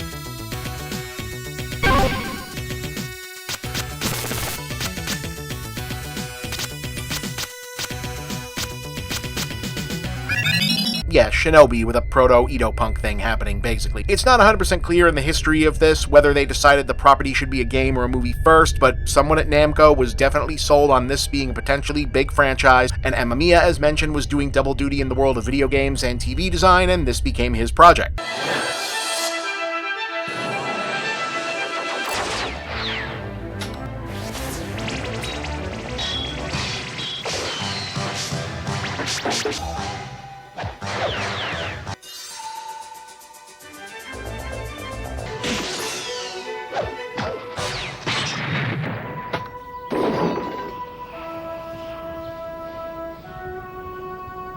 In any case, our setting is future past Japan, and our story is, well, as the trailer mentioned, reminiscent of Star Wars.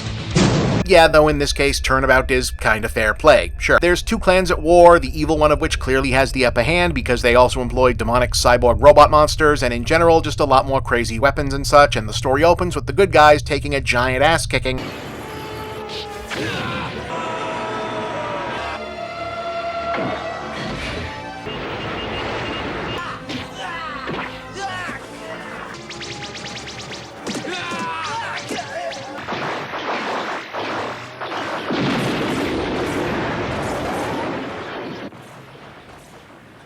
That kills the best warrior in the local village, or at least we think he's dead. His distraught younger brother only ever finds his sword, no body. A plot point which I'm sure we will not revisit immediately or anything like that.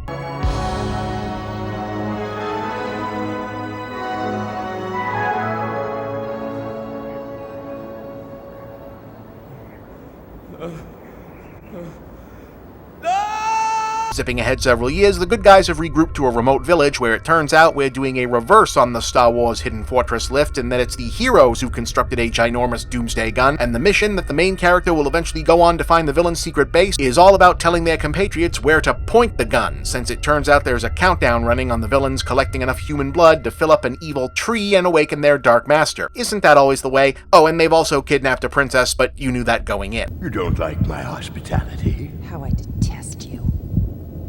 It'll all be over tomorrow at noon. And in the meantime, I suppose you'd like me to go to my death dressed this way. This is not appropriate attire for a warrior princess.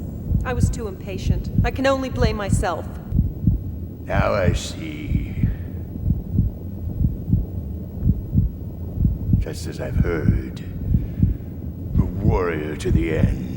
Meanwhile, out in the forest, the villains are also preoccupied with attacks on their patrols by Shiranui the Cyber Ninja, whom we learn via awkwardly piecemealed out exposition over the course of the film, is a cyborg who is also a ninja built from the remains of a human, hey, I wonder if it's any specific human, who was one of them, but then turned against them for reasons, and now fights against them vigilante style, but is also mistrusted by the humans because he looks like a scary robot person. If you move 1 inch from that spot, I cannot guarantee your life 1 second longer. The crest of the crane. So you must be the one they call Shiranui. But it's of no real importance who you are. My job is to stop all non-humans from going past this spot.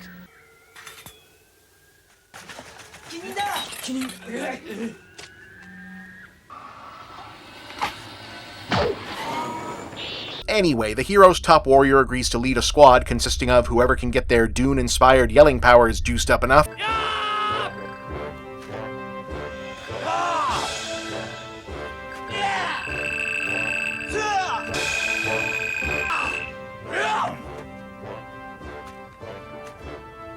Find the right pitch, Paul. Take me with you! I'm not afraid to die! Take me too! No, me! I beg of you! I must avenge my brother's death. It's something that I must do!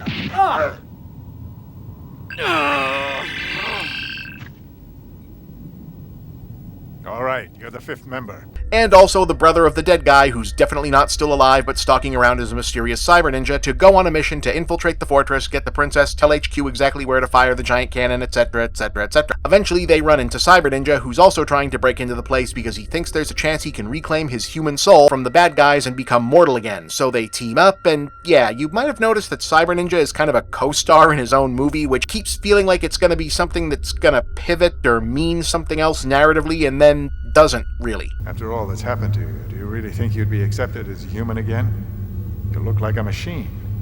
Even your kinsmen wouldn't know you. You've betrayed your own clan. Yurumaru!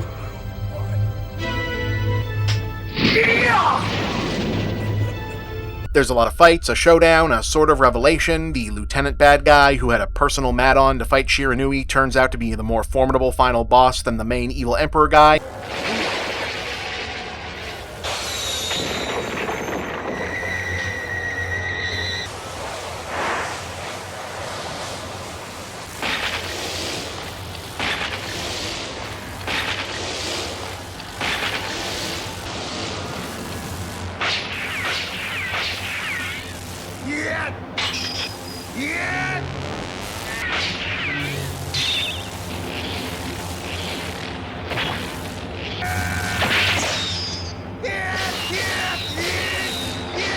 I don't think I'm giving too much away by saying they do take down the enemy fortress, though Cyber Ninja remains Cyber, so he can presumably appear in sequels that they did not eventually follow this with.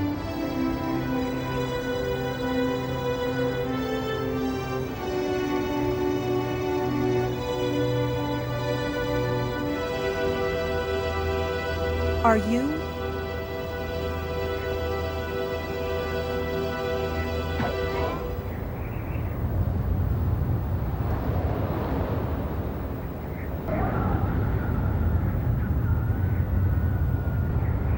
He couldn't be. Well, just let it go. Plot, of course, is secondary concern, if even that. In 1988, the point was longtime TV tokusatsu pros stretching their creative muscles at a feature with even more slightly grown-up edge to its action scope. So while a lot of this may look somewhat commonplace for the genre now, it was all pretty novel at the time, and it does look pretty goddamn cool.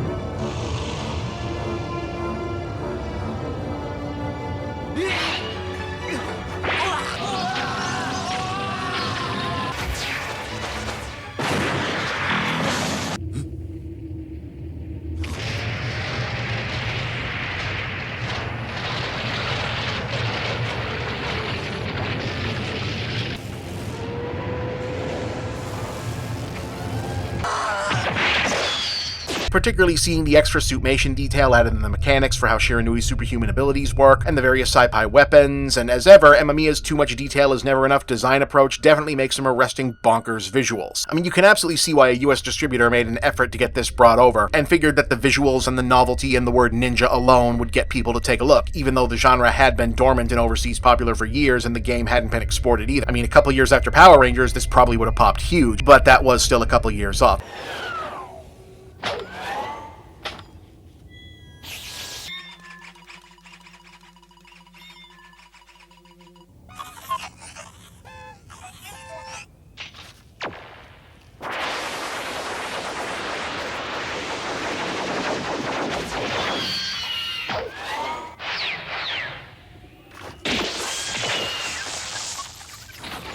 Today, it's sometimes seen as more of a footnote to better things the creators did later. As noted, Amamiya eventually got to turn darker grown-up tokusatsu into a whole brand with Garo, but before that, Toei had him and the other Kamen Rider heavies try out a gritty realism reimagining of that franchise in '92 as Shin Kamen Rider, no relation so far to the new film of the same name being assembled by Hideki Anno as a follow-up to Shin Ultraman and Shin Godzilla, featuring Amamiya's redesign of the main hero.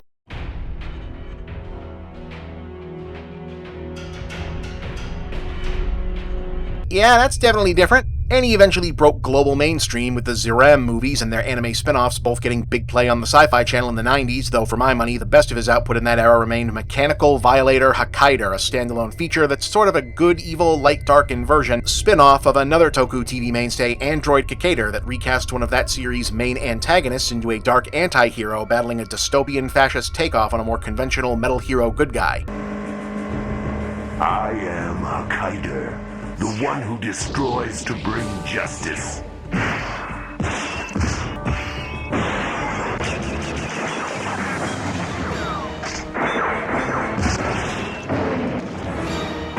It's mostly about motorcycles and shotguns. Kind of awesome. If this piece is fictitious, I shall destroy it.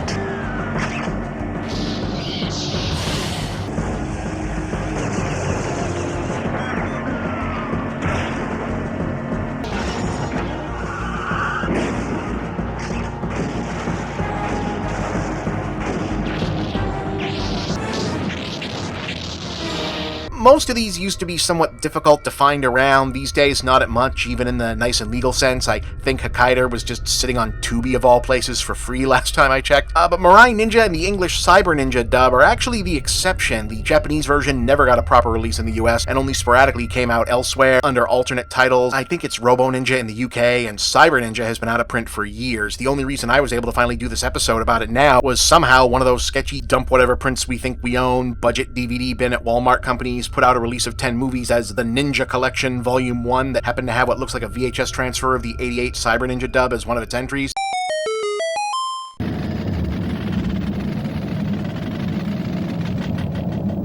What's that? The Cyber Ninja has escaped? I see. This set is also now out of print and rose in collector value on the resale market when people found out it existed, since who knows, the people that made it actually own distribution rights to Cyber Ninja, but if you see it around, you might as well snap it up. Anyway, that's Cyber Ninja.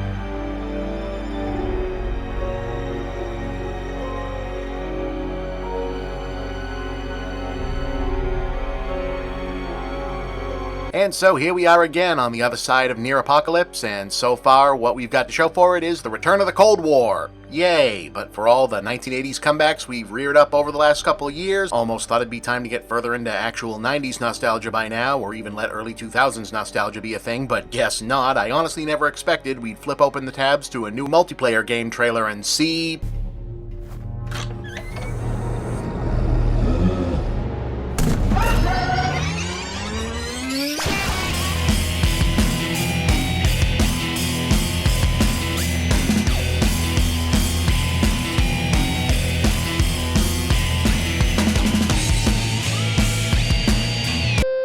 I mean, am I psyched? Of course I'm psyched. You don't even have to know what this is to know it's right up my alley, but even still, apart from the logical conclusion that this is a rare, known classic horror franchise where all the IP is actually owned by people who made it and therefore can be licensed out long-term without running into the kind of trouble that hobbled the Friday the 13th game from the same developers, so it makes sense in that regard, Killer Clowns from Outer Space is about as deep a deep cut can go for a project like this and still be actually worth licensing in the first place. Like, sure, there's more obscure similar movies, but nobody's gonna be that hyped for a game based on humanoids from the deep, or ghoulies. Humanoids from the deep. They began in the water. They're not human, but they hunt human women. Not for killing, for mating. Humanoids from the deep. Jonathan is having a housewarming party. Unfortunately, there will be some surprise guests. They have very bad manners. And they have no respect for privacy. They'll wake up the neighbors. What the hell's in there? Ghoulies. They'll get you in the end. Whereas this feels about just right, though also I have to assume that a good deal of even genre-savvy people under the age of, say, 30 may have looked at this still and went, okay, what the hell is this? Followed shortly by, this was a movie? Really? Oh, pizza.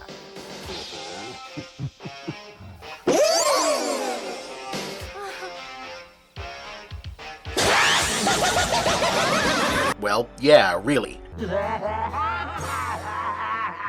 Produced and released independently in 1987 under the Transworld Entertainment distribution banner, Killer Clowns from Outer Space is, I assure you, a real film of a type that should be familiar to fans of the genre, a passion project made by technicians shooting their shot at doing the whole feature rather than only the behind-the-scenes work, in this case said technicians being the Chiodo brothers, Stephen, Charles, and Edward, a trio of practical effects, makeup, stop-motion, and monster suit specialists who've been behind everything from the title monsters in Critters, to the Arctic Pals in Elf, to the makeup effects for the anthology series Monsters, to the puppets of Team America, to the stop-motion in the recent Marcel the Shell with Shoes On, to one of the most famous jump scares in movie history. It looked like this. In Pee-wee's Big Adventure. With Killer Clowns, the brothers primarily took on the roles of writer, director, producer, with teams of fellow effects artists pitching in to bring their designs and creations to life in a sci-fi horror comedy that is, regardless, about 15% concept, 80% how much cool stuff can we think to do with this concept, and around 5% story, which, since this is an indie sci-fi horror movie from the mid-80s, made by devoted genre nerds, is inevitably a winking pastiche of 1950s B-movie cliches upgraded to a throwback-ish small town for Spielbergian ironic effect, because that's what movies like this always were in the 80s.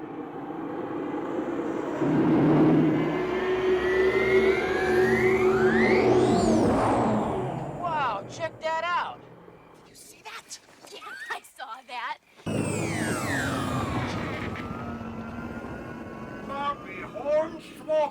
Single take description, it's Invasion of the Saucermen, but instead of big head aliens, clown stuff. This is no fun house. No circus either.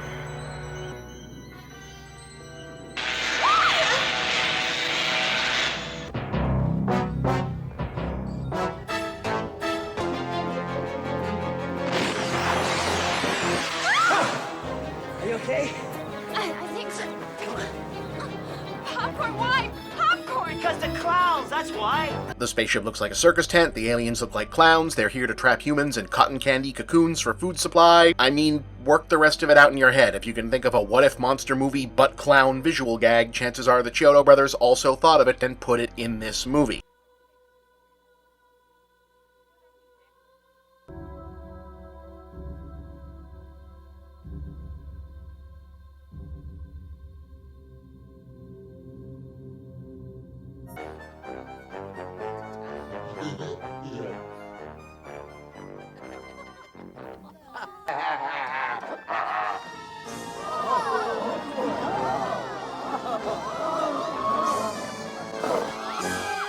What are you gonna do? Knock my block off?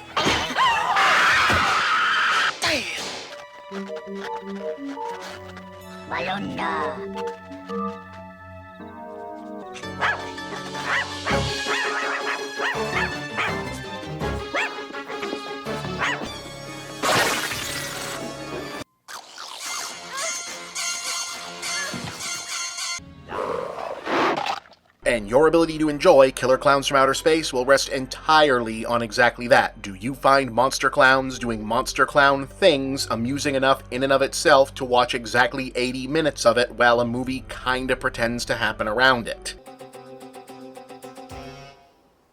What are you gonna do with those pies, boys?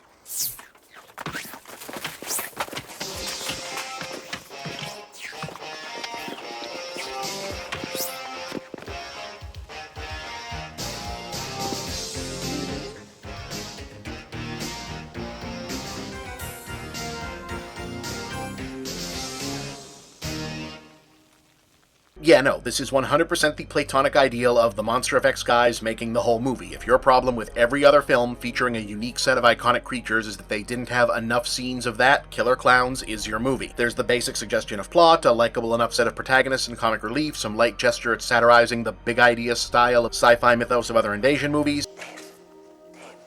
Maybe they're the ancient astronauts, that came to our planet centuries ago. And our idea of clowns just comes from them. But overwhelmingly, this one is here to deliver the extended sequences where the Killer Clowns use evil versions of comedy props and cartoon powers to cause mayhem and murder, and look, you're either into this kind of thing or you're not, and if you are, there just isn't a better version of exactly this.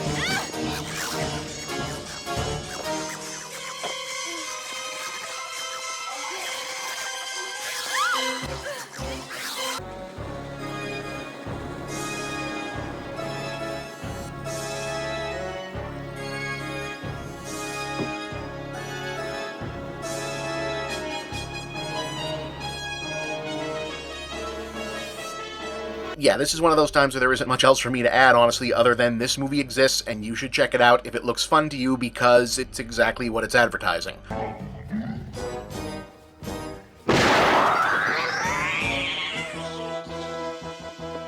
come you guys stopped here? Good reason.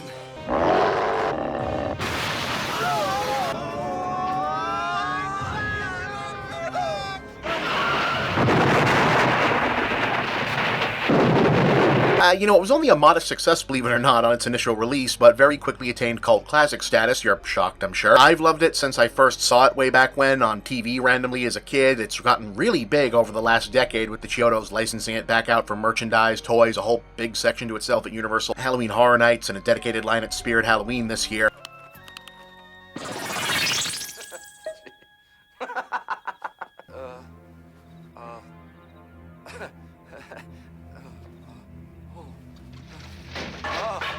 And now there's the game, so if that's a success, maybe we can finally get that sequel they talked up for years. Obviously, this one is no longer by any means obscure or hard to see, but if you've managed to go this long without seeing it and it looks like something that you would in any way enjoy and haven't, obviously comes highly recommended. Next week, going much more obscure as Schlocktober rolls on. It's good to be back. Clowns. I get it.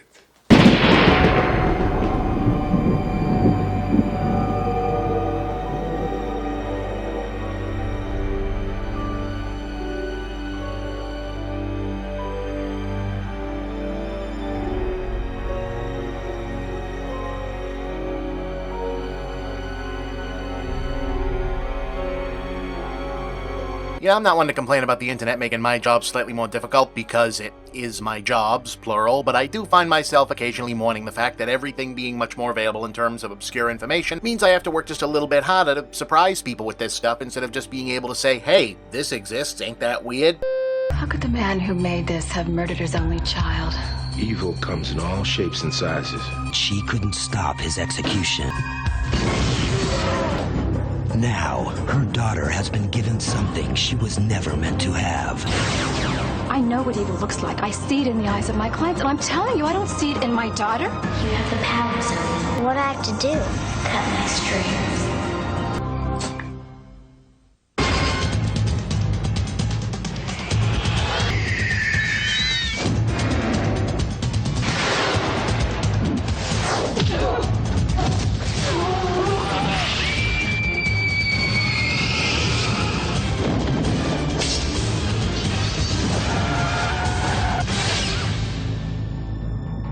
Case in point, by now everyone and their mother knows about how Marvel Comics in the 70s made a deal with Toei Studios in Japan to make Japanese TV shows out of their properties, which yielded Japanese Spider-Man,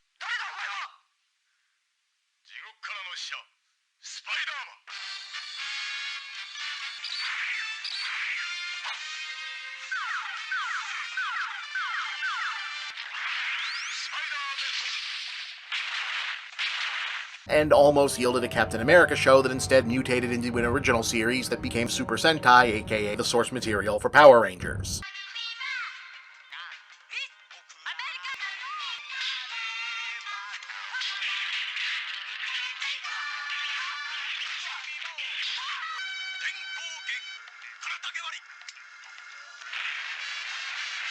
But if you were wondering, hey, did they do anything else, or more specifically, did they do any anime before that whole thing ran its course? Yeah, they did. And it's weird. You better not play games with me, or I'll bite a hole in your neck and suck your blood out. Remember, I'm the big, bad, bloodthirsty vampire. Don't! You're scaring me! Ah, don't be uptight. Come on, give me a kiss.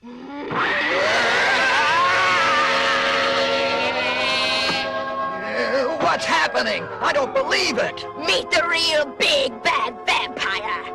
The real vampire?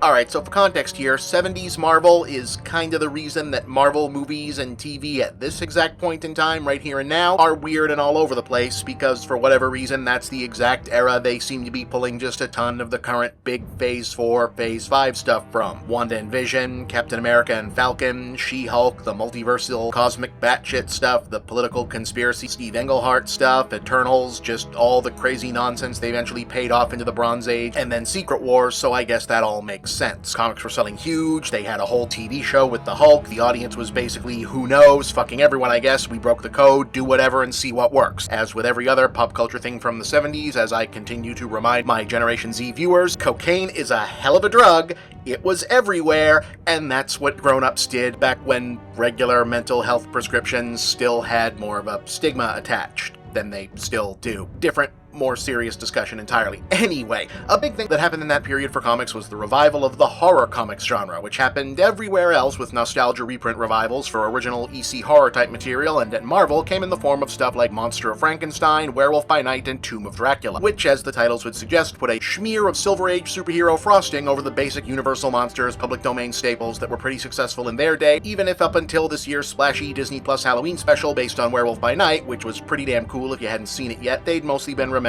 for introducing B and C-list supernatural heroes like Blade and Moon Knight to the mainline universe. Anyway, at the tail end of their Marvel arrangement, Toei did 2 anime features based on Marvel's Dracula and Frankenstein comics respectively, and yeah, they're both pretty ridiculous and not very good. Monster of Frankenstein doesn't really have much to do with the Marvel version, it's more just a super 80s animated up version of the actual Frankenstein story. Oh, Franken!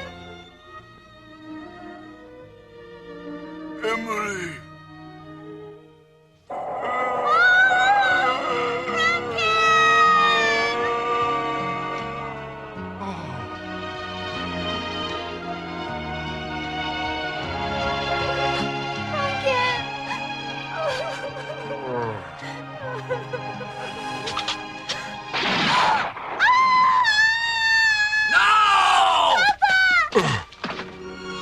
Please try to forgive me, my dear Emily. I just can't go on.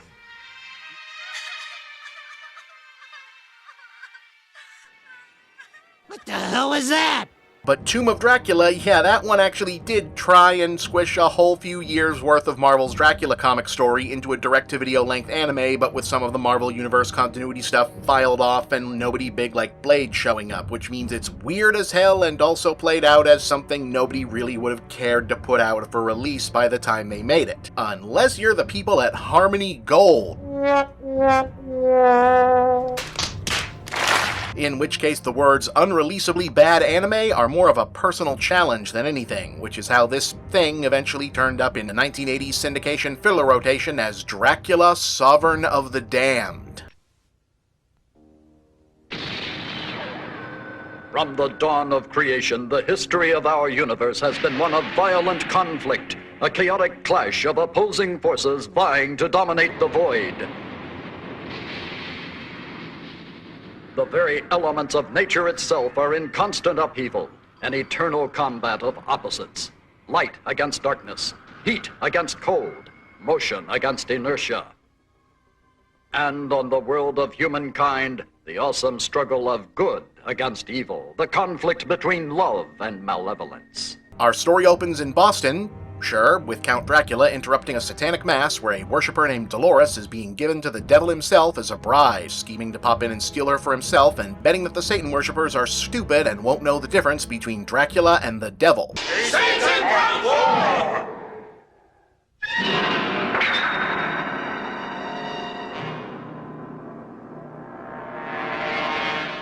Behold, it is the living presence of Satan, ruler of disciples of the Black Mass, giver of immortality. We, thy true believers, have invoked thy presence here in order to present you with our offering of our mortal bride. Dolores, rise and step forward. Which works.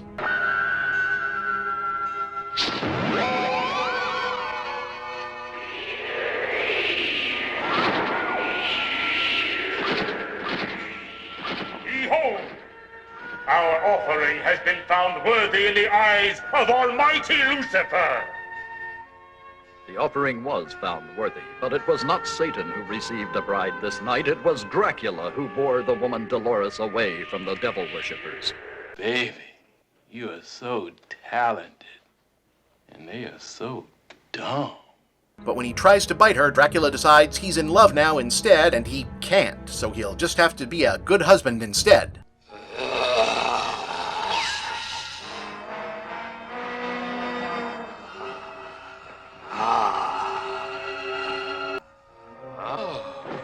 How can it be possible for a creature such as I to feel such a tender emotion as love?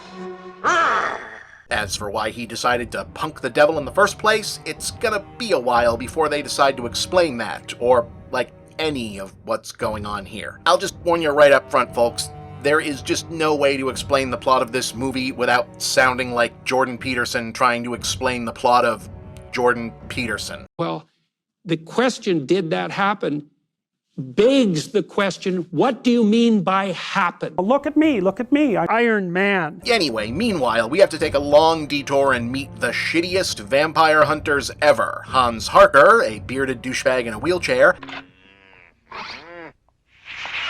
Hey, what are you doing? Hey, knock it off. Hey.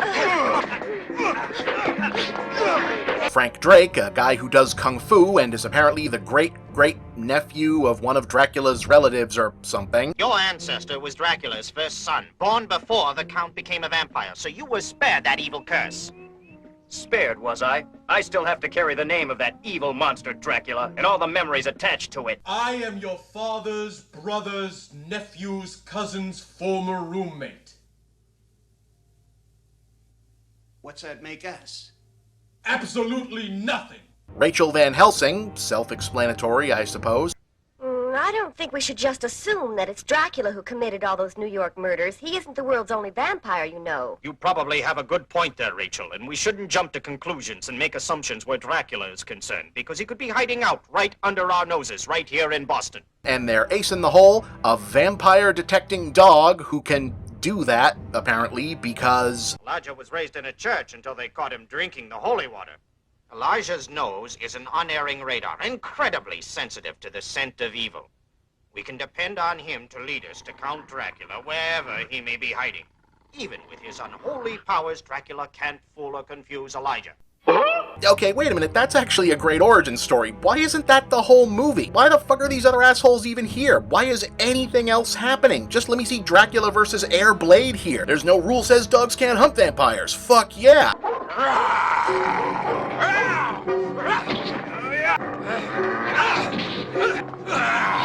Anyway, turns out Dracula and Dolores went full Twilight and had a baby in the intervening year, couple of months, who knows, when we check back in on the main character and finally get some backstory. There's a shameful secret about myself which I have kept hidden from you all this time. My true identity is revealed in the mirror. I am not Satan. I am a victim of him who made me this loathsome creature, hated and feared by all mankind. I don't hate you, Dracula. What? And how do you do that? I don't know. Not very bright. If you knew this, why did you marry me? Oh, darling, there's an awesomely powerful bond of love between us that can transform us completely from evil to good. With love, together we can conquer Satan. I think modern women don't really understand about Superman in the 1980s. It's almost unbearable. It turns out Dracula used to be good, but he kicked too much ass fighting off invaders when he was king of Transylvania, so when he died, Satan turned him into the Vampire King. Enemies joined forces with the sole purpose of destroying me. And they succeeded.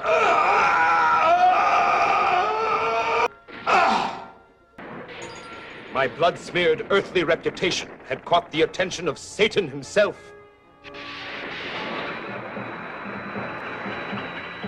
I was raised from my grave by his evil power. Neither living nor dead, I was his slave.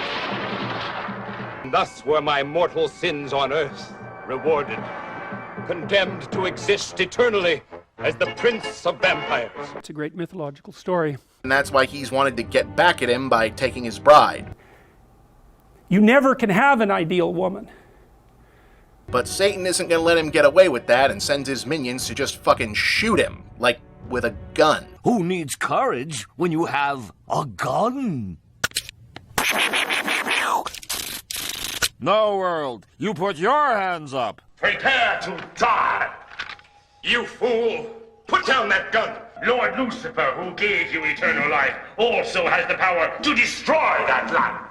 He instructed me to load the gun with silver bullets. Silver? Die, vampire! What? Where'd you go? My baby! Janus, no! You shot my baby! Oh, my baby! You killed my son!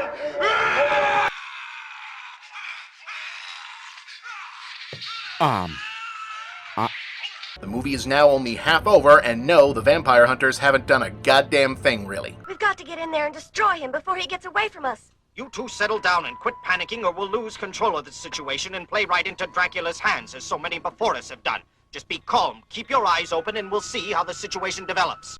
Which is also what we're going to do, at least for now, in hopes of keeping these episodes at a reasonable length and getting them in under the Halloween schedule, because man, I was not kidding, as you can see, about how much movie they tried to shove into this movie. So be back here in a couple days, fingers crossed, for the somehow even stranger conclusion of Dracula, Sovereign of the Damned.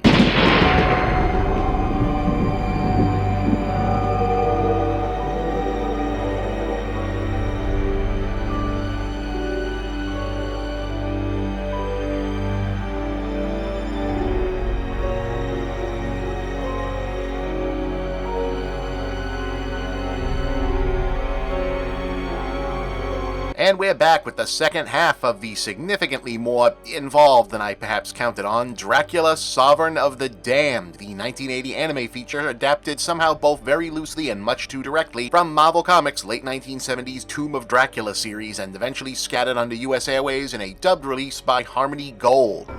Dracula don't suck! Just to get everyone back up to speed vis-a-vis what the plot is supposed to be here.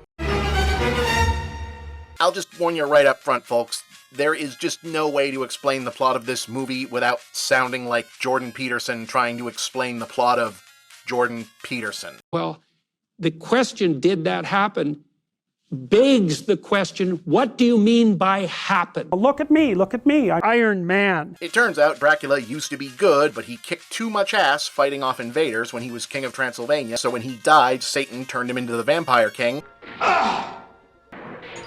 My blood-smeared earthly reputation had caught the attention of Satan himself. I was raised from my grave by his evil power. Neither living nor dead, I was his slave. It's a great mythological story. And that's why he's wanted to get back at him by interrupting a satanic mass where a worshiper named Dolores is being given to the devil himself as a bride, scheming to pop in and steal her for himself, and betting that the Satan worshippers are stupid and won't know the difference between Dracula and the devil. Behold, it is the living presence of Satan, ruler of disciples of the Black Mass. Which works. Dolores, rise and step forward.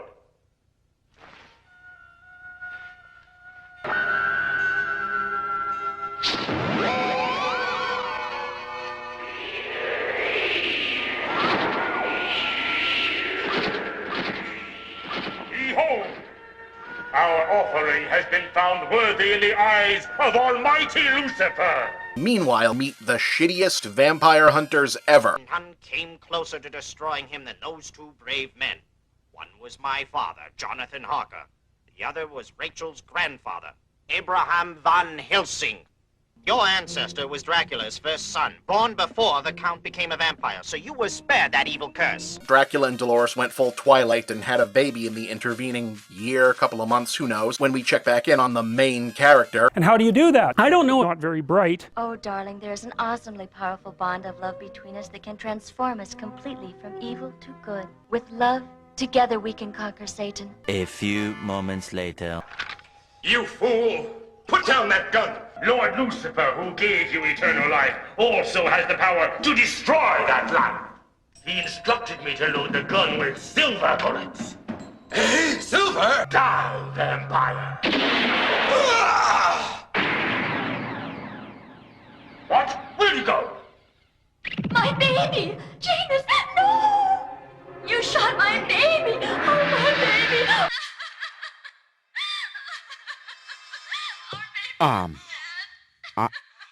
Here, Lois, take a look. You killed my son!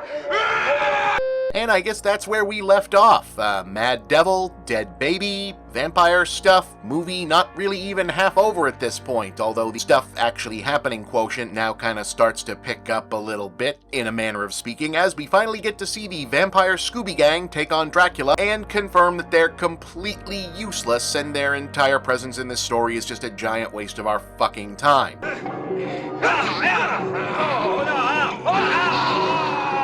This is for my grandfather!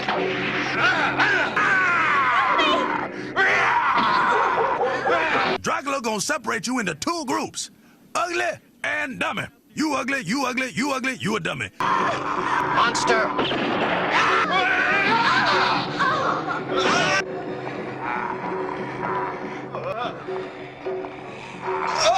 Dracula didn't ask for no lip. Just getting completely owned 4-on-1 and making it out alive entirely because, yeah, that baby is dead.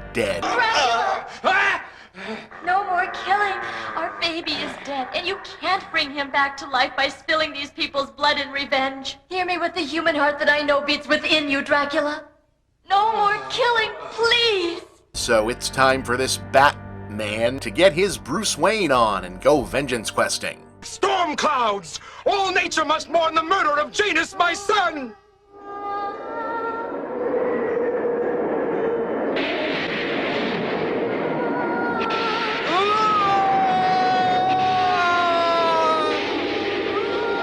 So since this thing isn't already theologically insane enough, God gets involved. No, just God. Oh, my baby, I just can't believe that you've been taken away from me forever. I see you so clearly, and I hear your sweet voice in all my dreams. Forgive me, my darling Janus, but I can't go on. Thou shalt not take thy life, Dolores. Heaven forgive me, but without Dracula or Janus, I have no reason or desire to live. You shall be granted a second opportunity. And resurrects Dracula and Dolores' dead half-vampire baby as an aged-up superhuman with heavenly powers named Janus. Yeah, this is the Marvel part, folks. Forgettable New Agey Space Jesus guy in a 70s Marvel book? Wow, didn't see that coming. Whose mission is to kill Dracula. It just isn't possible you could be my son, Janus. Yes, it is, Mother. You have been revived solely for the purpose of destroying your own father!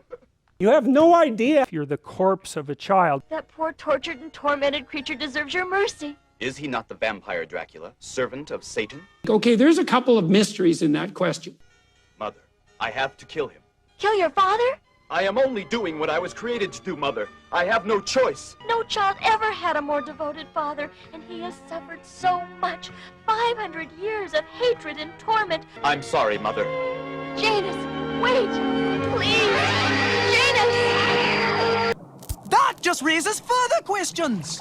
But Satan also still wants to do that, and so do the vampire hunters. Either way, all they really manage to do is make him lose his vampire powers and become mortal again. Eventually. And also, fucking everyone else has powers, I guess.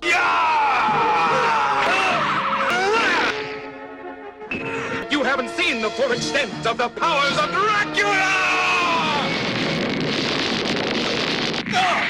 Oh, darling! Don't worry. Satan, I demand to know what this is all about! You flatter yourself in the belief that the child inherited his powers from you, but in reality it was this mortal woman, his mother! I have no special powers. You must be mistaken! No mistake! You have it! An awesome power! You aren't aware of it, but once you gain control of this faculty, you'll want to use it for the good of mankind, and that could destroy centuries of my evil work on Earth!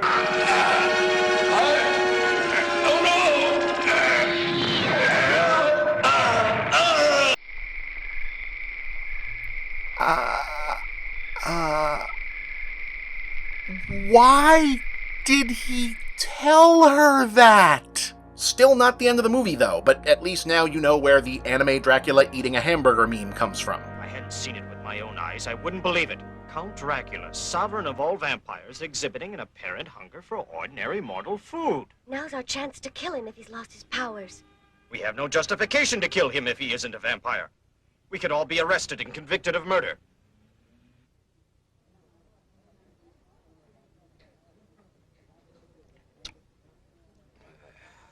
So Drac tries to get vampire women he knows of to bite him so he'll get his powers back. It doesn't go well. Relatable. Nobody wanted to board the Vampire Express. Hey, I found some wine in the refrigerator. Okay if I open it and pour us a drink, babe? Sure, you go ahead and pour yourself one. But I don't drink wine. Yeah, there it is! There it is! I know that voice. I had a run-in with Satan, and as a result, he took away all my powers and made me a mortal man again. Come to me, Dracula. No, Layla! You dare come to me for help when you were the one who betrayed me and turned me into a vampire, making my existence into a living hell. No, Layla! I don't know if women swallow hydrogen bombs. Something's changed. Okay, yeah, I mean, that seems like a reaction he probably could have pre-gamed for, honestly. Not on Dracula's face! Ow! Crazy woman try to kill Dracula. Dracula gonna get the heck out of here. So instead, he jets off to Transylvania to battle another vampire king usurper guy who we've never heard of before this moment, by the way, to get that bloodsucker groove back, although, again, the movie really isn't super clear how many powers he's lost, at what point they come back, or why, because he's still throwing zombies around and whipping a fair amount of ass like this whole time. It will be a pleasure to have my followers witness your fall and humiliating defeat. On guard, Dracula!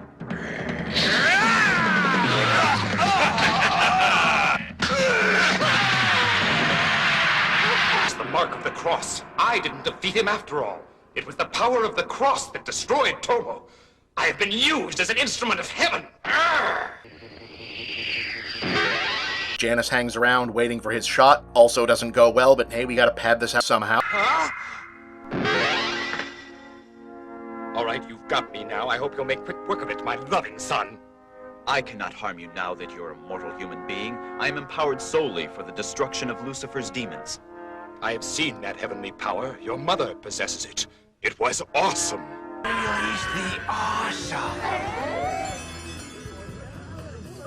Until finally, we get the half-hearted reveal of, I guess, Harker's big secret plan the whole time, which happens off in the background, and we almost get the sense that they forgot this was supposed to be a surprise. Dracula! Huh? Hans Harker, I believe. What are you doing in my castle? After all this time, I finally have you, Count Dracula. Yeah, no, I really didn't cut out a beat where that gets acknowledged at all, by the way. Hans really has, I guess, been pretending he needed a wheelchair this whole time, on the off chance he can pull an extreme Inigo Montoya on Dracula. Why are you smiling? Because I know something you don't know. And what is that? I am not left-handed. Which, you know, you may or may not recall he's kind of had a bunch of opportunities to do before now, but whatever. Kind of a cool reveal. Would have been nice to, like, see it in close-up, or a medium shot at least, or have it be acknowledged as something that was in the plot by the movie. Whatever, it's final battle time.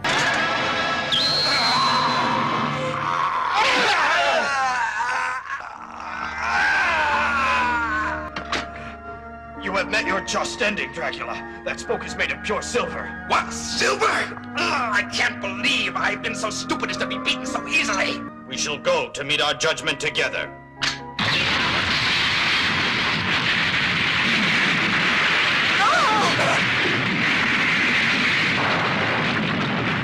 Well, that was pointless. And a happy ending sort of resolution to Janice and Dolores' story. I'm sorry.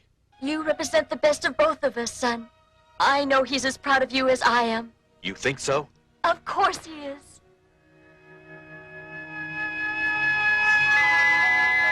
What? Oh, Janus. Perhaps there is no moral to this story. Exactly. It's just a bunch of stuff that happened. But it certainly was a memorable few days. Yeah, that's it. Movie over. No, that's really it. That's all there is. No, guys, for real, that's it. That's the movie. I told you all the interesting parts at the beginning. That might have been a mistake. No, guys, there's no joke coming. That's the end. This is a weird one. And also very abrupt. And we don't know how to end these shows anymore, so we just do nonsense.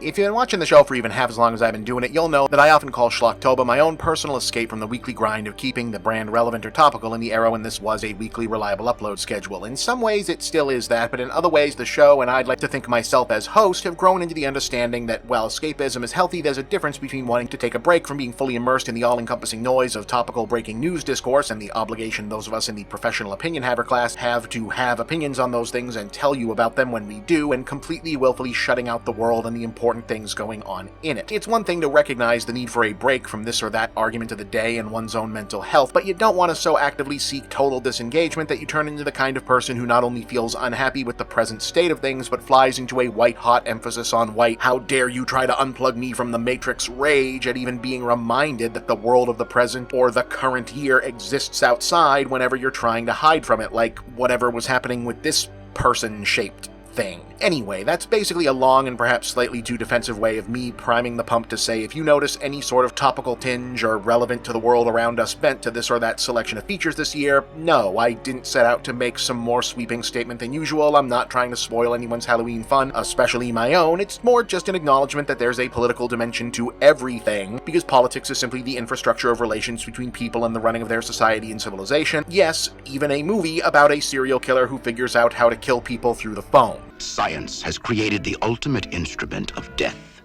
your phone.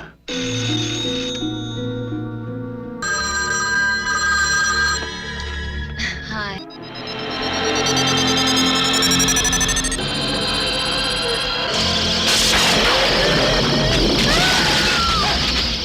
You're telling me that a telephone killed the girl?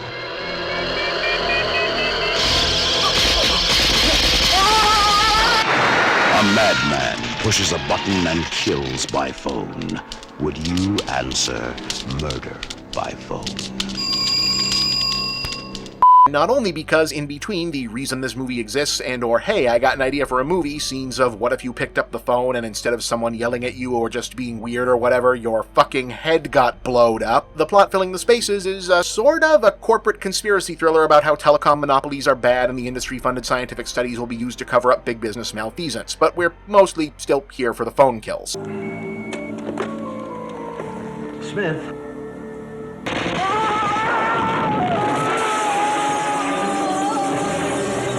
No, the political dimension here is that Murder by Phone is a 1982 Canadian film, and in fact part of the tail end of a boom time in Canadian national cinema known as the tax shelter era, which was exactly what it sounds like. In 1975, the Canadian government decided that it wanted to supercharge the country's domestic film production business and instituted a policy whereby if you were a Canadian taxpayer and invested money in making a Canadian-produced movie, you could take a write-off of up to 100% of that investment, yes, 100% as in all of it, on your taxes. Yes, even if the movie failed, the investors would still get their money back and the government would handle it. Money, money. Money! Did it work? I mean, of course it worked. They let people write tons of taxes off so long as they dumped it into movies first. Thing is, if you're smart, or you think you're smart, you also want to make some profit back up front, so what kind of movies ended up getting brought to investors in the first place, at least at the beginning? Stuff that wouldn't cost too much to make, but could potentially hit a high return. Horror, budget sci-fi, gritty action, B-level copies of Hollywood blockbusters, lowbrow comedies, or sometimes interesting, provocative stuff that hungry young artists could smuggle in disguised as one of those. Hello, Mr. David Cronenberg, whose career as a filmmaker of note pretty much exists because of early films he got made under the tax shelter system. Within 5 years, the output of domestic movie production in Canada increased by a factor of 25. That's 25 times the number of movies, not 25 movies total. That explains a lot. But because the types of movies largely getting produced, not all, but many, were often of a disreputable character in the eyes of, for example, some Canadian film critics who'd previously held up the country's standard as an alternative to the Hollywood profit-driven system to the South as a kind of status symbol, it was heavily criticized in the media. One critic titled a review of Cronenberg's Shivers with, "You should know how bad this film is, after all, you paid for it," and thus not very strongly defended when the inevitable question of, is this really the best use of federal resources, honestly inevitably came up over the much more salient issue that letting businessmen use productions as tax shelters would lead to bloated cost overruns, poor management, outright corruption, and bad oversight all around. But some of the movies, actually kinda good. Not this one, though. Sounds pretty off the wall to me. I mean, a telephone killing people. I've told you nothing but facts.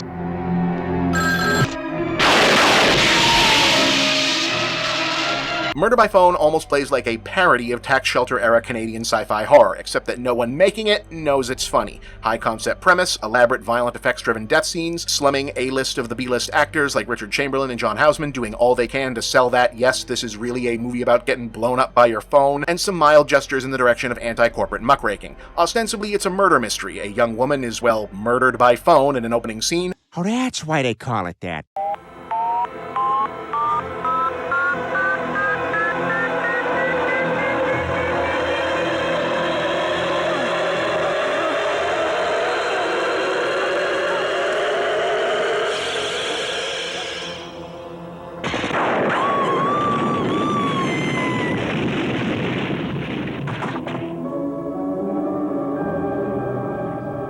Her father reaches out to Chamberlain as his old friend Nat Bridger, college professor and environmentalist lecturer, to investigate because he thinks the reported cause of death, a healthy 19-year-old suffering a random heart attack, is suspicious. Drugs? Drugs? I'll have to say drugs, too. So he launches into detective work that mostly involves walking into the police station and the phone company and annoying people while pretending not to know things he mostly already knows. Thank you for letting us know. We'll have someone... It's already been repaired. I'm interested in knowing why. Well, you might try a letter to our service people. Well, I thought I'd try in person, as you can see. Perhaps your supervisor could give me a hand. I'm afraid this really isn't the right department to answer your question. Then I would like to speak to your supervisor. I'm sorry, Mr. Bridger. And let's not make a big deal out of this. Please, your supervisor. Once the phone company makes it belligerently clear, they 100% are covering something up. The young woman had a heart attack there. A witness suggested it might in some way be related to a telephone. I don't know, a malfunction or something. That'd be impossible, of course. Of course. Maybe I could just find out why the phone was replaced. Go home, Mr. Bridger. The law protects us from people like you. Yeah? And just what the hell protects the people from people like you? I've seen the telephones, Webb, so you know I know. I don't know about any telephones, Bridger. And what you know gets you less than bus fare. And after that, it's, yeah, basically a movie about watching a dude go through the extremely meticulous details of here's how easy it is to do amateur sleuthing via property vandalism, lying to the cops, illegally trespassing, and breaking and entering when you're a mild-mannered looking white guy so everyone assumes you belong there, in between the actually very entertaining phone that blows you up scenes. Hello? Dr. Markowitz? Yes? You're getting too close. Close to what? I don't know.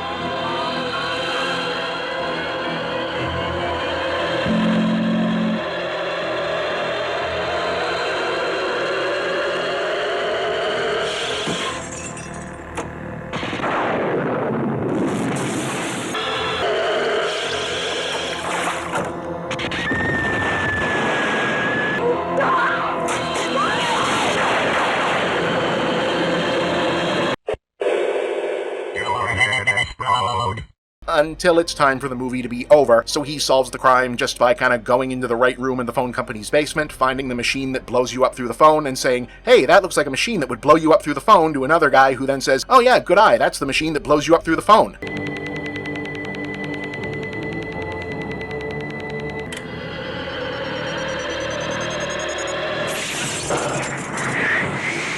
You could send a thing like that down the line? Sure, yeah. Use the receiver as a capacitor. Store up the voltage input to the point of spontaneous discharge and, Sounds simple. Not really, no. You working on it or something? Sort of, yeah.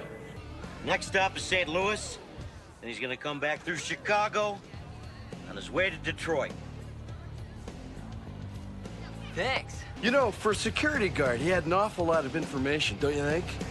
I do like the very realistic time is a flat circle, early 80s resigned cynicism where the return of corporate monopolism is treated as such a nihilistic fact of life that once this is worked out, the phone company, which has in fact been covering up the whole someone is killing people with phones murder spree, is all too eager to help the hero set up an elaborate third-act sting operation to bring the perpetrator down once they figure out who it is, and the idea that they're gonna get away with the rest of it, like the covering up and all, is just kind of an accepted, yeah, I guess that's gonna happen fact. To hell with him. Let's go to the media. You really think that's a responsible thing to do? Create mass hysteria, get us shut down. Do you realize what that would mean?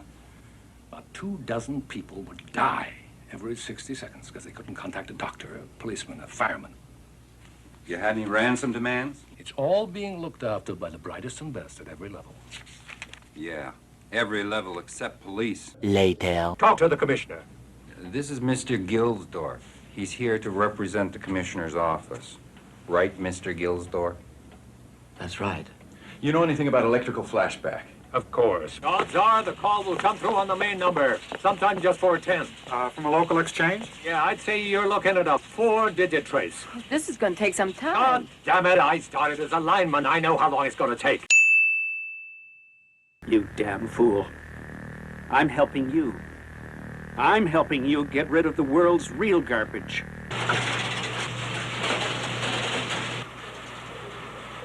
Lock on 3, second digit. Log on 3, second digit. You're stalling for time. You're trying to trace this call.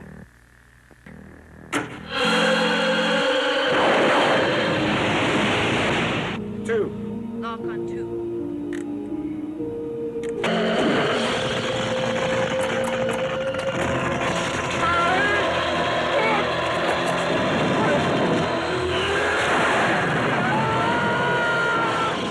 We'd like to bury this incident, Bridger. If it can be done once, well, there's nothing that you can paint or Bridger can publish which could be harmful to us for very long. Hooray! A happy ending for the rich people! And I have to imagine that it might be more funny in a surreal way for those of you under 25, 30 at this point to see what's otherwise what we'd now call a techno-thriller based entirely around a then cutting-edge analog world where the big buzzy new hotness is still Cable, switches, long distance, the electronic switching system. All the calculations are made from this room. designed and built by our cybernetics branch in 1977 at a cost of $450 million. And everyone is still walking everywhere, writing stuff down, taking in-person meetings, and making phone calls to do all of this tech-related investigating. I mean, I actually lived in this period for almost half my life, and watching it now feels as alien as if this is taking place on fucking Middle-earth.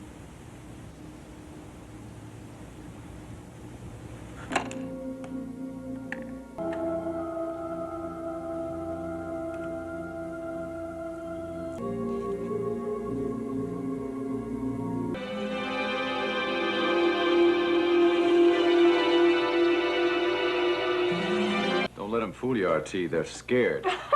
They're scared. They run the world and they're scared of what? Of you?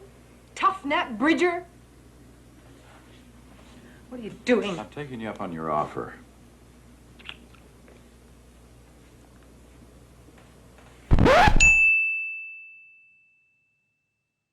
Better do what he says. He's a whale biologist. It's also, it has to be said, extremely well directed for the kind of complete nonsense that it is. It's really well blocked and composed. There's all these ominous established ants-eye view of skylines, cool use of reflective skyscraper windows, effective background-foreground action, solid long takes for suspense, effective mid-saturation, high-contrast color palette, and it's got one of legendary composer John Barry's very few electronic synth scores as a bonus. I mean, I can't really salvage how stupid the premise is or how boring the actual on-the-page narrative of Richard Chamberlain casually sneaks around Toronto and asks people what they know about the phone that makes you blow up if you answer it, but it almost does. Some turkey must have taken a flamethrower to the receiver. Just the receiver, huh? Yeah. There wasn't even a mark on the box there. Don't really make sense. Could it have been the voltage? Maybe some in the electroacoustic transducer. You some kind of phone freak? Gym teacher.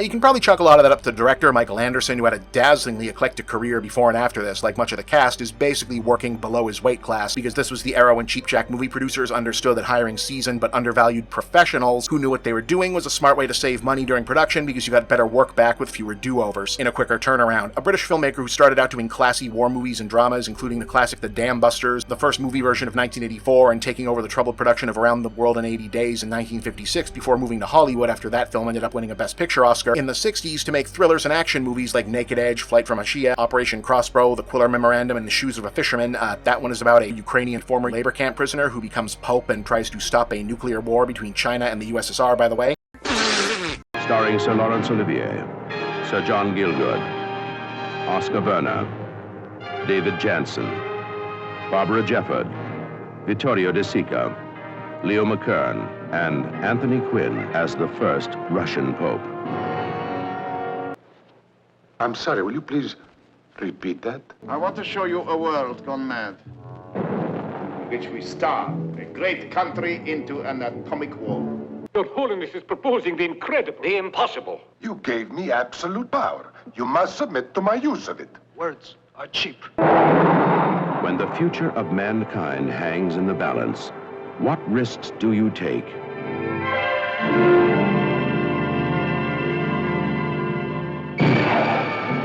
The answer rests with one man. A man who walks in the shoes of the fisherman. Oh man, I've been dying to see Maniac Pope 2. The first one was awesome. And then in the 70s, he went about as 70s as you can go. He did Logan's Run, Pope Joan, Dominique, Doc Savage, The Man of Brawn, and Schlocktober favorite Orca, the Killer Whale. In the 80s, he made two high-concept sex comedies, Second Time Lucky and Separate Vacations, The Jeweler Shop, which is an adaptation of a play written by Pope John Paul II. Holy Mother! It's the Holy Father!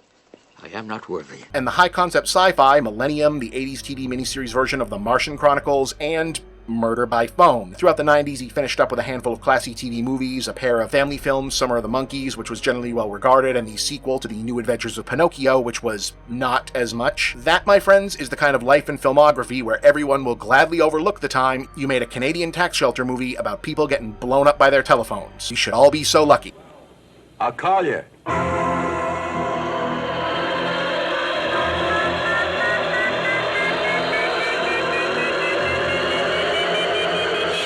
This movie is actually kind of hard to find around these days. It wasn't a big hit, not super well remembered, but if you ever wanted to watch a movie about Canadians getting blown up by their phones, this is the one to watch. Yeah, I'm Bob, and that's The Big Picture. Schlocktober will continue next week.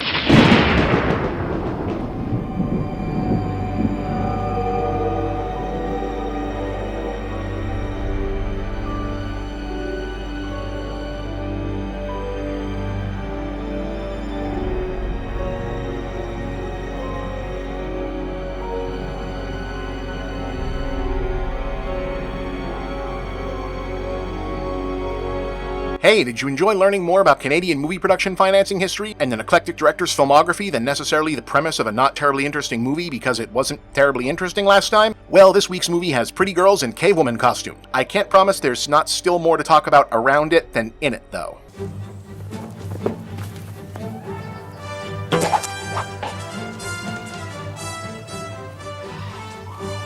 Anyway, you know who kind of sucks? Bill Maher. They kind of believe that you're owed a living as a writer, and you're not. I'm glad the rest of the world is starting to come around on this too, because for a long time it was low-key irritating that so many people seem reluctant to say that this particular dude just didn't have it or was kind of full of shit as a comedian or a political commentator. Well, okay, not everybody. Today's audience watches wrestling, and they are in on the joke. That's not an insult. I take it as an insult, too. I do, too. I mean, when a metal chair cracks your back, that's not fake. You know, There's never a bruise on any of you. Baloney, you got a minute? Look at this. No. Metal hip. Broken wrist. Owen Hart, dead. Why don't you go tell Mrs. Hart what a joke it is, huh? You're saying that Islamophobia is not a real thing. That if you're critical of something... Well, it's not a real thing when we do it. Right. Well, no, it really isn't. I'm not. Why are you so hostile about this concept? It's gross. It's racist. It's not. But it's so not. It's like saying those stateless, shifty Jew. You're not listening to what we are saying. You got to do what we've killed more Muslims than they've killed us by an awful lot. We've invaded more Muslims. I am not for more killing. An awful lot. Yet somehow we're exempted from these things because they're not really a reflection of what we believe in. We did it by accident. That's why we invaded Iraq and put 4 million people. We're not getting. Man, that last one was 8 years ago. Ben Affleck is good. He's good. Good guy. Oh, I promise this is all relevant, by the way. Yeah, not going to bury the lead as some kind of build-up reveal or whatever. Bill Maher is in today's movie. That's the point of all this, just, establishing some context. Anyway, regarding Maher, it's weird that this specific guy has endured as a thing in political comedy despite having now fully aged into his old man whining about how the young people won't agree with him, about how correct his opinions have always been, and how cool he still is phase. If this spike in trans children is all natural, why is it regional? Either Ohio is shaming them or California is creating them. Like, we're more than 20 years out into the post-Jon Stewart Daily Show, every comedian is a political comedian era of comedy, and here's a guy who was not a hugely successful stand-up, failed spectacularly to establish himself as a movie star, as we're about to see. I am Yasuhiro Nakasone, former Prime Minister of Japan. Oh, okay, yes, I am sorry. You're the guy who got caught paying off his mistress? She was not a mistress. She was a geisha. Yeah.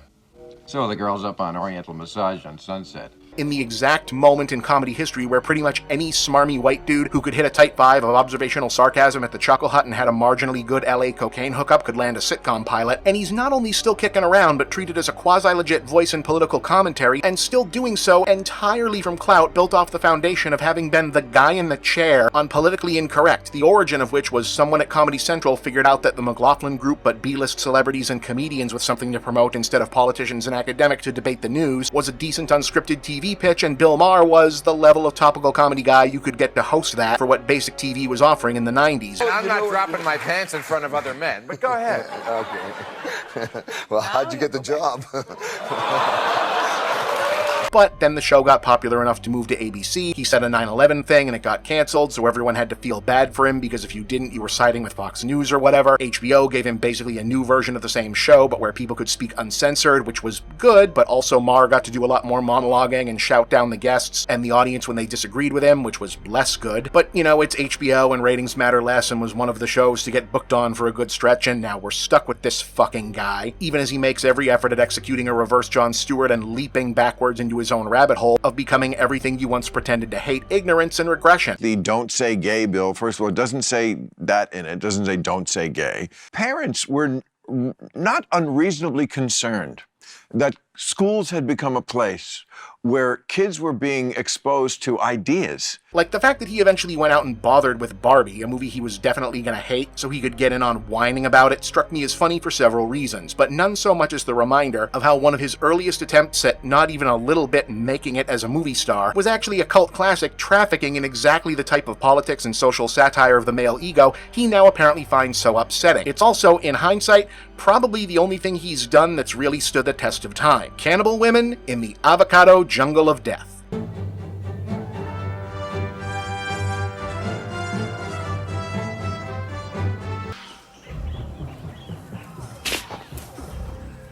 a second. What's that I hear?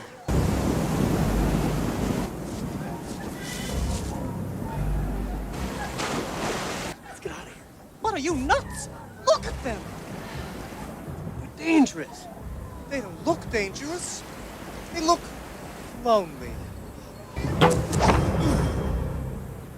Yeah, okay, so what we've pretty much got here is an ultra-cheap, mostly on-purpose parody of the, by then, this was 1989 by the way, winding-down genre of jungle adventure cannibal exploitation movie, like Cannibal Holocaust, Make Them Die Slowly, Slave of the Cannibal God, etc., framed around a narrative send-up of the Heart of Darkness Apocalypse Now plot infused with topical satire about late 1980s gender politics, specifically American feminism in the post-Reaganism backlash era. Our setup, with the United States supposedly facing a looming avocado shortage, a military unit sent to penetrate the supposedly deadly avocado jungle in San Bernardino, California, have gone missing, likely victims of the Piranha Women, a legendary tribe of cannibal Amazons believed to control the unexplored deepest regions of that jungle. So radical, so militant, so left of center, they eat their men.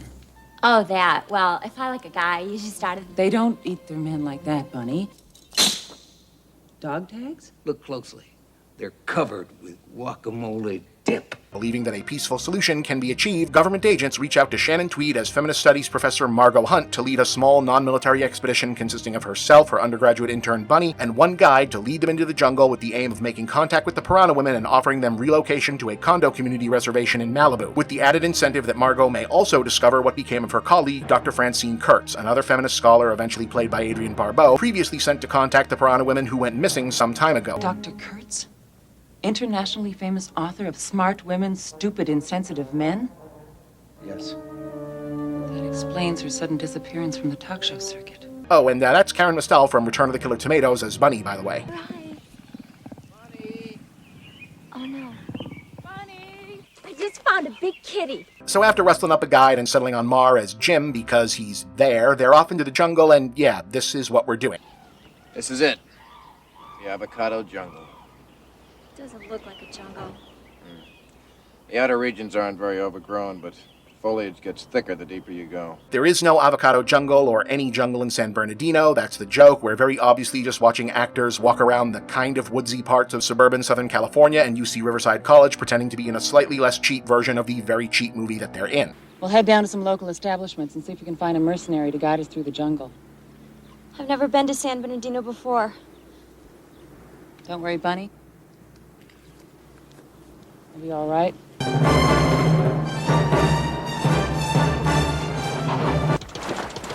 hippo, look!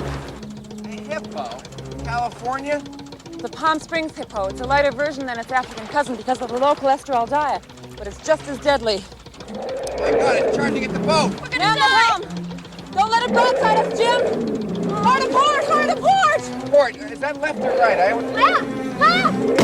So what we've got here is the rare dialogue-driven movie spoof, where there are a handful of slapstick gags and some visual humor, but the overwhelming amount of comedy is coming from conversation and character interaction, almost all of which are built around one consistently actually pretty clever setup. Yes, this looks like and has the plot of a cheap softcore girls in skimpy costumes in the jungle exploitation movie, but that's actually just the backdrop for the characters to dialogue aggressively about shitty gender politics of the late 80s, largely from the perspective of feminist and or liberal progressive frustration at the macho reassertive feminism got too angry and went too far culture war that had permeated so much media, particularly in comedies of the time. This is going to be a toga party and a beer bust. And for special girls like you, we are going to be having a wet t-shirt contest. But all my t-shirts are dry. You're coming with me. I get to go? You'd be safer in the jungle. With Tweed showing a lot more range than she ever really got credit for in her later career as the nominal straight woman, Mar as the asshole punching bag, and Mistal doing deadpan reactions to both of them. Hacking out a trail through the underbrush. The trail is clear. You're just hacking at branches on the side. Well, yeah, but I just bought the machete. It seemed like a shame not to use it. Anyway, it's good practice when the jungle really gets thick, you know. Sometimes I swing 2 or 3, then it's really light. I think you look really handsome with a machete. Well, Thank you, buddy. It really is pretty striking just how much disdain the movie really does have for Mars' character versus how much it's really on the side of Tweed's Margot as the kind of character who is otherwise really only ever be the butt of a joke or maybe a villain in most comedies like this. Even a whole sequence involving a tribe of subservient men called the Donahues as a topical reference to a now mostly forgotten liberal talk show host of the era winds up as an excuse to make Jim look like a dumbass in his attempts to liberate them into proper masculinity.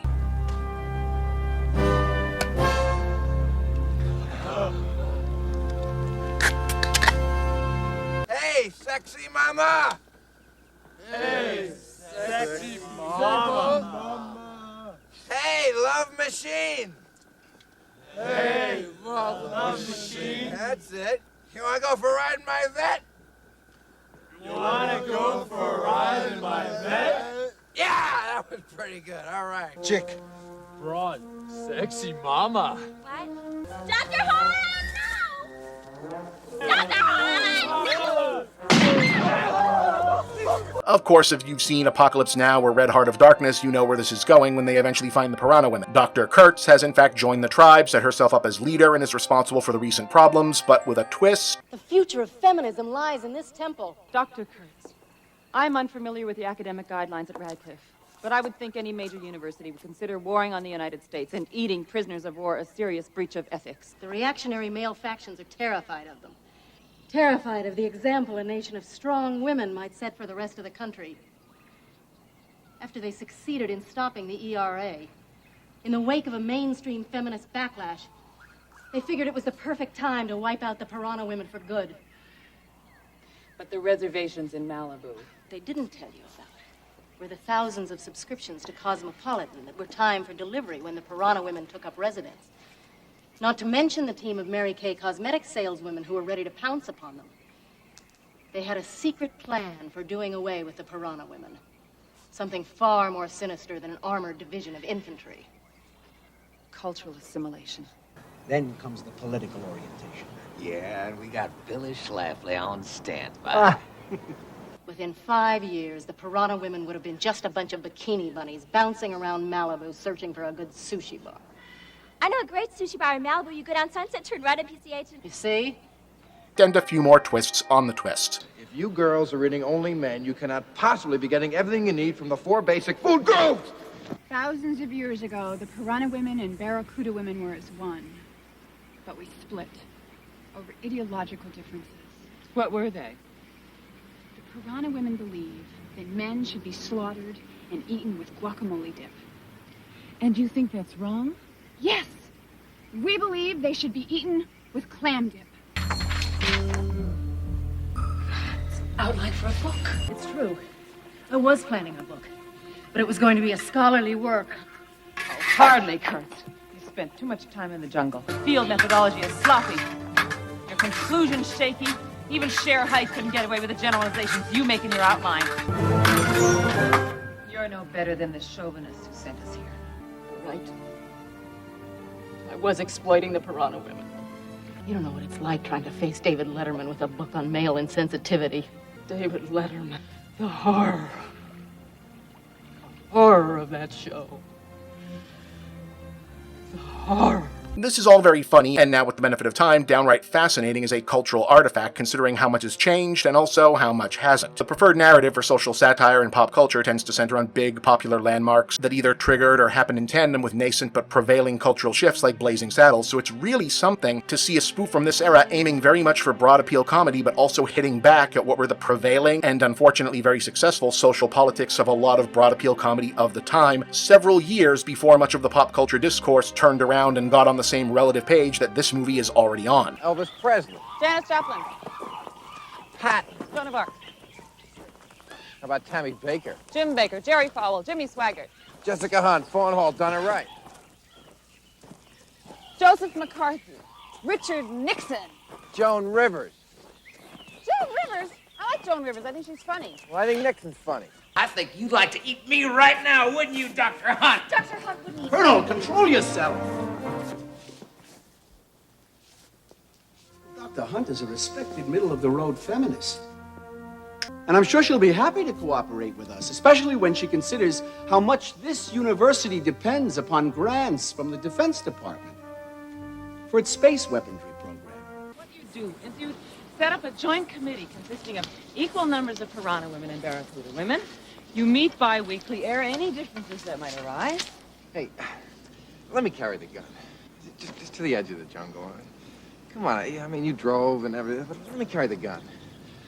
You know, all the Piranha chicks are watching. This was actually an early writer-director project for J.F. Lawton, who also wrote and directed the other, less interesting attempt at a star vehicle from R, Pizza Man, where he's actually the lead and definitely can't carry the project, and also the pretty solid Christopher Lambert ninja movie The Hunted. He also did the original, much darker screenplay that became Pretty Woman, created the TV show VIP, and wrote Blank Man, Under Siege 1 and 2, Chain Reaction, and the Dead or Alive movies, so respect. You handle yourself fairly well. I studied ancient weaponry at Berkeley. Professor Harris? No, Professor Johnson. Really? Michael Johnson at Stanford. And seriously, I know I'm mainly bringing it up here in part to riff on the fact of Marr being in it and this seemingly disposable 35-year-old movie being the most actual worthwhile thing in his filmography, but even setting him cheerfully aside, probably the best reason to revisit this now is how shockingly good Tweed is doing a parody character who can't act like they know they're in a parody of the sort of movie they might otherwise actually make routine. When I offer a chick a drink, I am not a chick. I'm an ethnohistorian with a doctorate in cultural anthropology. Got that? Yes, Doctor. Good. Now I understand that your compulsion to assault women verbally stems from a constant exposure to violent and sexist images from a male-dominated media. Therefore, I won't blow a hole in your head. Thank you. Given that even by 1989 she was mainly famous for being a one-time Playmate of the Year and megastar of low-budget erotic thrillers, it's not so much surprising that she nails the deadpan and has action heroine poise fit for the authentic version of this nonsense than it is that more better productions didn't recognize those skills and let her use them. I mean, what might have been? The world's most beautiful women. Who will be the new Miss Galaxy? It's time to find out. The underworld's most violent killers. And a beauty pageant wired for death. Now the terrorists have run into the one thing they didn't count on. A lady who knows that a woman's place is in your face. Get her! Deactivate the wristbands now. Starring Robert Davi of Die Hard, Andrew Dice Clay of The Adventures of Ford Fairlane, and Playmate of the Year Shannon Tweed, like you've never seen her before. No contest.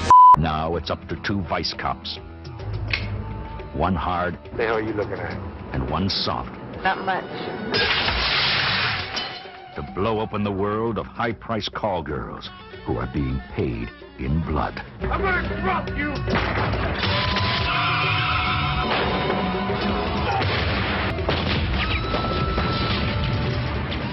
Hard Vice, starring Sam Jones and Shannon Tweed. Wow, this is a good movie! Anyway, this used to be on Comedy Central a lot because of Marr's involvement, and these days it's very easy to find, so go hunt it down. It's not exactly the scariest cannibalism movie you'll ever see, but it might be one of the funniest. It's also very clever and very ahead of its time. I'm Bob, and that's The Big Picture. Schlocktober continues next week.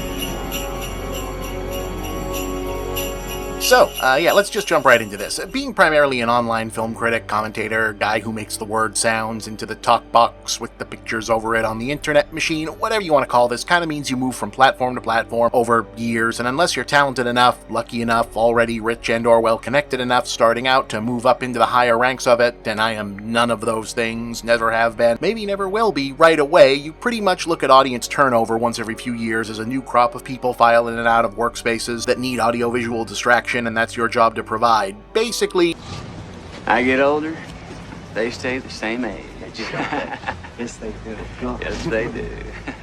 I should probably find a less sleazy clip for that, right? Anyway, a side effect is that you start to see the same film and pop culture discourses pop up again and again, as the internet has at this point decisively proven that instead of fixing our inability to learn from things and repeat our past mistakes, it is instead a machine that makes them much worse. Case in relevant point, now that we're making King Kong movies pretty regularly again, I think we just got a new trailer for the next versus Godzilla one.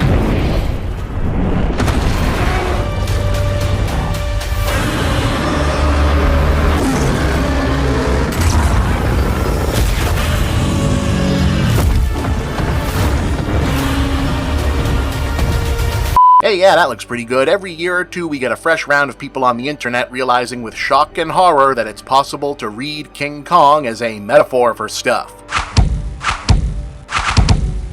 And also that not every Quentin Tarantino movie is as well memorized as people think it is, because otherwise you'd think this was settled up for at least all the self-styled film buffs out there.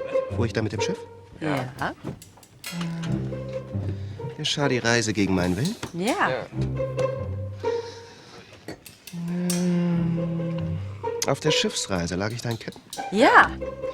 Als ich in Amerika ankam, wurde ich da in Ketten zur Schau gestellt. Ja. Bin ich die Geschichte des Negers in Amerika? Nein. Also dann muss ich King Kong sein. Ah. But alright, cards on the table, I don't actually know that it's 100% clear that Marion C. Cooper and the other makers of King Kong saw their movie as any kind of one-to-one miscegenation parable. I mean, is it plausible? Yeah, absolutely, sure. What we would now call absurdly racist general assumptions underpinning basic elements of story structure and imagination were then just called how people were. Things changed. The past was generally a bad place. Everybody smelled terrible, smoked too much, spit tobacco everywhere. They got terrible diseases, believed in stupid shit, food was terrible, largely you died young for dumb reasons, and you generally better off now. The past sucked, fuck the Roman Empire, and its general alternatives. Things are better now. Now, in all seriousness, the reason I think these kind of readings jump out at people is that King Kong, the original, not some super racist surface-level movie like a lot of stuff from the fucking 30s and even much later is. I mean, like, you can see Mickey Rooney play a Japanese guy in Breakfast at Tiffany's from 1961. I protest! Oh, darling, I am sorry, but I lost my key. But that was 2 weeks ago. You cannot go on or keep ringing my bell. Mr. Go right through. This time I'm warning you. I am definitely this time going to call in the police.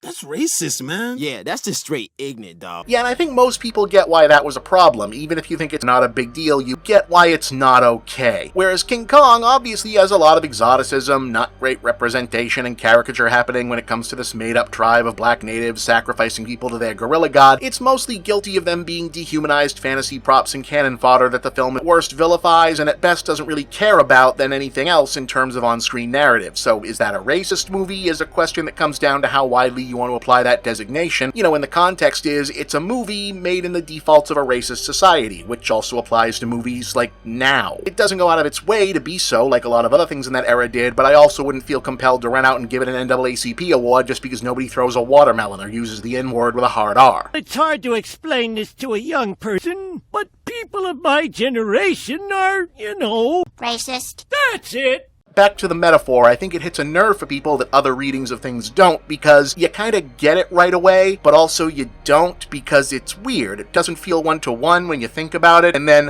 he is an articulate spokesman for those far-left views. The last thing we need to do is to monkey this up by trying to embrace a socialist agenda. Oh, yeah, right, okay, there it is. You're nothing but an overgrown monkey! Those monkeys from those African countries. Damn them, they're still uncomfortable wearing shoes. You monkey!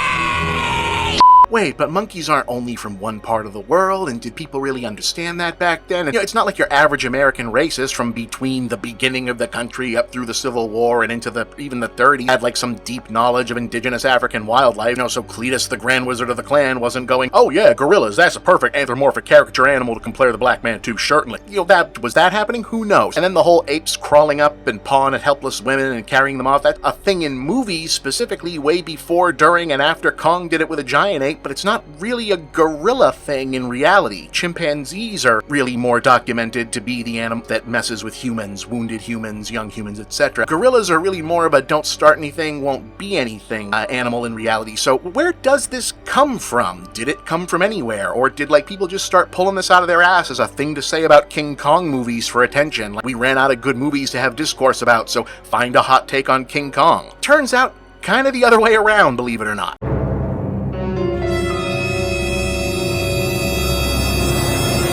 Yeah, see, King Kong, probably not totally verifiably, but very likely got at least the idea for Save Girl from Ape Sacrifice, or picked it up in the zeitgeist, from a very different previous hit movie that was definitely, no argument at all, super racist about the whole thing, and that movie was called Engadget.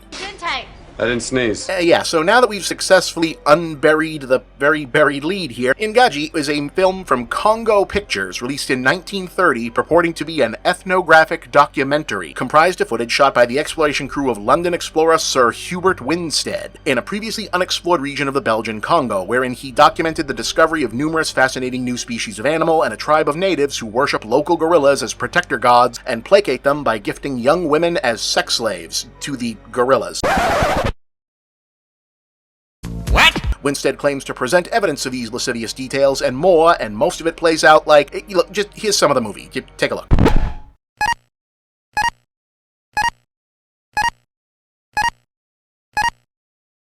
We strolled through the streets of the town, noting the primitive methods, the mode of transportation, the quaint mixture of natives and aliens. The natives attempted to show us up with their primitive weapons. The cry of a full-grown leopard is about as unpleasant a sound as one cares to hear.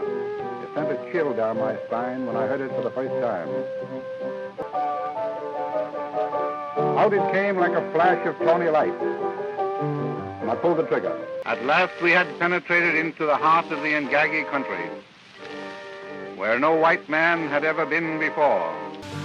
We were ready to believe almost anything now. The African husband, not unlike some others, believes in letting the better half do the work. A company of women, unclothed, apparently living like animals. Could these tales be true? Tales we had regarded as mere legends of a native tribe, lowest of all in the scale of humanity. May I suggest, ladies, that this is a wonderful and efficient way of reducing? You may observe that many of the native women are quite shapely. These simple native hearts seem to hold a dark knowledge of hidden things and strange mysteries, beating like the tom-tom, an unending rhythm in the soul of the black. Strange traffic with the great apes, creatures scarcely less intelligent than themselves. One had a child hugged to her breast, a strange-looking child, seemingly more ape than human. Our headman made inquiries and reported. To our amazement, he told us that this was the night the tribe sacrificed a woman to the Ingagi, but little suspecting what was in store for us.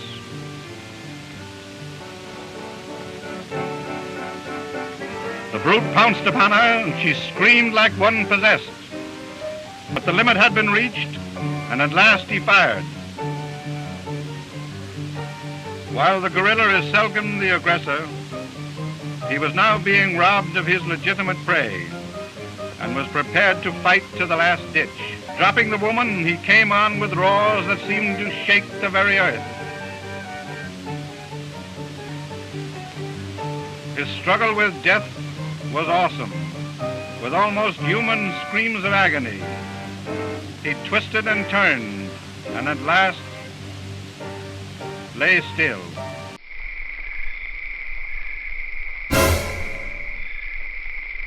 So, yeah, that's complete bullshit. Egg. Sir Hubert Winstead was not a real person. Most of that footage was either shot at Griffith Park Zoo or borrowed from other actual or slightly less fake documentaries. The new animal species, like the tortadillo there... Captain Swain came across an animal of such queer character that no one could give a name to it. It seemed like a cross between an armadillo and a tortoise, so Swain called it a tortadillo. So far as we have been able to learn, it is a species hitherto unknown to science. Yeah, that's just a regular-ass turtle with other makeup appliances glued to its shell. The African tribe are actors for the most part. The gorillas were just guys in costumes. Most of this was shot around Los Angeles. Nobody got sacrificed or gorilla sexed, thankfully. It's a total hoax. They faked all of this. This is all fake. They made it up. He's lying. Shut up, I'm a liar too. Yo, you're not as good a liar as this guy. They just completely made this shit up and put it out as a documentary, And they made a lot of money in 1930 dollars off the prospect of, yeah, we got footage of a tribe in Africa where they give girls to monkeys and they do fucked up shit with them. You want to see? And of course, people wanted to see that. I mean, do you know how much money freak shows still made back then? A lot. Probably the same kind of money this did. Like, of course that worked. Don't pretend we're any better now. Don't pretend David Zaslav wouldn't schedule a block of that shit right between Growing Belushi and 90 Day Fiancé love games if he could. But, you know, even in the 30s, you actually could fuck around with stuff like that too much. I mean, not about the horrifically racist and misogynist content, obviously, but, you know, this was still the two different bathrooms era, but you could fuck around being reckless with people's money, and Engadget actually did too well at the box office for people to, like, not pay attention. You know, like film critics, newspapers, journalists, just reporters in general started to get skeptical and write articles about how it looked kind of fishy. I mean, look, we're between two world wars, TV isn't a thing yet, something isn't good on the radio all the time, there's not always a boxing match or a baseball game people are interested in. You gotta talk to people about something, so hey, did you see that crazy gorilla movie Engadget? Eventually turns into, yeah, I did, but I also heard they maybe faked it? What? And then the Motion Picture Producers and Distributors of America put out some paperwork and feelers asking around about this since, hey, people are talking. Now think about that for a minute. If you're the guys who did this, you made a fake gorilla documentary, you made a shitload of money off it, you basically got away with it up to this point, it's 1930, so to keep getting away with it, all you really gotta do is put all the money in like just a bag, start wearing a different hat, change your name on one or two documents, get on a train, go to a different town, and you're basically in the clear. Paper trail broken, you have vapor, there's no internet, no Google Maps, they can't track you. Like, you're gonna get away with this. So what's the stupidest possible thing you could do instead?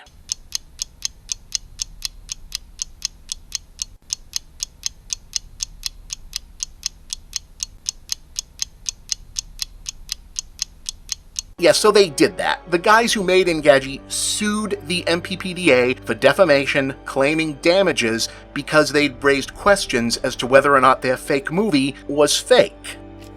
You wish you were a millionaire. You want more money. Guess what? You blew it. So when you sue for something like that, the claim has to be investigated by the Federal Trade Commission, and the guys you sued have to look at your records. That's called discovery, which of course is what happened. And the FTC concluded that the movie was fake. Because the movie was fake. Knock, knock. Who's there? You blew it. You blew it who? You blew it bad. So not only did Congo Pictures not get their defamation money, they had to take anything that suggested their fake movie was real out of circulation as misleading marketing, which included the entire movie itself. You know what the last page in the book is? A mirror, so you can see exactly who blew it.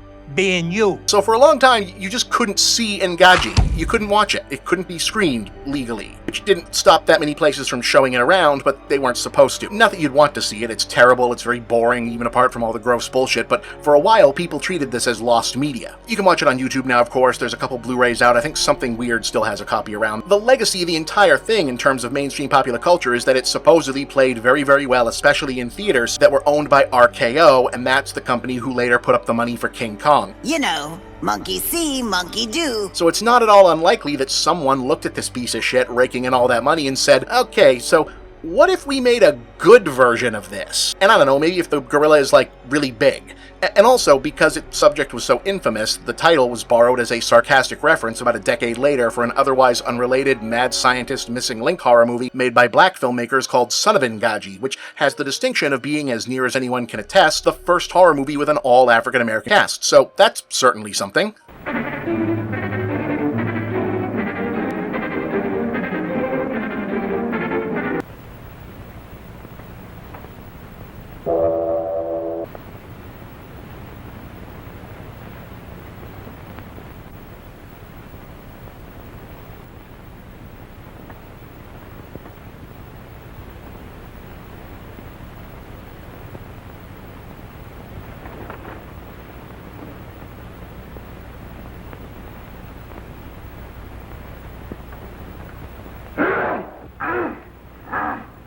I mean, it's certainly a better movie than Engadget itself, which is really only memorable because of how absurd the existence of it is and maybe possibly inspired someone to make a better movie a few years after. So roundabout, that's how that connects to King Kong and what happened there, yeah. Perhaps there is no moral to this story. Exactly! It's just a bunch of stuff that happened. But you know, it is easy to laugh at how obviously fake this is, given that 1930 wasn't really that long ago when you think about it, and people should have known better or caught on quicker. I mean, they They did catch on, the whole thing got exposed and shut down pretty quick by back then standards of fraud, but it's not like the whole obviously fake movie causes trouble things stopped happening. People really did think the Blair Witch Project was real. That did happen, guys. Animal Planet got probably its harshest criticism ever for airing 2 docufiction specials about proof of mermaid discovery with only minimal disclaimers that they weren't meant to be taken seriously. The world remains profoundly filled with stupid people. More infamously, Cannibal Holocaust, an Italian found footage movie that includes real scenes of animal violence alongside realistic gore effects, saw its director put on trial in actual court and made to prove that all his actors were still alive and that he hadn't simply straight up murdered people to make that movie. And of course, there was also that time that has-been movie critic Chris Gore supposedly passed a videotape of a Japanese horror movie to has-been actor Charlie Sheen, which Sheen became convinced was an actual snuff film depicting real murder and reported it to the FBI, triggering an investigation. These days, the most interesting part of that story is that the least likable person involved is not Charlie Sheen. But in Gaji, it happened.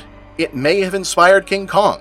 It was regarded for years as somewhat lost media. It is absurdly racist, and in that way and other ways a strange document of a time lost but not that far lost in American film. And it is certainly a movie that exists.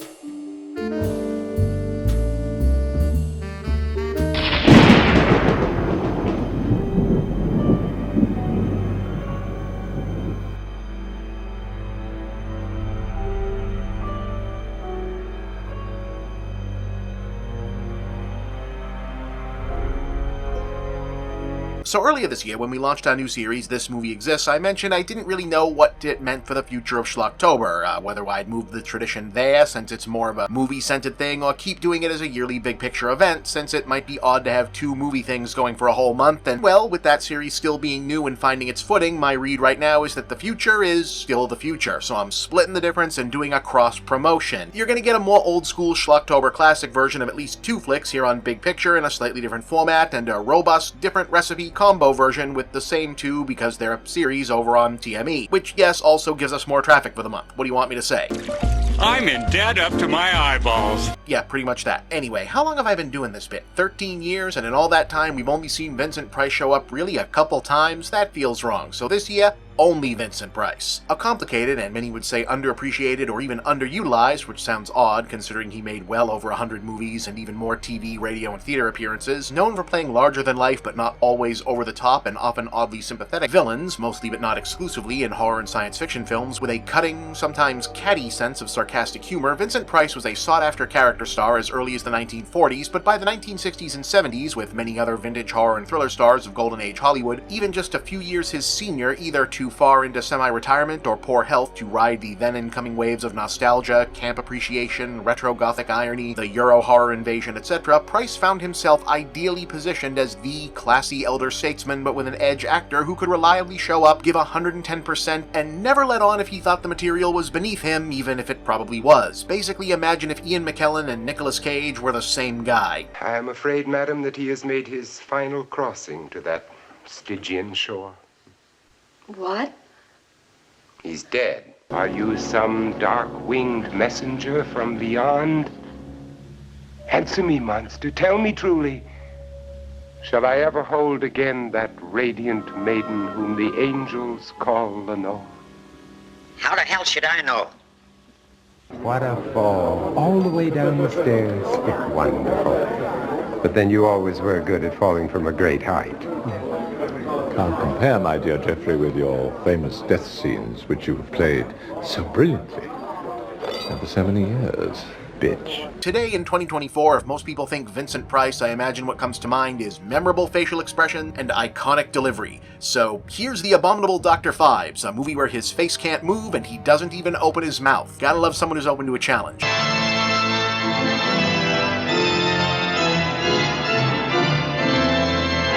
Okay, so just to knock it out of the way up front, the hook of the Dr. Phibes franchise is that these are villain protagonist movies where we mainly follow the bad guy as the audience POV character instead of the ostensible good guys. But just because we see what Dr. Phibes does or is going to do before his victims or the cops, yeah, that doesn't actually mean the movie is going to tell us what he's doing or why he's doing it any earlier than the good guys figure it out. So these are still really strange movies about a really odd villain. We're just spending more screen time with him because it's more interesting that way, not because it necessarily makes any more sense.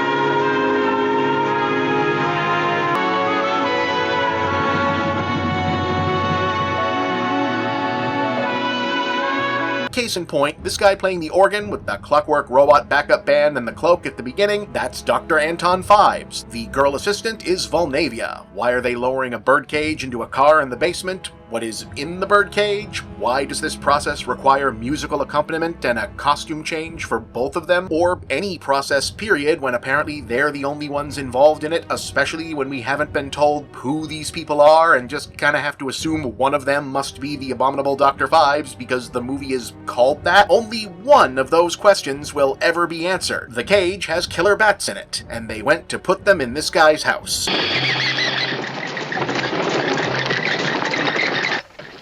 Good morning.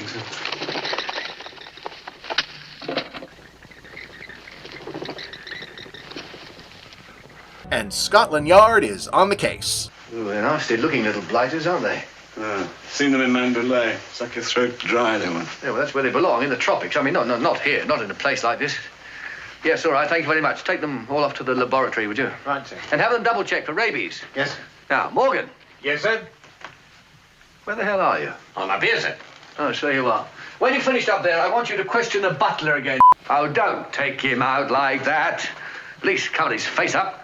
So to answer your next obvious question, is this a horror movie or a comedy? Well, it's an American International Pictures film from 1971 with Vincent Price, so the answer is yes. Well, there was another surgeon who died. A Dr. Thornton. What about him? It was more the way he died. This reminded me of it. He was stung to death by bees in his library.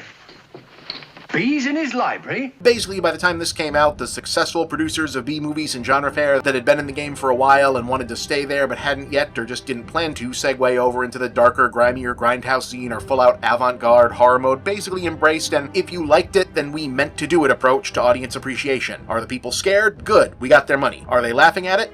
Good, we still got their money.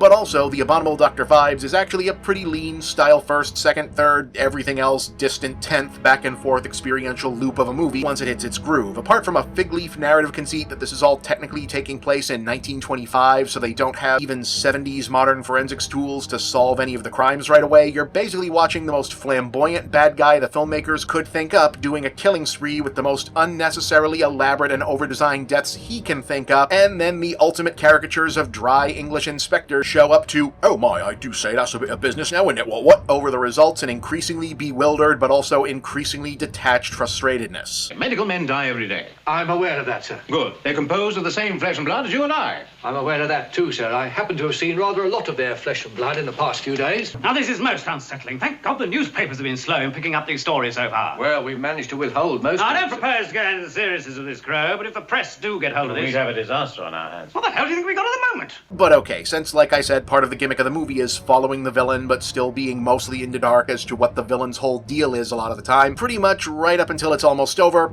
this is what's going on. Anton Fives was a wealthy doctor whose beloved wife died during a surgical procedure. On hearing of her death, he races home to England from Switzerland and supposedly also dies himself in a car crash, but clearly did not, as he is now stalking around having sworn to kill the 9 surgeons he blames for said wife's death. That's Carolyn Munro playing the wife, by the way. She was considered really hot stuff in B-movies at the time, and it's sort of an inside joke of the film that she only ever appears as a dead body or a photograph. 9 killed you, 9 shall die, and be returned your loss. 9 times 9, 9 killed you, 9 shall die, 9 eternities in doom. It's not exactly clear how Dr. Fives survived. He's definitely not in one piece. We see him applying prosthetics. His face doesn't actually work. He has to plug a speaker cord into a port on his throat to talk. We even see him eat and drink by putting his food somewhere behind his head, I guess. Like pretty much everything else about him, the mandate here is just to make everything he does as ostentatiously weird and complicated as possible so the movie will be interesting.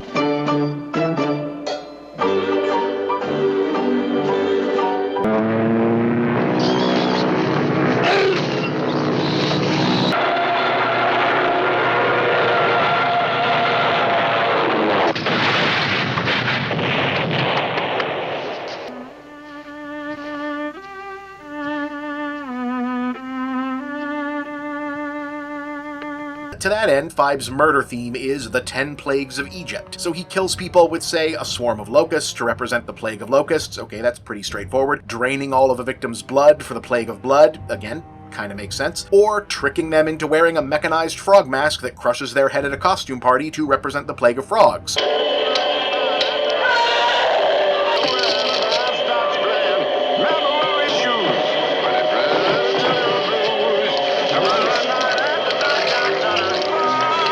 Okay, a little more obscure. Well, Fives himself is wearing special medallions representing ancient Hebrew symbols for each plague during the kills, which he then transfers to busts of each intended victims and lightly burns. Presumably, he made the busts himself, the last part of that ritual, again, being conducted seemingly only for the benefit of himself and Valnavia. Oh, and they're never going to tell us in either of these movies who Valnavia is and what she's getting out of any of this. Is she a robot, like the members of his Clockwork Band? Is she a demon familiar, like did he make a deal with hell to not die or something? There's not a lot of how in these movies. It's mostly what.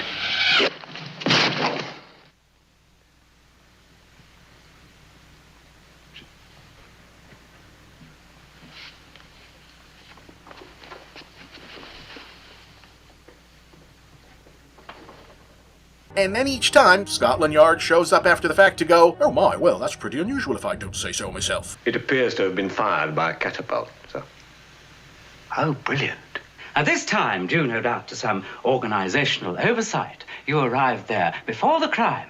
But, as I've come to expect from you two, that made little difference. To the film's immense credit, this is actually the only Mad Doctor movie I can think of where all of this ridiculous amount of just going wild with the art design for his own amusement aspect of Five's plan actually makes kind of explicit, unironic character sense, because it's also the only Mad Doctor movie that bothers to remember that doctor doesn't have to mean scientist.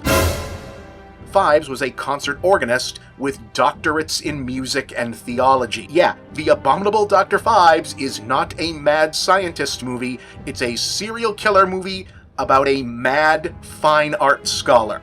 How great is that? But yeah, so in that context, shit like this actually kind of makes more sense. He's basically craft fair Jigsaw.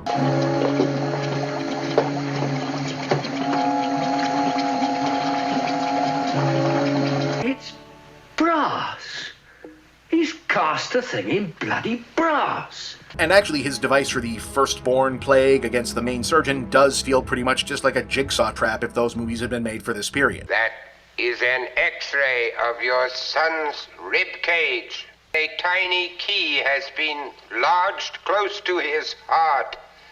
It will unlock the halter around your son's neck and will free the trolley in a few moments. Acid will be released into that tube. My wife existed only 6 minutes on the operating table, and then she was dead. You murdered her. No. Murdered her. When the acid reaches him, he will have a face like mine.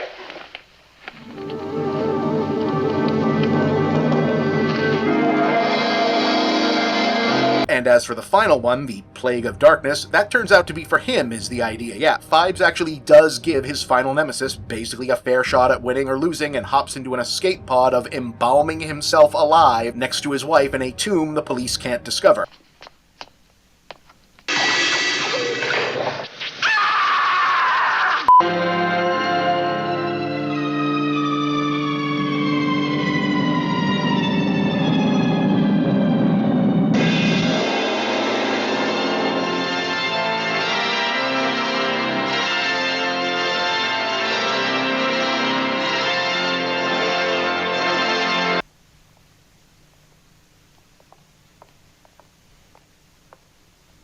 He's gone. Meaning the bad guy kind of sort of gets away with it, or at least wins here, because if the bad guy is that much more fun than the good guys, you might as well just let him have this one. Well, what about... Of course, you might think quietly slipping away from the finale into basically a retro stasis pod feels like a sequel setup, and that's exactly what this was. And we'll get into that one next time.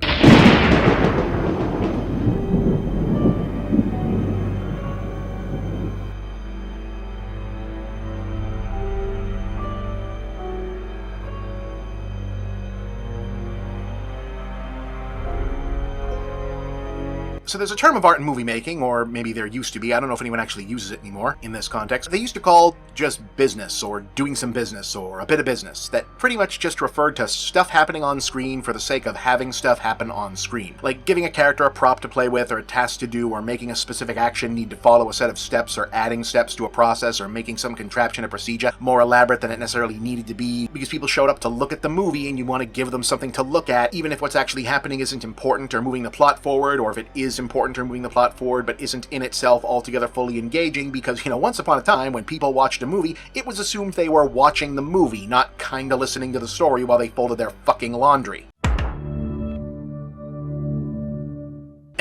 So things like giving the supervillain a cat to pet, or a specific sequence of buttons and dials they had to throw to activate their death traps, that's a bit of business. Slapstick comedy guys like the Three Stooges being incapable of completing basic work tasks without falling all over themselves, and thus adding dozens of extra difficult steps to simple jobs, that's some business. Physical slapstick is pretty much all doing some business. Tokusatsu and anime heroes having elaborate transformation sequences triggered by catchphrases and poses, yeah, it saves on animation, recycled footage, eats up screen time, but also bit of business. Hell, when bad guys have a bunch of henchmen whose job is seemingly just hanging around in the background, gesturing at things, or looking busy because it reinforces the illusion there's a big functional operation that goes on outside of the main story, that's the definition of doing a bit of business. Something should always be going on and it should always look interesting, even if it doesn't make sense. In fact, especially if it doesn't make sense. Case in point, the two Dr. Phibes movies do not really make a lot of sense if you make the mistake of trying to make sense of them, and they are all about doing some business all of the time.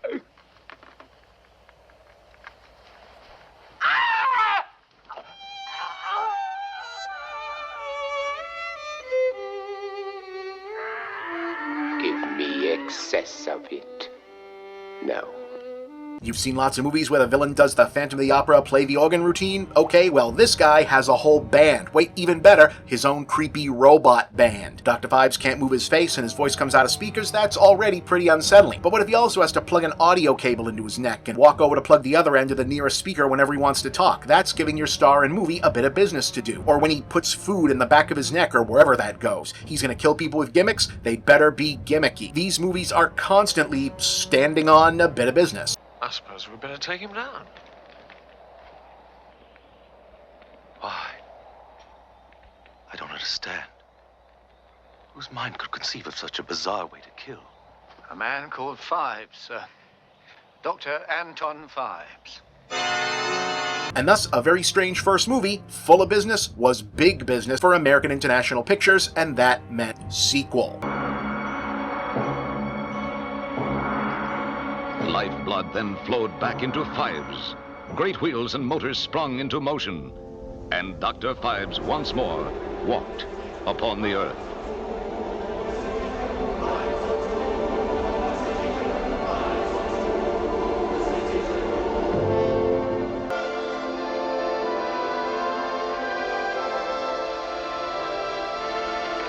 So 1 year later in release order, but 3 years later in universe for 1972's Dr. Phibes Rises Again, Phibes' automated tomb reactivates and summons a somehow again inexplicably rejuvenated Volnavia, now played by a new actress as Virginia North retired after the original movie to marry Sir Gordon White, aka Baron Gordon White, Lord White of Hull, the super rich guy Terrence Stamp's character in Wall Street was based on. And in a bit of retcon, or at least new information, it turns out Phibes' sleeping death was part of a bigger plan not just for evading capture, but granting himself and his late wife Victoria eternal life by seeking out the river of life from ancient Egyptian mythology. There, my beloved, awaits the key to resurrection for you and eternal life for both of us. Which I think was more of a metaphor even to the ancient Egyptians, but here it's an actual literal river, but whatever, it's that kind of movie. Anyway, his special crypt and most of the plan was timed to a specific alignment of the moon and planets wherein this was possible, and he just needs to go upstairs and get out a special map to the location and instructions for setting off the ritual he'd already scouted years ago, but when he goes to get it, there's been a small problem with the upkeep of the property while he was, dead for 3 years.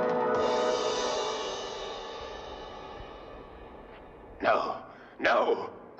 While I slept in sweet oblivion, who dared destroy my house?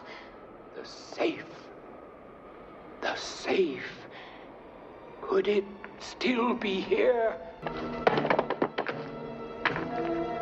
What fiend has taken it? Only one who seeks eternal life as I do?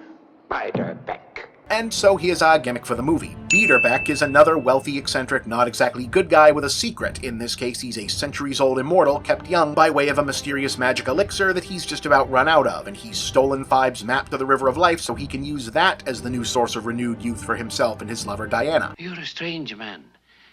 Acclaimed as one of the most brilliant minds in the Western Hemisphere, and yet you seem obsessed with... Yes? The spiritual, the mythical aspect of life. He's played by Robert Quarry, an actor who AIP was supposedly grooming to be a younger, less expensive replacement for Price as top-billed horror star around this time, so there's a bit of a meta aspect to this, and yeah, that's what we're doing. Fives against another weird guy in a race for a treasure, which should be, interesting as riffs on a premise go. Unfortunately, just as Quarry wasn't a bad actor, but nobody is Vincent Price, there's just no out-Fivesing Dr. Fives. I mean, how can you compete for screen time with someone whose plan to take out one henchman is, in order, robot snakes,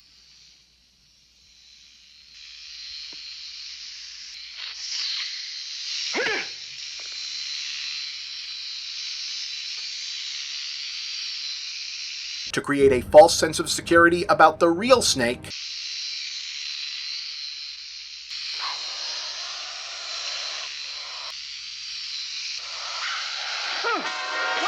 to make you call for a doctor,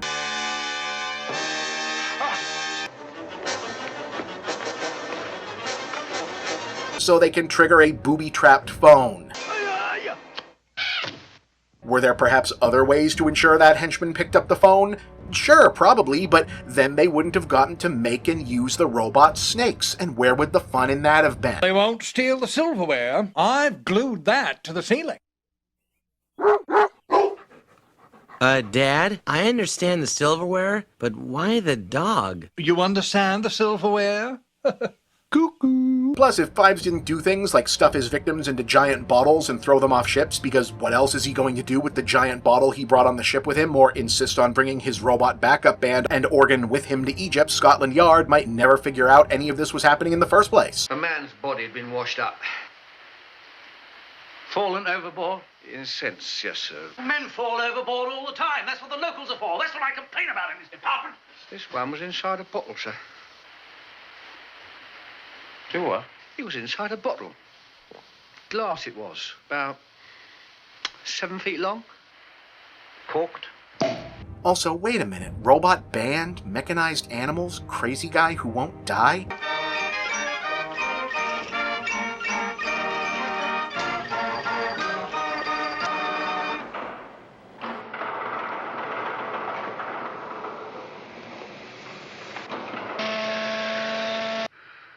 And he always comes back. Huh. That's interesting. On arrival, I discovered the man's body surrounded by balls. Look here, Trud. There's some fun business in this sequel, including Fives killing guys with a giant screw press, a controlled sandstorm, and the whole idea that Fives went to the trouble of interior decorating an Egyptian tomb after discovering it, just so it'd be properly furnished when he got back there later. Lights, music, Balnavia, a song of celebration. Unveil the band. But the whole other sort of antagonist angle never really comes together with Beiderbecke. He just can't match Fives as a character, and it detracts from the more fun contrast of watching the Scotland Yard guys trip over their own feet trying to keep up with him. Hackett. He has nothing to say, sir. What an amazing thing. Don't do that, Trout. Sir? Fella's toner. It's fine, it's just not as good as the first one. Where is she? Waiting, as we all must wait. Play your foul games with me, Fives. If ever a man deserves to die, it's you. You cannot threaten the dead with death, my friend.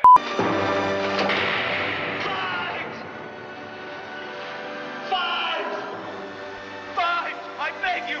Let me come with you! It's not the end of the world. Somewhere over the rainbow, bluebirds fly. Birds fly over the rainbow. Both movies were pretty successful for AIP and for Price, though, basically opening up a whole new avenue subgenre of themed proto-slasher serial killer movies that would experience a mini boom throughout the wider 70s horror wave, even as plans for a third Phibes movie never really materialized. I think they were going to do The Bride of Dr. Phibes or something. Instead, Price would make several more movies about over-the-top killers that would get grimier and more violent as they went, with specific motifs, and you can hear more about those on Schlocktober later throughout the month. Devil, take me. Not for some considerable time, I trust.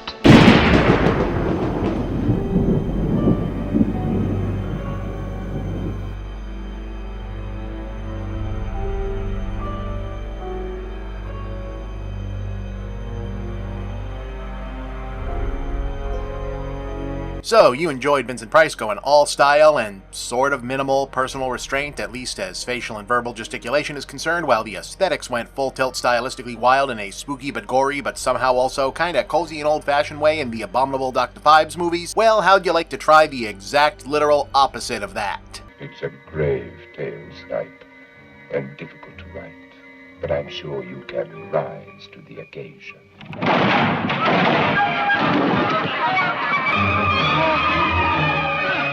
The dragon wing of night o'erspreads the earth. My half-supped spear that frankly would have fed, pleased with this dainty bait, thus goes to bed. Theater of Blood isn't the first, last, or probably best remembered of the classic horror stars playing themed serial killers as meta-riffs on their stature in popular culture features unleashed in the wake of the Dr. Phibes movies, but it might be the most interesting for the sheer brutality and nastiness of it matched against the over-the-top nature of the premise, and literally the only one actor could possibly make this work nature of the premise, which features Vincent Price as Edward Lionheart, a failed actor who goes on a killing spree against pretentious theater critics inspired by the most brutal death scenes from the works of William Shakespeare. It's a movie. Any good? Very good. It won the Academy Award. Oh, for what? For best movie ever made. Right from the jump, this guy gets lured by the police to supposedly help oversee the eviction of some homeless drug addicts who've taken up residence in a condemned theater, only to find himself made the star attraction in a very literal reenactment of the death scene from Julius Caesar.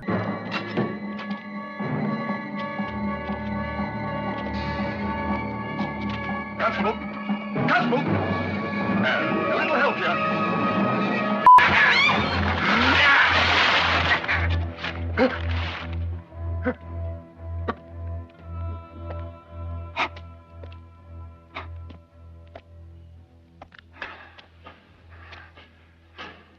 Oh, pardon me, thou bleeding piece of earth, that I am meek and gentle with these butchers.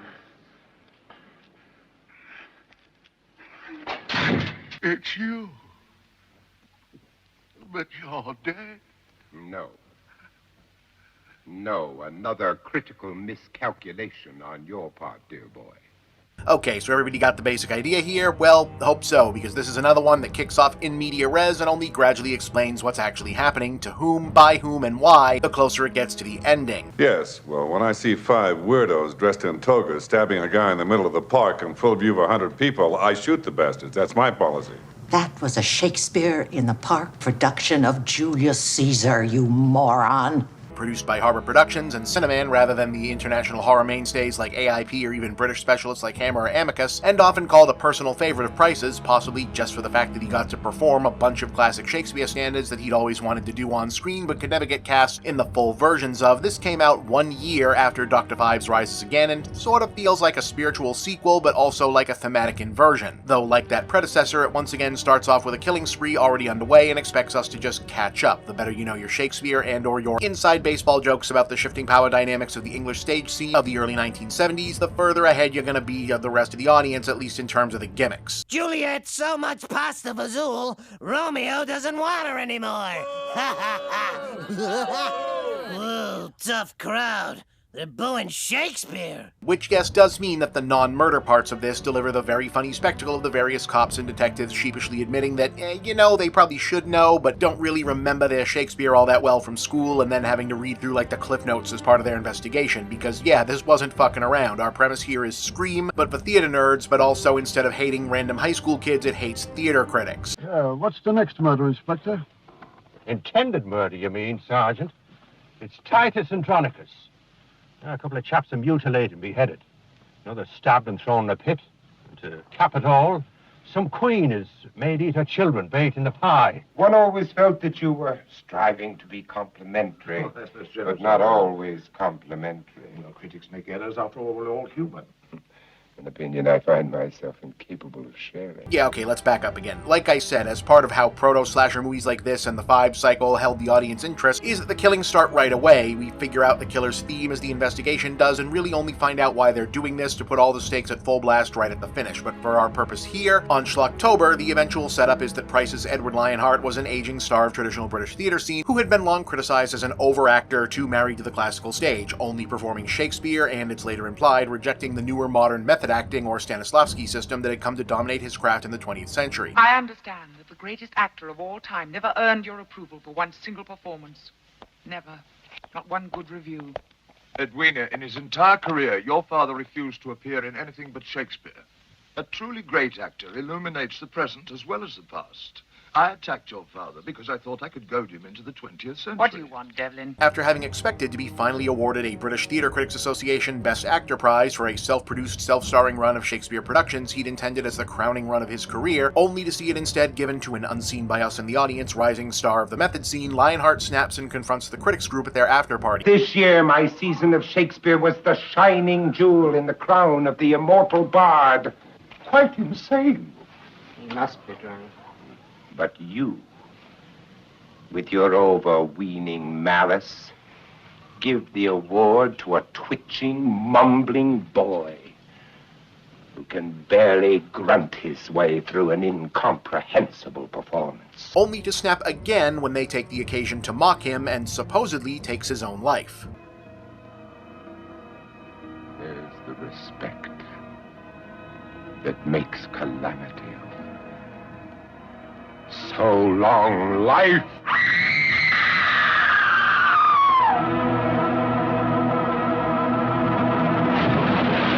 I gotta admit, every movie that comes after this and stole the Shakespeare-quoting villain gimmick kinda diluted it, but as screenwriting cheats go, we don't have to write good dialogue, we'll just write an excuse in the plot for our character to quote the greatest dialogue ever written is a really good cheat code. Be or not to be? That is the question. Whether 'tis nobler in the mind to suffer the slings and arrows of outrageous fortune, or to take arms against a sea of troubles, and by opposing in them, to die, to sleep no more. Now is the winter of our discontent, made glorious summer by this son of York. If it's 400 years old, that means legally all his stuff is out of copyright.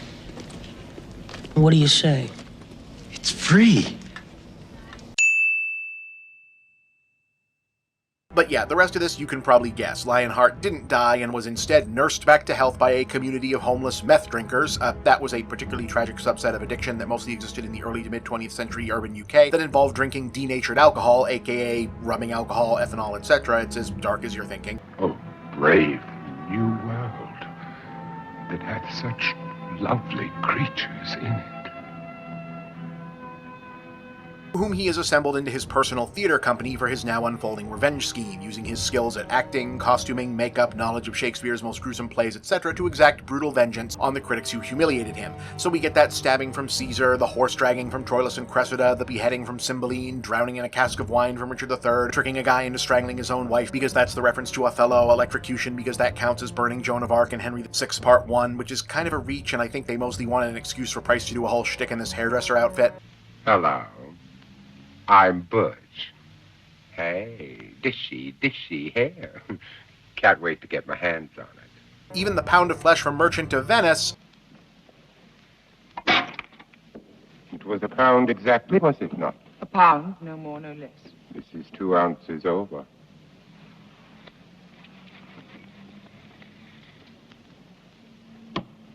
And before you bring it up... There is no murder in the Merchant of Venice. Excuse me, Inspector. This just arrived from Mr. Devlin. What's in the box? Not till you give me the What's in gun. the fucking box? It's Lionheart, all right. Only he would have the temerity to rewrite Shakespeare. Oh, and he also does the pies from Titus Andronicus that used to be one of the more obscure Shakespeare references, but now everyone knows it because of the Julie Taymor movie and that one South Park episode. But instead of feeding a critic his kids, he uses the guy's 2 poodles. 2 dogs, 2 pies. We knew that Monsieur would be hungry. Which feels like the only thing that they wouldn't be able to do in a today version of this movie, which, you know, I'm supposed to say that's hypocritical, but I honestly don't feel like it is. I kind of agree with James from the Bucket of Blood review over on Cinemassacre. Kill all the humans you want. It always bugs me when movies kill off animals. Like, this is the one thing that feels a little beyond the pale. Anyway, Lionheart also recreates the duel from Romeo and Juliet on his main nemesis so he can monologue more. Even an unpolished oaf like you must be familiar with the duel scene.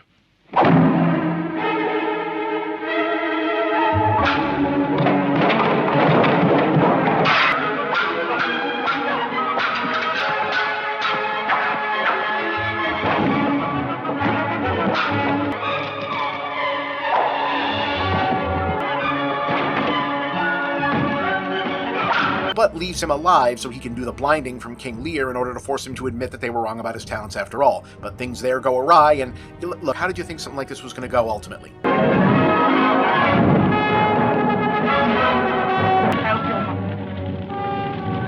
Help your master!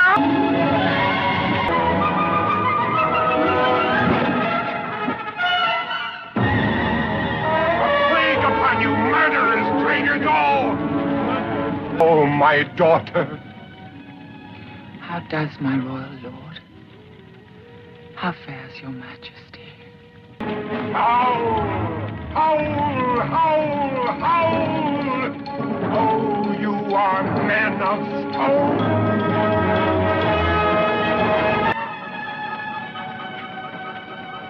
There he is! Had I your tongues and eyes, I'd use them so that heaven's vault should crack.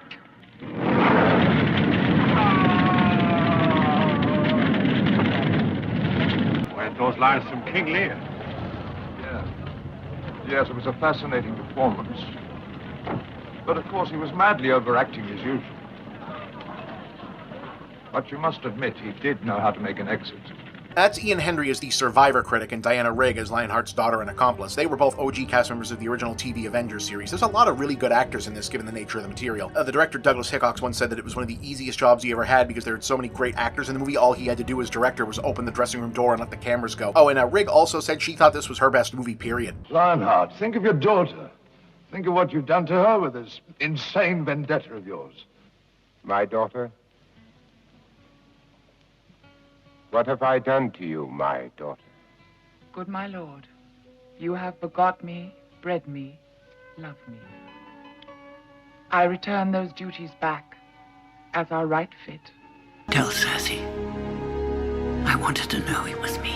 Viewed in modern context, Theater of Blood is probably most noteworthy for the novelty of the premise. You don't really need to know more than the gimmick of Shakespeare-themed serial killer versus critics to know whether or not you're going to like this, and how much fun it is to watch Price give 5 or 6 actual award-worthy Shakespearean monologue readings in the midst of what's otherwise another nasty murder movie. Friends, Romans, countrymen, lend me your ears. I come to bury Caesar, not to praise him. Here under leave of Brutus and the rest, come I to speak in Caesar's funeral. He was my friend, faithful and just to me. But Brutus says he was ambitious, and Brutus is an honorable man. But my ongoing takeaway is that especially if you watch it right after the more fanciful and colorful Fives movies, what a gnarly, nasty, grimy, unrepentantly dark, and devoid of even mild whimsy piece of work it is. There's not even a tiny bit of stylization to anything that isn't meant to be part of the decaying and decrepit theater dress business that Lionheart's crew makes their whole aesthetic. The cinematography dips into handheld and verite mode a lot, and the overall tone is an unrelenting upfront, what do you want? This is the tail end of Heat Administration England tour of Londonian misery porn. But it's also the rare horror film where everyone is completely unsympathetic, except for the dogs. I feel bad for the 2 dogs still. Like, on a meta level, it's fun to ironically root for Lionheart because he's a fun slasher antagonist, and especially if you also find method acting tiresome, and yes, because it's really Vincent Price winking back at the audience and getting some measure of vicarious revenge for being underappreciated and called an overactor by his real-life critics. How many actors have you destroyed? As you destroyed me. Ah! What do you know of the blood, sweat, and toil of a theatrical production? Of the dedication of the men and the women in the noblest profession of all?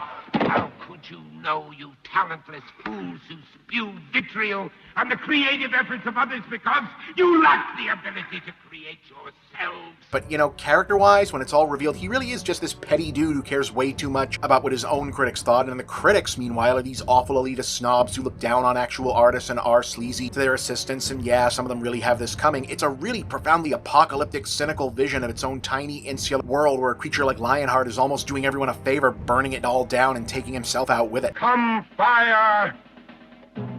Consume this petty world, and in its ashes, let my memory lie. But it's also a lot of fun in its own very, very dark way, and if you're even a little bit of a theater person and you've never seen it, yeah, fix that yesterday. One is irresistibly reminded of a ham sandwich. My reputation. Hark, villain! I will grind your bones to dust.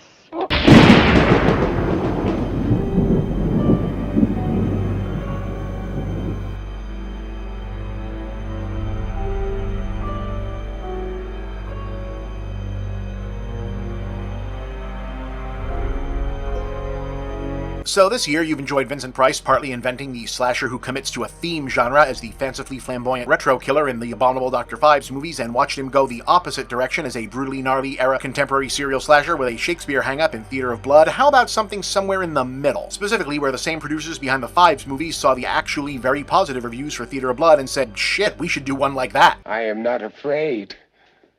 There is always room for more in the coffin of time.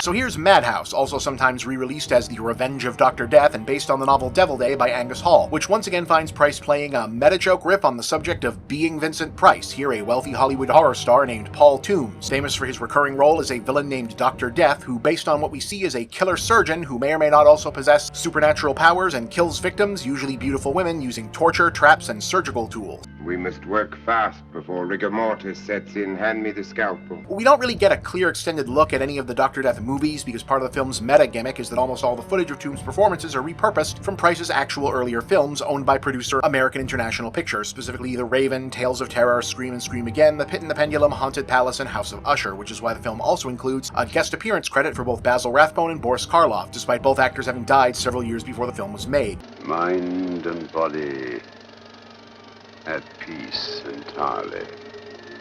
Remember this? You were brilliant. Basil. I had some real help on that one. To the story, on the night of a big New Year's Eve party where Toombs announces his engagement to his much younger fiancée Ellen just after a screening of the latest Dr. Death masterpiece, a sleazy porn producer, and speaking of meta gags, yep, that's Warwick Quarry from Dr. Phibes Rises Again. Well, that's Hollywood for you, sweetheart. He's on the make, she's on the take.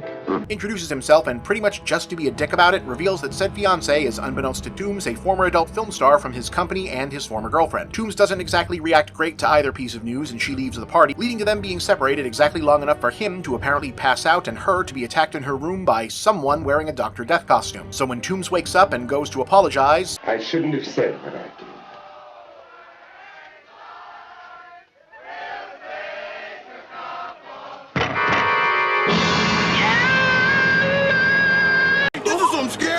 fast forward many years to then present day 1974 and the world has moved on, but the Dr. Death murder remains unsolved. Most people believe Toombs was the killer. He claims to have no memory one way or the other. There's no actual evidence showing he did it, but even he isn't really confident that it wasn't him, or rather that it wasn't Dr. Death.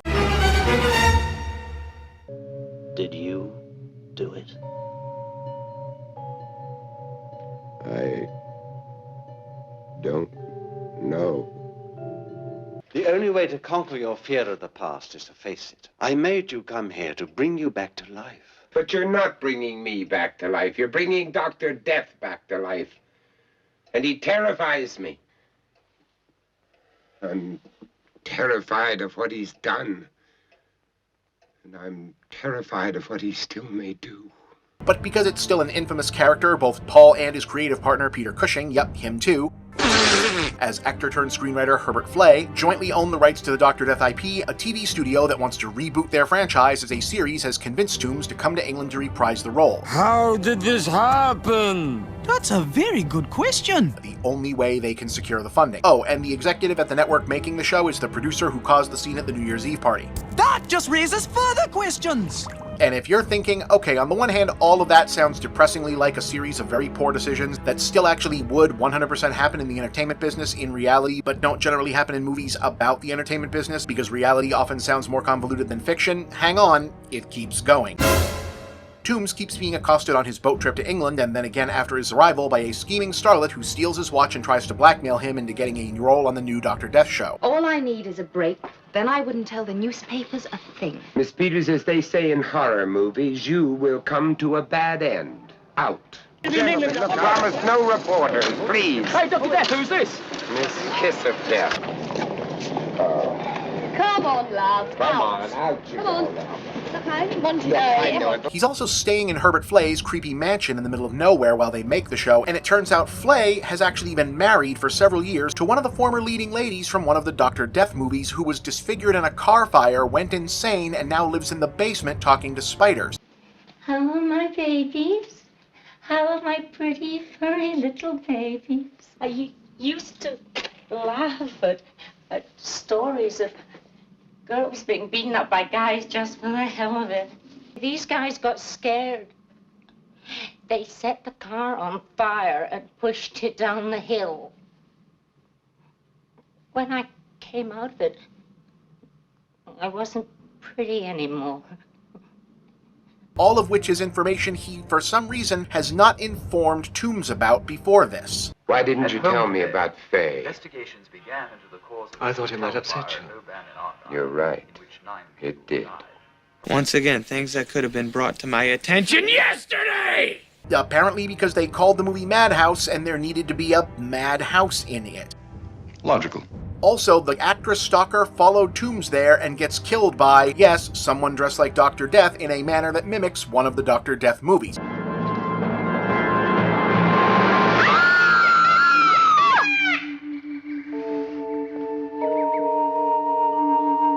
The Peters murder was done with a pitchfork. Exactly like the one in this film. If Paul Toombs copied it, then he's a fool. Oh, I don't think he copied it deliberately, sir.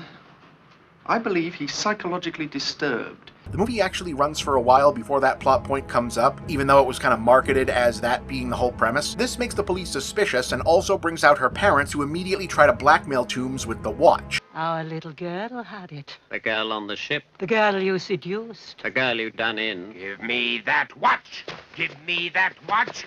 Give it to me! You'll have to pay £10,000. And then they get killed by whoever it is wearing this costume.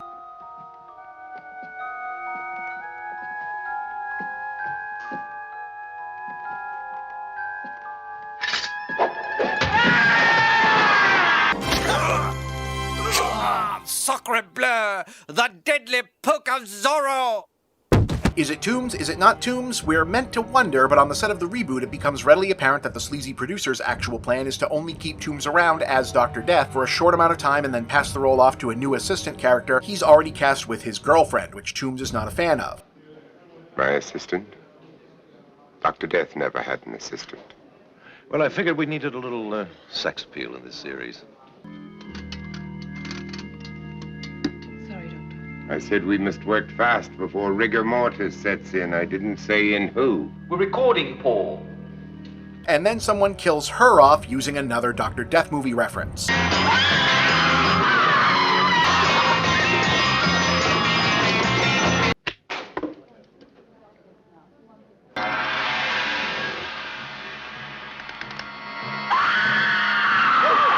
And even though we get another death scene involving a tampered trap rig that was apparently meant to kill Toombs and what appears to be a fight and chase scene where it appears that Toombs and an imposter Dr. Death are fighting each other, it looks pretty clear that even though there are too many other random suspects, it could as easily be Toombs having a split personality and some of the movie just might be happening in his head at this point.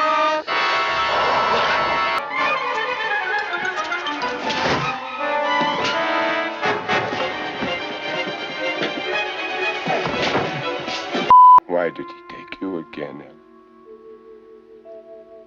Was it because you were young? Because your eyes shone? And your lips smiled?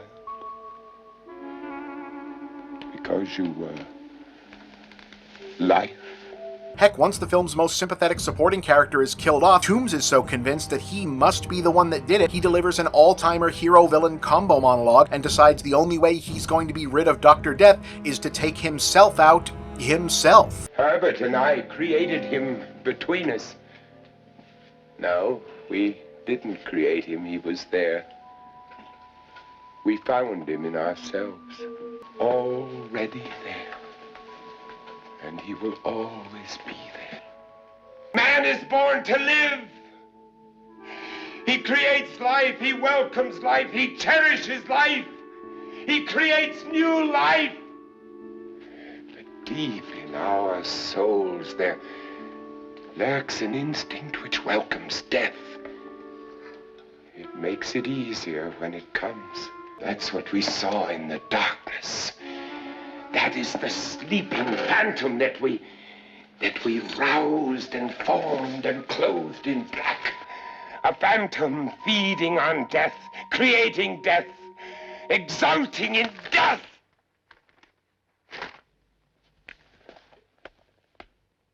Oh, why didn't he take me? Now he must die. Lights! Camera! The death of Dr. Death.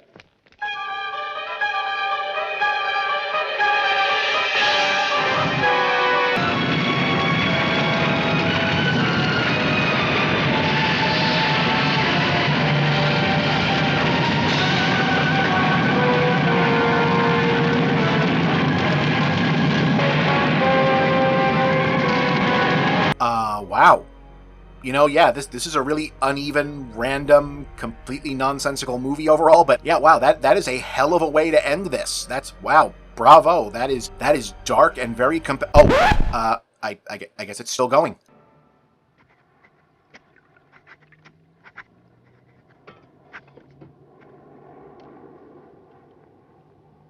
And here's to the new Dr. Death, the film of his final performance. Death of Dr. Death.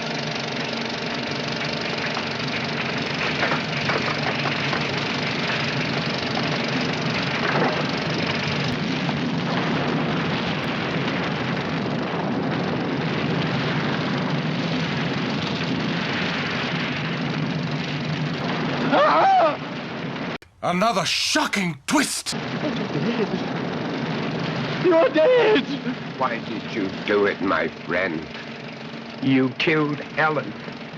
And all of the others, too. You wanted everybody to think that it was me. Why, Herbert, why did you want to destroy me? You loved Dr. Death. Yes! And I should have played him! Dr. Death is mine! I created the part for myself, but the studio gave it to you! You weren't a better actor. You were nothing until you played Dr. Death. He made you into a star. I killed Ellen, hoping to get rid of you. But the studio still wouldn't listen. Of course. It's so simple. Wait, no it's not. It's needlessly complicated. I am Dr. Death!